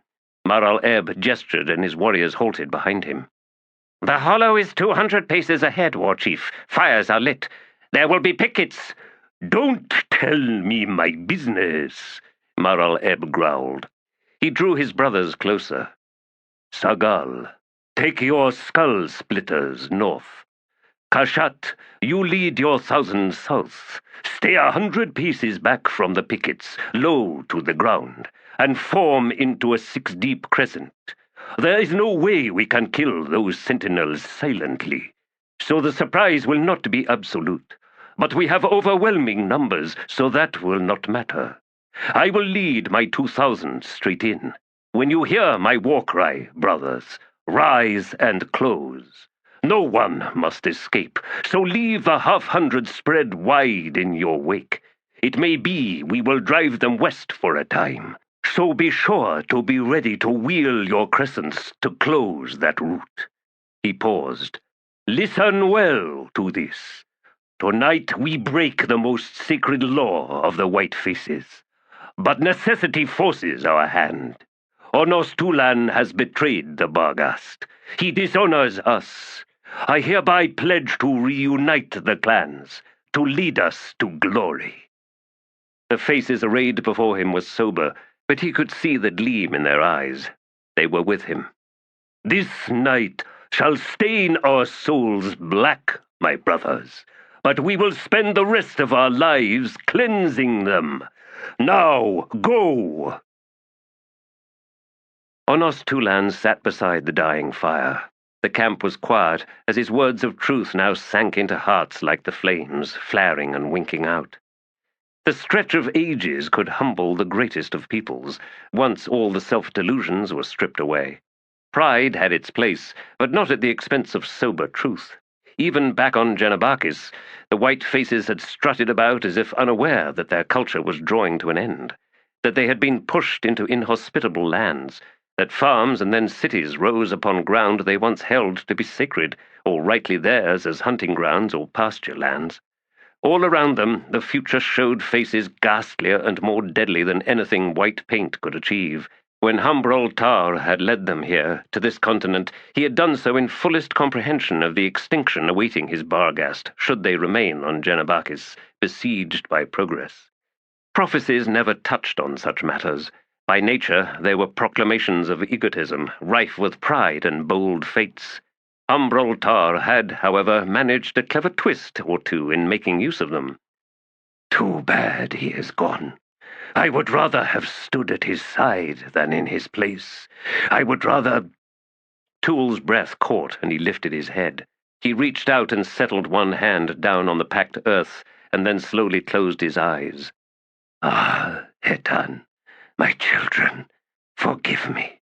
The Imass rose, turned to the nearest other fire. "Bakal." The warrior looked over. "War leader, draw your dagger, Bakal, and come to me." The warrior did not move for a moment, and then he rose, sliding the gutting knife from its scabbard. He walked over, cautious, uncertain. "My warriors, enough blood has been shed. Drive the knife deep. directly under my heart. When I fall, begin shouting these words as loud as you can. Shout, T'ool is dead. Onos T'oolan lies slain.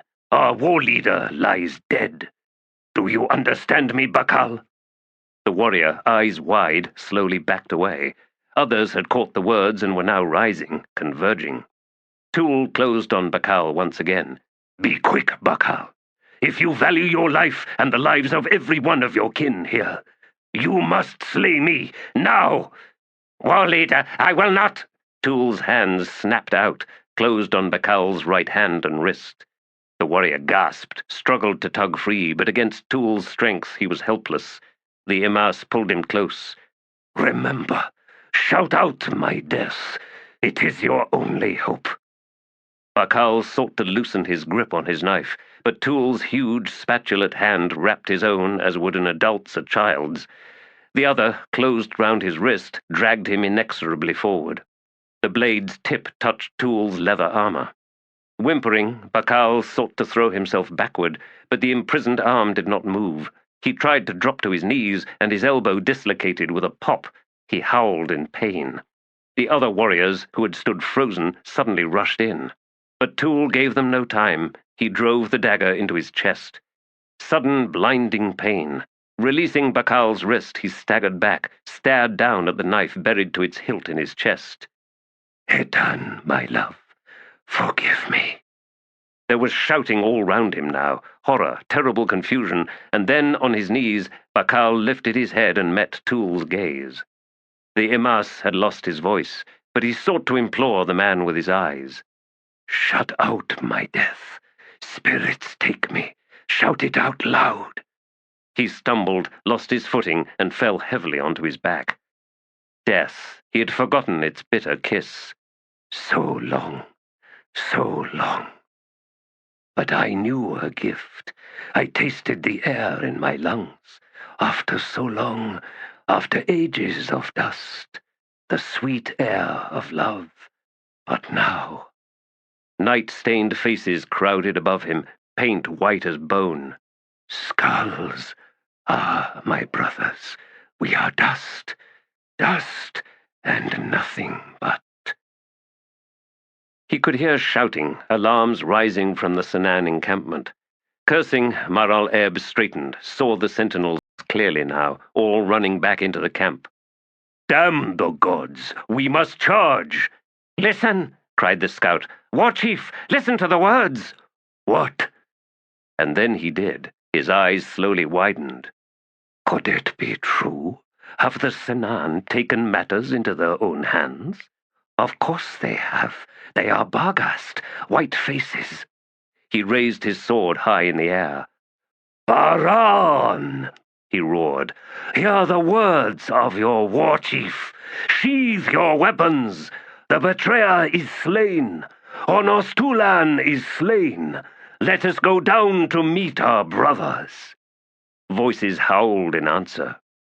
They will have someone to set forward. They will not relinquish dominance so easily. I might well draw blood this night after all, but none will stand long before me. I am Mar al-Eb, slayer of hundreds. The way lies open. It lies open. The Baran war chief led his warriors down into the hollow to claim his prize. Hetan woke in the night. She stared upward, eyes wide but unseeing, until they filled with tears. The air in the yurt was stale, darkness heavy and suffocating as a shroud. My husband, I dreamed the flight of your soul. I dreamed its brush upon my lips. A moment, only a moment, and then it was as if a vast wind swept you away. I heard your cry, husband. Oh, such a cruel dream, beloved. And now I smell dust in the air, rotted furs, the dry taste of ancient death. Her heart pounded like a mourner's drum in her chest, loud, heavy, the beat stretching with each deep breath she took. That taste, that smell. She reached up to touch her own lips and felt something like grit upon them. Oh, beloved, what has happened? What has happened? To my husband, to the father of my children, what has happened? She let out a ragged sigh, forcing out the unseemly fear. Such a cruel dream. From the outer room, the dog whined softly, and a moment later their son suddenly sobbed and then bawled. And she knew the truth. Such a cruel truth. R'hllata crouched in the high grasses and studied the figures gathered round the distant fire. None had stirred in the time she had been watching, but the horses were tugging at their stakes, and even from here she could smell their terror. And she did not understand, for she could see nothing, no threat in any direction. Even so, it was strange that none of her sisters had awakened. In fact, they did not move at all. Her confusion was replaced by unease. Something was wrong. She glanced back at the hollow where waited her horse. The animal seemed calm enough. Collecting her weapons, R'hllata rose and padded forward. Hetan might be a headstrong young fool, but she knew her trade as well as any Akrata warrior. She should be on her feet by now, drawing the others in with silent hand gestures. Was it just a snake slithering among the horse's hoofs? A scent on the wind? No, something was very wrong. As she drew within 10 paces, she could smell bile, spilled wastes, and blood. Mouth dry, R'hllata crept closer. They were dead. She knew that now. She had failed to protect them. But how? What manner of slayer could creep up on 5 Barghast warriors? As soon as night had fallen, she had drawn near enough to watch them preparing camp. She had watched them rub down the horses, had watched them eat and drink beer from Hetan skin. They had set no watch among themselves, clearly relying upon the horses should danger draw near. But R'hllata had remained wakeful, had even seen when the horses first wakened to alarm. Beneath the stench of death there was something else, an oily bitterness reminding her of serpents. She studied the movements of the Akrin mounts. No, they were not shying from any snake in the grasses.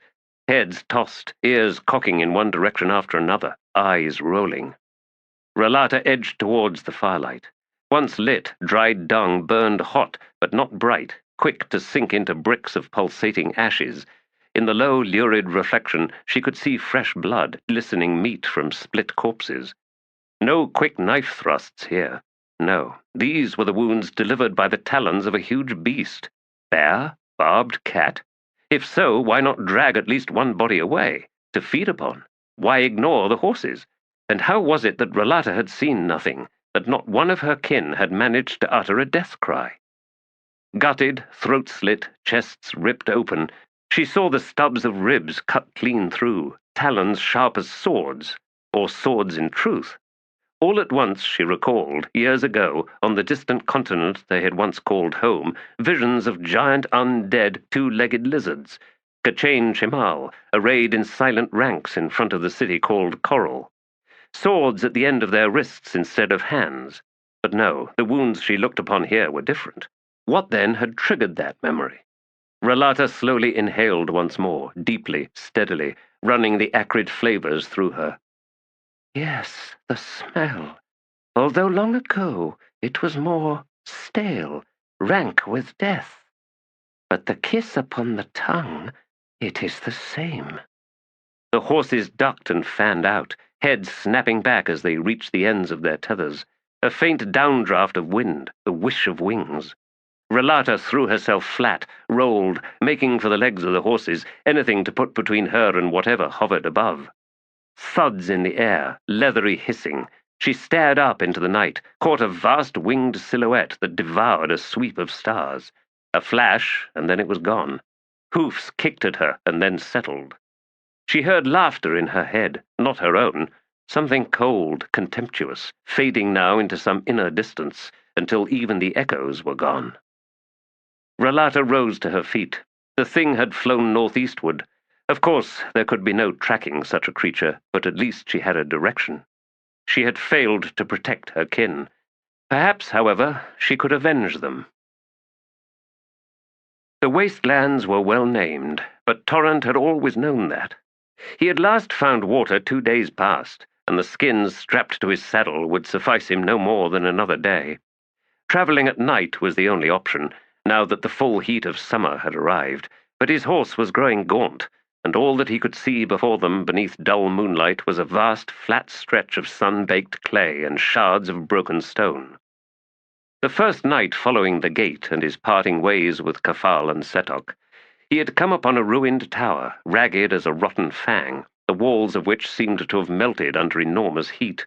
The destruction was so thorough not a single window or dressed facing survived, and much of the structure's skeleton was visible as sagging latticework snarled with twisted ropes of rusting metal wire.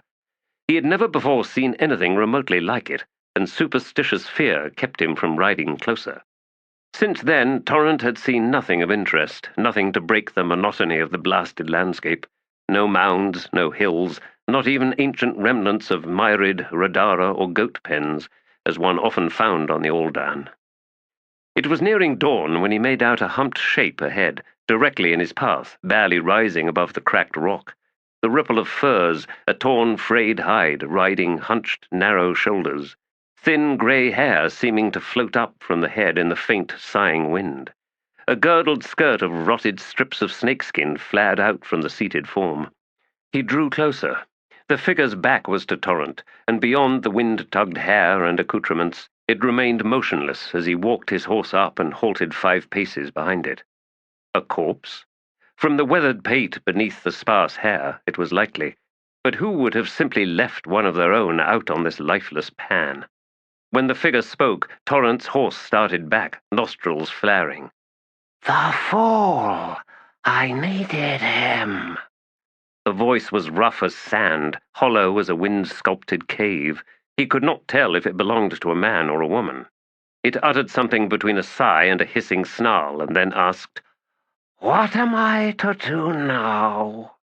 The all-warrior hesitated, and then said, "You speak the language of my people. Are you all? No, you cannot be. I am the last, and what you wear—" "You have no answer, then. I am used to disappointment. Indeed, surprise is an emotion I have not known for so long. I believe I have forgotten its taste. Be on your way, then. This world and its needs are too vast for one such as you. He would have fared better, of course, but now he's dead. I am so irritated." Torrent dismounted, collecting one of his water skins. "You must be thirsty, old one." "Yes, my throat is parched, but there is nothing you can do for that." "I have some water." "Which you need more than I do. Still, it is a kind gesture. Foolish, but most kind gestures are." When he walked round to face the elder, he frowned. Much of the face was hidden in the shadow of protruding brows, but it seemed it was adorned in rough strings of beads or threads. He caught the dull gleam of teeth, and a shiver whispered through him. Involuntarily he made a warding gesture with his free hand. Rasping laughter. "Your spirits of wind and earth, warrior, are my children. And you imagine such fens work on me? But wait, there is this, isn't there? The long thread of shared blood between us. I might be foolish to think such things, but if anyone has earned the right to be a fool, it must surely be me, thus yielding this gesture." The figure rose in a clatter of bones grating in dry sockets. Torrent saw the long tubes of bare, withered breasts, the skin patched and rotted, a sagging belly cut and slashed, the edges of the wounds dry and hanging, and in the gashes themselves there was impenetrable darkness, as if this woman was as dried up inside as she was on the outside. Torrent licked parched lips, struggled to swallow, and then spoke in a hushed tone. "Woman, are you dead? Life and death is such an old game. I'm too old to play. Did you know these lips once touched those of the Son of Darkness? In our days of youth, in a world far from this one, far, yes, but little different in the end. But what value such grim lessons? We see and we do, but we know nothing. A desiccated hand made a fluttering gesture. The fool presses a knife to his chest. He thinks it is done. He too knows nothing. Because, you see, I will not let go. The words, confusing as they were, chilled Torrent nonetheless. The water skin dangled in his hand, and its pathetic weight now mocked him. The head lifted, and beneath those jutting brow ridges, Torrent saw a face of dead skin stretched across prominent bones. Black pits regarded him above a permanent grin. The beaded threads he had thought he'd seen turned out to be strips of flesh, as if some clawed beast had raked talons down the old woman's face. You need water. Your horse needs fodder. Come, I will lead you, and so save your useless lives. Then, if you are lucky, I will eventually find a reason to keep you alive. Something told Torrent that refusing her was impossible. I am named Torrent, he said. I know your name. The one-eyed herald begged me on your behalf, she snorted. As if I am known for mercy. The one-eyed herald? The dead rider, out from Hood's Hollow. He knows little respite of late. An omen harsh as a crow's laugh, thus comes Doc the Younger. But do I not cherish the privacy of my dreams? He is rude. He haunts my dreams as well, old one. Stop calling me that. It is inaccurate. Call me by my name, and that name is Olar Ethiel. Olar Ethiel, said Torrent. Will he come again? She cocked her head, was silent a moment. As they shall, to their regret, soon discover, the answer is yes. Sunlight spilled over a grotesque scene. Cradling his injured arm, Bakal stood with a half-dozen other Senan. Behind them, the new self-acclaimed war leader of the White Faces, Maral Eb, was cajoling his warriors to wakefulness. The night had been long. The air smelled of spilled beer and puke. The Baran were rising rough and loud, unwilling to relinquish their abandon. Before Bakal and the others was the flat where their encampment had been. Not a tent remained, not a single cook fire still smouldered. The Senan, silent, grim-faced, were ready to begin the march back home. A reluctant escort to the new war leader. They sat on the ground to one side, watching the Baran. Flies were awakening. Crows circled overhead and would soon land to feed. Onos T'oolan's body had been torn apart, the flesh deboned and pieces of him scattered everywhere. His bones had been systematically shattered, the fragments strewn about. His skull had been crushed. 8 Baran warriors had tried to break the flint sword and had failed. In the end, it was pushed into a fire built from dung and tools, furs, and clothing, and then, when everything had burned down, scores of Baran warriors pissed on the blackened stone, seeking to shatter it. They had failed, but the desecration was complete. Deep inside Bakal, rage seethed black and biting as acid upon his soul. Yet for all its virulence, it could not destroy the knot of guilt at the very center of his being. He could still feel the handle of his dagger in his hand, could swear that the wire impressions remained on his palm, seared like a brand. He felt sick. He has agents in our camp, said the warrior beside him, his voice barely a murmur. Baran women married into the Senan, and others. Stolmen's wife, her mother. We know what Hetan's fate will be, and Maral Eb will not permit us to travel ahead of him. He does not trust us. Nor should he, Strahl, replied Bakal. If there were more of us and less of them. I know. Bakal, do we tell the war leader of the enemy Onos T'oolan described? No. Then he will lead us all to our deaths. Bakal glared across at the warrior. Not the Senan. He studied the array of faces before him, gauging the effect of his words, and then nodded. We must cut ourselves loose. Into the Lesser Empire, said Strahl, as Tool said. Negotiate settlement treaties. Make peace with the Akrenai. Yes. They fell silent again, and inevitably eyes turned once more to the scene before them. Their rendered war leader, the endless signs of vicious blasphemy. This dull, discredited morning, this foul, accursed land. The crows had landed and were now hopping about, beaks darting down. They will hobble her and kill the spawn, said Strahl, who then spat to clear the foulness of the words. Yesterday, Bakal, we would have joined in. We would have each taken her. One of our own knives might well have tasted the soft throats of the children. And now, look at us, ashes in our mouths, dust in our hearts. What has happened? What has he done to us? He showed us the burden of an honorable man, Strahl. And yes, it stings. He used you cruelly, Bakal. The warrior stared down at his swollen hand, and then shook his head. I failed him. I did not understand. If you failed him, growled Strahl, then we all have. In Bakal's mind there was no disputing that. To think, he muttered, we called him coward. Before them and behind them, the crows danced. Some roads were easier to leave than others. Many walked to seek the future, but found only the past.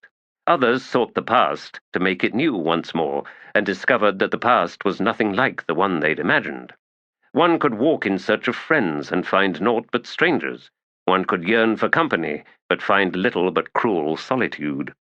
A few roads offered the gift of pilgrimage, a place to find somewhere ahead and somewhere in the heart, both to be found at the road's end. It was true, as well, that some roads never ended at all, and that pilgrimage could prove a flight from salvation, and all the burdens one carried one must now carry back to the place whence they came. Drop by drop, the blood built worn stone and dirt. Drop by drop, the way of the road to Galan was opened. Weak, ever on the edge of fever, Yan Tovis, queen of the Sheikh, commander of thousands of the dispirited and the lost, led the wretched fools ever onward. To the sides, shadows thickened to darkness, and still she walked. Hunger assailed her people. Thirst haunted them. Livestock, lowed in abject confusion, stumbled and then died. She had forgotten that this ancient path was one she had chosen to ease the journey, to slip unseen through the breadths of the Lethery kingdom. She had forgotten that they must leave it, and now it was too late. The road was more than a road. It was a river, and its current was tightening, holding fast all that it carried, and the pace quickened, ever quickened. She could fight, they all could fight, and achieve nothing but drowning. Drop by drop, she fed the river, and the road rushed them forward. We are going home. Did I want this? Did I want to know all that we had abandoned? Did I want the truth, an end to the mysteries of our beginnings? Was this a pilgrimage, a migration? Will we find salvation? She had never even believed in such things. Sudden benediction, blessed release, these were momentary intoxications, as addictive as any drug, until one so hungered for the escape that the living, mindful world paled in comparison, bleached of all life, all wonder. She was not a prophet, but they wanted a prophet. She was not holy, but they begged her blessing. Her past did not promise a road to glory, yet they followed unquestioningly. Her blood was not a river, but how it flowed.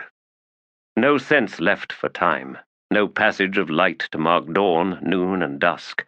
Darkness all around them, before and behind, darkness breeding in swirls of stale air, the taste of ashes, the stench of charred wood and fire-cracked stone. How long? She had no idea. But people behind her were falling, dying. Where is home? It lies ahead. Where is home? Lost far behind us. Where is home? It is within, gutted and hollow, waiting to be filled once more. Where is Galan? At this road's end. What is Galan's promise? It is home. I need to work through this. Round and round, Madness to let it run, madness. Will the light never return? Is the joke this, that salvation is all around us, even as we remain forever blind to it? Because we believe there must be a road, a journey, an ordeal, a place to find. We believe in the road, and in believing we build it, stone by stone, drop by drop. We bleed for our belief, and as the blood flows, the darkness closes in. The road to Galan is not a road. Some roads are not roads at all. Galan's promise is not from here to there. It is from now to then. The darkness comes from within. A truth, and most truths were revelations. She opened her eyes. Behind her, parched throats opened in a moaning chorus. Thousands, the sound rising to challenge the rush of black water on stony shores, to waft out and run between the charred tree stumps climbing the hillsides to the left. Jan Tovis stood at the shore, not seeing the river sweeping past the toes of her boots. Her gaze had lifted, vision cutting through the mottled atmosphere, to look upon the silent, unlit ruins of a vast city. The city, Karkanas. The Sheikh have come home. Are we home? The air belonged in a tomb, a forgotten crypt, and she could see, and she knew. Karkanas is dead. The city is dead. Blind Galan, you lied to us. Jan Tovis howled. She fell to her knees into the numbing water of River Erin.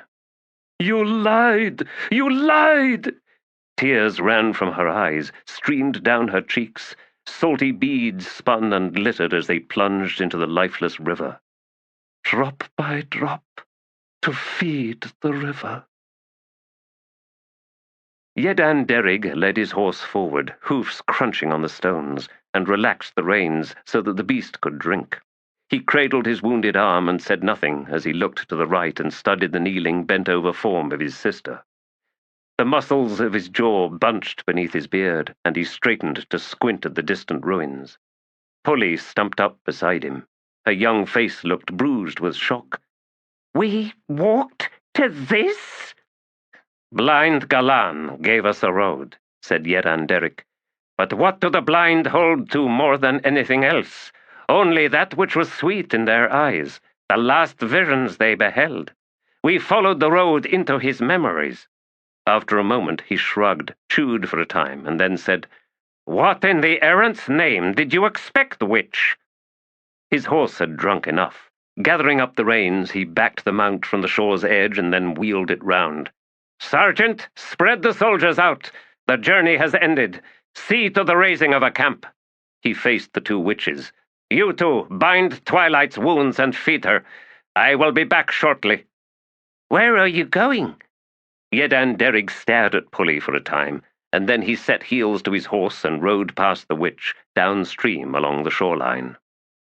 1,000 paces further on, a stone bridge spanned the river, and beyond it wound a solid, broad road leading to the city.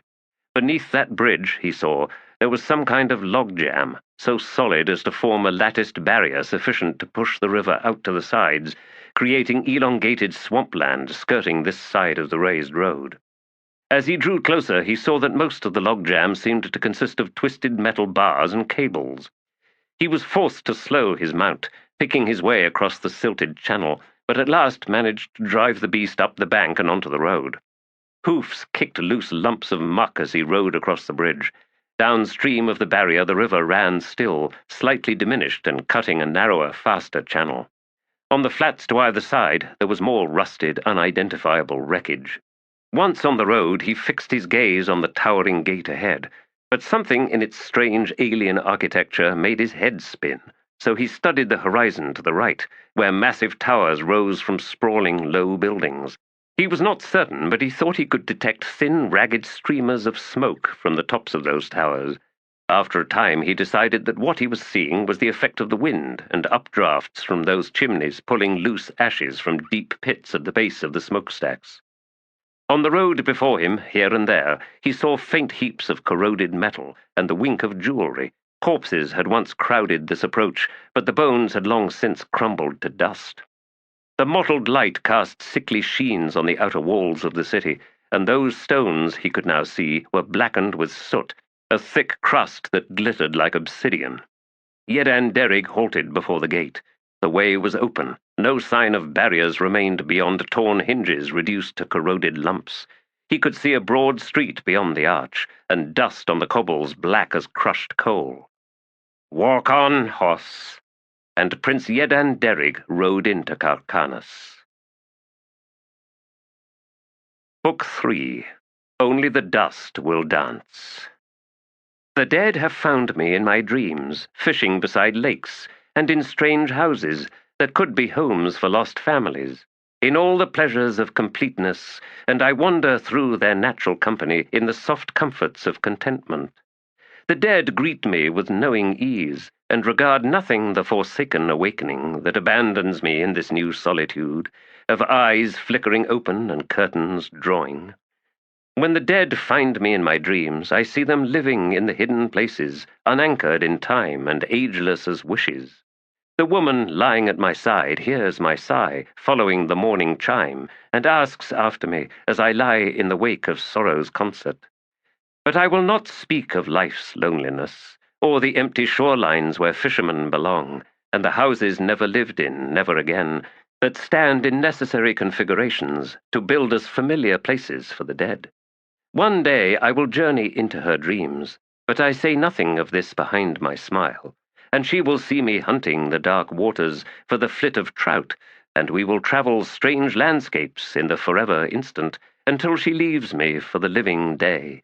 But as the dead well know, the art of fishing finds its reward in brilliant, joyous hope and eternal loving patience. And it is my thought now that such gods that exist are the makers of dreams, and this is their gift, this blessed river of sleep and dreams, where in wonder we may greet our dead. And sages and priests are wise when they say death is but sleep, and we are forever alive in the dreams of the living, for I have seen my dead on nightly journeys, and I tell you this, they are well. Song of Dreaming, Fisher. Chapter 13. They came late to the empty land, and looked with bitterness upon the 6 wolves watching them from the horizon's rim. With them was a herd of goats and a dozen black sheep. They took no account of the wolves' possession of this place, for in their minds ownership was the human crown that none other had the right to wear.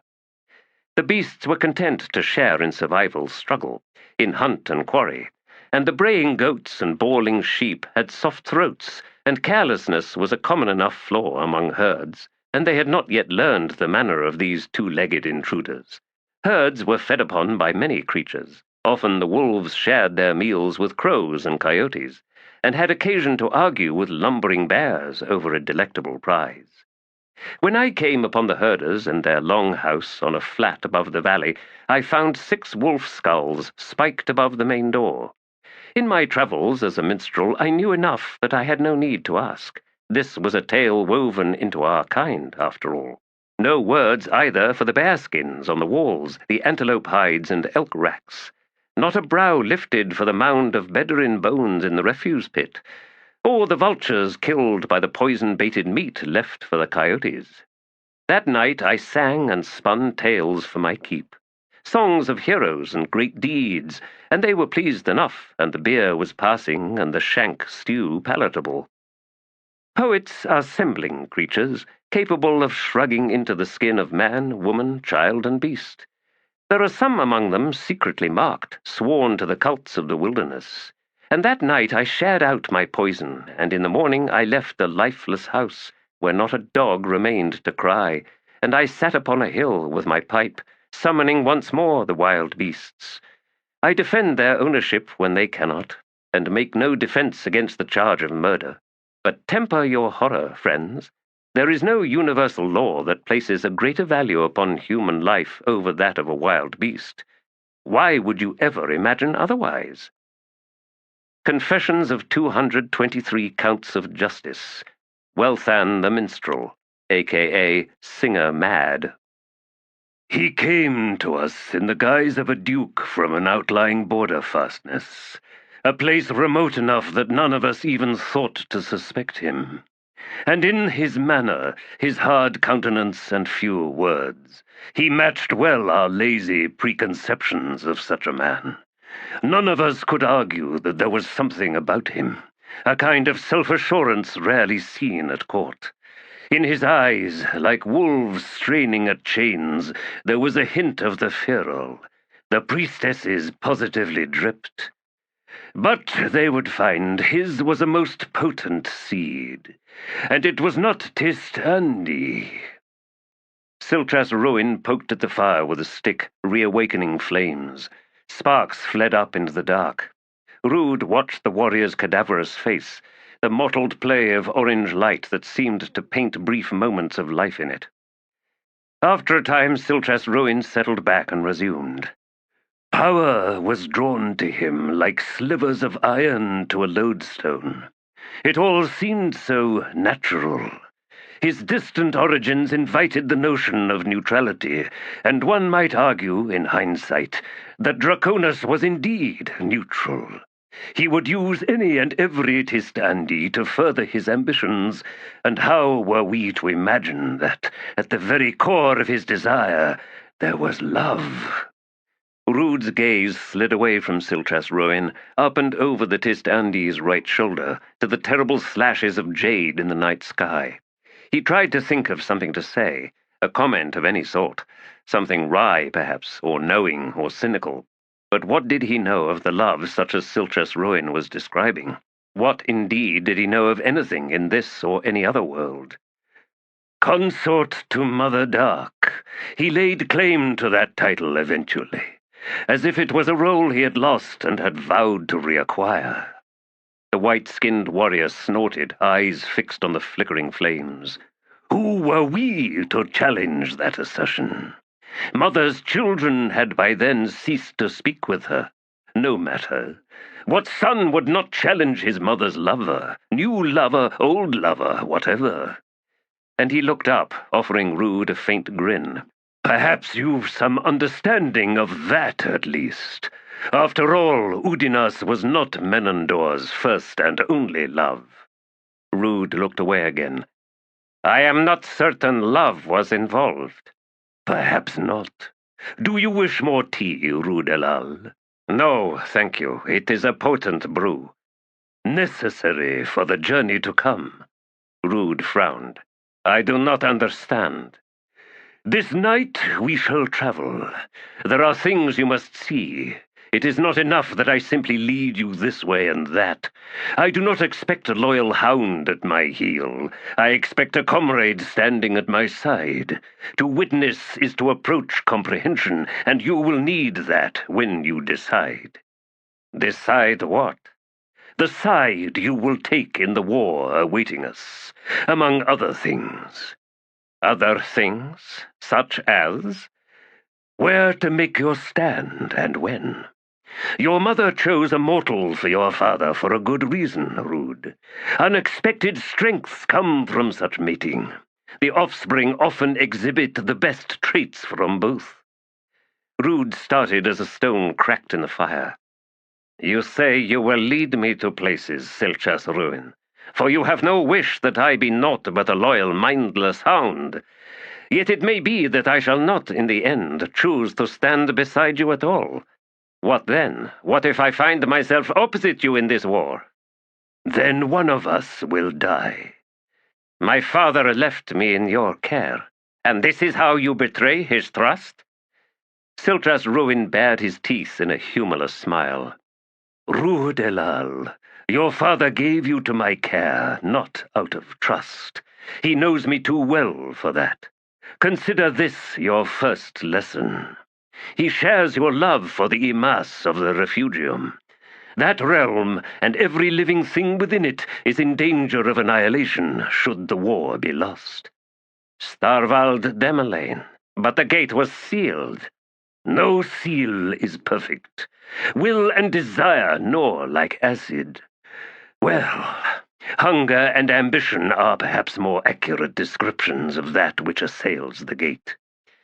He collected the blackened pot from beside the coals and poured Rude's cup full once more. Drink. We have strayed from the path. I was speaking of the ancient forces, your kin, if you like. Among them, the Elaint. Was Draconis a true Elaint, or was he something else? All I can say is he wore the skin of a Tist for a time, perhaps as a sour joke, mocking our self-importance. Who can know? In any case, it was inevitable that Anomander, my brother, would step into the consort's path, and all those opportunities for knowledge and truth came to a swift end. To this day, he added, sighing, I wonder if Anomander regrets killing Draconis. Rude started. His mind was a whirl. What of the Imass? This war— I told you! Siltras Rowan snapped, face betraying his irritation. Wars are indifferent to the choice of victims. Innocence, guilt, such notions are irrelevant. Grasp hold of your thoughts and catch up. I wondered if Anomander has regrets. I know that I do not. Draconis was a cold, cold bastard, and with the awakening of Father Light, we saw then the truth of his jealous rage. The consort cast aside, see the malice of the spurned ignite a black fire in his eyes.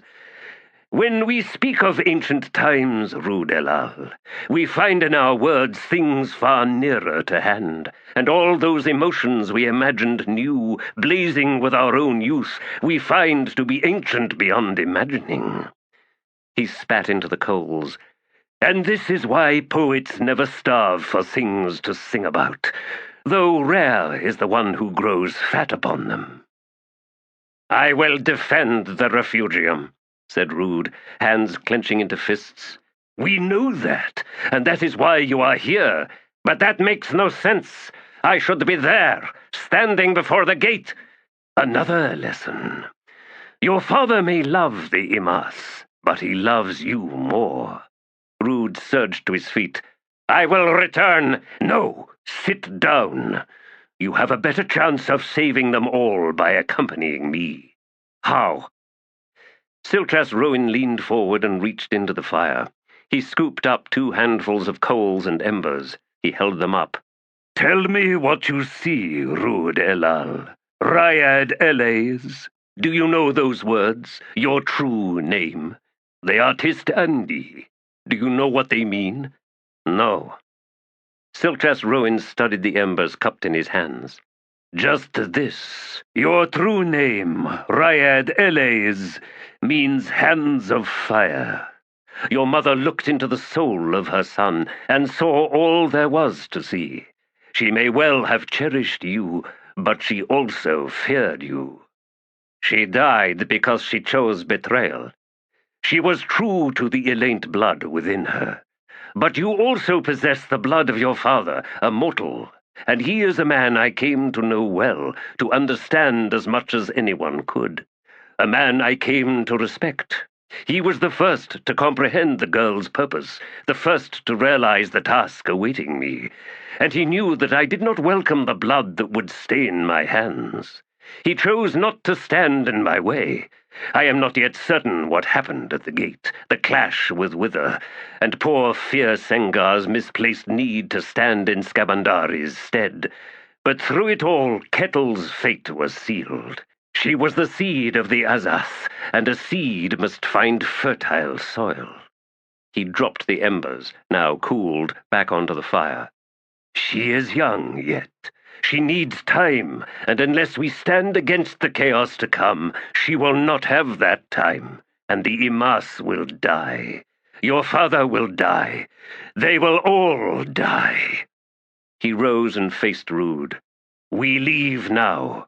Korabas awaits. What is Korabas? For this we must veer. Kalor's dead warren should suffice. Korabas is an Elaint, Ryad. She is the Otataral dragon. There is chaos in a human soul. It is your mortal gift, but be aware, like fire it can turn in your hands. Even to one named Hands of Fire? The Tist Andi's red eyes seemed to flatten. My warning was precise. What do we seek in meeting this Korabas? Siltras slapped the ashes from his palms. They will free her, and that we cannot stop. I mean to convince you that we should not even try." Rude found his fists were still clenched tight, aching at the ends of his arms. "You give me too little." "Better than too much, Ryad." "Because, like my mother, you fear me." "Yes." "Between you and your brothers, Silchas Roin, who was the most honest?" The Tist Andi cocked his head and then smiled. A short time later, 2 dragons lifted into the darkness, one gleaming polished gold that slid in and out of the gloom in lurid smears. The other was bone white, the pallor of a corpse in the night, save for the twin embers of its eyes. They rose high and higher still above the wastelands, and then vanished from the world. In their wake, in a nest of rocks, the small fire glowed fitfully in its bed of ashes, eating the last of itself, until nothing was left. Sandalath Drukolat gave the hapless man one last shake that sent spittle whipping from his lips, and then threw him further up the shoreline. He scrambled to his feet, fell over, got up a second time, and stumbled unsteadily away. Withal cleared his throat. "Sweetness, you seem a little short of temper lately." "Challenge yourself, husband. Find something to improve my mood." He glanced out at the crashing waves, licked salt from around his mouth. The 3 Nachts were sending the scrawny refugee off with hurled shells and dead crabs, although not a single missile managed to strike the fleeing man. "The horses have recovered, at least." "Their misery has just begun." "I couldn't quite make out what happened, but I take it the sheik vanished through a gate, and I suppose we're going to chase after them." "And before they left, one of their own went and slaughtered almost all of the witches and warlocks, the very people I wanted to question." "We could always go to Blue Rose." She stood straight, almost visibly quivering. He'd heard once that lightning went from the ground up and not the other way round. Sandalath looked ready to ignite and split the heavy clouds overhead, or cut a devastating path through the ramshackle, stretched-out camp of those islanders Jan Tovis had left behind. The poor fools lived in squalid driftwood huts and wind-torn tents, all along the high-water line, like so much wave-tossed detritus. And though the water was ever rising, so that the spray of the tumultuous seas now drenched them, not one had the wherewithal to move. Not that they had anywhere to go. The forest was a blackened wasteland of stumps and ash for as far as he could see. Just outside Letheras, Sandalath had cut open a way into a warren, a place she called Rashan, and the ride through it had begun in terrifying darkness that quickly lulled to torrid monotony, until it began falling apart. "Chaos," she said. "Inclusions," she said. "Whatever that means." And the horses went mad. They had emerged into the proper world on the slope facing this strand, the horse's hoofs pounding up clouds of ash and cinders, his wife howling in frustration. Things had eased up since then. "What in Hood's name are you smiling about?" Withal shook his head. "Smiling? Not me, beloved." "Blind Galan," she said. There had been more and more of this lately. Incomprehensible expostulations, invisible sources of irritation and blistering fury. "Face it, Withal, the honeymoon's over." "In the habit of popping up like a nefarious weed, spouting arcane nonsense impressing the locals. Never trust a nostalgic old man, or old woman, I suppose. Every tale they spin has a hidden agenda, a secret malice for the present. They make the past, their version of it, into a kind of magic potion. Sip this, friends, and return to the old times when everything was perfect. Bah! If it had been me doing the blinding, I wouldn't have stopped there. I would have scooped out his entire skull." "Wife, who is this Galan?" She bridled, jabbed a finger at him. "Did you think I hadn't lived before meeting you? Oh, pity poor Galan. And if he left a string of women in the wake of his wanderings, why, be so good as to indulge the sad creature? Well, this is what comes of it, isn't it?" Withal scratched his head. "See what happens when you marry an older woman? And face it, it doesn't take a Tistandi to have about 100,000 years of history behind her." "All right," he said slowly. What now, then? She gestured after the refugee she'd sent scampering. He doesn't know if Nimanda and the others were with the sheikh. There were thousands. The only time he saw Jan Tovis was at the landing, and she was 3,000 paces away. But then who else could have managed to open the gate, and then keep it open to admit 10,000 people? Only Andy blood can open the road, and only royal Andy blood could keep it open. By the abyss, they must have bled one of their own dry. This road, Sand, where does it lead? Nowhere. Oh, I should never have left Nimanda and his kin. The sheikh not only listened to blind Galan, they then went and believed him. She stepped closer and raised a hand as if to strike him. Withal backed up a step. Oh, gods, just get the horses, Withal. As he set off, he glanced, with odd longing, after the still-running refugee. A short time later they sat mounted, pack horses behind them, while Sandalath, motionless, seemed to study something in front of them that only she could see. The waves thrashed to their left, the burnt forest stank on their right. The Nachts fought over a thick, massive length of driftwood that probably weighed more than all three put together. That'd make a good club for a damned Toblakai. Sink brace plugs, wrap the knobby end in hammered iron, stud with beaten bronze rivets and maybe a spike or three, draw wire down the length of the shaft, and then sink a deep and heavy counterweight butt. It's healing, but the skin is thin. She suddenly had a knife in her hand. I can get us through, I think. Do you have royal blood, then? Snap shut that trap, or I'll do it for you. I told you, it's a huge wound, barely mended. In fact, it seems weaker on the other side, which isn't good, isn't right, in fact. Did they stay on the road? They must have known that much at least. Withal, listen well. Ready a weapon. A weapon? What kind of weapon? Wrong choice. Find another one. What? Stupidity won't work. Try that mace on your belt. That's a smith's hammer. And you're a smith, so presumably you know how to use it. So long as my victim lays his head on an anvil, aye. Can't you fight at all? What kind of husband are you? You Mekros, always fighting off pirates and such, or so you always said. Her eyes narrowed. Unless they were just big fat lies, trying to impress your new woman. I haven't used a weapon in decades. I just make the damned things. And why do I need to anyway? If you wanted a bodyguard, you should have said so in the first place, and I could have hired on to the first ship out of Lether Harbor. Abandon me, you mean? I knew it. He reached up to tear at his hair and then recalled that he didn't have enough of it. Gods, life can be damned frustrating, can't it just? Fine. He tugged loose the hammer. I'm ready. Now remember, I died the first time because I don't know anything about fighting, and I don't want to die a second time. What's all this talk about fighting and dying? It's just a gate, isn't it? What in Hood's name is on the other side? I don't know, you idiot. Just be ready. For what? For anything? Withal slipped his left foot out of its stirrup and swung down to the littered sand. Sandalath stared. What are you doing? I'm going to piss, and maybe whatever else I can manage.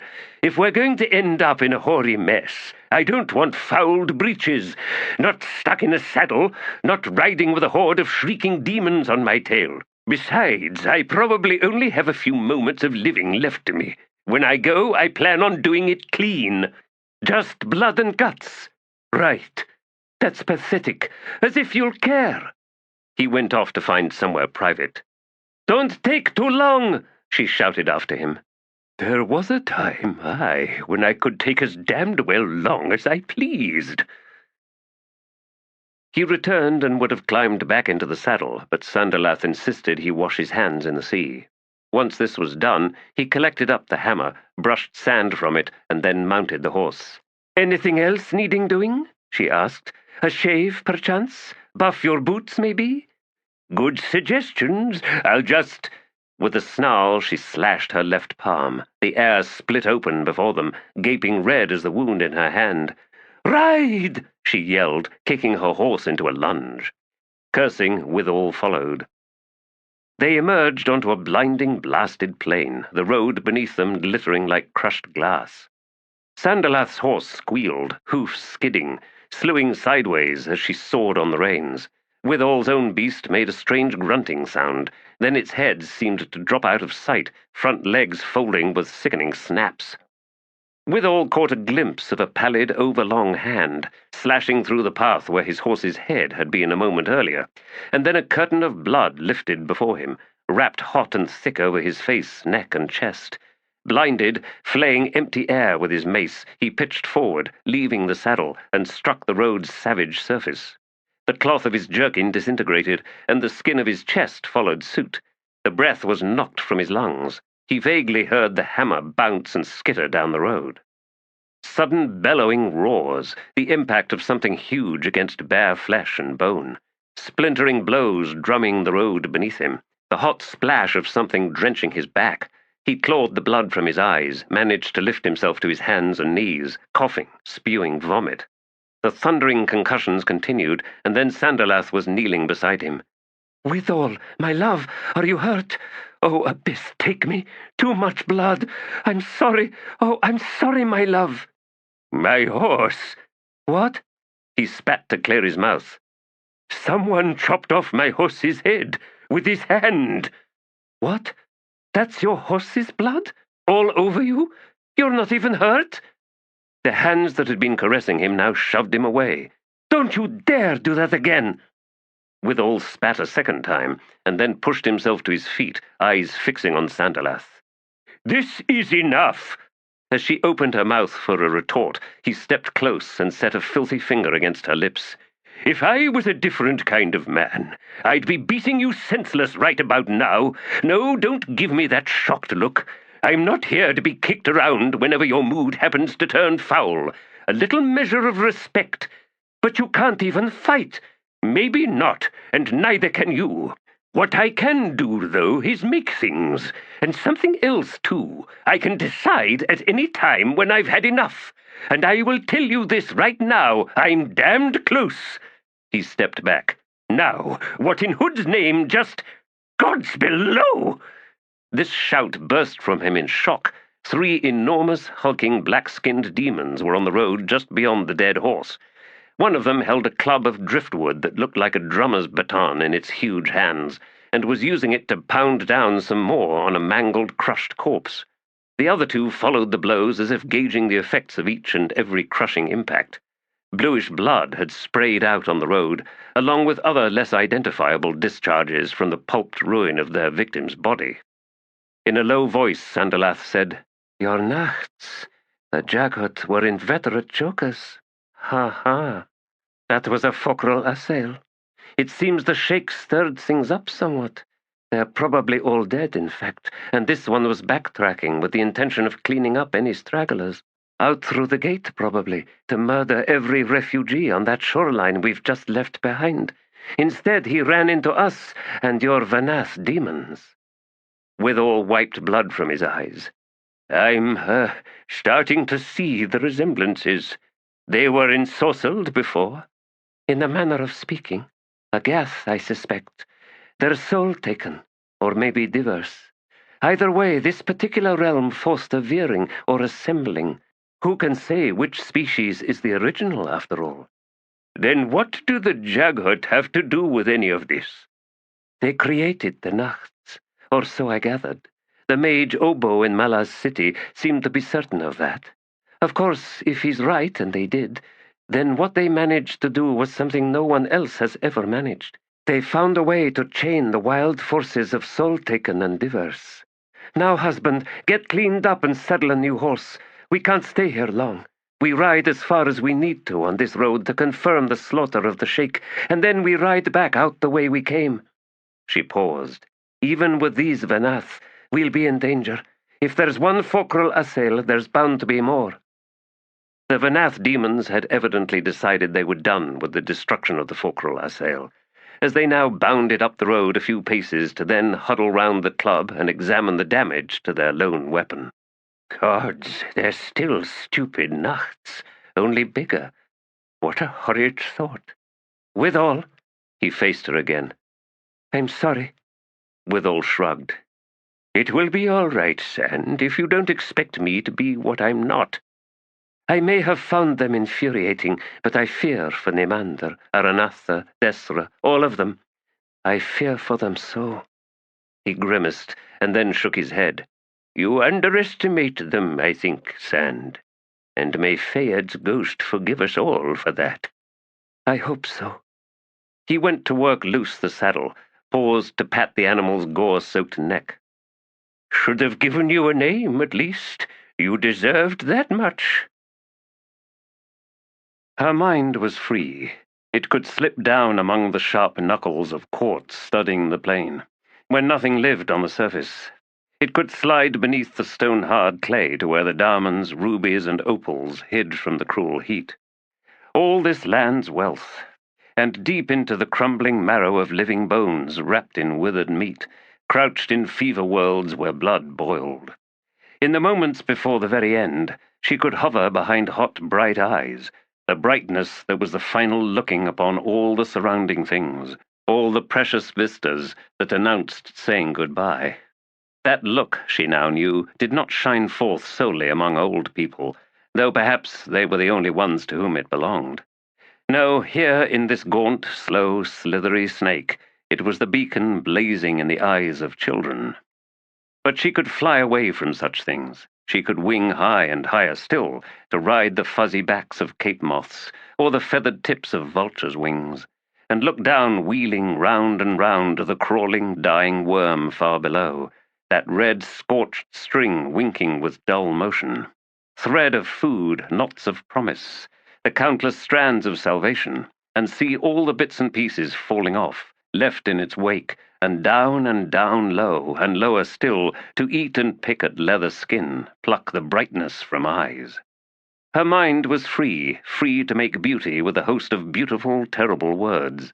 She could swim through the cool language of loss, rising to touch precious surfaces, diving into midnight depths where broken thoughts fluttered down, where the floor fashioned vast, intricate tales. Tales, yes, of the fallen. There was no pain in this place. Her untethered will recalled no aching joints, no crusting flies upon split, raw lips, no blackened, lacerated feet. It was free to float and then sing across hungry winds, and comfort was a most natural thing, reasonable, a proper state of being. Worries dwindled, the future threatened no alteration to what was, and one could easily believe that what was would always be. She could be an adult here, splashing water onto pretty flowers, dipping fingers into dreaming fountains, damming up rivers and devouring trees, filling lakes and ponds with poison rubbish, thickening the air with bitter smoke. And nothing would ever change, and what changes came would never touch her adultness, her perfect preoccupation with petty extravagances and indulgences. The adults knew such a nice world, didn't they? And if the bony snake of their children now wandered dying in a glass wilderness, what of it? The adults don't care. Even the moaners among them, their caring had sharp borders, not far, only a few steps away, patrolled borders with thick walls and bristling towers, and on the outside there was agonizing sacrifice, and inside there was convenience. Adults knew what to guard, and they knew, too, how far to think, which wasn't far, not far, not far at all. Even words, especially words, could not penetrate those walls, could not overwhelm those towers. Words bounced off obstinate stupidity, brainless stupidity, breathtaking, appalling stupidity. Against the blank gaze, words are useless. Her mind was free to luxuriate in adulthood, knowing as it did that she would never in truth reach it. And this was her own preoccupation, a modest one, not very extravagant, not much of an indulgence, but her own, which meant that she owned it. She wondered what adults owned these days, apart from this murderous legacy, of course. Great inventions beneath layers of sand and dust, proud monuments that not even spiders could map, palaces empty as caves, sculptures announcing immortality to grinning white skulls, tapestries displaying grand moments to fill the guts of moths. All this, such a bold, joyous legacy. Flying high, among the cape moths and vultures and renazan and swarms of shards, she was free. And to look down was to see the disordered patterns writ large across the glass plain.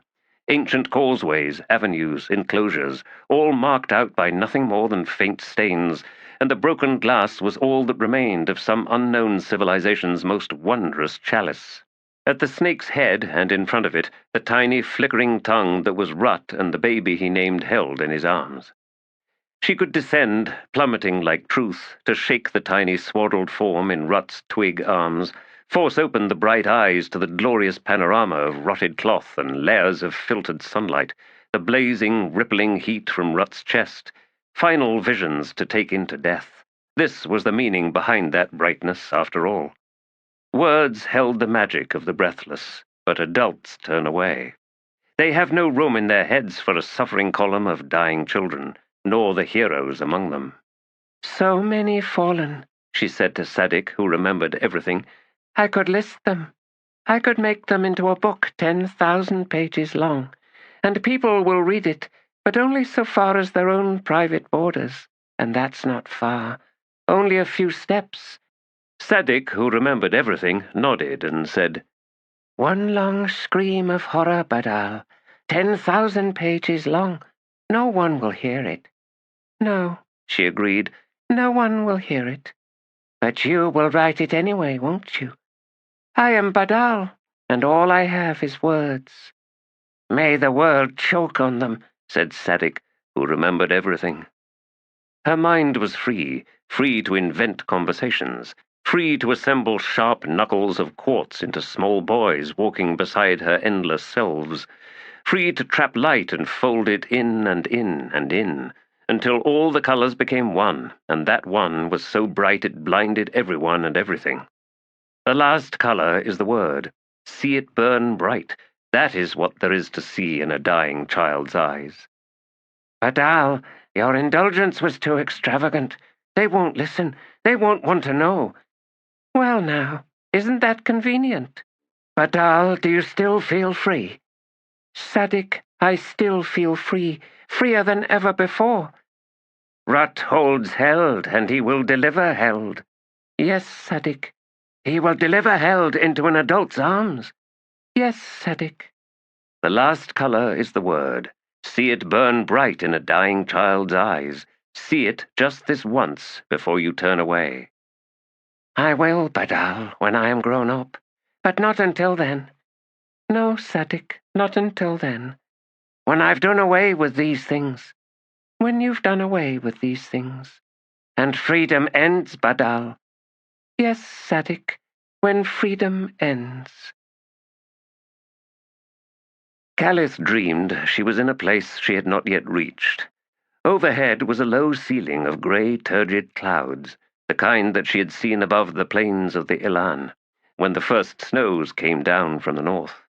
The wind howled, cold as ice, but it was dry as a frozen tomb.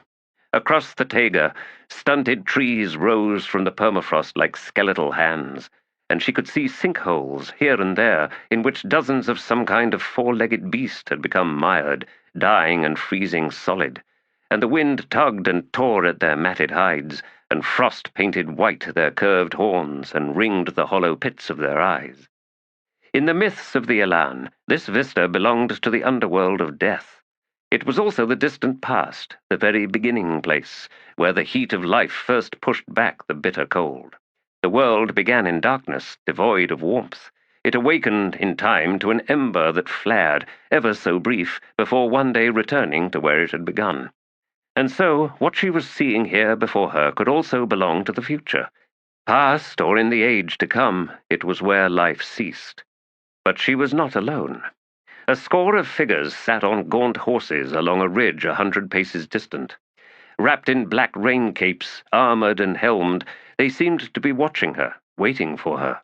But terror held Calith rooted, as if knee-deep in frozen mud.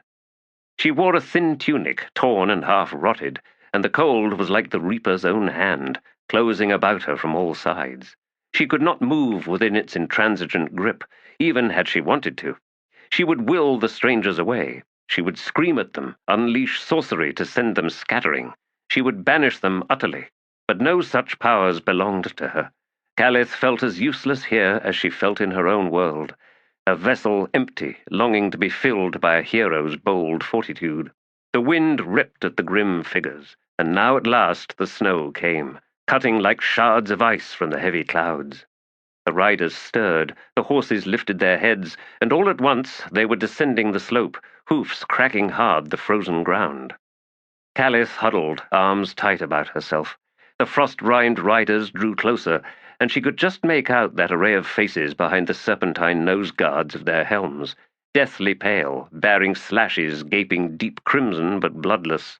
They wore surcoats over chain, uniforms, she realized, to mark allegiance to some foreign army, grey and magenta beneath frozen bloodstains and crusted gore. One, she saw, was tattooed, bedecked with fetishes of claws, feathers, and beads, huge, barbaric, perhaps not even human. But the others, they were of her own kind. She was certain of that. They reined in before her, and something drew Calith's wide stare to one rider in particular, grey-bearded beneath the dangling crystals of ice, his grey eyes set deep in shadowed sockets, reminding her of a bird's fixed regard, cold and raptorial, bereft of all compassion. When he spoke in the language of the Elan, no breath plumed from his mouth. Your Reaper's time is coming to an end. Death shall surrender his face. Never was a welcoming one, cut in the heavy, round-faced soldier on the man's right. Enough of that, Mallet, snapped another horseman, one-armed, hunched with age. You don't even belong here yet. We're waiting for the world to catch up. Such are dreams and visions. They are indifferent to the 10,000 unerring steps in any given mortal's life, much less the millions of useless ones. Learn patience, healer. Where one yields, continued the bearded soldier, we shall stand in his stead. In times of war, growled the barbaric warrior, who seemed preoccupied with braiding the ratty tatters of his dead horse's mane. Life itself is a war, one it is doomed to lose, retorted the bearded man. Do not think, Trots, that our rest will come soon. He was a god, barked another soldier, baring teeth above a jet-black forked beard. We're just a company of chewed-up Marines. Trots laughed. See how high you've climbed, Cage? At least you got your head back. I remember burying you in Black Dog. We looked for half the night and never found it. Got it by a frog, another suggested. The dead soldiers laughed, even Cage. Calith saw the grey-bearded soldier's faint smile, and it transformed his falcon's eyes into something that seemed capable of holding, without flinching, the compassion of an entire world. He leaned forward on his saddle, the horn creaking as it bent on its hinge. We're no gods, and we're not going to attempt to replace him beneath that rotted cowl. We're bridge burners, and we've been posted to Hood's Gate. One last posting. When did we agree to that? Mallet demanded, eyes wide. It's coming. In any case, I was saying, and gods below, you're all getting damned insubordinate in your hoary deadness. We're bridge burners. Why are any of you surprised to find that you're still saluting, still taking orders, still marching out in every miserable kind of weather you can imagine? He glared left and right, but it was softened by the wry twist of his lips. Hood knows it's what we do. Calith could hold back no longer. What do you want with me? The grey eyes settled on her once more. Destriant. By that title alone, you must now consort with the likes of us, in Hood's, your Reaper's, stead. You see us as guardians of the gate, but we are more than that. We are, or will become, the new arbiters for as long as is necessary. Among us there are fists, mailed gauntlets of hard violence, and healers and mages, assassins and skulkers, sappers and horse archers, lancers and trackers, cowards and brave, stolid warriors. He hitched a half-smile. And we've found all manner of unexpected allies. In all our guises, Destriant, we shall be more than the Reaper ever was. We are not distant, not indifferent. You see, unlike Hood, We remember what it was to be alive. We remember each and every moment of yearning, of desperate need, the anguish that comes when no amount of beseeching earns a single instant's reprieve. No pleading yields a moment's mercy. We are here, Destriant. When no other choice remains, call upon us. The ice of this realm seemed to shatter all around Callis, and she staggered as warmth flooded through her. Blessed, no, the blessing of warmth. Gasping, she stared up at the unnamed soldier as tears filled her eyes. This is not the death I imagined. No, and I give you this. We are the bridge burners. We shall sustain, but not because we were greater in life than anyone else, because, Destriant, we were no different. Now, answer me as a Destriant Callis of Ampylus rooted. Do we suffice? Does anything suffice? No, that is too easy. Think on your answer, woman. He deserves that much at least. It is a natural thing to fear death, she said. It is. And so it should be, grunted the one named Cage. It's miserable. Look at my company. I can't get rid of these ugly dogs. The ones you leave behind, woman, they're waiting for you. But without judgment, said the grey-eyed soldier. The one-armed one was nodding, and he added, Just don't expect any of them to have lost their bad habits, like Cage and his eternally sour bile. It's all what you knew, who you knew, I mean. It's all that and nothing more. Callis did not know these people, yet already they felt closer to her than anyone she had ever known. I am becoming a Destriant in truth, she said in wonder, and I no longer feel so alone. I fear death still, I think, but not as much as I once did. And I once flirted with suicide, but I have left that behind forever. I am not ready to embrace an end to things. I am the last Elan, and my people are waiting for me, not caring if I come now or 100 years from now. It is no different to them.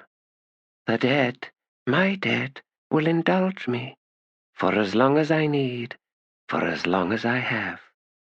The soldier gathered his reins. You shall find your mortal sword and your shield anvil, Callis. Against the cold that slays, you must answer with fire. There will come to you a moment when you must cease following the K'chain Chemal, when you must lead them. In you lies their last hope for survival. But are they worth preserving? That judgment does not belong to you. No, I'm sorry. They are so alien. As you are to them. Of course, I am sorry. The warmth was fading, the snow closing in. The riders wheeled their lifeless mounts. She watched them ride off, watched them vanish in the swirling white. The white, how it burns the eyes, how it insists. Callis opened her eyes to bright, blinding sunlight. I am having such strange dreams, but I still see their faces, each one. I see the barbarian with his filed teeth. I see scowling Cage, whom I adore because he could laugh at himself. And the one named Mallet, a healer, yes. It is easy to see the truth of that. The one-armed one, too. And the one with the falcon's eyes, my iron prophet, yes. I did not even learn his name. A bridge burner, such a strange name for soldiers, and yet so perfect there in the chasm between the living and the dead. Death's guardians, human faces in place of the reaper's shadowed skull.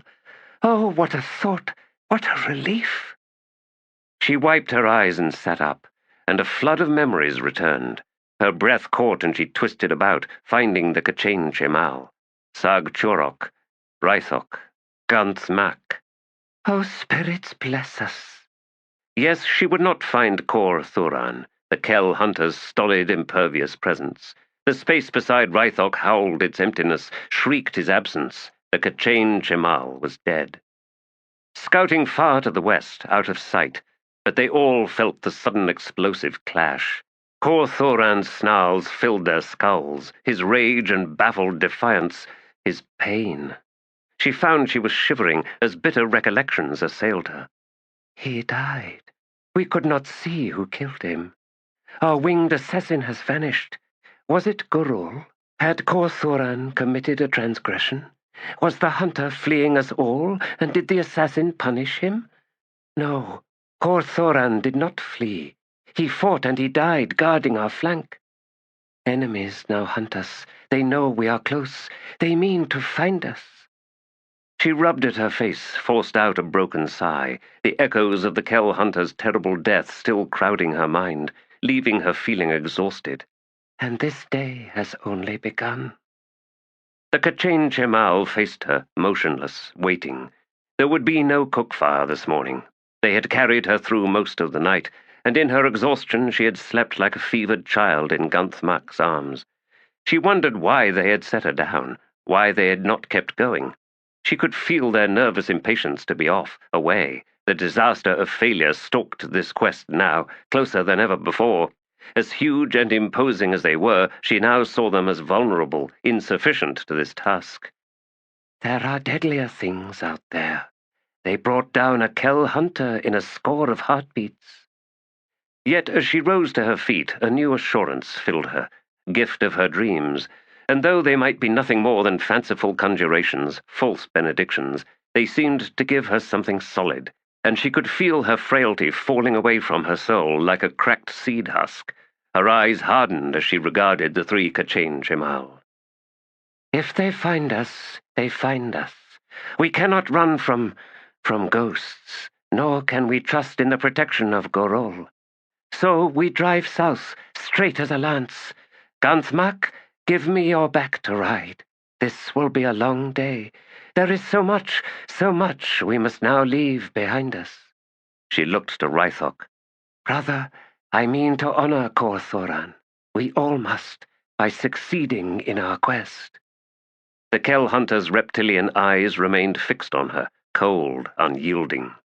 Sag Chorok and Ganthmak rarely spoke to her these days, and when they did it seemed their voices were more distant, harder to make out. She did not think the fault was theirs.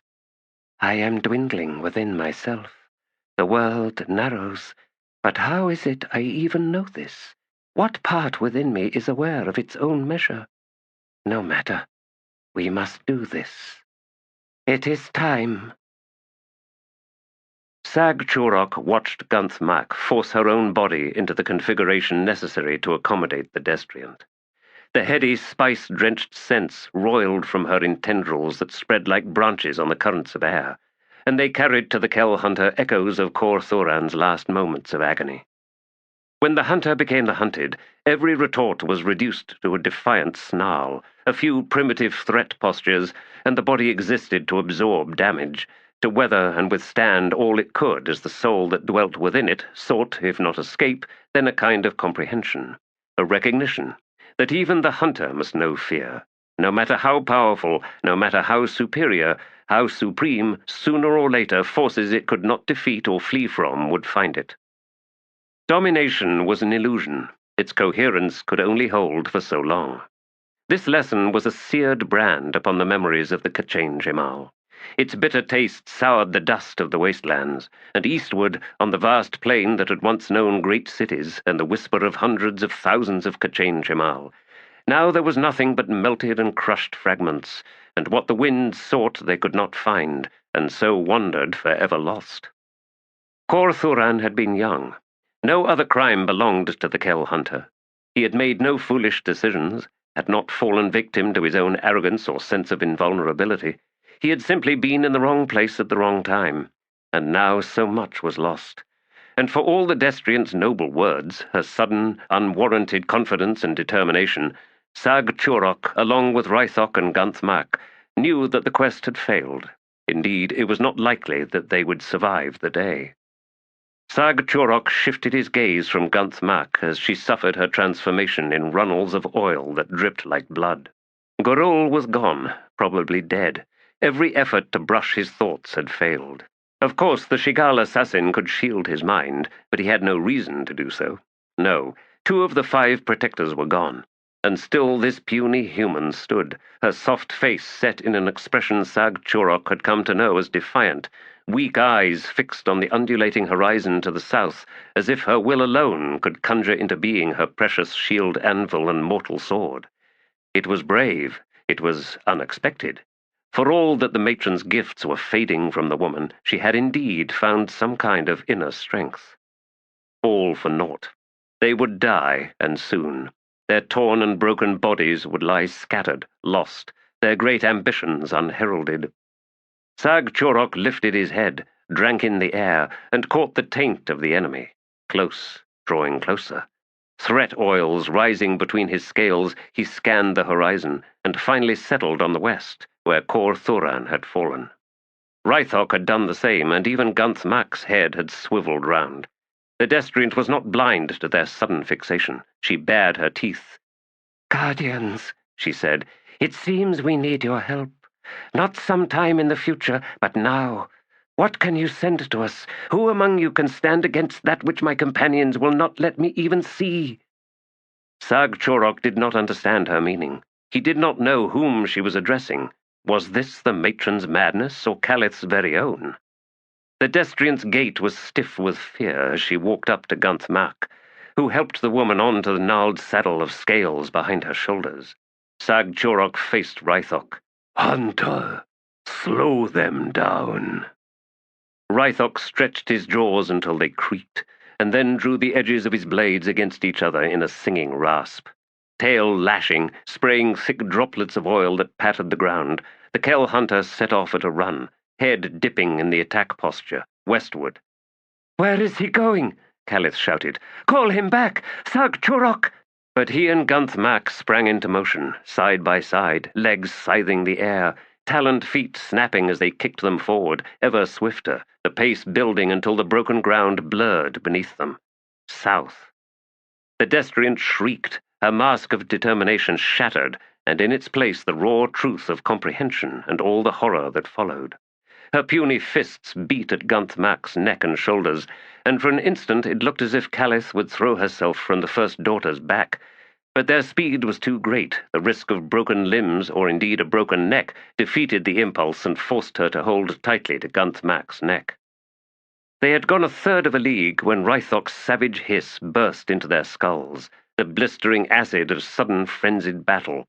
Blades striking home, impacts reverberating like thunder. A crackling, terrifying sound, and all at once blood was gushing from the Kell hunter. A piercing cry, a weaving stagger, burning pain, and then baffled anguish as Rythok's legs gave way. Ribs cracked as he struck the ground. Sharp rocks tore and stabbed the softer hide of his belly as he skidded. But Rythok was not yet done. Dying would have to wait. He rolled, twisted round, blade lashing back into his wake.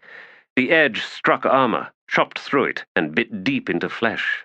Phlegm and blood spattered, stung like fire in Rythok's eyes. A sudden image, brutal in its clarity, as a massive axe swung down, filling the hunter's vision on his left side.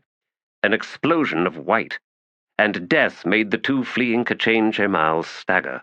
A moment, and then with unyielding will they recovered, glistening with grief, rank with battle oils.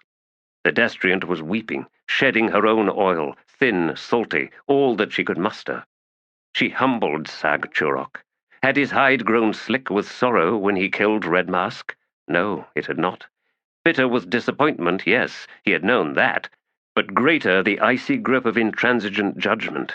He and Gunthmak had been witness to humans slaughtering each other. The fire of battle had raged on all sides. Human life was, it was clear, of little value, even to the humans themselves. When the world is swarming with 100 million Orthan, what loss a few tens of thousands? Yet this frail alien creature wept for Rythok. In moments he would wheel. He would do as Rythok had done, but not precisely so. There was little point in attempting to kill. Maiming was a more useful tactic. He would wound as many as he could and so diminish the numbers capable of pursuing Gunthmak and the destriant. He would employ skills Rythok had not yet learned, and now never would. Sag Chorok might not be a Vegath soldier, but he would surprise them nonetheless. "Gunthmak." "Yes, beloved." Sag-Chorok whetted his blades. "No!" Callis shrieked. "Do not dare leave us! Sag-Chorok, I forbid it!" Destriant, I shall succeed where Rythok failed. My life shall purchase you a day, perhaps two, and you must make it enough." "Stop! I have prayed! Do you not understand? They said they would answer." "I do not know of whom you speak, Destriant. Listen well to my words. Asil Nest shall die. The matron is doomed, and all those within the rooted. Ganthmak carries my seed. She shall be a new matron. Find your shield anvil and your mortal sword. The three of you shall be Ganthmak's Jan's sentinels until such time as she breeds her own. Then Ganthmak shall free you. This is not your war. This is not your end. It is ours." "Stop!" Sag-Chorok prepared to speak to her once more, despite the growing effort it entailed. He would tell her of his admiration, and his faith in her, and of his own astonishment at feeling such emotions for a human. They were paltry things, too weak to be considered gifts of any sort, but he would. Figures in the distance ahead, not the enemy, not born and bred of matrons either, and not, Sag-Chorok realized, human. Standing, readying an array of weapons. 14 in all, details assembling as Sag-Chorok and Ganthmak raced ever closer, gaunt despite the blackened, gnarled armor encasing their torsos and limbs. Strange helms with down-swept cheek guards that projected below their chins, ragged camails of black chain, thick, tattered and stained cloaks that had once been dyed an intense deep yellow, trimmed in silver fur.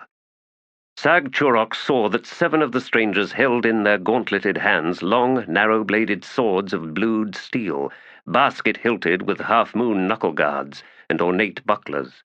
He saw 2 others with heavier single-edged axes and embossed round shields covered in mottled hides, 3 with broad-headed iron-sheathed spears, and 2 more standing behind the rest, preparing slings.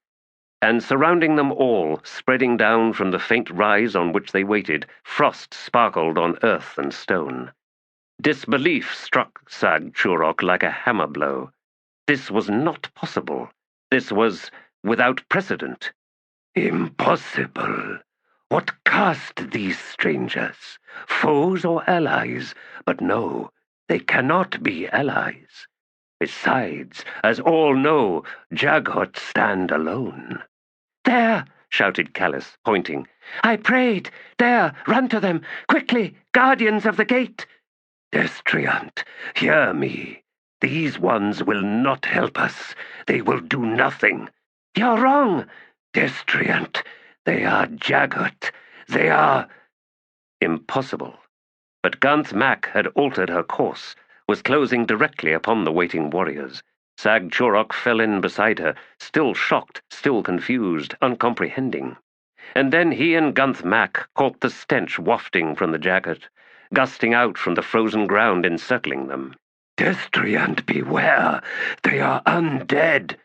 "I know what they are," snapped Callis. "Stop, Ganthmak! Stop retreating! Right here! Don't move!" And then she slipped down from the daughter's back.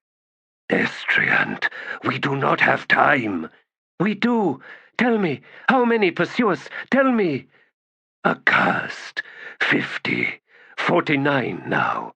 4 wield Kepra, weapons of sorcery.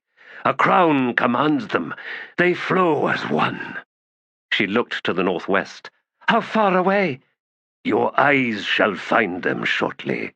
They are mounted." "On what?" Sag-Chorok would have sent her an image, but she was beyond such things now. She was closed and closing. "Wrought legs to match our own. Tireless." He watched as the Destriant absorbed this information, and then she faced the Jaghut. "Guardians, I thought to see familiar faces." One of the spear-wielders stepped forward. "Hord would not want us." "If he had," said the swordswoman beside him, "he would have summoned us." "He would not choose that," resumed the first Jaghut. for he knew we would not likely exceed. "Who'd abused our goodwill," the swordswoman said, tusks gleaming with frost. "at the first chaining. He knew enough to face away from us at the next one." An iron-sheathed finger pointed at the destriant. "Instead, he abused you, child of the Imass, and made of one his deadliest enemy. We yield him no sorrow." "No commiseration," said the spear-wielder. "No sympathy," added one of the slingers. "He will stand alone," the swordswoman said in a rasp. "a jagot in solitude." Sag-Chorok twisted round, studied the glint of metal to the northwest. Not long now. The swordswoman continued. "Human, you keep strange company. They will teach you nothing of value, these Chemal. It is their curse to repeat their mistakes again and again until they have destroyed themselves and everyone else. They have no gifts for you." "It seems," said Callis of the Elan, "we humans have already learned all they could teach us, whether we ever knew it or not." A chilling sound, the rattling laughter of 14 undead Jaghut. Then the spear-wielder spoke. "Flee! Your hunters shall know the privilege of meeting the last soldiers of the only army the Jaghut ever possessed." "The last to die," one added in a growl. "And should you see Hood," said the swordswoman, "remind him of how his soldiers never faltered, even in his moment of betrayal. We never faltered." More laughter. Pale, trembling, the destriant returned to Gunth Mac. "We go. Leave them to this." Sag-Chorok hesitated. "They are too few, destriant. I will stay with them." 14 pairs of cold, lifeless eyes fixed on the Kel hunter, and, smiling, the swordswoman spoke. "There are enough of us. Kepra never amounted to much of a threat against T'lan. Still, you may stay. We appreciate an audience because we are an arrogant people." The ghastly grin broadened. "Almost as arrogant as you, Chemal." "I think," observed the spear-wielder, "this one is humbled." His companion shrugged. "Into the twilight of a species comes humility, like an old woman who has just remembered she's still a virgin. Too late to count for anything. I am not impressed."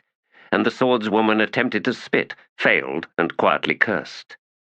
"Sag-Chorok," said the destriant from Gunth Mac's saddled back. "do not die here. Do you understand me? I need you still. Watch if you must. See what there is to be seen, and then return to us." "Very well, Caliph of the Elan." The Kel hunter watched his beloved carry the human away. Battered armor rustled and clanked as the Jaghut warriors readied themselves, fanning out along the crest of the hill. As they did so, the frigid air crackled around them. Sag-Chorok spoke. "Proud soldiers, do not fear they will pass you by. They pass by nothing they believe they can slay or destroy." "We have observed your folly countless times," replied the swordswoman. "Nothing of what we are about to face will catch us unawares." She turned to her companions. "Is not Iskar Jarak a worthy leader?"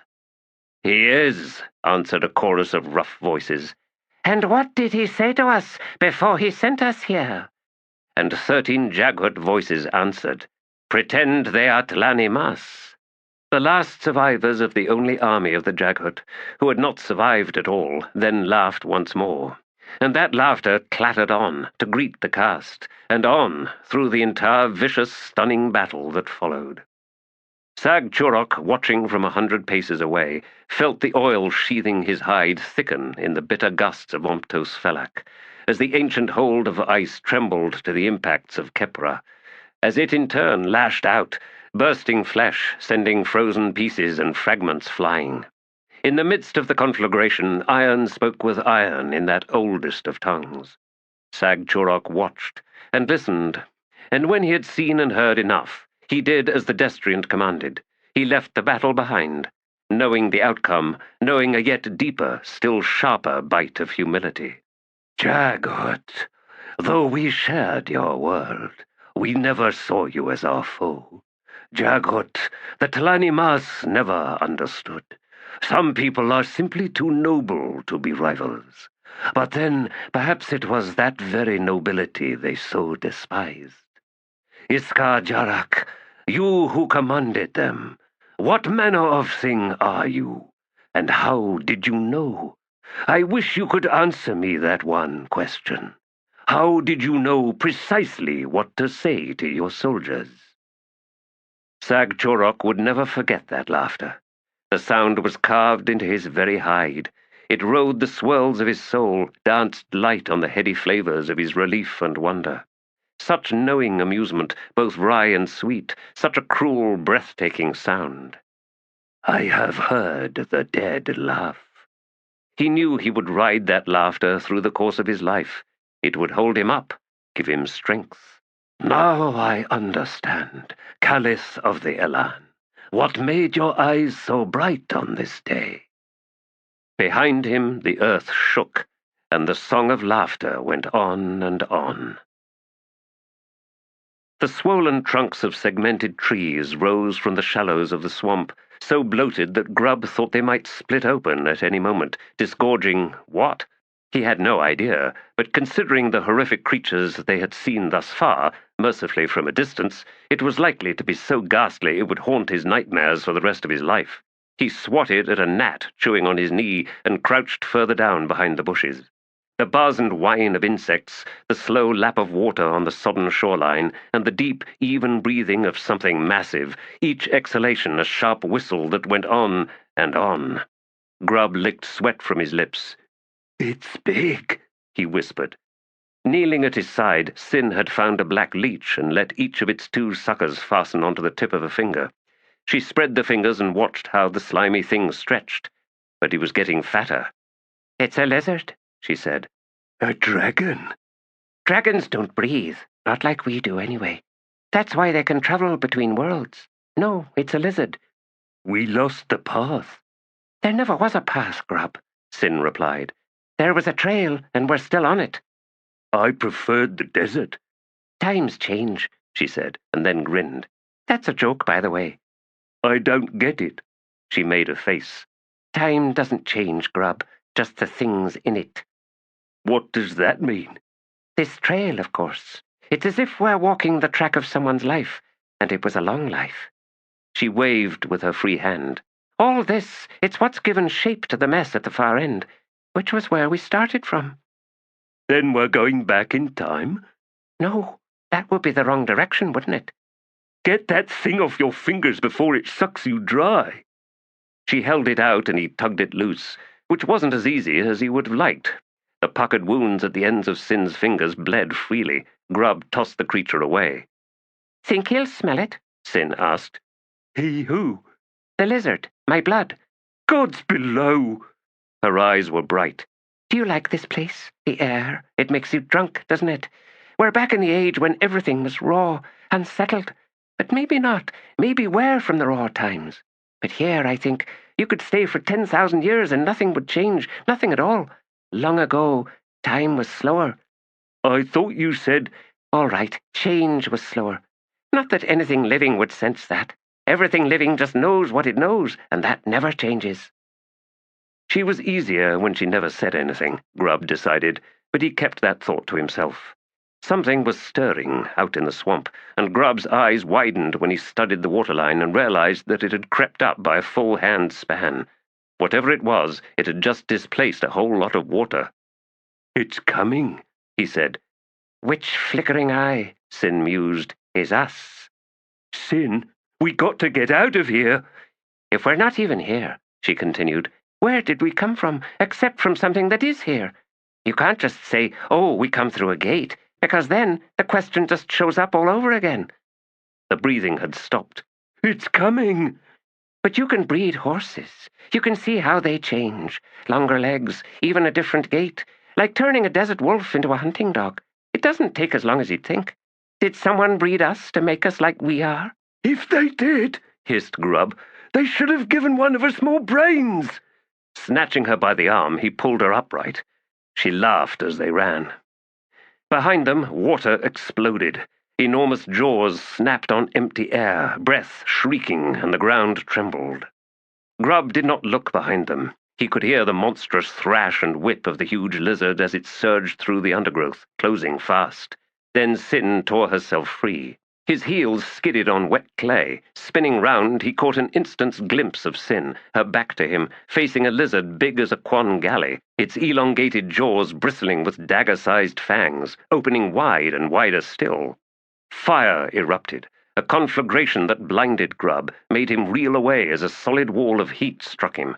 He stumbled to his knees. It was raining. No, that was hail. No. Bits of flesh, hide and bone. Blinking, gasping, he slowly lifted his head. A crater gaped before Sin, steaming. He climbed to his feet and walked unevenly to her side. The pit was 20 or more paces across, deep as a man was tall. Murky water gurgled, filling the basin. In that basin, a piece of the lizard's tail thrashed and twitched. Mouth dry, Grub asked, "Did you enjoy that, Sin?" "None of it's real, Grub." "Looked real enough to me," she snorted. "Just a memory." "Whose?" "Maybe mine." Sin shrugged. "Maybe yours. Something buried so deep inside us we would never have ever known about it if we weren't here." "That makes no sense." Sin held up her hands. The one that had been streaming blood looked scorched. "My blood," she whispered, "is on fire." They skirted the swamp, watched by a herd of scaly, long-necked beasts with flattened snouts, bigger than any Bedouin, but with the same dull, bovine eyes. Tiny winged lizards patrolled their ridged backs, picking at ticks and lice. Beyond the swamp the land sloped upward, festooned with snake-leafed trees, with pebbled boles and feathery crowns. There was no obvious way around the strange forest, so they entered it. In the humid shade beneath the canopy, iridescent winged moths fluttered about like bats, and the soft, damp ground was crawling with toads that could swallow a man's fist and seemed disinclined to move aside, forcing Grub to step carefully and Sin to lash out with her bare feet, laughing with every meaty impact. The slope leveled out and the trees grew denser, gloom closing in like a shroud. "This was a mistake," muttered Grub. "What was?" "All of it. The Azath house, the portal. Kenab must be worried sick. It wasn't fair, us just leaving like that, telling no one. If I'd known it was going to take this long to find whatever it was you think we need to find, I'd probably have said no to the whole idea." He eyed the girl beside him. "You knew from the very start, didn't you?" "We're on the trail. We can't leave it now. Besides, I need an ally. I need someone who can guard my back." "With what? This stupid eat knife in my belt?" She made a face. "Tell me the truth. Where did you come from?" "I was a foundling in the chain of dogs. The Imperial historian Diker saved me. He picked me up outside Aaron's gate and put me into Keneb's arms." "Do you actually remember all of that?" "Of course." Her eyes had sharpened their study. "You remember walking in the chain of dogs?" He nodded. "Walking, running, being scared, hungry, thirsty, seeing so many people die. I even remember seeing Coltane once, although the only thing I can see in my head now when I think of him is crow feathers. At least," he added, "I didn't see him die." "What city did you come from?" "That I can't remember." He shrugged. "Anything before the chain is gone, like it never existed." "It didn't." "What?" "The chain of dogs made you, Grub. It built you up out of dirt and sticks and rocks, and then it filled you with everything that happened. The heroes who fought and then died, the people who loved, then lost, the ones that starved and died of thirst, the ones whose hearts burst with terror, the ones that drowned, the ones that swallowed an arrow or a sword, the ones who rode spears. It took all of that, and that became your soul." "That's ridiculous. There were lots of orphans. Some of us made it, some of us didn't. That's all." "You were what, 3 years old? 4? Nobody remembers much from when they were that young. A handful of scenes, maybe. That's it.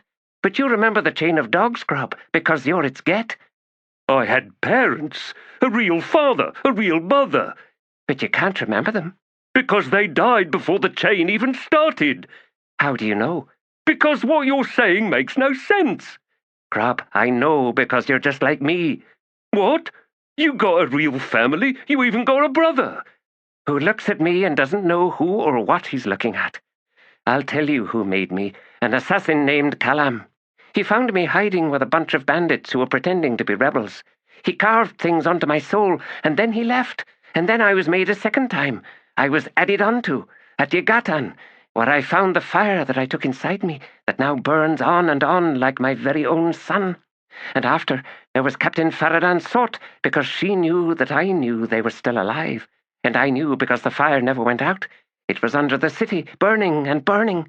I knew, I could feel it. She stopped then, panting to catch her breath, her eyes wild as a wasp-stung cat's. Grubb stared at her, not knowing whether he wanted to hug her or hit her. You were born to a mother, just like I was. Then why are we so different? Moths fled at her shout, and sounds fell away on all sides. I don't know, he replied in a soft voice. Maybe you did find something in Yegatan, but nothing like that ever happened to me. Malas City, you jumped ship. You went to find the Nachts. Why? I don't know. She leapt away from him, rushed off into the wood. In moments he had lost sight of her. Sin? What are you doing? Where are you going? The gloom vanished. 50 paces away, a seething sphere of flames blossomed. Trees exploded in its path as it rolled straight towards Grubb. He opened his mouth to scream, but no sound emerged. The blistering ball of fire heaved closer, huge, bristling. Grubb gestured. The ground lifted suddenly into the fire's path, in a mass of roots, humus, and mud, surging upward, toppling trees to the sides. 1,000 twisted brown arms snaked out from the churning earth. The writhing wall engulfed the rolling sphere of fire, slapped it down as would a booted heel crush the life from a wayward ember. Thunder shook. The earth subsided, the arms vanishing, leaving nothing more than a slowly settling, chewed-up mound. Clouds of steam billowed and then drifted, thinning as the darkness returned once more. He saw her walking calmly towards him, stepping over shattered trunks, brushing dirt from her plain tunic. Sin halted directly before him. It doesn't matter, Grubb, she said. You and me, we're different. She set off, and after a moment he stumbled after her. Never argue with a girl. It was a day for strangers. One was beyond his reach, the other he knew well. Taxilian and Rortos had prized loose a panel to reveal a confused mass of metal coils, tubes, and wire-wrapped cables. Muttering about finding the necessary hinge spells needed to unleash sorcerous power, thus awakening the city's brain, Taxilian began poking and prodding the workings. Crowding behind him, sweat beading his brow, Rortos ran through a litany of cautions, none of which Taxilian heeded. Last had devised a trap for the lizard rats, the Orthan, and had headed off to check it, Asana accompanying him. At the top of a ramp, and in a long but shallow antechamber, Nappet and Sheb had found a sealed door and were pounding at it with iron-headed sledges, each blow ringing like a tortured bell. Most of the damage they likely inflicted was to their ears, but since neither had anything to say to the other, they'd yet to discover it. Breath was exploring the nest itself, the now empty, abandoned abode of the matron, finding nothing of interest, although unbeknownst to her, residual flavors flowed in through her lungs and formed glistening minute droplets on her exposed skin. Vague dreams of producing children dogged her, successive scenes of labor and birth, tumbling one upon the next like a runaway nightmare.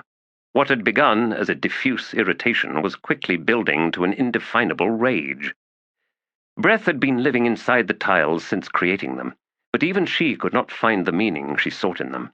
And now the outside world was seeping into her. Confusion swarmed.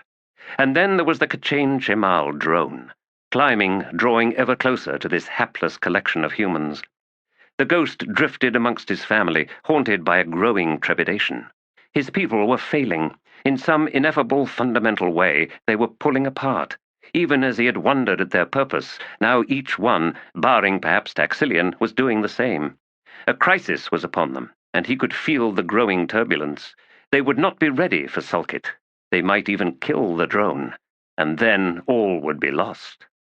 He recalled, once, 1,000 times, standing on the deck of a ship, witness to the sea's surface spreading out smooth as vitreous glass on all sides, a strange quality suffusing the still air, the light becoming uncanny, febrile.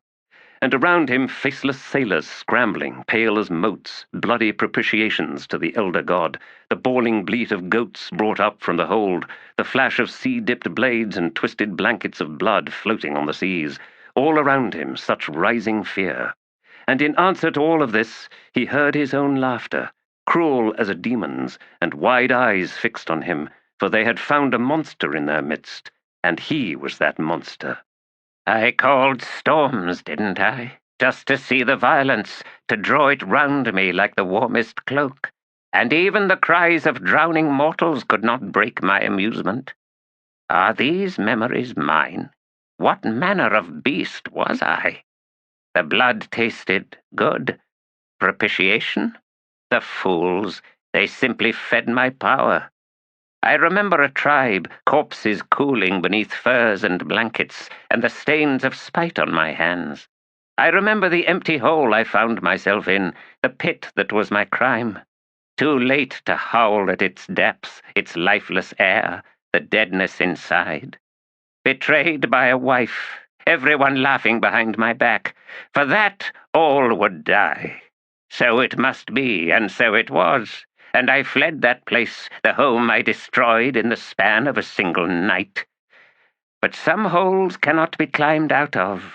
I ran, and each night, lying exhausted, I fell back into that hole, and I looked up at that mouth of light far above, and I watched it ever recede, until it winked out.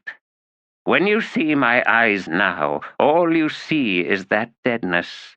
You see the black, smooth walls, and you know that, though I look back at you, I see nothing that makes me feel anything. I am walking still, alone on the empty plain, and the edifice I approach looms ever bigger, a thing of stone and dried blood, a thing eager to awaken once more. Come, find me. Asana came staggering back into the chamber where Taxilian and Rortos still crouched at the gutted wall. Gasping, frightened, she struggled to find her breath as Rortos turned round. Asana? What is it? Where is Last? A demon! One lives! It found us! They could hear sounds now on the ramp, leather soles and something else, the click of claws, the flicking hiss of a tail brushing stone. Asana backed to the far wall. Rortos hissed, Taxilian! Get Nappet and Sheb, quickly! What? The man glanced back over his shoulder. What is it? Last appeared, looking faintly bewildered, but otherwise unharmed. 2 dead Orthan hung from a string at his belt. Moments later, the K'chain Shemal loomed into view, gaunt but no taller than a man, thin-limbed, a tail that lashed about as if possessing its own will. The ghost felt the fear in Asana and Rortos, but in Taxilian, who slowly straightened from the exposed machinery, there was wonder, curiosity, and then excitement. He stepped forward. The drone was studying the chamber, as if searching for something. At the incessant clanging from above, it cocked its head. A moment later, there were shouts of triumph from Nappet and Sheb.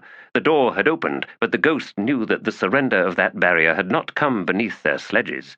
Sulkit had simply unlocked it. A moment later, he wondered how he knew this. Breath reappeared from a side passage. Blue iron, she whispered, staring at the drone. like a fulcrum. Taxilian, go to it. We need it. I know, he replied, licking dry lips. Rortos, go up to Sheb and Nappet. Keep them occupied up there. I don't want them charging down here with swords out. Make them understand. Understand what? Rortos demanded. That we found an ally. Rortos's eyes widened. He wiped sweat from his face. A moment later, he backed up, then turned and set off up the ramp. Taxilian spoke to the drone. Can you understand me? Nothing works. We need to fix it. We need your help. No, perhaps it's the other way around.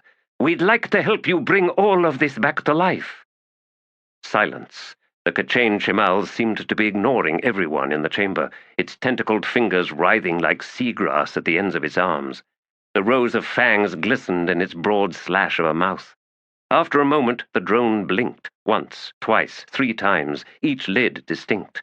Then it walked in a hitching gait to where Taxilian had been working. It picked up the panel and deftly replaced it. Straightening, it turned and faced the ghost. eyes fixing on his. You can see me. The realization stunned him, and all at once he could feel something. My own body. And with it, jarring pain in his hands, the ache of abuse. He could taste his own sweat, the acrid exhaustion of his muscles. And then it was gone. He cried out, Help me! Sulkit's reptilian eyes blinked again, and then the drone set off, quickly crossing the room and vanishing down the ramp that led to the domed carapace, the chamber that housed this city's mind. Taxilian barked a laugh. Follow it! He hurried after the Kachin Chemal. Breath fell in behind him. Once the three were gone, Asana ran to last, and he took her in his arms. Rotos, Sheb, and Nappet arrived. We got the door open, said Sheb, his voice overloud. It just slid to one side. It leads outside to a balcony. Gods, we're high up. Never mind that, growled Nappet. We saw someone way out on the plain, walking. Seems we've found another wanderer. Maybe, said Rotos. Maybe he'll know. Know what? Snapped Sheb, baring his teeth. Rotos gestured helplessly. Nappet was glaring round, hefting the sledge in his hands. So where's the fucking demon? It means no harm, said Last. Too bad for it. Don't hurt it, Nappet. Nappet advanced on Last.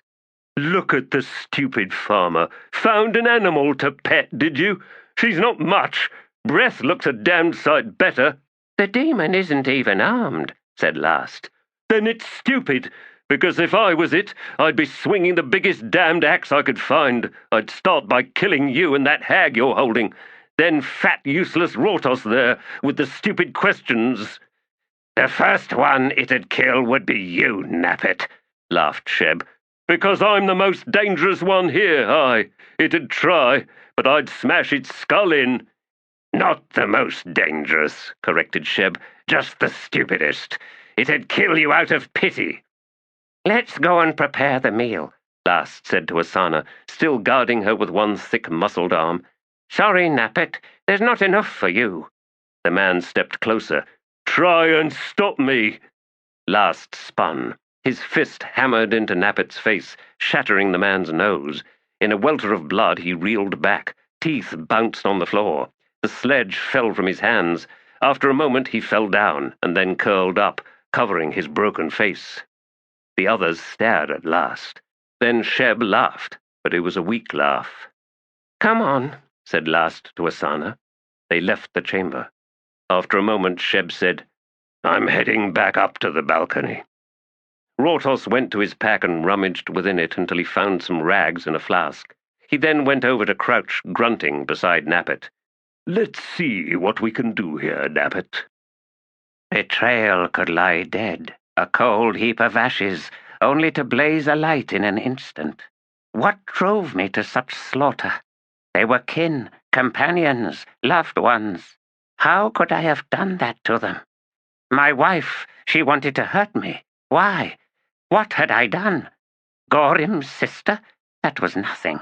Meaningless. Not worth all the screaming. She had to have seen that. Hurting me like she did, but I won't ever forget the look in her eyes, her face, when I took her life. And I'll never understand why she looked like the one betrayed. Not me. Gorim's sister, that wasn't anything to do with her. I wasn't out to hurt her. It just happened. But what she did, that was like a knife stabbed into my heart. She had to know I wasn't the kind of man to let that pass. I got my pride, and that's why they all had to die, all of them who knew and laughed behind my back. I needed to deliver a lesson, but then, after it was all done, why, there was no one left to heed it. Just me, which didn't work, because it made it into a different lesson, didn't it? The dragon waits on the plain. It doesn't even blink. It did once, and everything disappeared.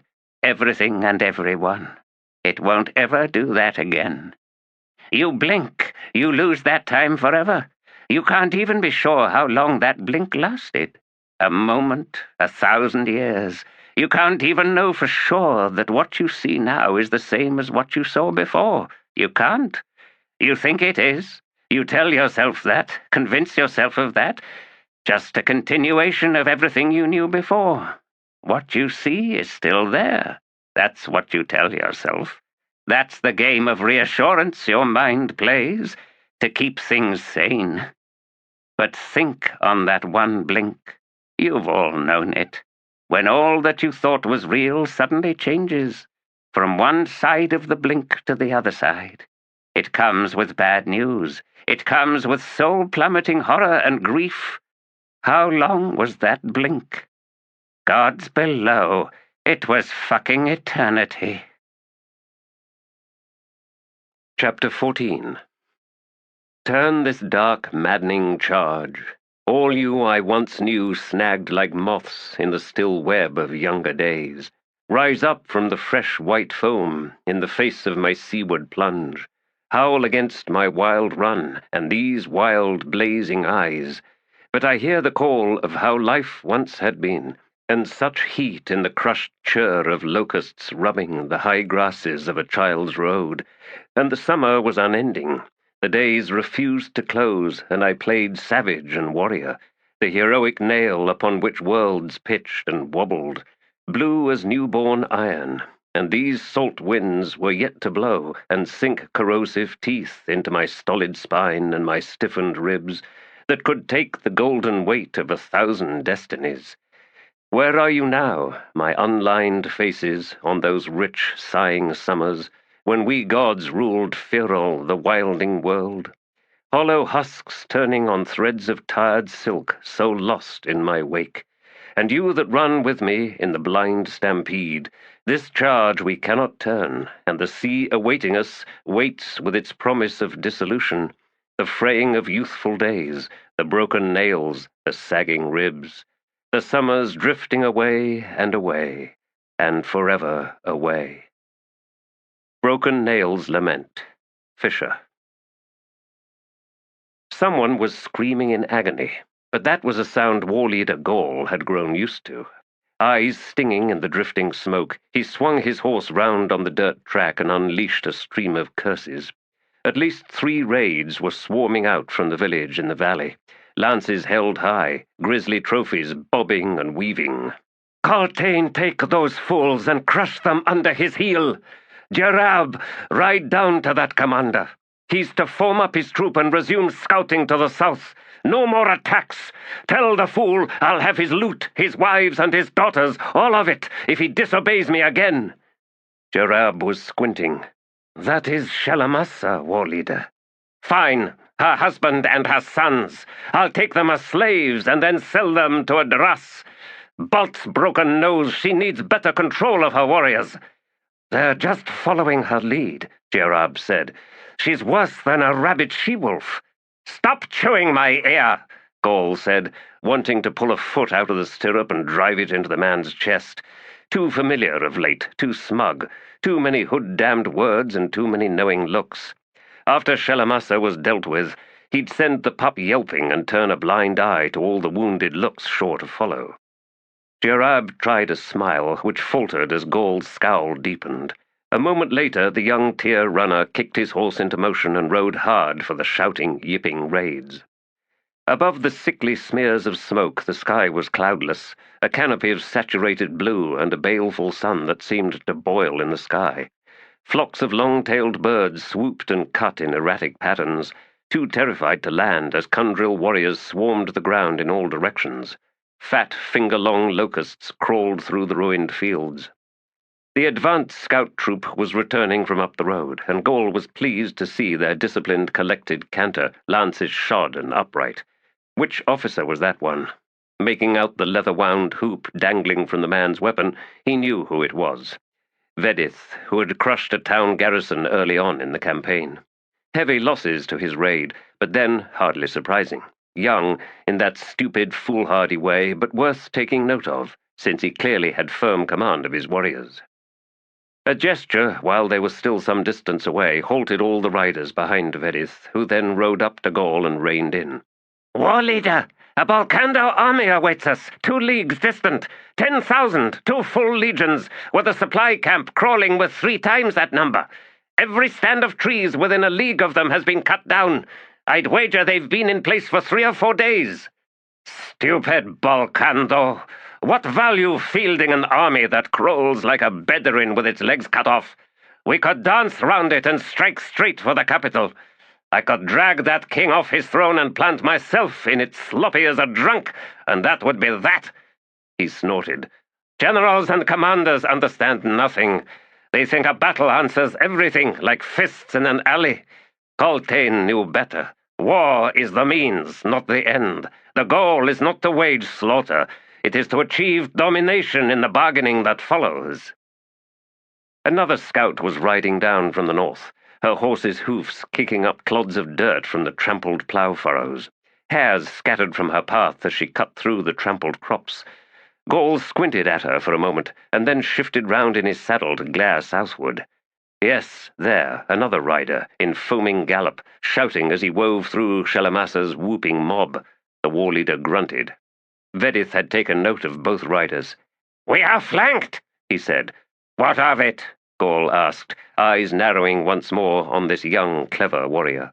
The man shrugged. "Even should a fourth element march up our backsides, war leader, we can slip through the gaps. They're all on foot, after all. Like a slink between the claws of a hawk. But nothing here can even hope to pluck our tail. Vedith, I give you command of 1,000. Yes, 50 raids. Take the North Army. They'll be on the march, dog-tired and choking on dust, likely in column. Give them no time. Sweep and cut, leave them in disarray, and then ride on to their baggage train. Take everything you can carry and burn the rest. Do not lose control of your warriors. Just cut off the enemy's toes and leave them there. Am I understood?" Grinning, Vedith nodded. "I would hear from that scout," he said after a moment. "Of course you would." Gaul saw that Jerab had caught Shalamassa, and both were now riding in the wake of the South Scout. He spat to get the taste of the smoke out of his mouth. "Daika's eyes, what a sorry mess. No one ever learns, do they? Walida, would the Balkando have been content if we had treated them as badly as they treated us? No, of course not. So, how in their minds did they justify such abuse?" "They thought they could get away with it." Gaul nodded. "Do you see the flaw in that thinking, warrior? It's not hard, war leader. Have you noticed that it's the ones who think themselves so very clever that are the stupidest of the lot?" He tilted in his saddle and loosed a loud, gassy fart. "Gods below, the spices they use round here have raised a typhoon in my bowels." The scout from the north arrived, the sweat on her face and forearms coated in dust. "War leader!" Gaul unslung his own waterskin and tossed it to her. "How many and how far away?" She paused to drink down a few mouthfuls, and then said above the heavy blows of her horse's breath, "Perhaps 2,000, half of them levies, lightly armored and ill-equipped. 2 leagues away, in column on a too narrow road." "Baggage train?" She smiled through all the grit. "Not in the middle and not flanked, war leader. The rear guard's about 300, mixed infantry. Looks like the ones with the worst blisters on their feet." "And they saw you?" "No, war leader, I don't think so. Their mounted scouts clung close on the flat farmland to either side of the track. They know there's raids out in the countryside and don't want to get stung." "Very good. Change mounts and get yourself ready to lead Vedith and his wing to them." Her dark eyes flicked to Vedith in open appraisal. "Something wrong?" Gaul asked. "No, war leader." "But he's young, isn't he?" She shrugged. "Dismissed," Gaul said. The scout tossed the waterskin back and then rode off. Gaul and Vedith now awaited the riders from the south. Vedith twisted to ease his back and then said, "War leader, who will lead the force against the southern jaw of this trap?" "Shalamassa." Seeing the young warrior's brows lift, Gaul said, "She needs her chance to mend her reputation. Or do you question my generosity?" "I would not think to do that." "You should, Vedith. That's what the Malazans have taught us, if they've taught us anything. A smith's hammer in the hand, or a sword, it's all business, and each and every one of us is in it. The side with the most people using their brains is the side that wins." "Unless they are betrayed." Gaul grimaced. "Even then, Vedith, the crows gave answer," Vedith finished. And both men made the gesture of the black wing. silently honoring Coltane's name, his deeds, and his resolute stand against the worst that humans could do. A moment later, Gaul swung his horse round to face the scout riding in from the south, and the two warriors pelting to catch up behind him. "Shit of the foolish dog! Look at those two! Are you done with me, war leader?" "Yes, go collect your raids." And he leaned out one more time to make wind. "Gods below." Still stinging from the war leader's tirade, Shelemassa rode hard at the head of her wing. Shouts from behind her measured out the raid sergeants struggling to collect their warriors as the ground grew ever more uneven. Deep furrows scarred the stony hills, and many of those hills had been gouged out. The Balkando had been mining here, for what, Shelemassa had no idea. They skirted steep-sided pits half filled with tepid water mottled with algae blooms, narrow edges thick with reeds and rushes. Bucket winches slumped above overgrown trenches, their wooden frames grey and bowing, and strangled in vines. Hummingbirds darted above the lush crimson flowers dangling from those vines, and everywhere iridescent six-winged insects spun and whirled. She hated this place. The cruel colours made her think of poisons. After all, on the Kundril Odhan, it was the brightest snakes and lizards that were the deadliest. She had seen a jet-black, purple-eyed spider as big as her damned foot only the day before. It had been eating a hare. Nekke had woken to find the skin of one leg, hip to ankle, completely peeled away by huge amber ants. She hadn't felt a thing, and now she was raving with fever in the loot train. She'd heard that someone had smelled a flower only to have his nose rot off. No, they needed to be done with this, all of it. Marching with the bone hunters was all very well, but the adjunct wasn't Coltane, was she? She wasn't Bult either, not even Diker. Shelemassa had heard about the goring the Marines had suffered during the invasion. Like a desert cat thrown into a pit of starving wolves, if the tales were accurate. It was no wonder they'd been squatting in the capital for so long. The adjunct had Mincer's luck, that she did, and Shelemassa wanted no part of it. They were coming up out of the mining works, and to the south the land levelled out in a floodplain, broken up by blockish stands of bamboo bordered by water-filled ditches and raised tracks. Beyond this ran another row of serried hills, these ones flat-topped and fortified by stone-walled redoubts. Between the fortifications a Balkando army was forming up, but in obvious disorganization. They had expected to be one of the trap's jaws, arriving upon a battle already engaged, the Kundril muzzle to muzzle with the main force. They'd been planning on driving into an exposed flank.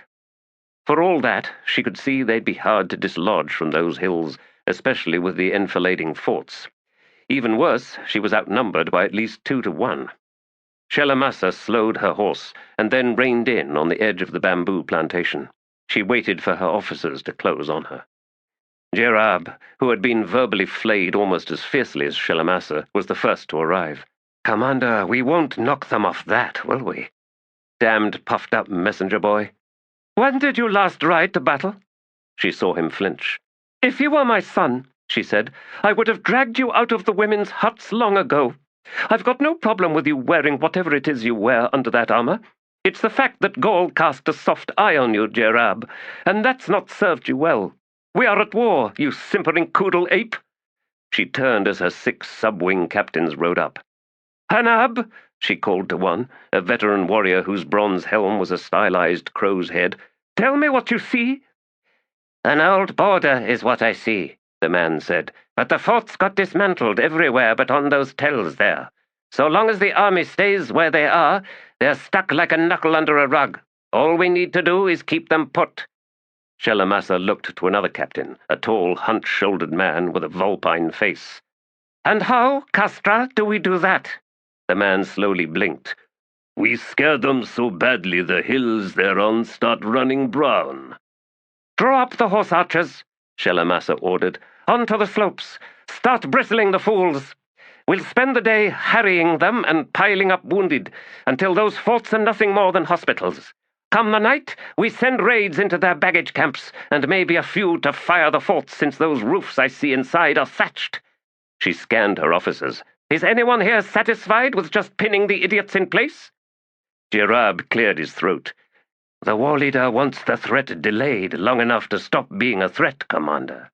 Half the army up there are levies, said Hanab. Skirmishers, deploying them against light cavalry would be suicide. Yet, he added with a sneer, look at how they're arrayed, 5 deep in front of the precious heavy infantry. To absorb our arrows, yes, Shelemassa said. Castra snorted. The heavies don't want to dirty their pretty armor. Bloody those skirmishers enough and they'll break, Hanab predicted. Then we can chew and nip the heavies for as long as we like. Shelemassa turned to regard Jerab. You stay at my side. When we return to the war leader, you will be carrying the Volcando commander's head on your spear. Jerab managed a sickly smile. Look down there, Hanab pointed. Sliming up from the ditch and onto the raised track was a yellow and black banded centipede, wide as a hand and as long as a sword. They watched it snake to the other side of the track and then vanish into the stand of bamboo. Shelemassa spat and then said, Hood, take this hole and shit in it. After a moment she added, But only after we leave.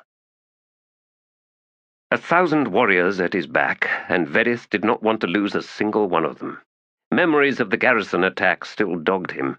A triumphant victory, yes, but now he had but a handful of companions left with whom he'd shared it, every blistering moment, and even now, should he meet the eyes of one of those warriors, he would see in them the perfect reflection of his own faint disbelief, his own sense of guilt.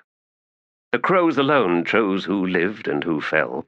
Prayers meant nothing. Deeds and vows, honor and dignity, not one weighed more than a mote of dust on fate's scales. He even had his doubts about courage. Friends had fallen, one moment in his life and the next out of it, reduced to what memories he could conjure, all the incidental moments that had held little meaning until now. Vedith didn't know what to make of it, but he now knew one thing. The warrior's life was in its essence a lonely one, and the loneliness only got worse as one came to realize that it was best to hold back, to never draw too close to a companion. Yes, he would still give his life to save any one of them, whether he knew that warrior's face or not, but he would also simply walk away should one fall. He would move on, and in his eyes the barest hint of lost worlds. 1,000 warriors behind him. He would send them into battle, and some would die, and he hated that knowledge. He railed against it. But for all that, he knew he would not hesitate. Among all warriors, the commander was the loneliest by far, and he could feel that isolation sickening around him, hard as armor, cold as iron. Gaul, adjunct Tavare, Coltane of the Crow clan, even that Volcando fool leading his or her unsuspecting column towards an afternoon of nightmarish horror. This is what we share, and it tastes bitter as blood on the tongue. He wondered if the Volcando king now regretted inviting this war. He wondered if the bastard even cared that his subjects were dying. Or was it just the wound of lost revenues from wasted farms, devoured livestock, and the stolen hoards of wealth that stung him now? And the next strangers to camp on his borders? Would he treat them any differently? Would his successor heed the lessons carved out here in bone and flesh? The chain of dogs had fallen at the foot of Aran. Pormqual's 10,000 danced on trees. Leoman's rebel army was destroyed at Yagatan. It was clear, it could not be clearer, that for all there was to learn, no one ever bothered. Each new fool and tyrant to rise up from the mob simply set about repeating the whole fiasco, convinced that they were different, better, smarter. Until the earth drinks deep again. He could see the scout riding back towards him. It was about to begin. And suddenly each breath filling his lungs tasted sweeter than the last, and all that his eyes fixed upon seemed to throb with life. He looked upon things and thought that he had never before seen such colors, such textures.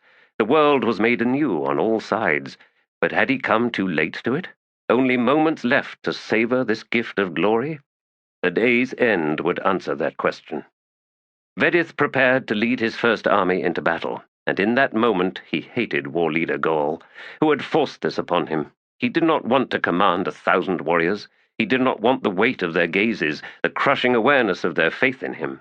He wished he had the courage to flee, but he did not, for Gaul had chosen well.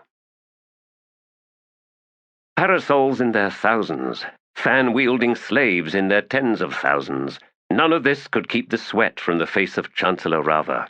He felt as if he was melting in the cauldron of history, one of his own making, alas, a realization that came to him again and again like a fresh heap of coals. He huddled shivering beneath sodden silks as the palanquin he was in tipped precipitously, the bearers struggling to descend this confounded goat track. Dust had seeped in to coat every surface, dulling all the ornate gilt edging and deadening the vibrant colors of the plush padding. Dust mingled with the taste of his own sweat in his mouth. He even pissed grit, and worse. "Not there, you stupid woman!" he snapped. The Drasilhani slave flinched back, ducking her head. There would be no stirring awake down below, not today. He understood her desperation to please, and this knowledge made things all the more irritating. Whatever happened to proper old-fashioned affection? But no, he'd done away with that long ago, as soon as he realized that, as much as he wanted it, he wasn't prepared to repay it with all that was expected in such an arrangement. Things such as loyalty, consideration, generosity. Those vile details that comprised the pathetic stupidity called reciprocity. He so disliked the notion of expectations, not the ones he held of others doing as they were supposed to do, but the expectations those others shackled upon rather. Appalling, the nerve of some people. The greatest skill one could achieve lay in evading such traps. He was chancellor to the realm, ostensibly in service to the king and, heavens forbid, the queen.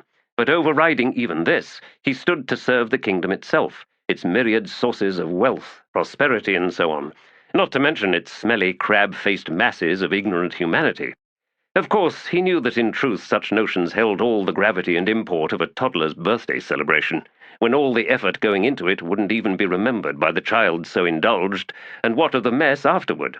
Never mind that Falash had made all the slaves drunk on suspiciously spiked punch, and that the chamber door's lock was jammed, and he, Chancellor of Bolcando, found himself trapped inside with no choice but to clear up the mess, if only to find somewhere to stand, and never mind that...